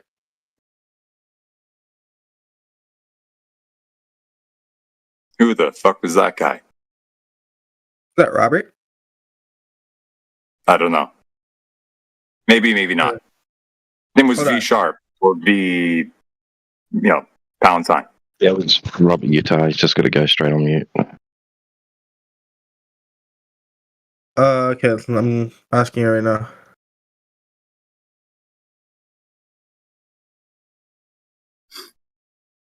So you don't know already. I take.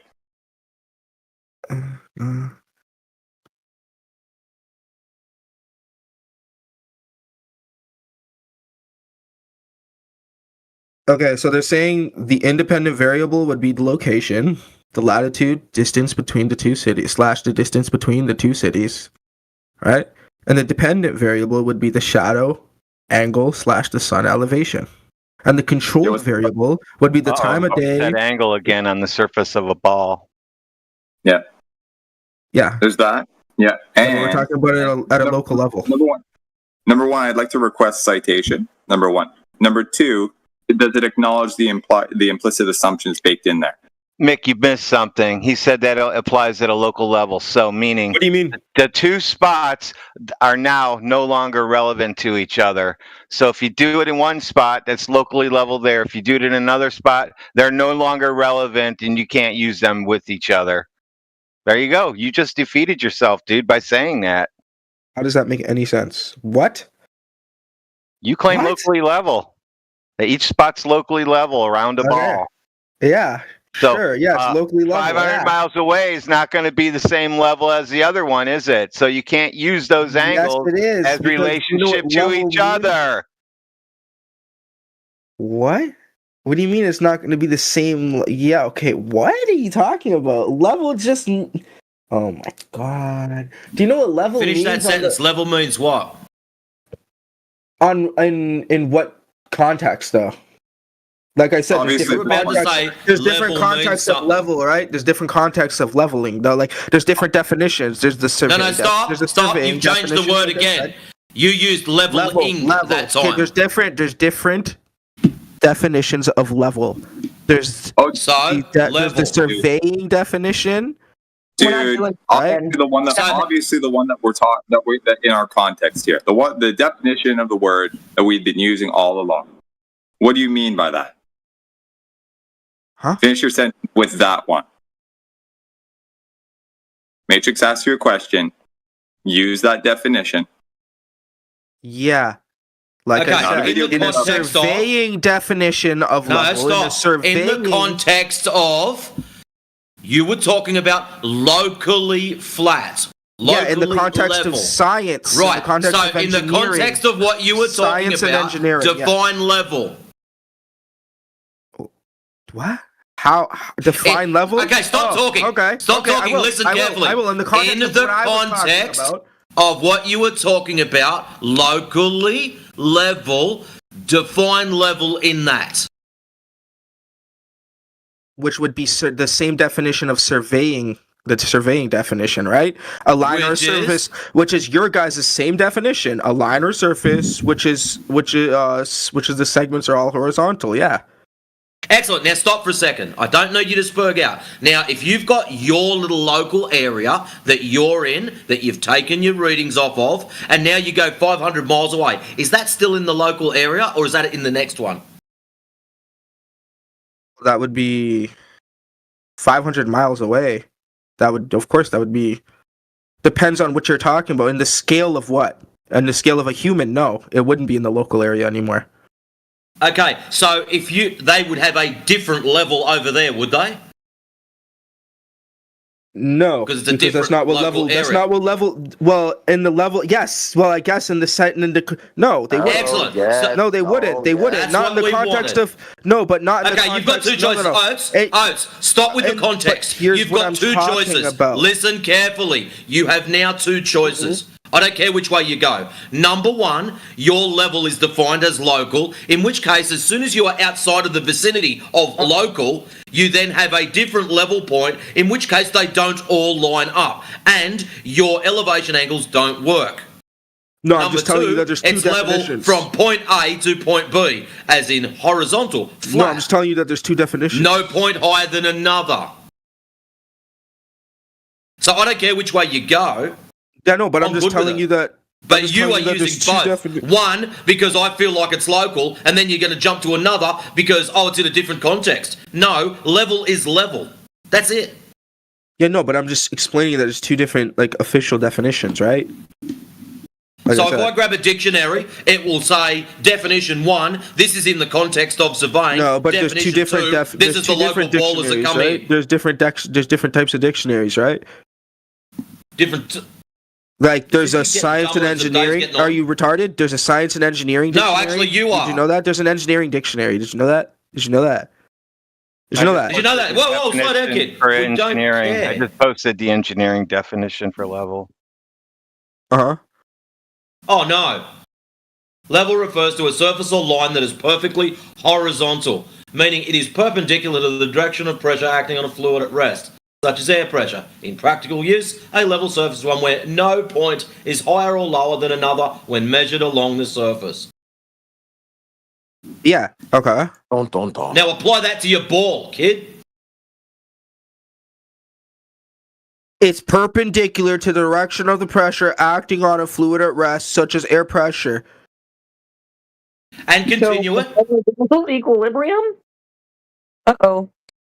Why are you saying you're continue saying it. equilibrium and No, stuff? no, Like, don't you're step just away. throwing around buzzwords. Shut up, don't What? listen to her. Finish the sentence. What? You chose to listen only to the first part. Read the second one. Such as air pressure. In practical use, a level surface. In practical use, right? In practical, we're not And, talking about. and the earth is practical, yes, it's physical, you can touch it. You're No, measuring we're it just talking in about in practice. practical use. We're not talking Yeah, in about. practice, we're measuring. Practice When you're means doing something practical that means is reality. in practice. Yeah, because we're on a local Practical scale, right? means reality. No, because it doesn't say this only affects on local scale. Read it again and keep reading it until it sinks Okay, in. a level surface is one where no point is higher than or lower than another when measured along that surface. Okay. In tools Excellent. and So you're not on a construction, ball. spirit Because if level- you're on a ball, think about it, kid. If you're on a ball, the surface would be slowly dropping away, drop over distance. So not level, curved. Yep. What are you saying? No, that doesn't make any Well, you sense. you don't understand what sphere is. But man. on a sphere, you can have a level plane. That's what we're saying on a local can't. level. That's what we're explaining. We're explaining Okay, the phenomena to you. Stop. Please stop and listen for a second. I want you to go and grab a ball, a baseball, a basketball, a tennis ball. I don't care which one. Then I want you to get a 1 foot rule and put on the ball. Notice how one of them is curved, the other one is flat, horizontal, straight, level. They are not the same. Ruler? What'd you say? A 1 foot what? Get a ruler, bro. Straight Okay. edge. Okay. Notice how one of them is straight, no point higher than the other. The other one is curved, slowly dropping down as you get further from the tangent point when you place them together. The rule. But that's not, because it's not local. We're not talking about, that's not a local scale though. Oates, get this local idea out of your head. This means nothing. Doesn't though. Yeah. How does that mean Doesn't nothing? mean a thing. You can't. Okay, stop. If you're going to claim local means something, you're going to have to define how far local is. So from your position, how far away is local? 1 mile? 5 miles? 10 miles? You're now going to have to define that for everyone in here. So we know when we go so far away from you, we're not on a local scale anymore, and nothing that you're talking about will reference to us. Well, it will, because you'll still be at a local level. What are you talking about? Like, we're all This on is a why local we scale. need We're on we a need local you to scale. define local. How far is it? At what distance am I not local? How far away do I have to get from you? Well, that's like specific numbers. You'd have to Google that. I don't know. No shit. You're claiming local. You're the one that's got to I spit don't know out the that. I numbers. wouldn't know the fucking specific numbers. I don't know. So you're happy to claim such and such is local, but you don't have any numbers. You don't have any distances. 10 city blocks? Where do you say it's not local? If you're at the beach, a ship sailing away, it's local until what? And he's researching this. I am. Awesome. You want me not to? Well, you shouldn't be making claims that you can't immediately support. Like, but you guys, you should have made the claim because you had pre-knowledge, right? Now you're seeking. But the I mean, you knowledge. guys constantly like use ChatGPT and stuff and drop it in the chat and say like stuff like. Only to help people like you out. So did we get away from the scientific method? Why would we get away from the scientific method? What are you talking about? You're trying to say that this was science, Aristophanes. Did he get away from that? Well, I mean, he was relatively right. He wasn't exact, spot on, but he was relatively right. Yeah. One sec. No, so he did science. You said Aristophanes did science. Sorry, wait. What are you saying? Sorry, I'm just reading something. I thought you said Aristophanes did science a minute ago. It was like before the whole. Of course. Level was finished. Yeah, he did. Of course, he conducted scientific experiments. Of course, he did. It's not scientific putting a stick in the ground to something mentally wrong with you. Okay. Anyways, you could just say that, but I mean, like, okay. According to the I scientific just put a tomato steak out in the garden about 15 minutes ago. I did science.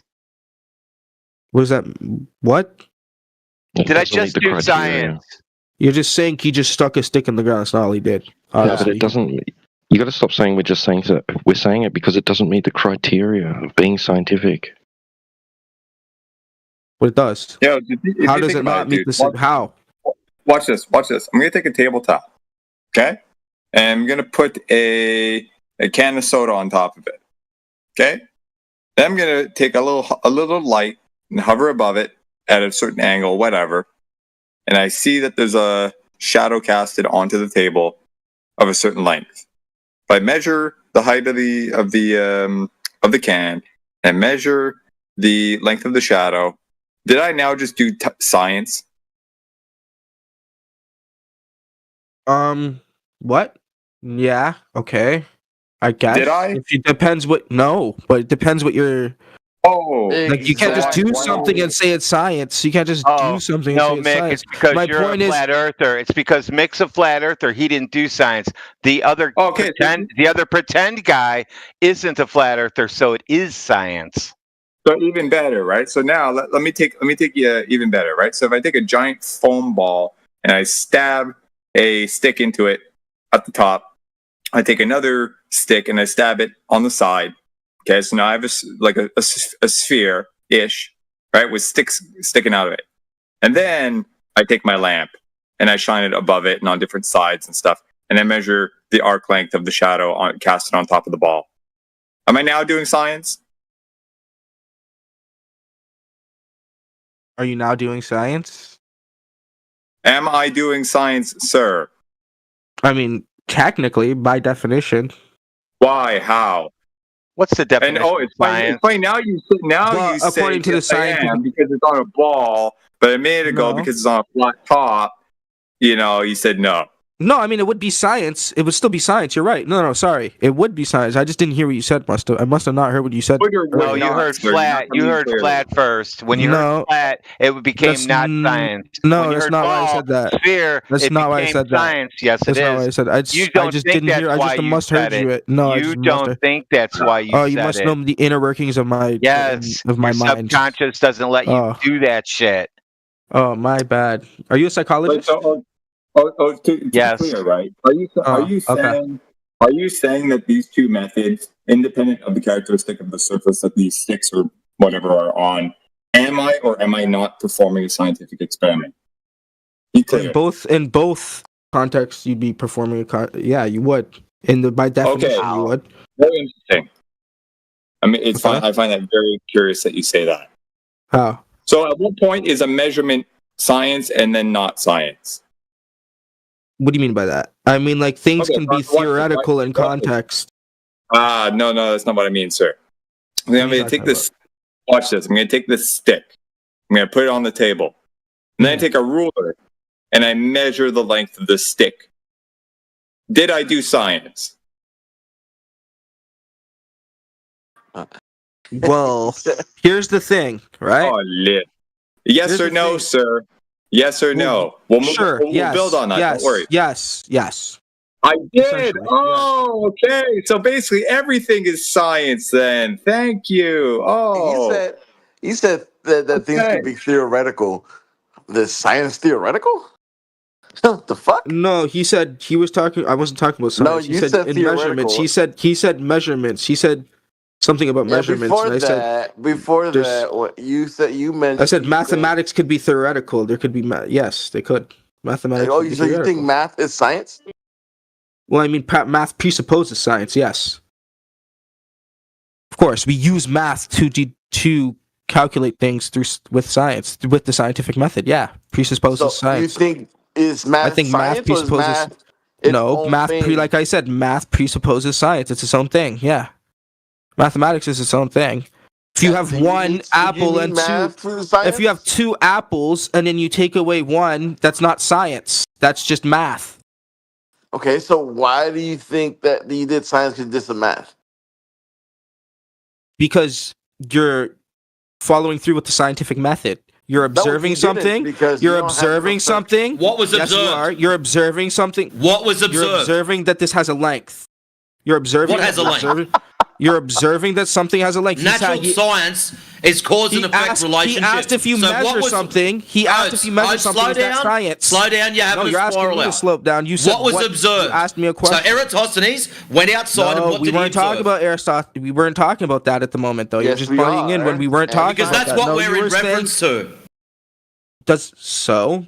Okay. Well, okay. it would come. okay. It anyways, would come on to that anyways. if we're discussing that, we would continue. So slow down before you do yourself a mischief. Now, Eratosthenes went out one day and he observed something in order to do quote unquote science. What was his original observation? Well, his original observation. Well, in order to do science, how does it work? Step I don't know one, exactly you make an what led observation him to believe that of the Earth something might in the not be nature. flat. I don't know For what example, exactly led him to. For I don't know- example, oi, slow down. For example, allegedly, Newton saw the apple fall from the tree. So he questioned, what makes the apples fall? Yeah. Now, what did Eratosthenes see? Like I said, I don't know. I don't know because there's probably something he probably observed. You've already failed. Listen, you've already failed on the so-called scientific method if you don't even know what the natural observation was. Well, I mean, go look into it. I don't know exactly what he observed to make him question whether Earth is flat or. Your claim. Why? Because in his hypothesis, his natural observation has to be the dependent variable. What? The effect. Well, I mean, there was an observation through his experiment. When he's conducting his experiment, his effect, like I said, the observation that he saw, the natural phenomena is the dependent variable. No. Yes. Yeah, which is the shadow, right? The elevation of the sun. And you're confusing yourself. Stop, please. No. That's the dependent variable. Yes. So that's what he witnessed in reality. He went out one Sunday morning and he saw shadows getting measured, and he went, "Well, there's my dependent variable. Let's put up a stick and measure it." And no, that's not how that works. That's what you're claiming. That's not what a dependent variable. That's not what dependent variable means. Well, that's what you use. Your original observation is that. For example, Newton, I believe gravity causes things to fall. So now we're going to insert that, which is a mathematical construct anyways. It's another bastardized version. But exactly. You understand it. So why are you trying to twist it around? No, because you're twisting it. Saying no is not going to make you untwist it. No. The dependent variable is what is observed. What was his... what was observed? What was observed? The shadow angle. That's incorrect. You're an idiot, dude. No, that is not what he's asking you. You guys are conflating. You guys are conflating. Listen, you guys are conflating what a dependent variable means, right? You're conflating it with what drove him to conduct this experiment, what he observed. No. So what you're saying is shadow angles. What you're saying is shadow angles. So let me get this straight. Look, kid. Stop making so much noise. So if you're claiming that shadow angles are what drove him, that means he went outside one day and he saw a shadow off of a vertical object. And he went, "Oh wow, there's an angle there. I must measure it." He would have taken a measurement and got a reading. End of story. I never claimed that's what drove him. That's what I'm saying. You're conflating the terms. That's what you're conflating. You're saying dependent variable means that, though. I never said that. I said dependent variable means... Okay, stop. Let's do it the easy way. Let's go back to the start. I want you, step by step, step one of the scientific method. You do what? What do you mean? Well, you do what? You have something that you want to... There's multiple steps in the scientific method. For example, a natural observation is step one. What is step two? Step one would there's an initial observation, but that's not what the dependent variable means. No, we're not worried about that. We're not worried about that. Step two. What is step two? Step one, make the natural observation. Excellent. Step two. You would conduct experiments relative to what the observation is. You would.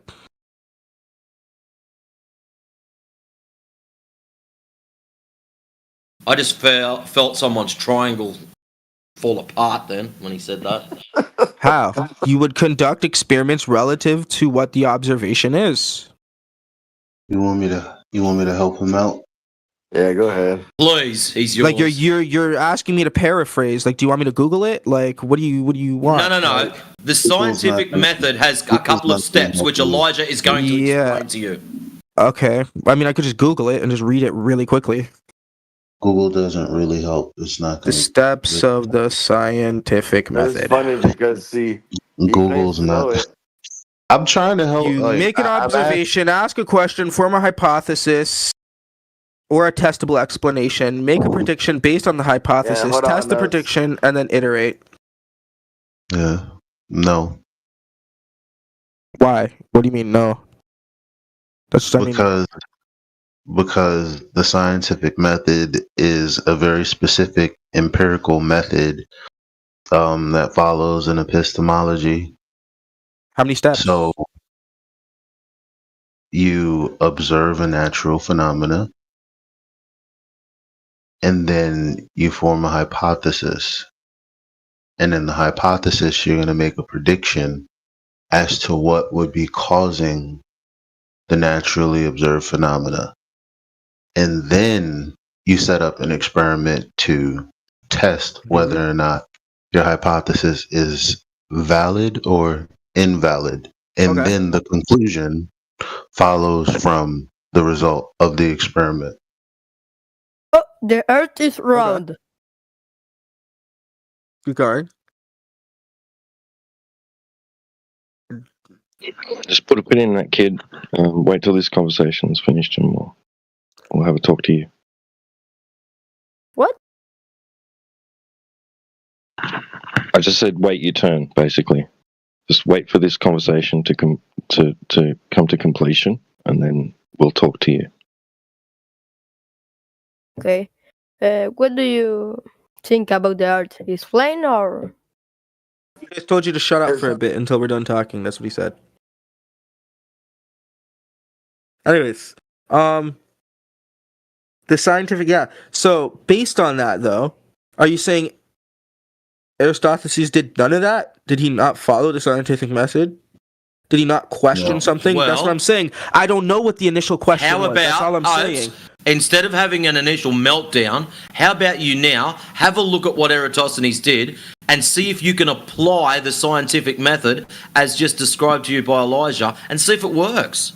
So what was his initial observation? Well, before that, I think Elijah should go through what's the hypothesis. Bro, what are your arguments? Yeah, what was the hypothesis? Because the question doesn't matter. No, stop. Wait. Oh, stop. He needs to understand what a hypothesis is and how it relates to the observation. But the question doesn't matter, right? It's the hypothesis that does. Bro, for me, the Earth is round. Keep talking, bro. And you're the one that's less informed in this room. So wait until Elijah finish explaining what is a hypothesis and how does it relate to the observation. Okay, man. Well, I mean, I thought I did. I mean, So because he doesn't understand that what's the natural observation and how does it relate to what the IV and DV.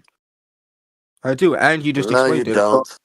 So you have to have a natural phenomena is something that is occurring. So then you take that something that is, you take that into an experimental setup then, and you test whether or not what you presume is the cause of the natural phenomena by manipulating the dependent variable to get the outcome. Okay, and what I was saying, Elijah, right, was that they were conflating what the dependent variable means because the dependent variable is only in the context of the experiment, right? It's not what drove you to conduct that experiment. It's what are you observing during that experiment? What is the dependent variable during the experiment? What are you observing during the experiment? And what I'm saying is what he experienced. You're not observing the dependent variable. So that's well, it's the dependent variable is the dependent variable, and you are observing a dependent variable. Of course, what are you talking about? The dependent variable, the independent variable, which is the actual observe. You're trying to cause that with the dependent variable. Yeah, the dependent variable. Wait, what? What are you talking about? I'm saying in this context, the dependent variable is what he observed. It's the shadow. Yeah, it's not it is. Science. Yeah, it is though. The dependent variable is what he observed. So then you would be able to apply the steps, and that's why you're saying what are you talking about? Because you can't follow what the I steps said. and calculate it. I'm sorry. Keep going. Okay, so what was the natural phenomena observed then? But that's what I'm saying. What was the natural phenomena observed was the shadow angles. That's what he observed. So he observed It was a shadow natural angles. phenomena. If you have something like a naturally straight object, like a stick, and you can calculate So these then put things, it that's into a the, hypothesis, like I just well, said. he did. I'm not a scientist. That's why scientists exist, If right? you think he did, I'm not gonna write a whole now that 3-page hypothesis, fucking 10,000 pages did I long. just talk about 3 pages worth of shit when I told you what a hypothesis was? No, but you said go If A, then create a it's if A, hypothesis. then it's if A, then B. That's it. That's it. Yeah, but you're telling me to create one now. That would No, take a I'm lot of not. work. You No, just I'm said go not. create a You hypothesis said based on what? Yeah, you're right. I did. Based on what because you're saying that he had a hypothesis, and I'm like, well, then what is it? And you're like, well, I'm not going to sit here in 3 pages, blah blah blah. So the bottom line is there was no hypothesis because it's a category error. You think he's doing the scientific method, but what the broader world calls science can be many things that aren't actually the scientific method. So what he did was measure elevation angles or measure the angles of shadows. That's not science. That's measurements. There's no scientific step-by-step process with this. his hypothesis was that the Earth was a sphere. That was the hypothesis. That was literally the hypothesis. So then repeat to me what I told you a hypothesis was, because you didn't deny it. You said you agreed. So unless you disagree, repeat to me what I told you a hypothesis was.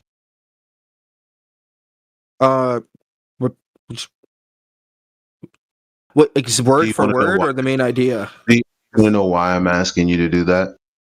Why? Because you're asking to see if I was listening to you? No, because I just told you that there's no hypothesis and you're fighting me on it.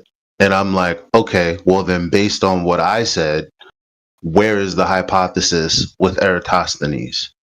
Because I'm telling you there is none, and you telling me, well, I don't remember I don't remember your exact definition of hypothesis, to be honest, but I know what you could repeat it and let's see if it lines up. The bottom line is the formation of a hypothesis you can't do with Eratosthenes because it's not an experiment. That's the point. You can't just force it to be or try to make it an experiment because you think it's scientifically valid.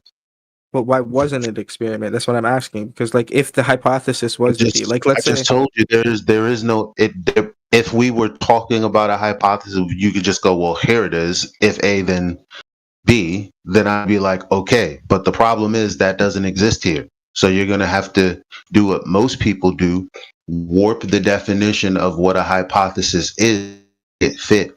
Why do that when you can just step out of the category error and just say, okay, well, this is what he was doing. And this is what I believe to be the information is telling me based on what he did. And then we could actually move forward.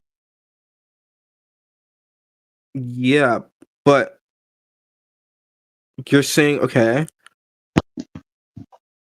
but there was but his hypothesis could have been like what are you talking? We don't know his exact hypothesis. I mean, we do know his. Have one. He did though, but like you can't. But he wasn't like formally documented, was it? Do we have documents of it? I don't know. I don't know the history of it actually. But I do know. But I do know. Can I answer your question? It's like the story of Santa Claus. And what I mean by that is it's not like there's direct firsthand accounts of his existence and that this actually happened. So we just take it at face value, but you don't have anything like that. I mean, the man was supposedly born before Jesus, and Jesus has more Okay, fair enough. relevance. But we can take this claimed experiment and bring it into the modern day. Not Is an my point. experiment. How? There's no hypothesis.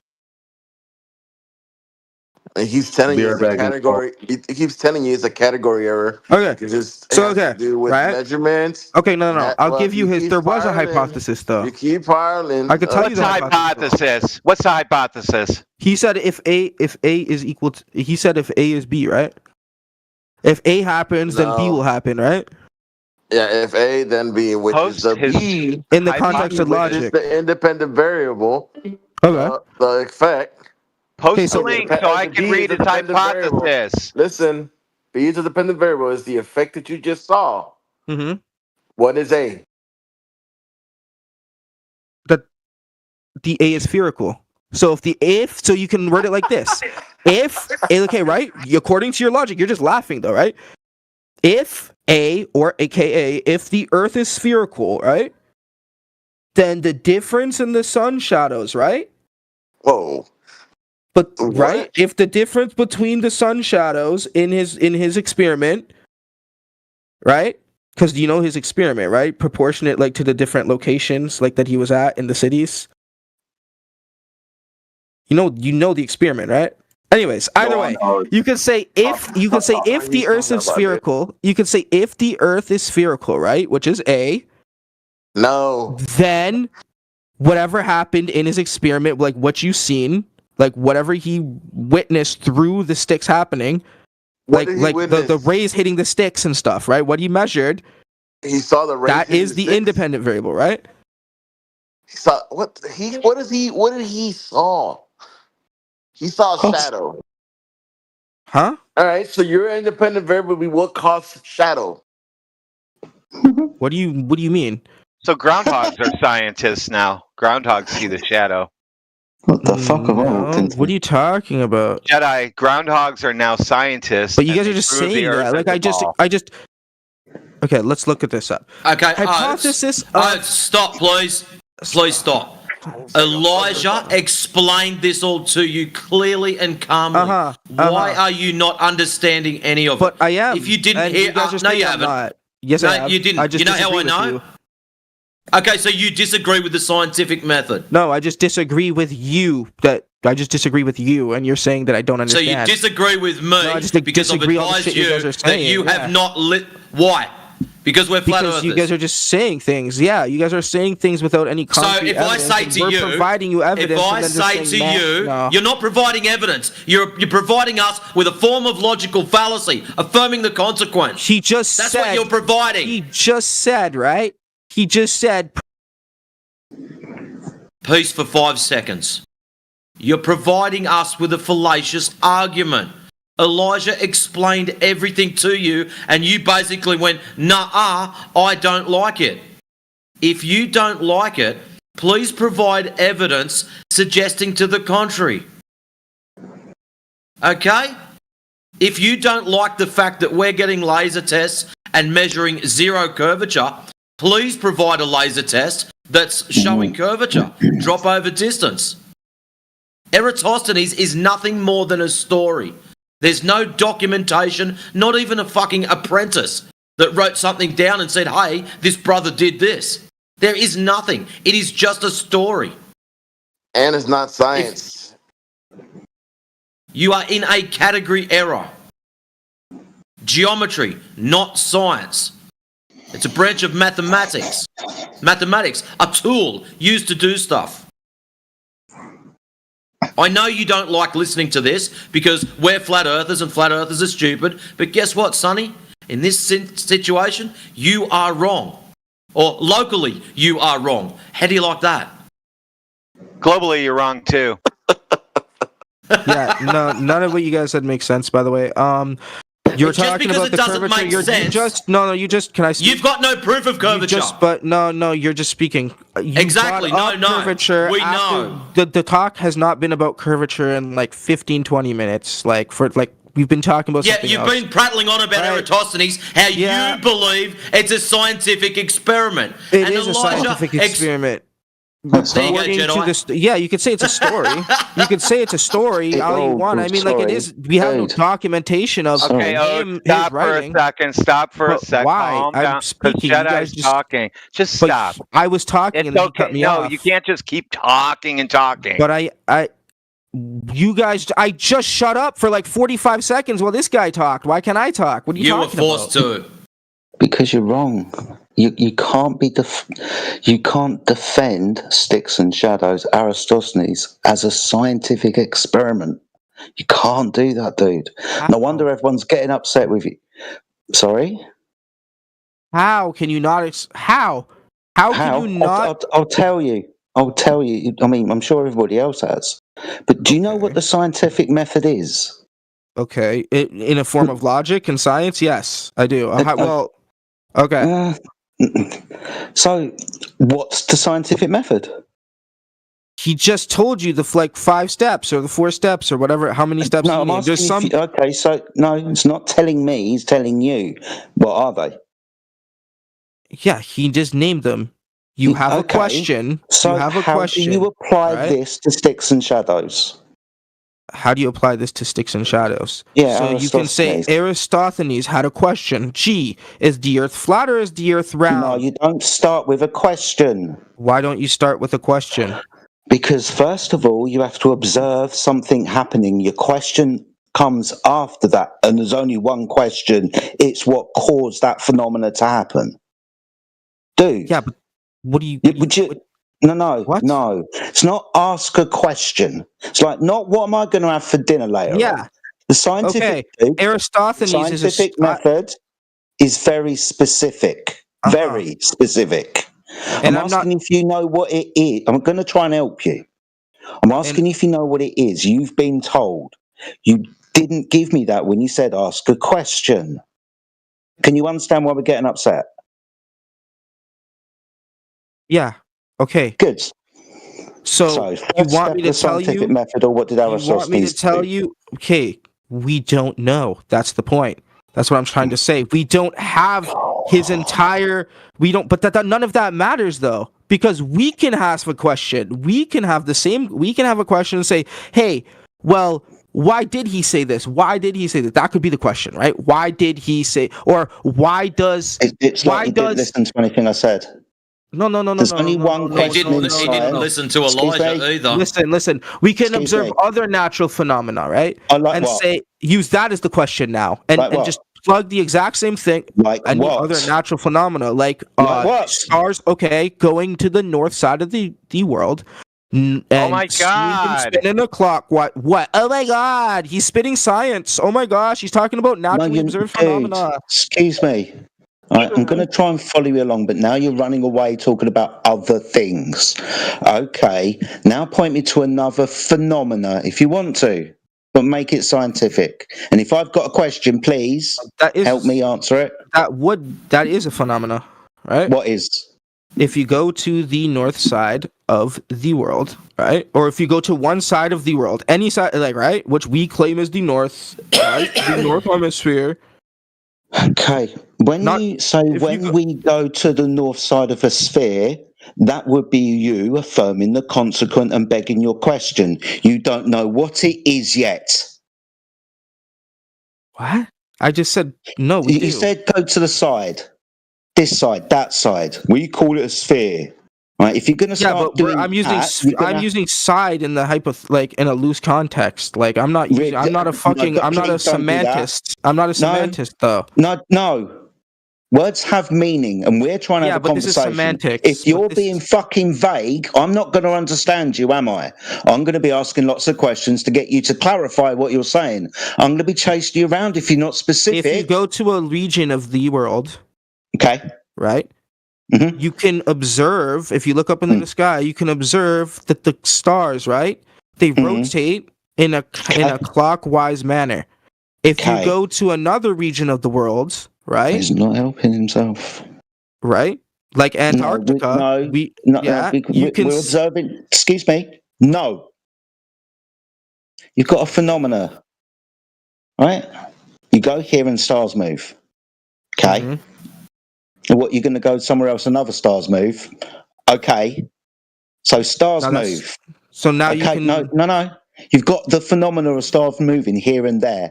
What's your next question? Now my question is, well, why does the Earth... Why does it do that? According to what I see... Excuse me. We're doing science, aren't we? Yeah, yes. And I'm breaking down. So we've got your dependent variable.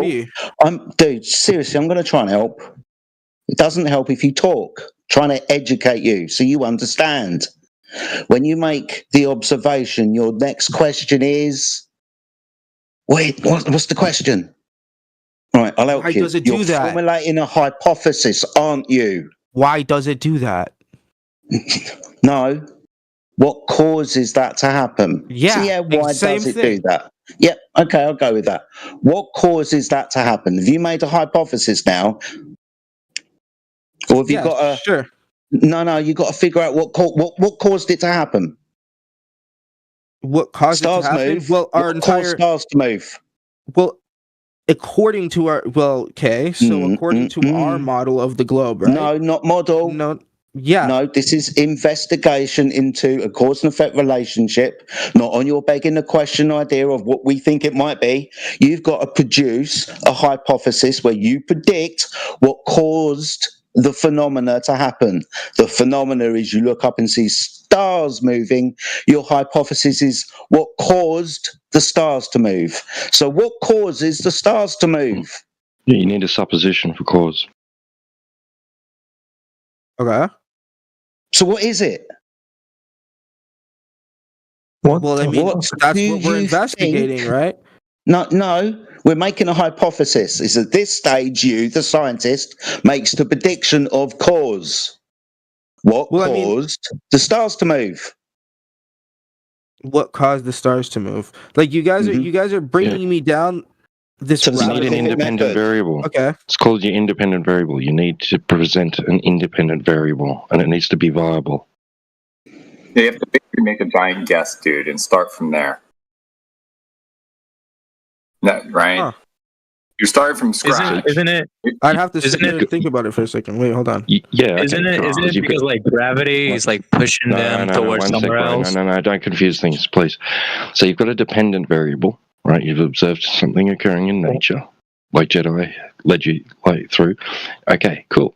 Now you need the independent variable. This is going to be imperative for your hypothesis and your experiment, your actualization of the hypothesis. Yeah.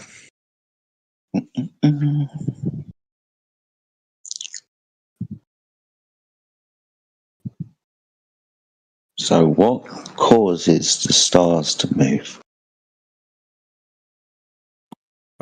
Gravity? No.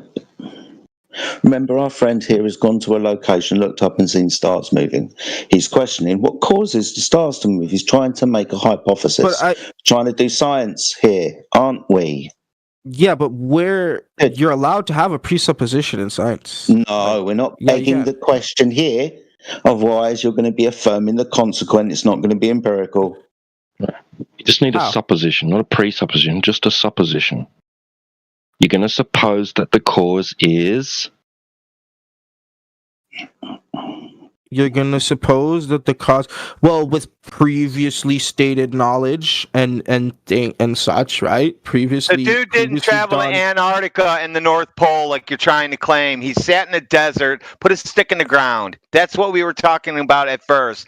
What caused him to think he lived on a ball? You said going to the North Pole and seeing the stars. No, I You're didn't say an he did idiot. that. I didn't fucking say that, moron. Like, you're just telling me, like... Did I fucking say he did? What Did I say he caused did? him to do that?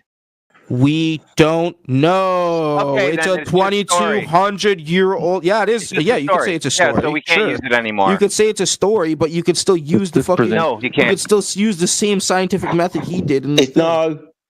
Yeah, you can.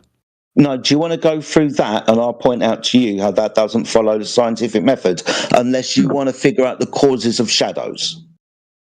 Hello. I don't mean to interrupt anyone, but like, one question extended. Then just wait and wait till the conversation is over. No, I mean we might wrap it up with him very soon because there are other people in the queue and they've been waiting patiently, and this has been going for a long time. Yeah, we can get rid of him for now. So let me just understand. Like, you guys are having moments for each person to ask something, or is that just a random like? No, someone asks. Okay. Yes, but not during somebody else's conversation. You have to wait. That's what I'm asking. You know, I don't mean to interrupt, but Yeah, it is what it is. We're done pretty good. We're wrapping this up anyways. This guy's break. Did that kid leave? He was first. No, I don't know. He sounded too young though. He sounded like under 12. He did. Oh, Yo, you want Jedi to finish Sure. explaining you why it's not a scientific method? This is the third time or fourth time. See if he understands this one. But I mean, like, it is a scientific method. Like, he could still say What's the he used a dependent scientific variable? method. What's the dependent variable? Like, Let's start again dependent variable. No, you went with stars earlier. Right, now we're going back to Aristophanes. That's not a dependent variable. Do you So know what what's a dependent dependent? variable What is the dependent variable?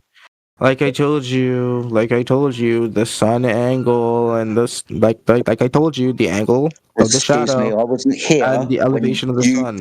When you told us. Right, I've only been here, I'm sorry. 5, 6, 7 minutes, Okay, and I jumped okay, my into bad, this my bad, because my you bad. were butchering it. Right? Now, are you going to tell me that the dependent variable is the shadow length?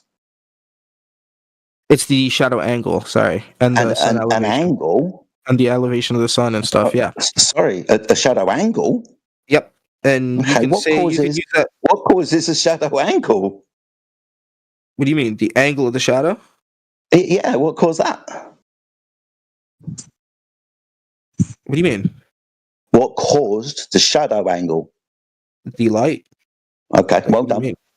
So that's your hypothesis. The light caused the shadow angle. No, the hypothesis is the shadow angle. No, the dependent variable. That's not the hypothesis. The dependent variable is the angle of the shadow or in the sun elevation. The dependent variable is the angle of the shadow. What's your presumed cause of angle of the shadow? What's my presumed cause? Yeah, what's your independent variable? I'm talking about independent variable, the location. The location One types of second. cities would be the independent variable. What are you talking about? That's the independent. You know what an independent variable is? An independent variable is just the variable that you have. It's the presumed cause. It's the supposed cause of the thing that you observed occurring in nature. If I may just, and that's what you're going to.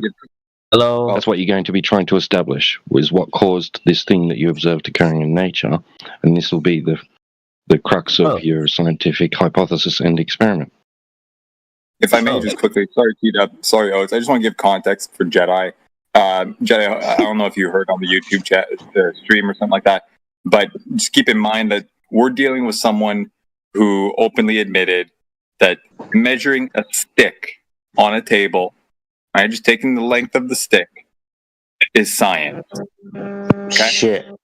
So that means that everybody that works in a shoe store and measures people's feet are scientists. And groundhogs when they see their shadow on Groundhog Day. Now I understand. Dude, if you measure the length of something, you have not done science. We just need to establish that before we carry on, right? If you measure something, it's not. Yeah, no. It's not my. Live in a pizza. I said, yeah, no, it's not. Good, awesome stuff. So back to the shadow. What's the cause of the shadow angle? What's the cause of the shadow angle? Yeah, we're doing science. Don't be surprised when I ask you what caused something to happen. It's the whole point of science, to figure out the causes of phenomena. I'm asking you, what caused your phenomena? The light, right, hitting at a certain angle during a certain elevation of the sun, right, causes the angle. Okay, so the sun caused the shadow angle. Well, the sun hitting the object at a certain elevation. At a certain elevation. Yeah. You can move the stick. You can move the stick to another location, and it will cause a longer shadow or a shorter shadow, or if it's directly underneath the sun, no shadow at all. Awesome. Yep. Problem solved. Okay. Let's go home. What? Pack it up. Let's go home. That's it. Done. No, but that's you could observe. You found out the cause. Variable. You discovered the cause. No. You discovered the cause. You haven't, bro. No, you discovered the cause. You achieved what you set out to discover. No, we didn't though. We don't know why it does that though. That's what we're asking. So the question is why. New question. Excuse me. The why was the independent variable. That's why. The y is the independent Dude, variable. have you ever made a shadow before? What's the cause of a y shadow? isn't the independent variable. The independent variable is what you change, right? Excuse me. The independent variable is the presumed cause. The how and why something happened. No. Yes. She requires citation. Yeah, actually, because what are you talking about? The independent variable is what you have control over, and the dependent variable is what changes due to the environment you have control over. So the dependent variable is the shadow length that changes when you move location of the stick relative to the light source. Okay, sure. Okay, yeah, that's the independent variable, sure. Yeah, awesome stuff. So we figured that out. Good. Location of the stick to location of light causes shadow or not. Yeah, but in the context of him, right? In the story, right? Isn't it two different cities? So we're not talking about we're talking about they're 483 miles apart, 500 states, 800 kilometers. Yeah, there's 3 points on this triangle: the sun, the stick underneath the sun, and the stick 483 miles away in a different city called Alexandria. Yeah, it's a triangle. You kept measuring angles, solar elevation angles. You kept going on about it. Yeah, it's a triangle you've measured. Welcome to Flat Earth. Angle we've measured. What? Yes. The sun up in the sky and directly underneath the sun is either a stick or a well, depending on what story you want to believe. That's a vertical line straight down, right? Then the line between the well or the stick, whichever story you want to believe, 483, 500 states away, is a stick along the horizontal plane of the Earth. Now there's a hypotenuse between the stick and the sun. The sun is causing the shadow, which is extended beyond the stick to the shadow length. You measure the angle 7.2 degrees at the top of the stick. Yep, and you can figure out your distance between the two cities if you multiply the 7.2 by 69. Yeah, it's a right angle triangle you just formed. Okay, but even if so, how does that prove that the Earth is flat? Because it's an angle. You can only acquire elevation angles from horizontal surfaces, not curved ones. You just used it as flat. You had a baseline. Yeah, no, but you're assuming that it runs through. Eratosthenes You're did. assuming. No. Eratosthenes did. Yeah, because you can draw a hypothetical line through it, like in the sense of like. What you on about? Like in the sense that like you can have look, let me think of this in the diagram sense, or see if there's a diagram. Just think of a right angle triangle. That's what you need to do. No. I'm gonna think if there's a. It's interesting. You people have to try and defend this. No, because I don't think you understand. Because it's I understand exactly what you're saying. No, I understand exactly your point, but you're thinking that the line would automatically run across the surface of the why would it run across the surface of the world? Because I gave you the distance between the two, you figure out that distance by multiplying 69 statute miles by the 7.2 angle measurement. Comes up to approximately 483 miles, approximately 500 states. It's a solar elevation angle. When you measure the solar elevation angle, you can find the geographical position of the sun. That's the point directly underneath the sun that if you had a stick, wouldn't cause a shadow. This point here is at 90 degrees, where the vertical line from the sun to the stick intersects the horizontal plane of the Earth to give you your adjacent for your triangle. Welcome to Flat Earth. Hold on.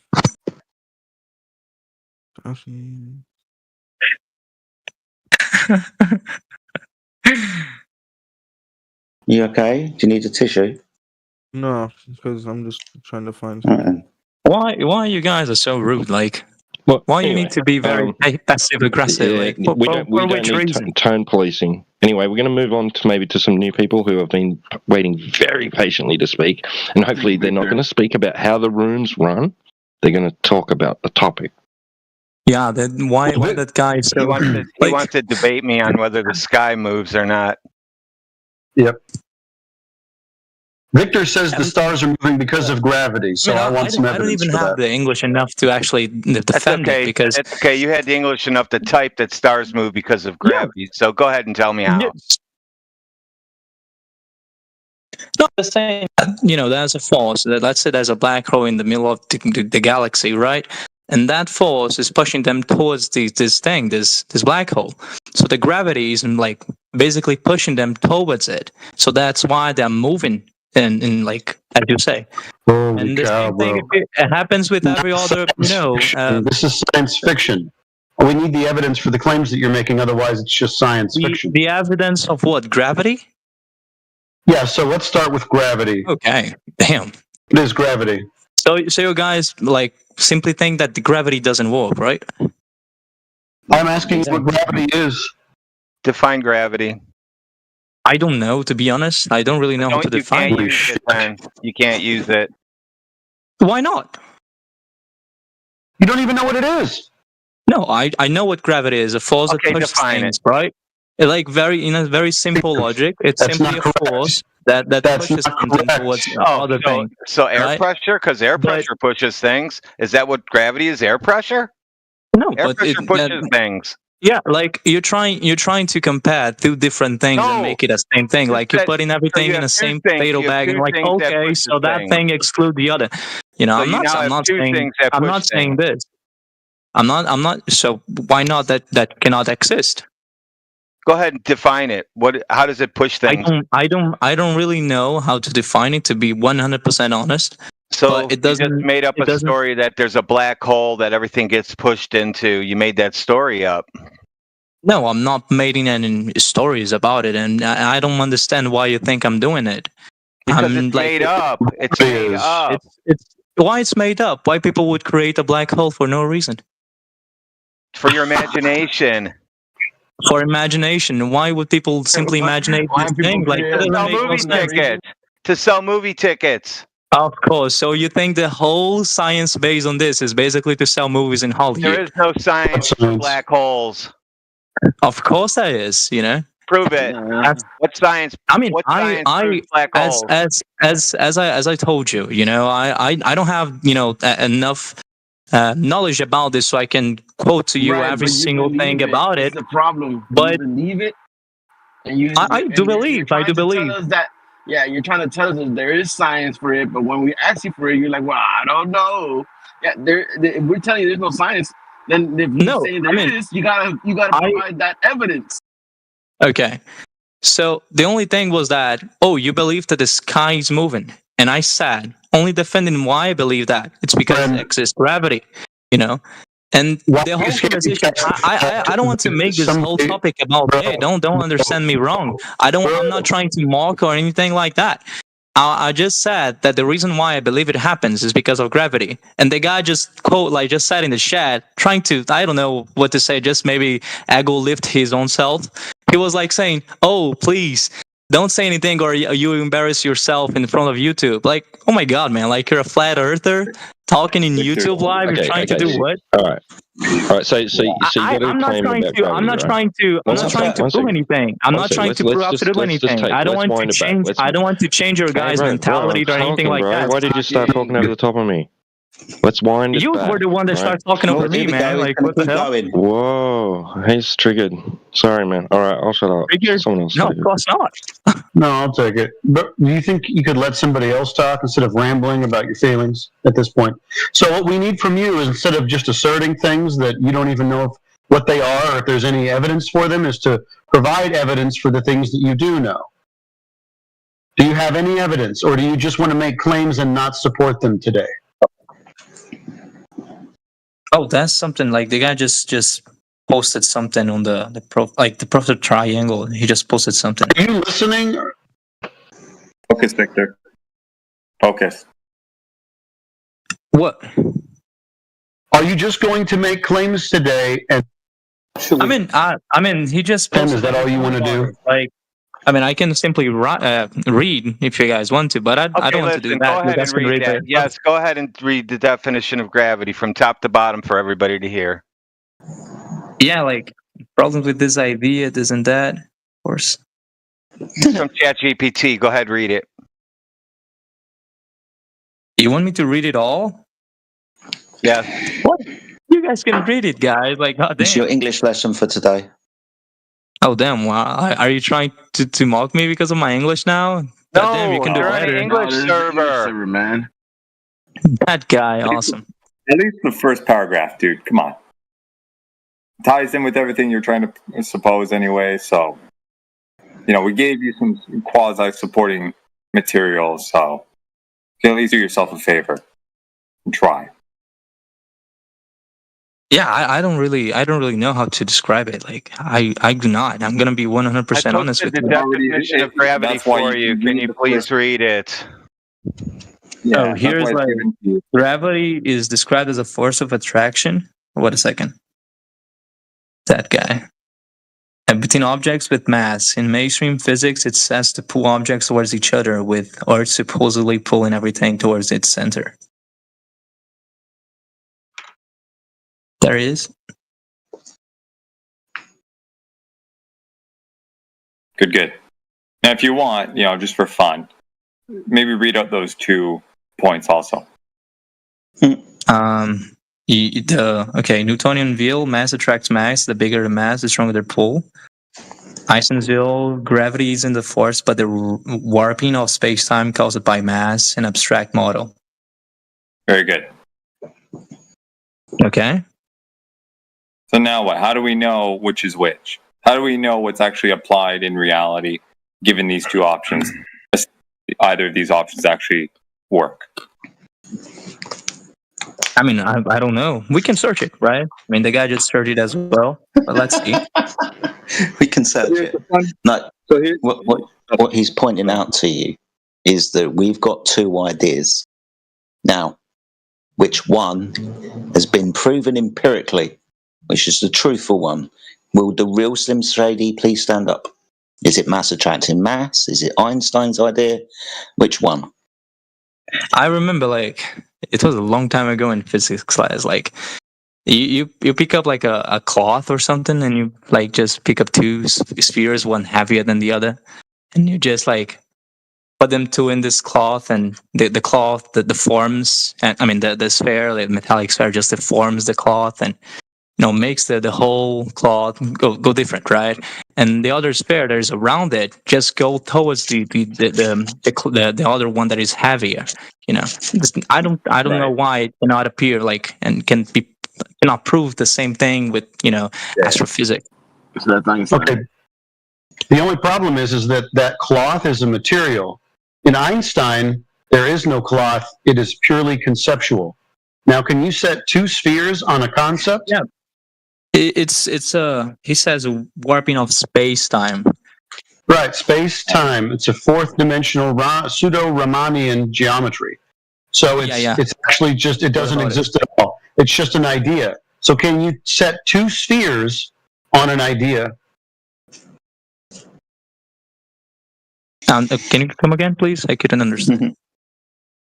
Can you set 2 spheres on top of an idea? Just an idea, a concept. In Einstein's point of view? I mean, so... No. I don't really know how to respond to that. The question's malformed, and it might sound silly because it's a stupid question.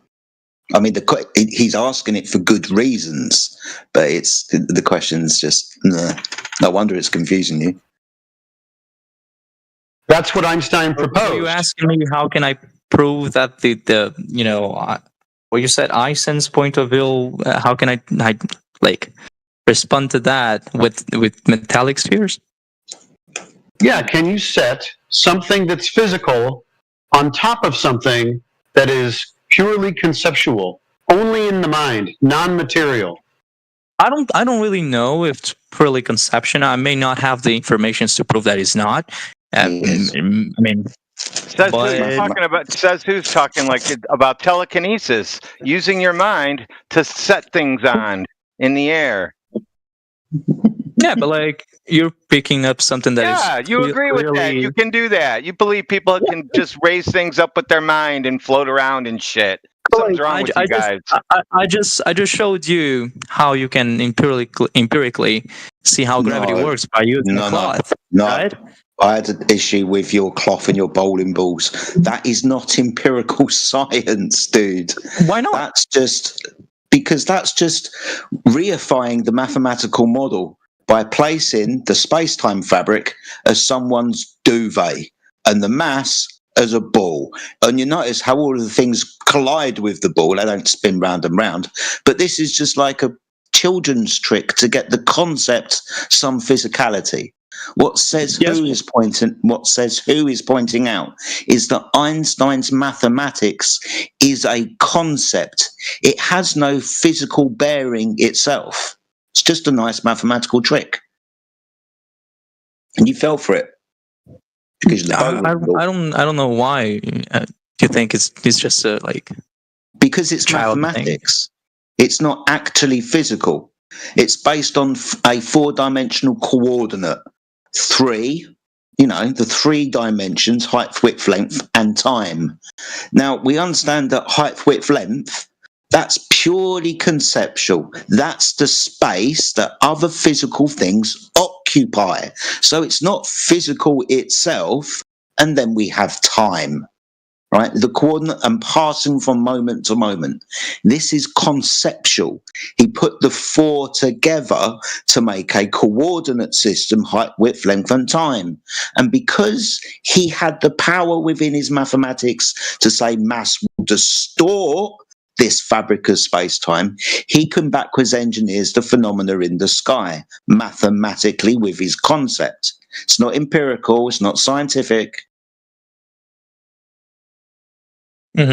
So we cannot simply say that gravity is a real thing because we cannot prove them mathematically, right? Is that what you're saying?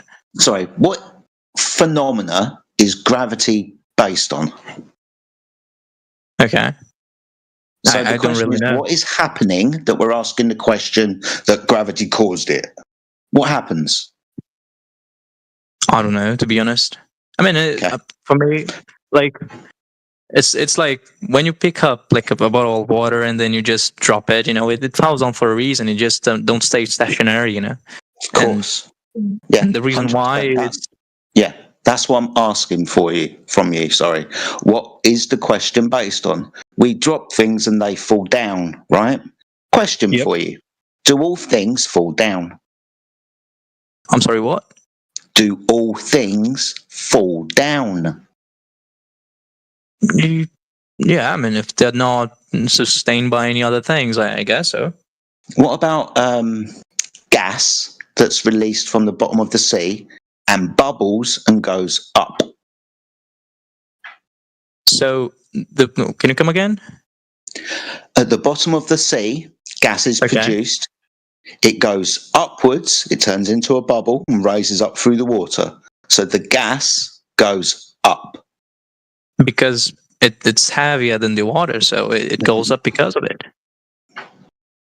You understand what I'm trying to point out? That if we change the object and the medium it's in, so you drop your phone or you take a ball down to the bottom of a pool and you let it go. I'm sorry.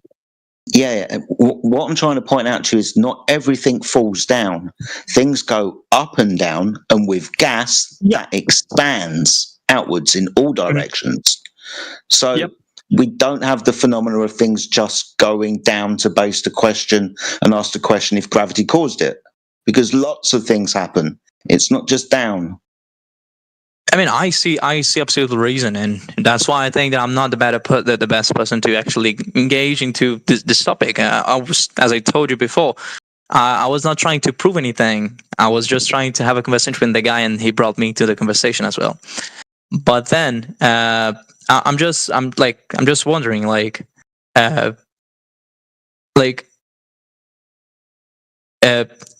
not? Like, why this thing of like things going upwards as well disprove gravity? Like you're saying that things not only fall down, they also go upwards. But what are you trying to say with that? Because the phenomena is all things go down.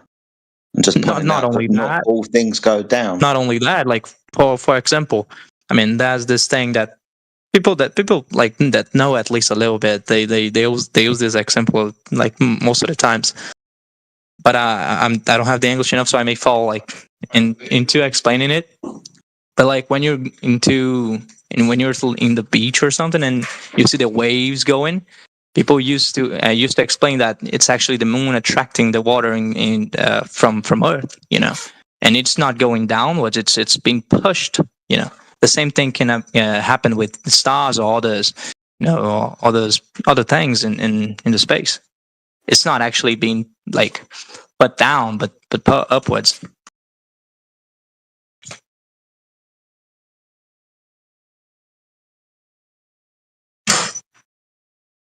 Hello? Hello? Hello? Hey, dude, what's your point?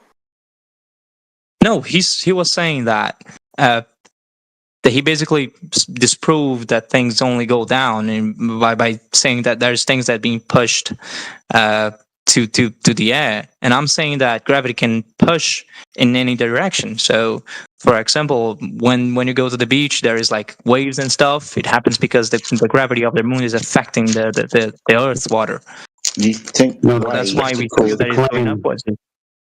That's what they told you. How did they prove that to you? Can you come again? They told you that. How did they prove it to you? I mean, how can we explain that though? What the water rises. Well, you said waves. That's caused by wind, not the moon's gravity. Oh, do you think so? I'm going to be generous, I guess. So I want to be why do you think that winds appear? Where do winds come from? Winds, that's changing gas pressure and temperature. That's thermodynamics, the reason why there are winds. So the only reason why winds are going like random directions basically because gas are enough, right? So what holds all the gas inside of Earth? A container. A what? A container. Otherwise the gas would go away, wouldn't it? So do you think we live in a container? Yeah, we've got gas. Oh my god. The only way that you can keep gas in one area is to contain it in that area. I'll be occupied for 1 minute. I'll be occupied for 1 minute. You guys can talk with each other. Just wait a second.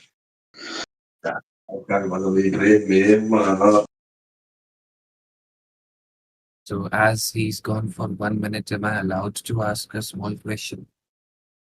Yes, but if you could speak a little bit louder, that would help us. Sure. So I was saying that this channel name is very evident that this is about flat Earth.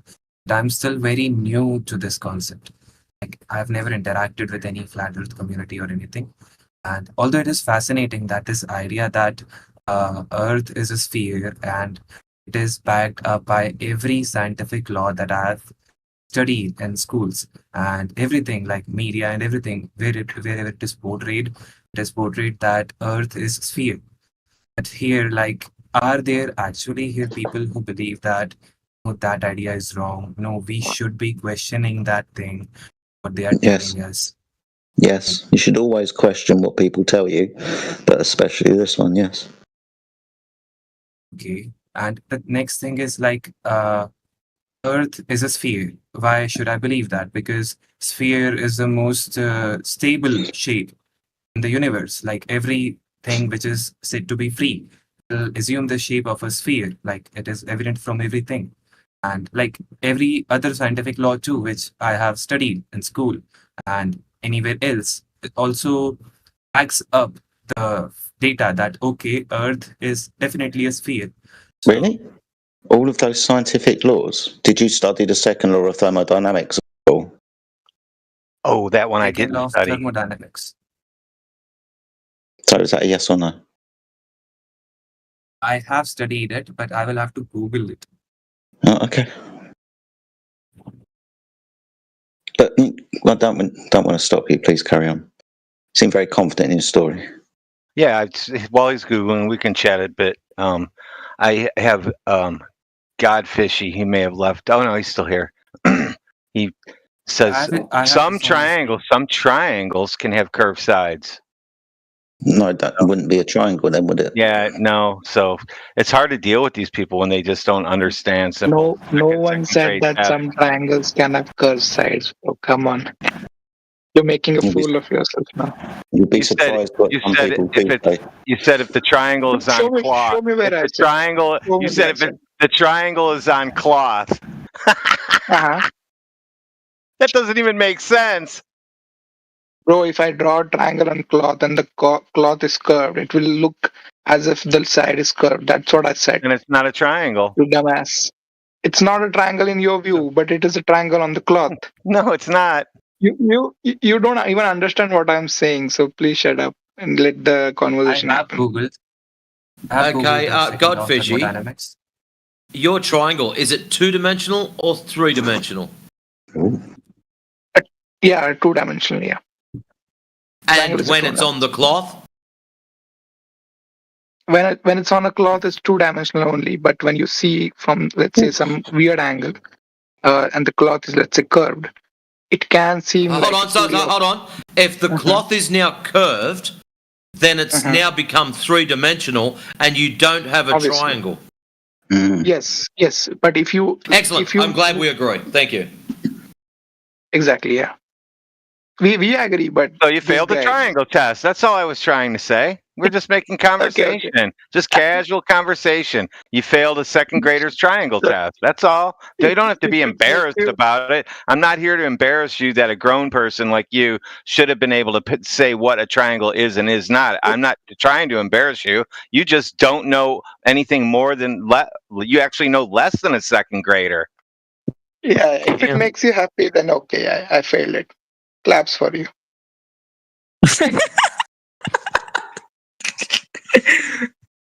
The Cogdislap is here. Oh my god. That's fucking savage, dude. You like that? I don't know why you were like, I don't know why you are so rude sometimes. Like, why you need to use very nice. these words? Like, I'm the nicest I don't want to you're ever embarrass. gonna meet. No, like, just understand what I'm trying to say. Like, the words that you use, like, oh, I'm not trying to embarrass you, dude. Like, please, you're just a guy that doesn't understand what a triangle is. Like, oh my god, I'm not trying to embarrass you. Like, goddamn, stop being passive aggressive.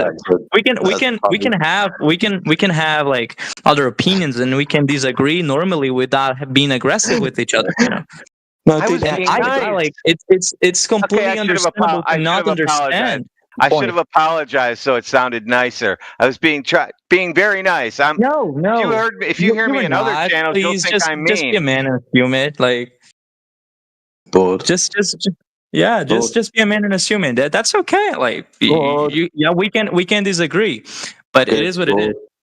Good, we're bored. Can we get back on subject? This is boring. Although I did like the accent. That was boring. funny. Why it's boring? Why it's boring? I mean, I'm just letting him understand that he was being rude. Boring. Let's just get back to the subject. Somebody was trying to figure out the last thing that was being spoke here was something about being living in a container. You were complaining earlier about someone being rude. was talking intolerable. Someone was talking something about someone was talking something about a container, that we are living in a container. What makes you think that we live in a container? Because we have gas pressure. What's the definition of gas pressure? What's the definition of what? I'm sorry? Gas pressure. We're breathing gas pressure, aren't we? So you think that there is the question. The thing that is holding the whole gas is more gas. Hello? I asked you a question.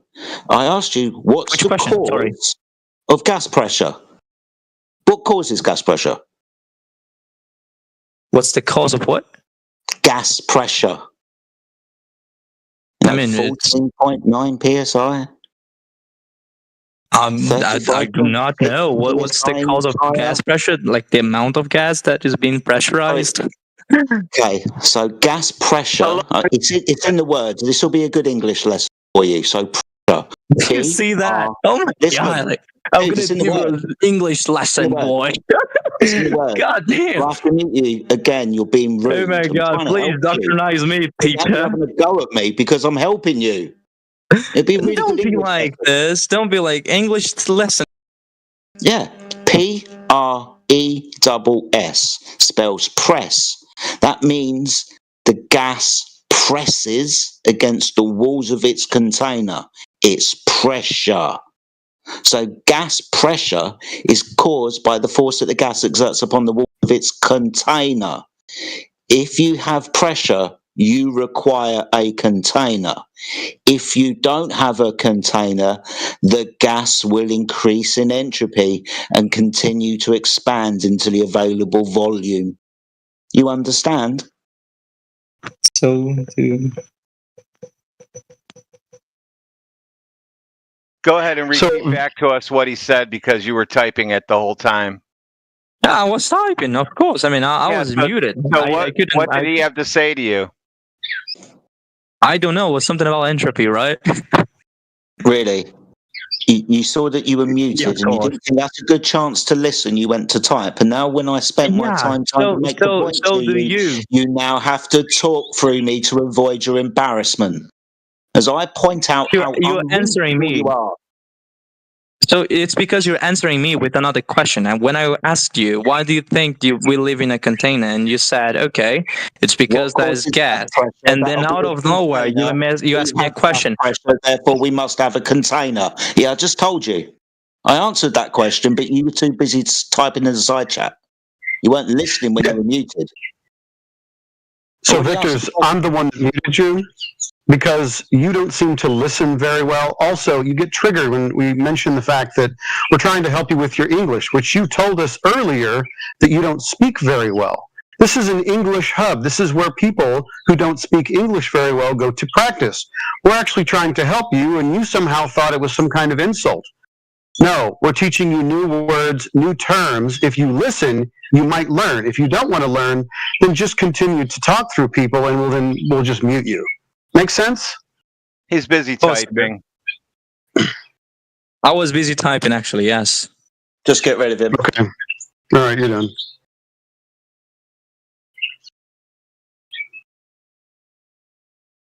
Did I? All right, next. You were telling something Yeah, about Glass, you're up.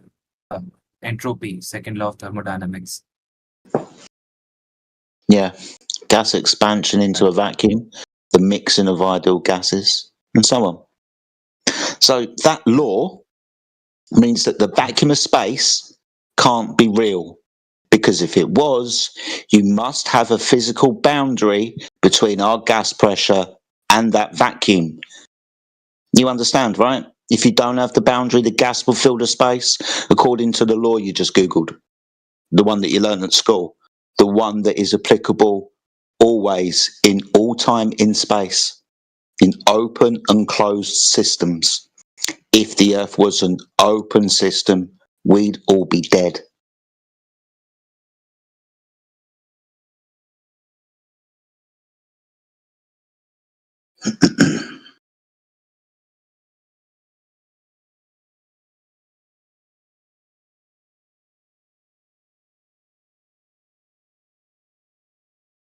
What I found about second law of thermodynamics was more about the heat flow, and like the heat will always flow from hot bodies to cold bodies, and it told nothing about this boundary thing. Like, why is a boundary needed?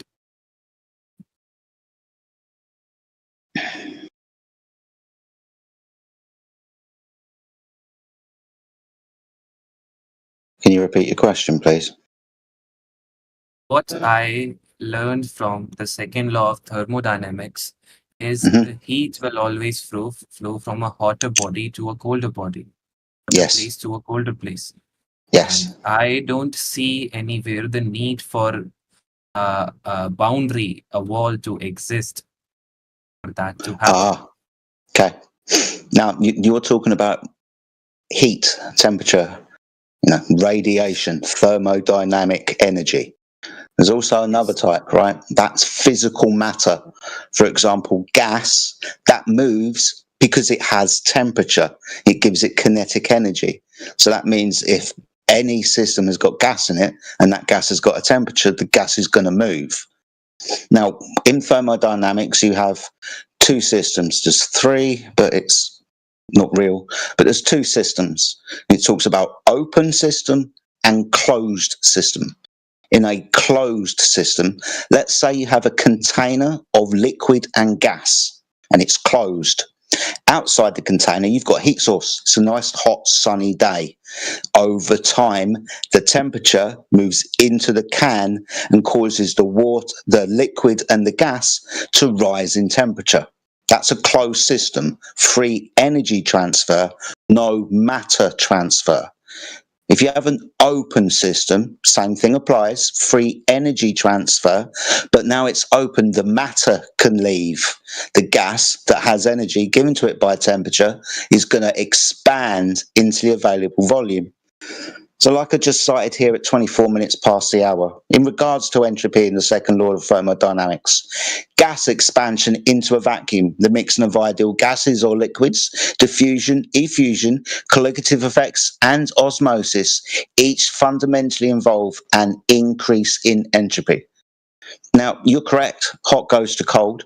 The other expression is high pressure goes to low pressure. If you were to put gas into a container and there was higher pressure inside the container than outside the container, when you open the container, the high pressure will move to the lower pressure environment. Same thing. You understand, yes or no? Yes, I understood most of the things you said, but the example was when you open a container, the container is inside the Earth's environment, and that is a completely different to how we see the Earth. Because Earth here is like at the center we have gravity, which is also attracting all the matter towards us. So the heavier things are. Yes, what? The laws of nature, second law of thermodynamics, are natural laws that apply to the Earth. These laws do not include gravity. Even if it was a thing, they do not apply.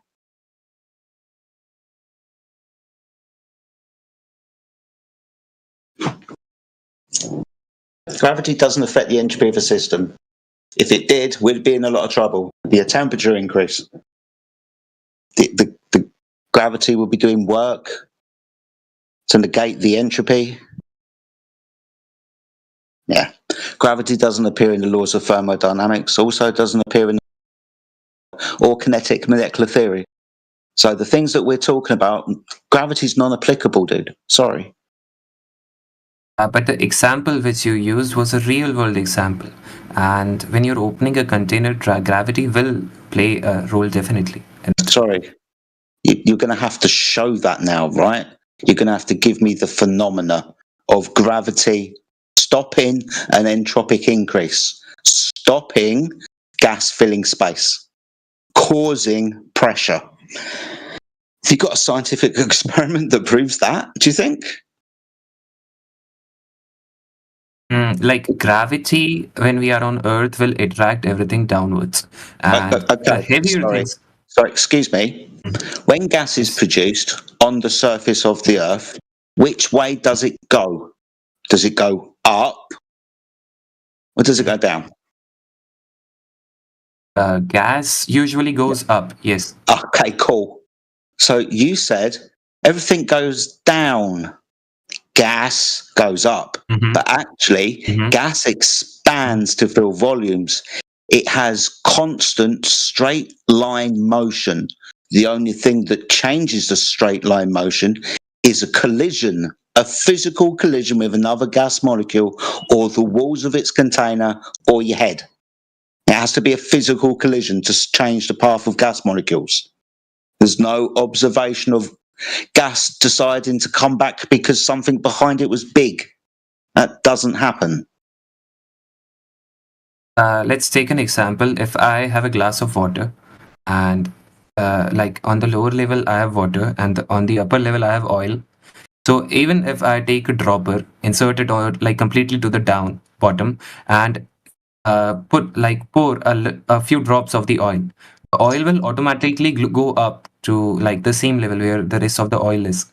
It is like you will say that the gravity should be there and oil should be staying at the bottom. But it is like getting aligned with its weight, its density. Like No. it's more about Does density. the That's oil why gas have goes up kinetic because it energy? has low density. That's why Excuse the me. gas goes up. Does the oil have kinetic energy? Oil has potential energy. That's why it goes up. Yeah, potential, not kinetic energy.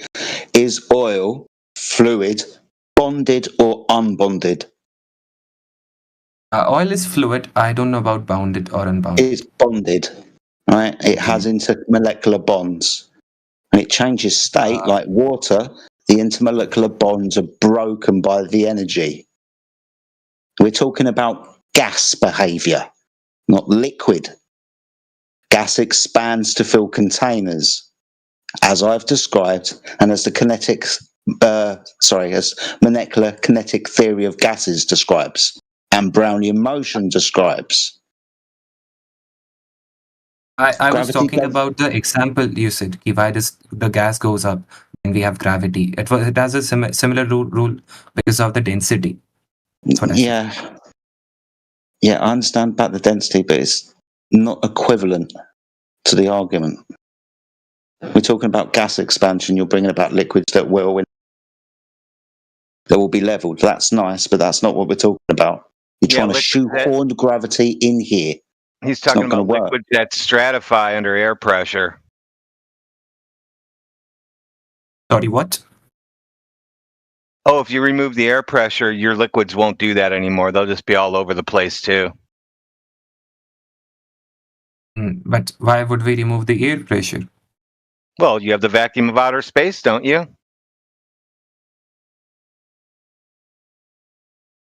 We also have something attracting the matter.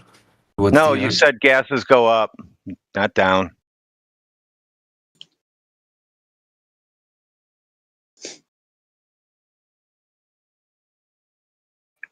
So you basically just said that gravity is pulling from the center, but gases are going up. Do you know where you're at? So now you see the contradiction that you guys are told about these fake stories, and it's finally you're realizing it. I still don't consider it a fake story. I just do not come here well prepared with everything. So maybe that's why it takes a little time to prepare my points very. But it's still okay. I understand your points. It's good to have a discussion. Well, we're using reality, like you mentioned. You said, well, you guys are using reality, things that happen in the real world. Yes, we're using reality. And all you have is imagination to say, I imagine that air is pulled down to the ball at the same time it goes up. That's like a conflict right there. Well, the discussion with Jedi did seem a little scientific, but you're just using the words, catching very specific words and putting them in a bad light. That is a little. I did not say reality. I said something else. You said the real world. Can you say the complete line, what I said? Yeah, when he used a can under pressure or whatever, when you open the lid, it equalizes or it goes into the higher pressure, moves to the low pressure. Then you interrupted or whatever, however you said. But yeah, you're using a real world example where then you went on to something else.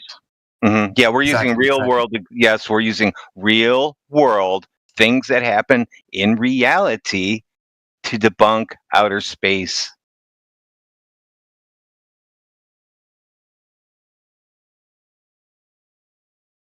So, Triangle, what do you feel about outer space? There is no outer space and there is only Earth.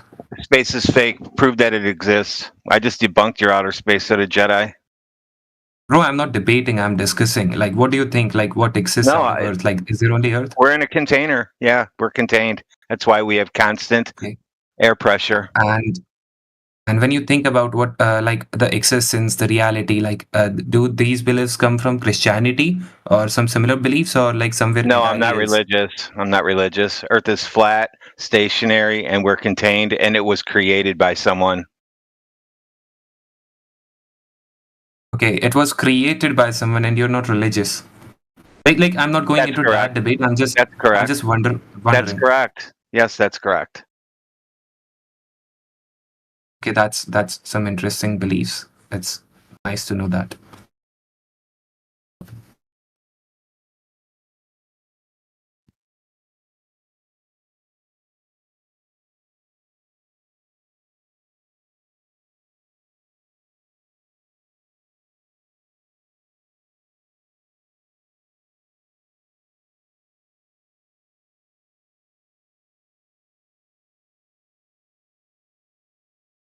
Mic check. Can I be heard or is my mic awful? Both. Fair enough.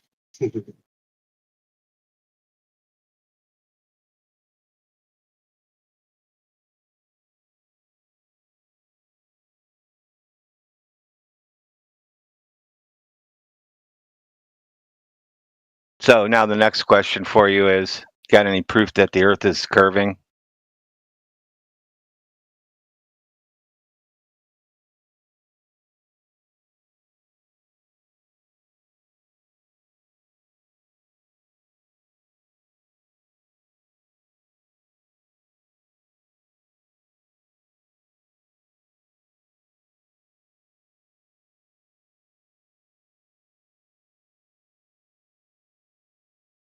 Jedi, you were scientific and it was okay, and then I went into reality and that was the end of it.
Mic test.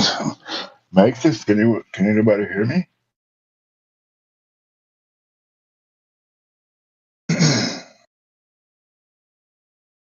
Yeah, the avatar is blinking. I can hear you.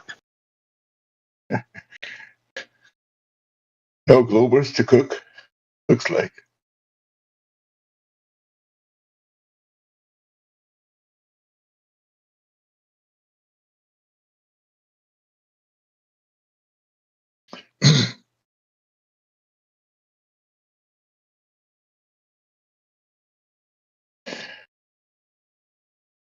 Where is the chat box? I cannot find the chat box on the right side.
Well, not much activity here.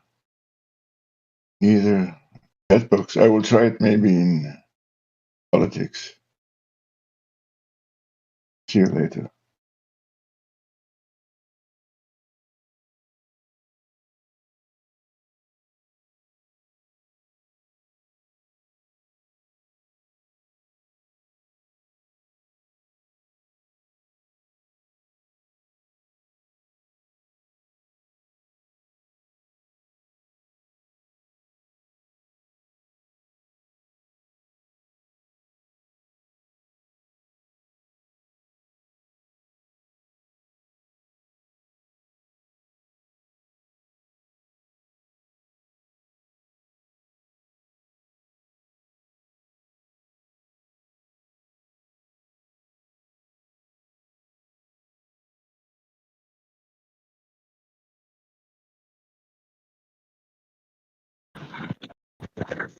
And then there was 12, now 13.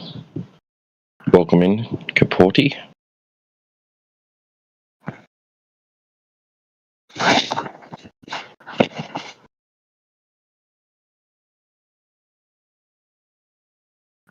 How are you doing today?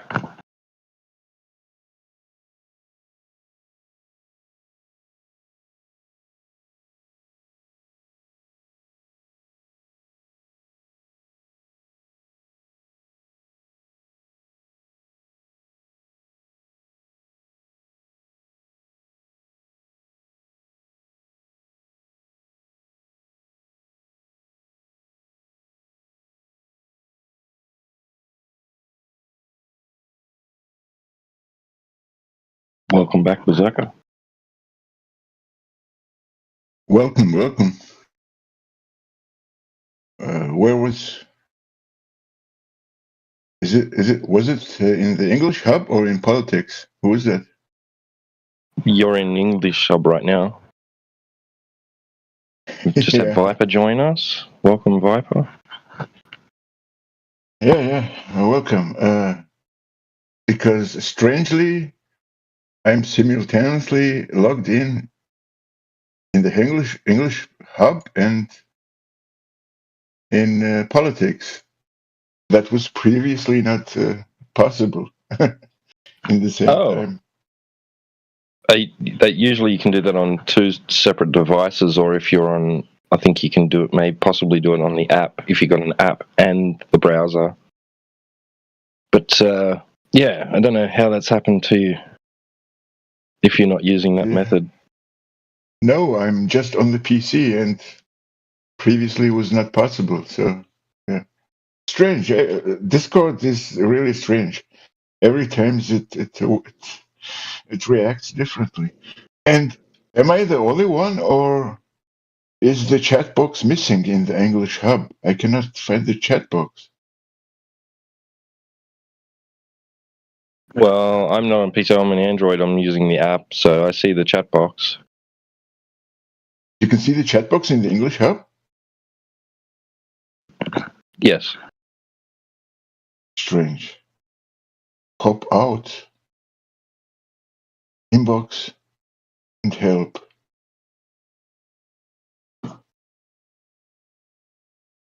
Anyway. Yeah, maybe you need a reset or clear your cache or something. Cache, whatever they call it. Yeah, it's not that tragic.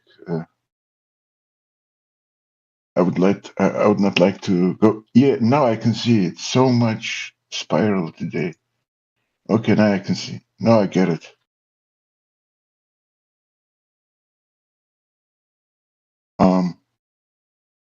Ultimate Flat Earth final boss. Yeah, thanks. It was someone who helped me with the settings of the mic. I don't know if it was T-Dub or someone else.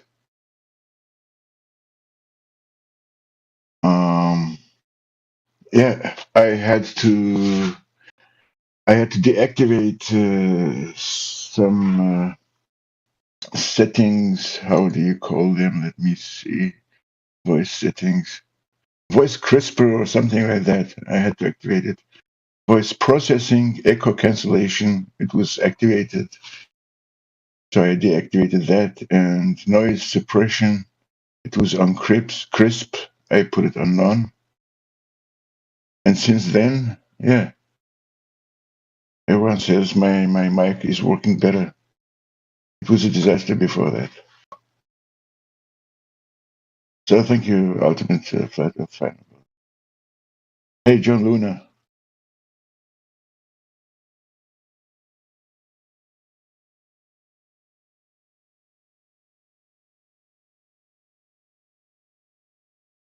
Oh, John Luna having problems with the internet, and everyone is sounding robotic.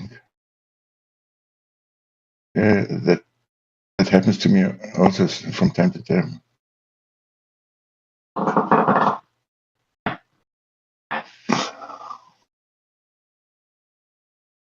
So it's quite quiet here, T-Dub.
Sorry, just in the lobby in the home server, having some fun.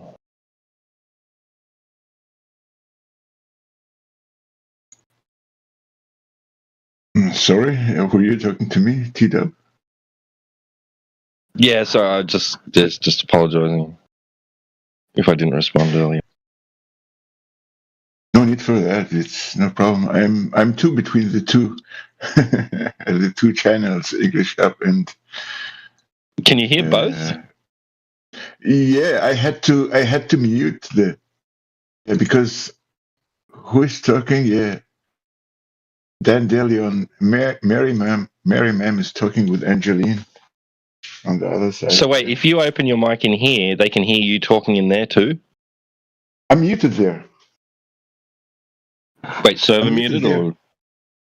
Yeah, self-muted. Yeah. I'm self-muted because Mary Ma'am is talking to Angeline X, I think. I see. Yeah, someone here. So I did. Yeah, you can have multiple open, like you can have Discord on your browser, Discord on your phone, and Discord on your computer as in the app. And you can log into multiple different Discord with the same account. Yeah, but he's not. He's just on the same account on his PC. Somehow he's in both at the same time. Yeah. With the same app, or you're saying with the app and the web browser? I'm using the Opera web browser, and I have both channels, the English Hub and the politics. Do you have two web browsers open? No, one web browser and two tabs. Two tabs, yeah. So that, two that tabs. Counts that counts as two different apps. Yeah, but it was previously not possible. Even when I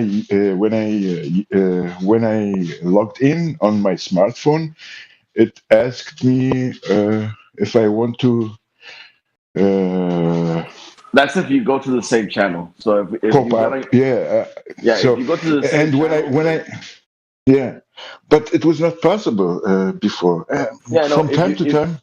No, if you go to the same channel, let's say if I'm on 24/7 Discord, this English channel, and then I go to my browser and go 24 hours Discord, the same channel, it will it will switch from one to the other. But if you go to different channels on each app, you'll be able to listen to all at the same time. Yeah, anyhow. I'm just saying that it was not possible on the PC to log in into two channels and stay in the first channel logged in. No, yeah, it's been always possible. I've been doing it since probably like 2-3 years ago. Yeah, I'm not that long here. Anyhow, what I'm trying to say is Discord reacts differently every time. I don't know. Is it because they do updates every time and change things? I'm not sure. Just wanted to say that was that was clear. That was strange for me. Yeah, I have to mute. I had to mute the politics channel because I don't want to disturb. Mary Ma'am is talking to someone, and I think she's a Glober, but she's responsive. So I'm self-muted there, and I have to mute this tab also. I had to mute this tab also so that I could hear you when you talk.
What's up, Saint IO?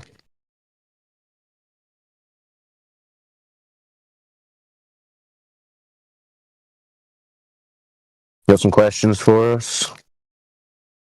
No. Running away.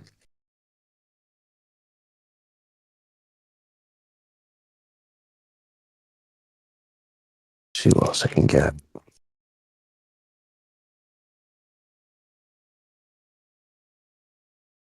Hi, Cyclone.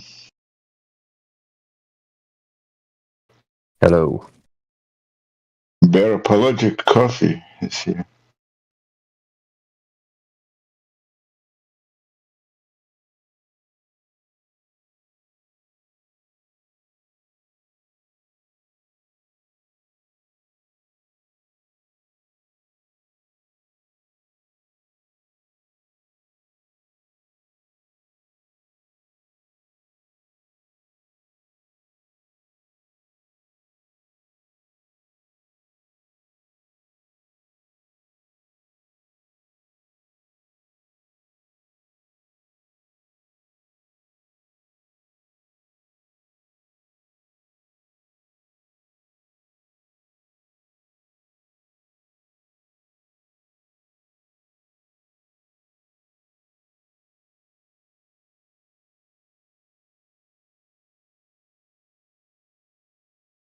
Mary Mom is still explaining to Angelis XX on the politics. It looks to be responsive. But I think they have been talking at least for half an hour or maybe an hour. Yeah, it's ladies' night. That's what they do. Oh, I forgot. Ladies' night. Okay. Yeah, I'm self-muted there. Yeah, well, when it's ladies' night, it's just the ladies going, so. Yeah.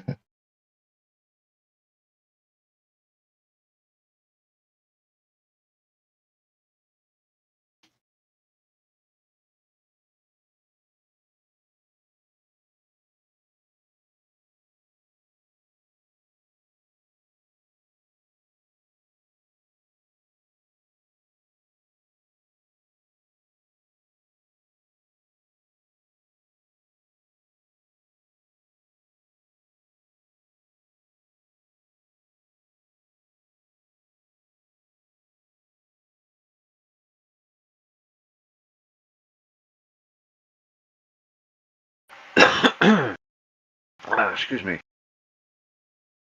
I know this relationship advice is fucking banging. Everybody needs some of that, right?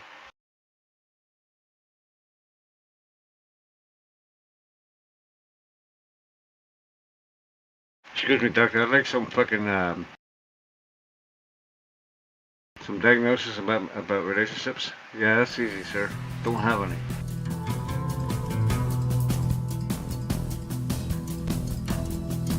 Were you hot miking, P-Mac?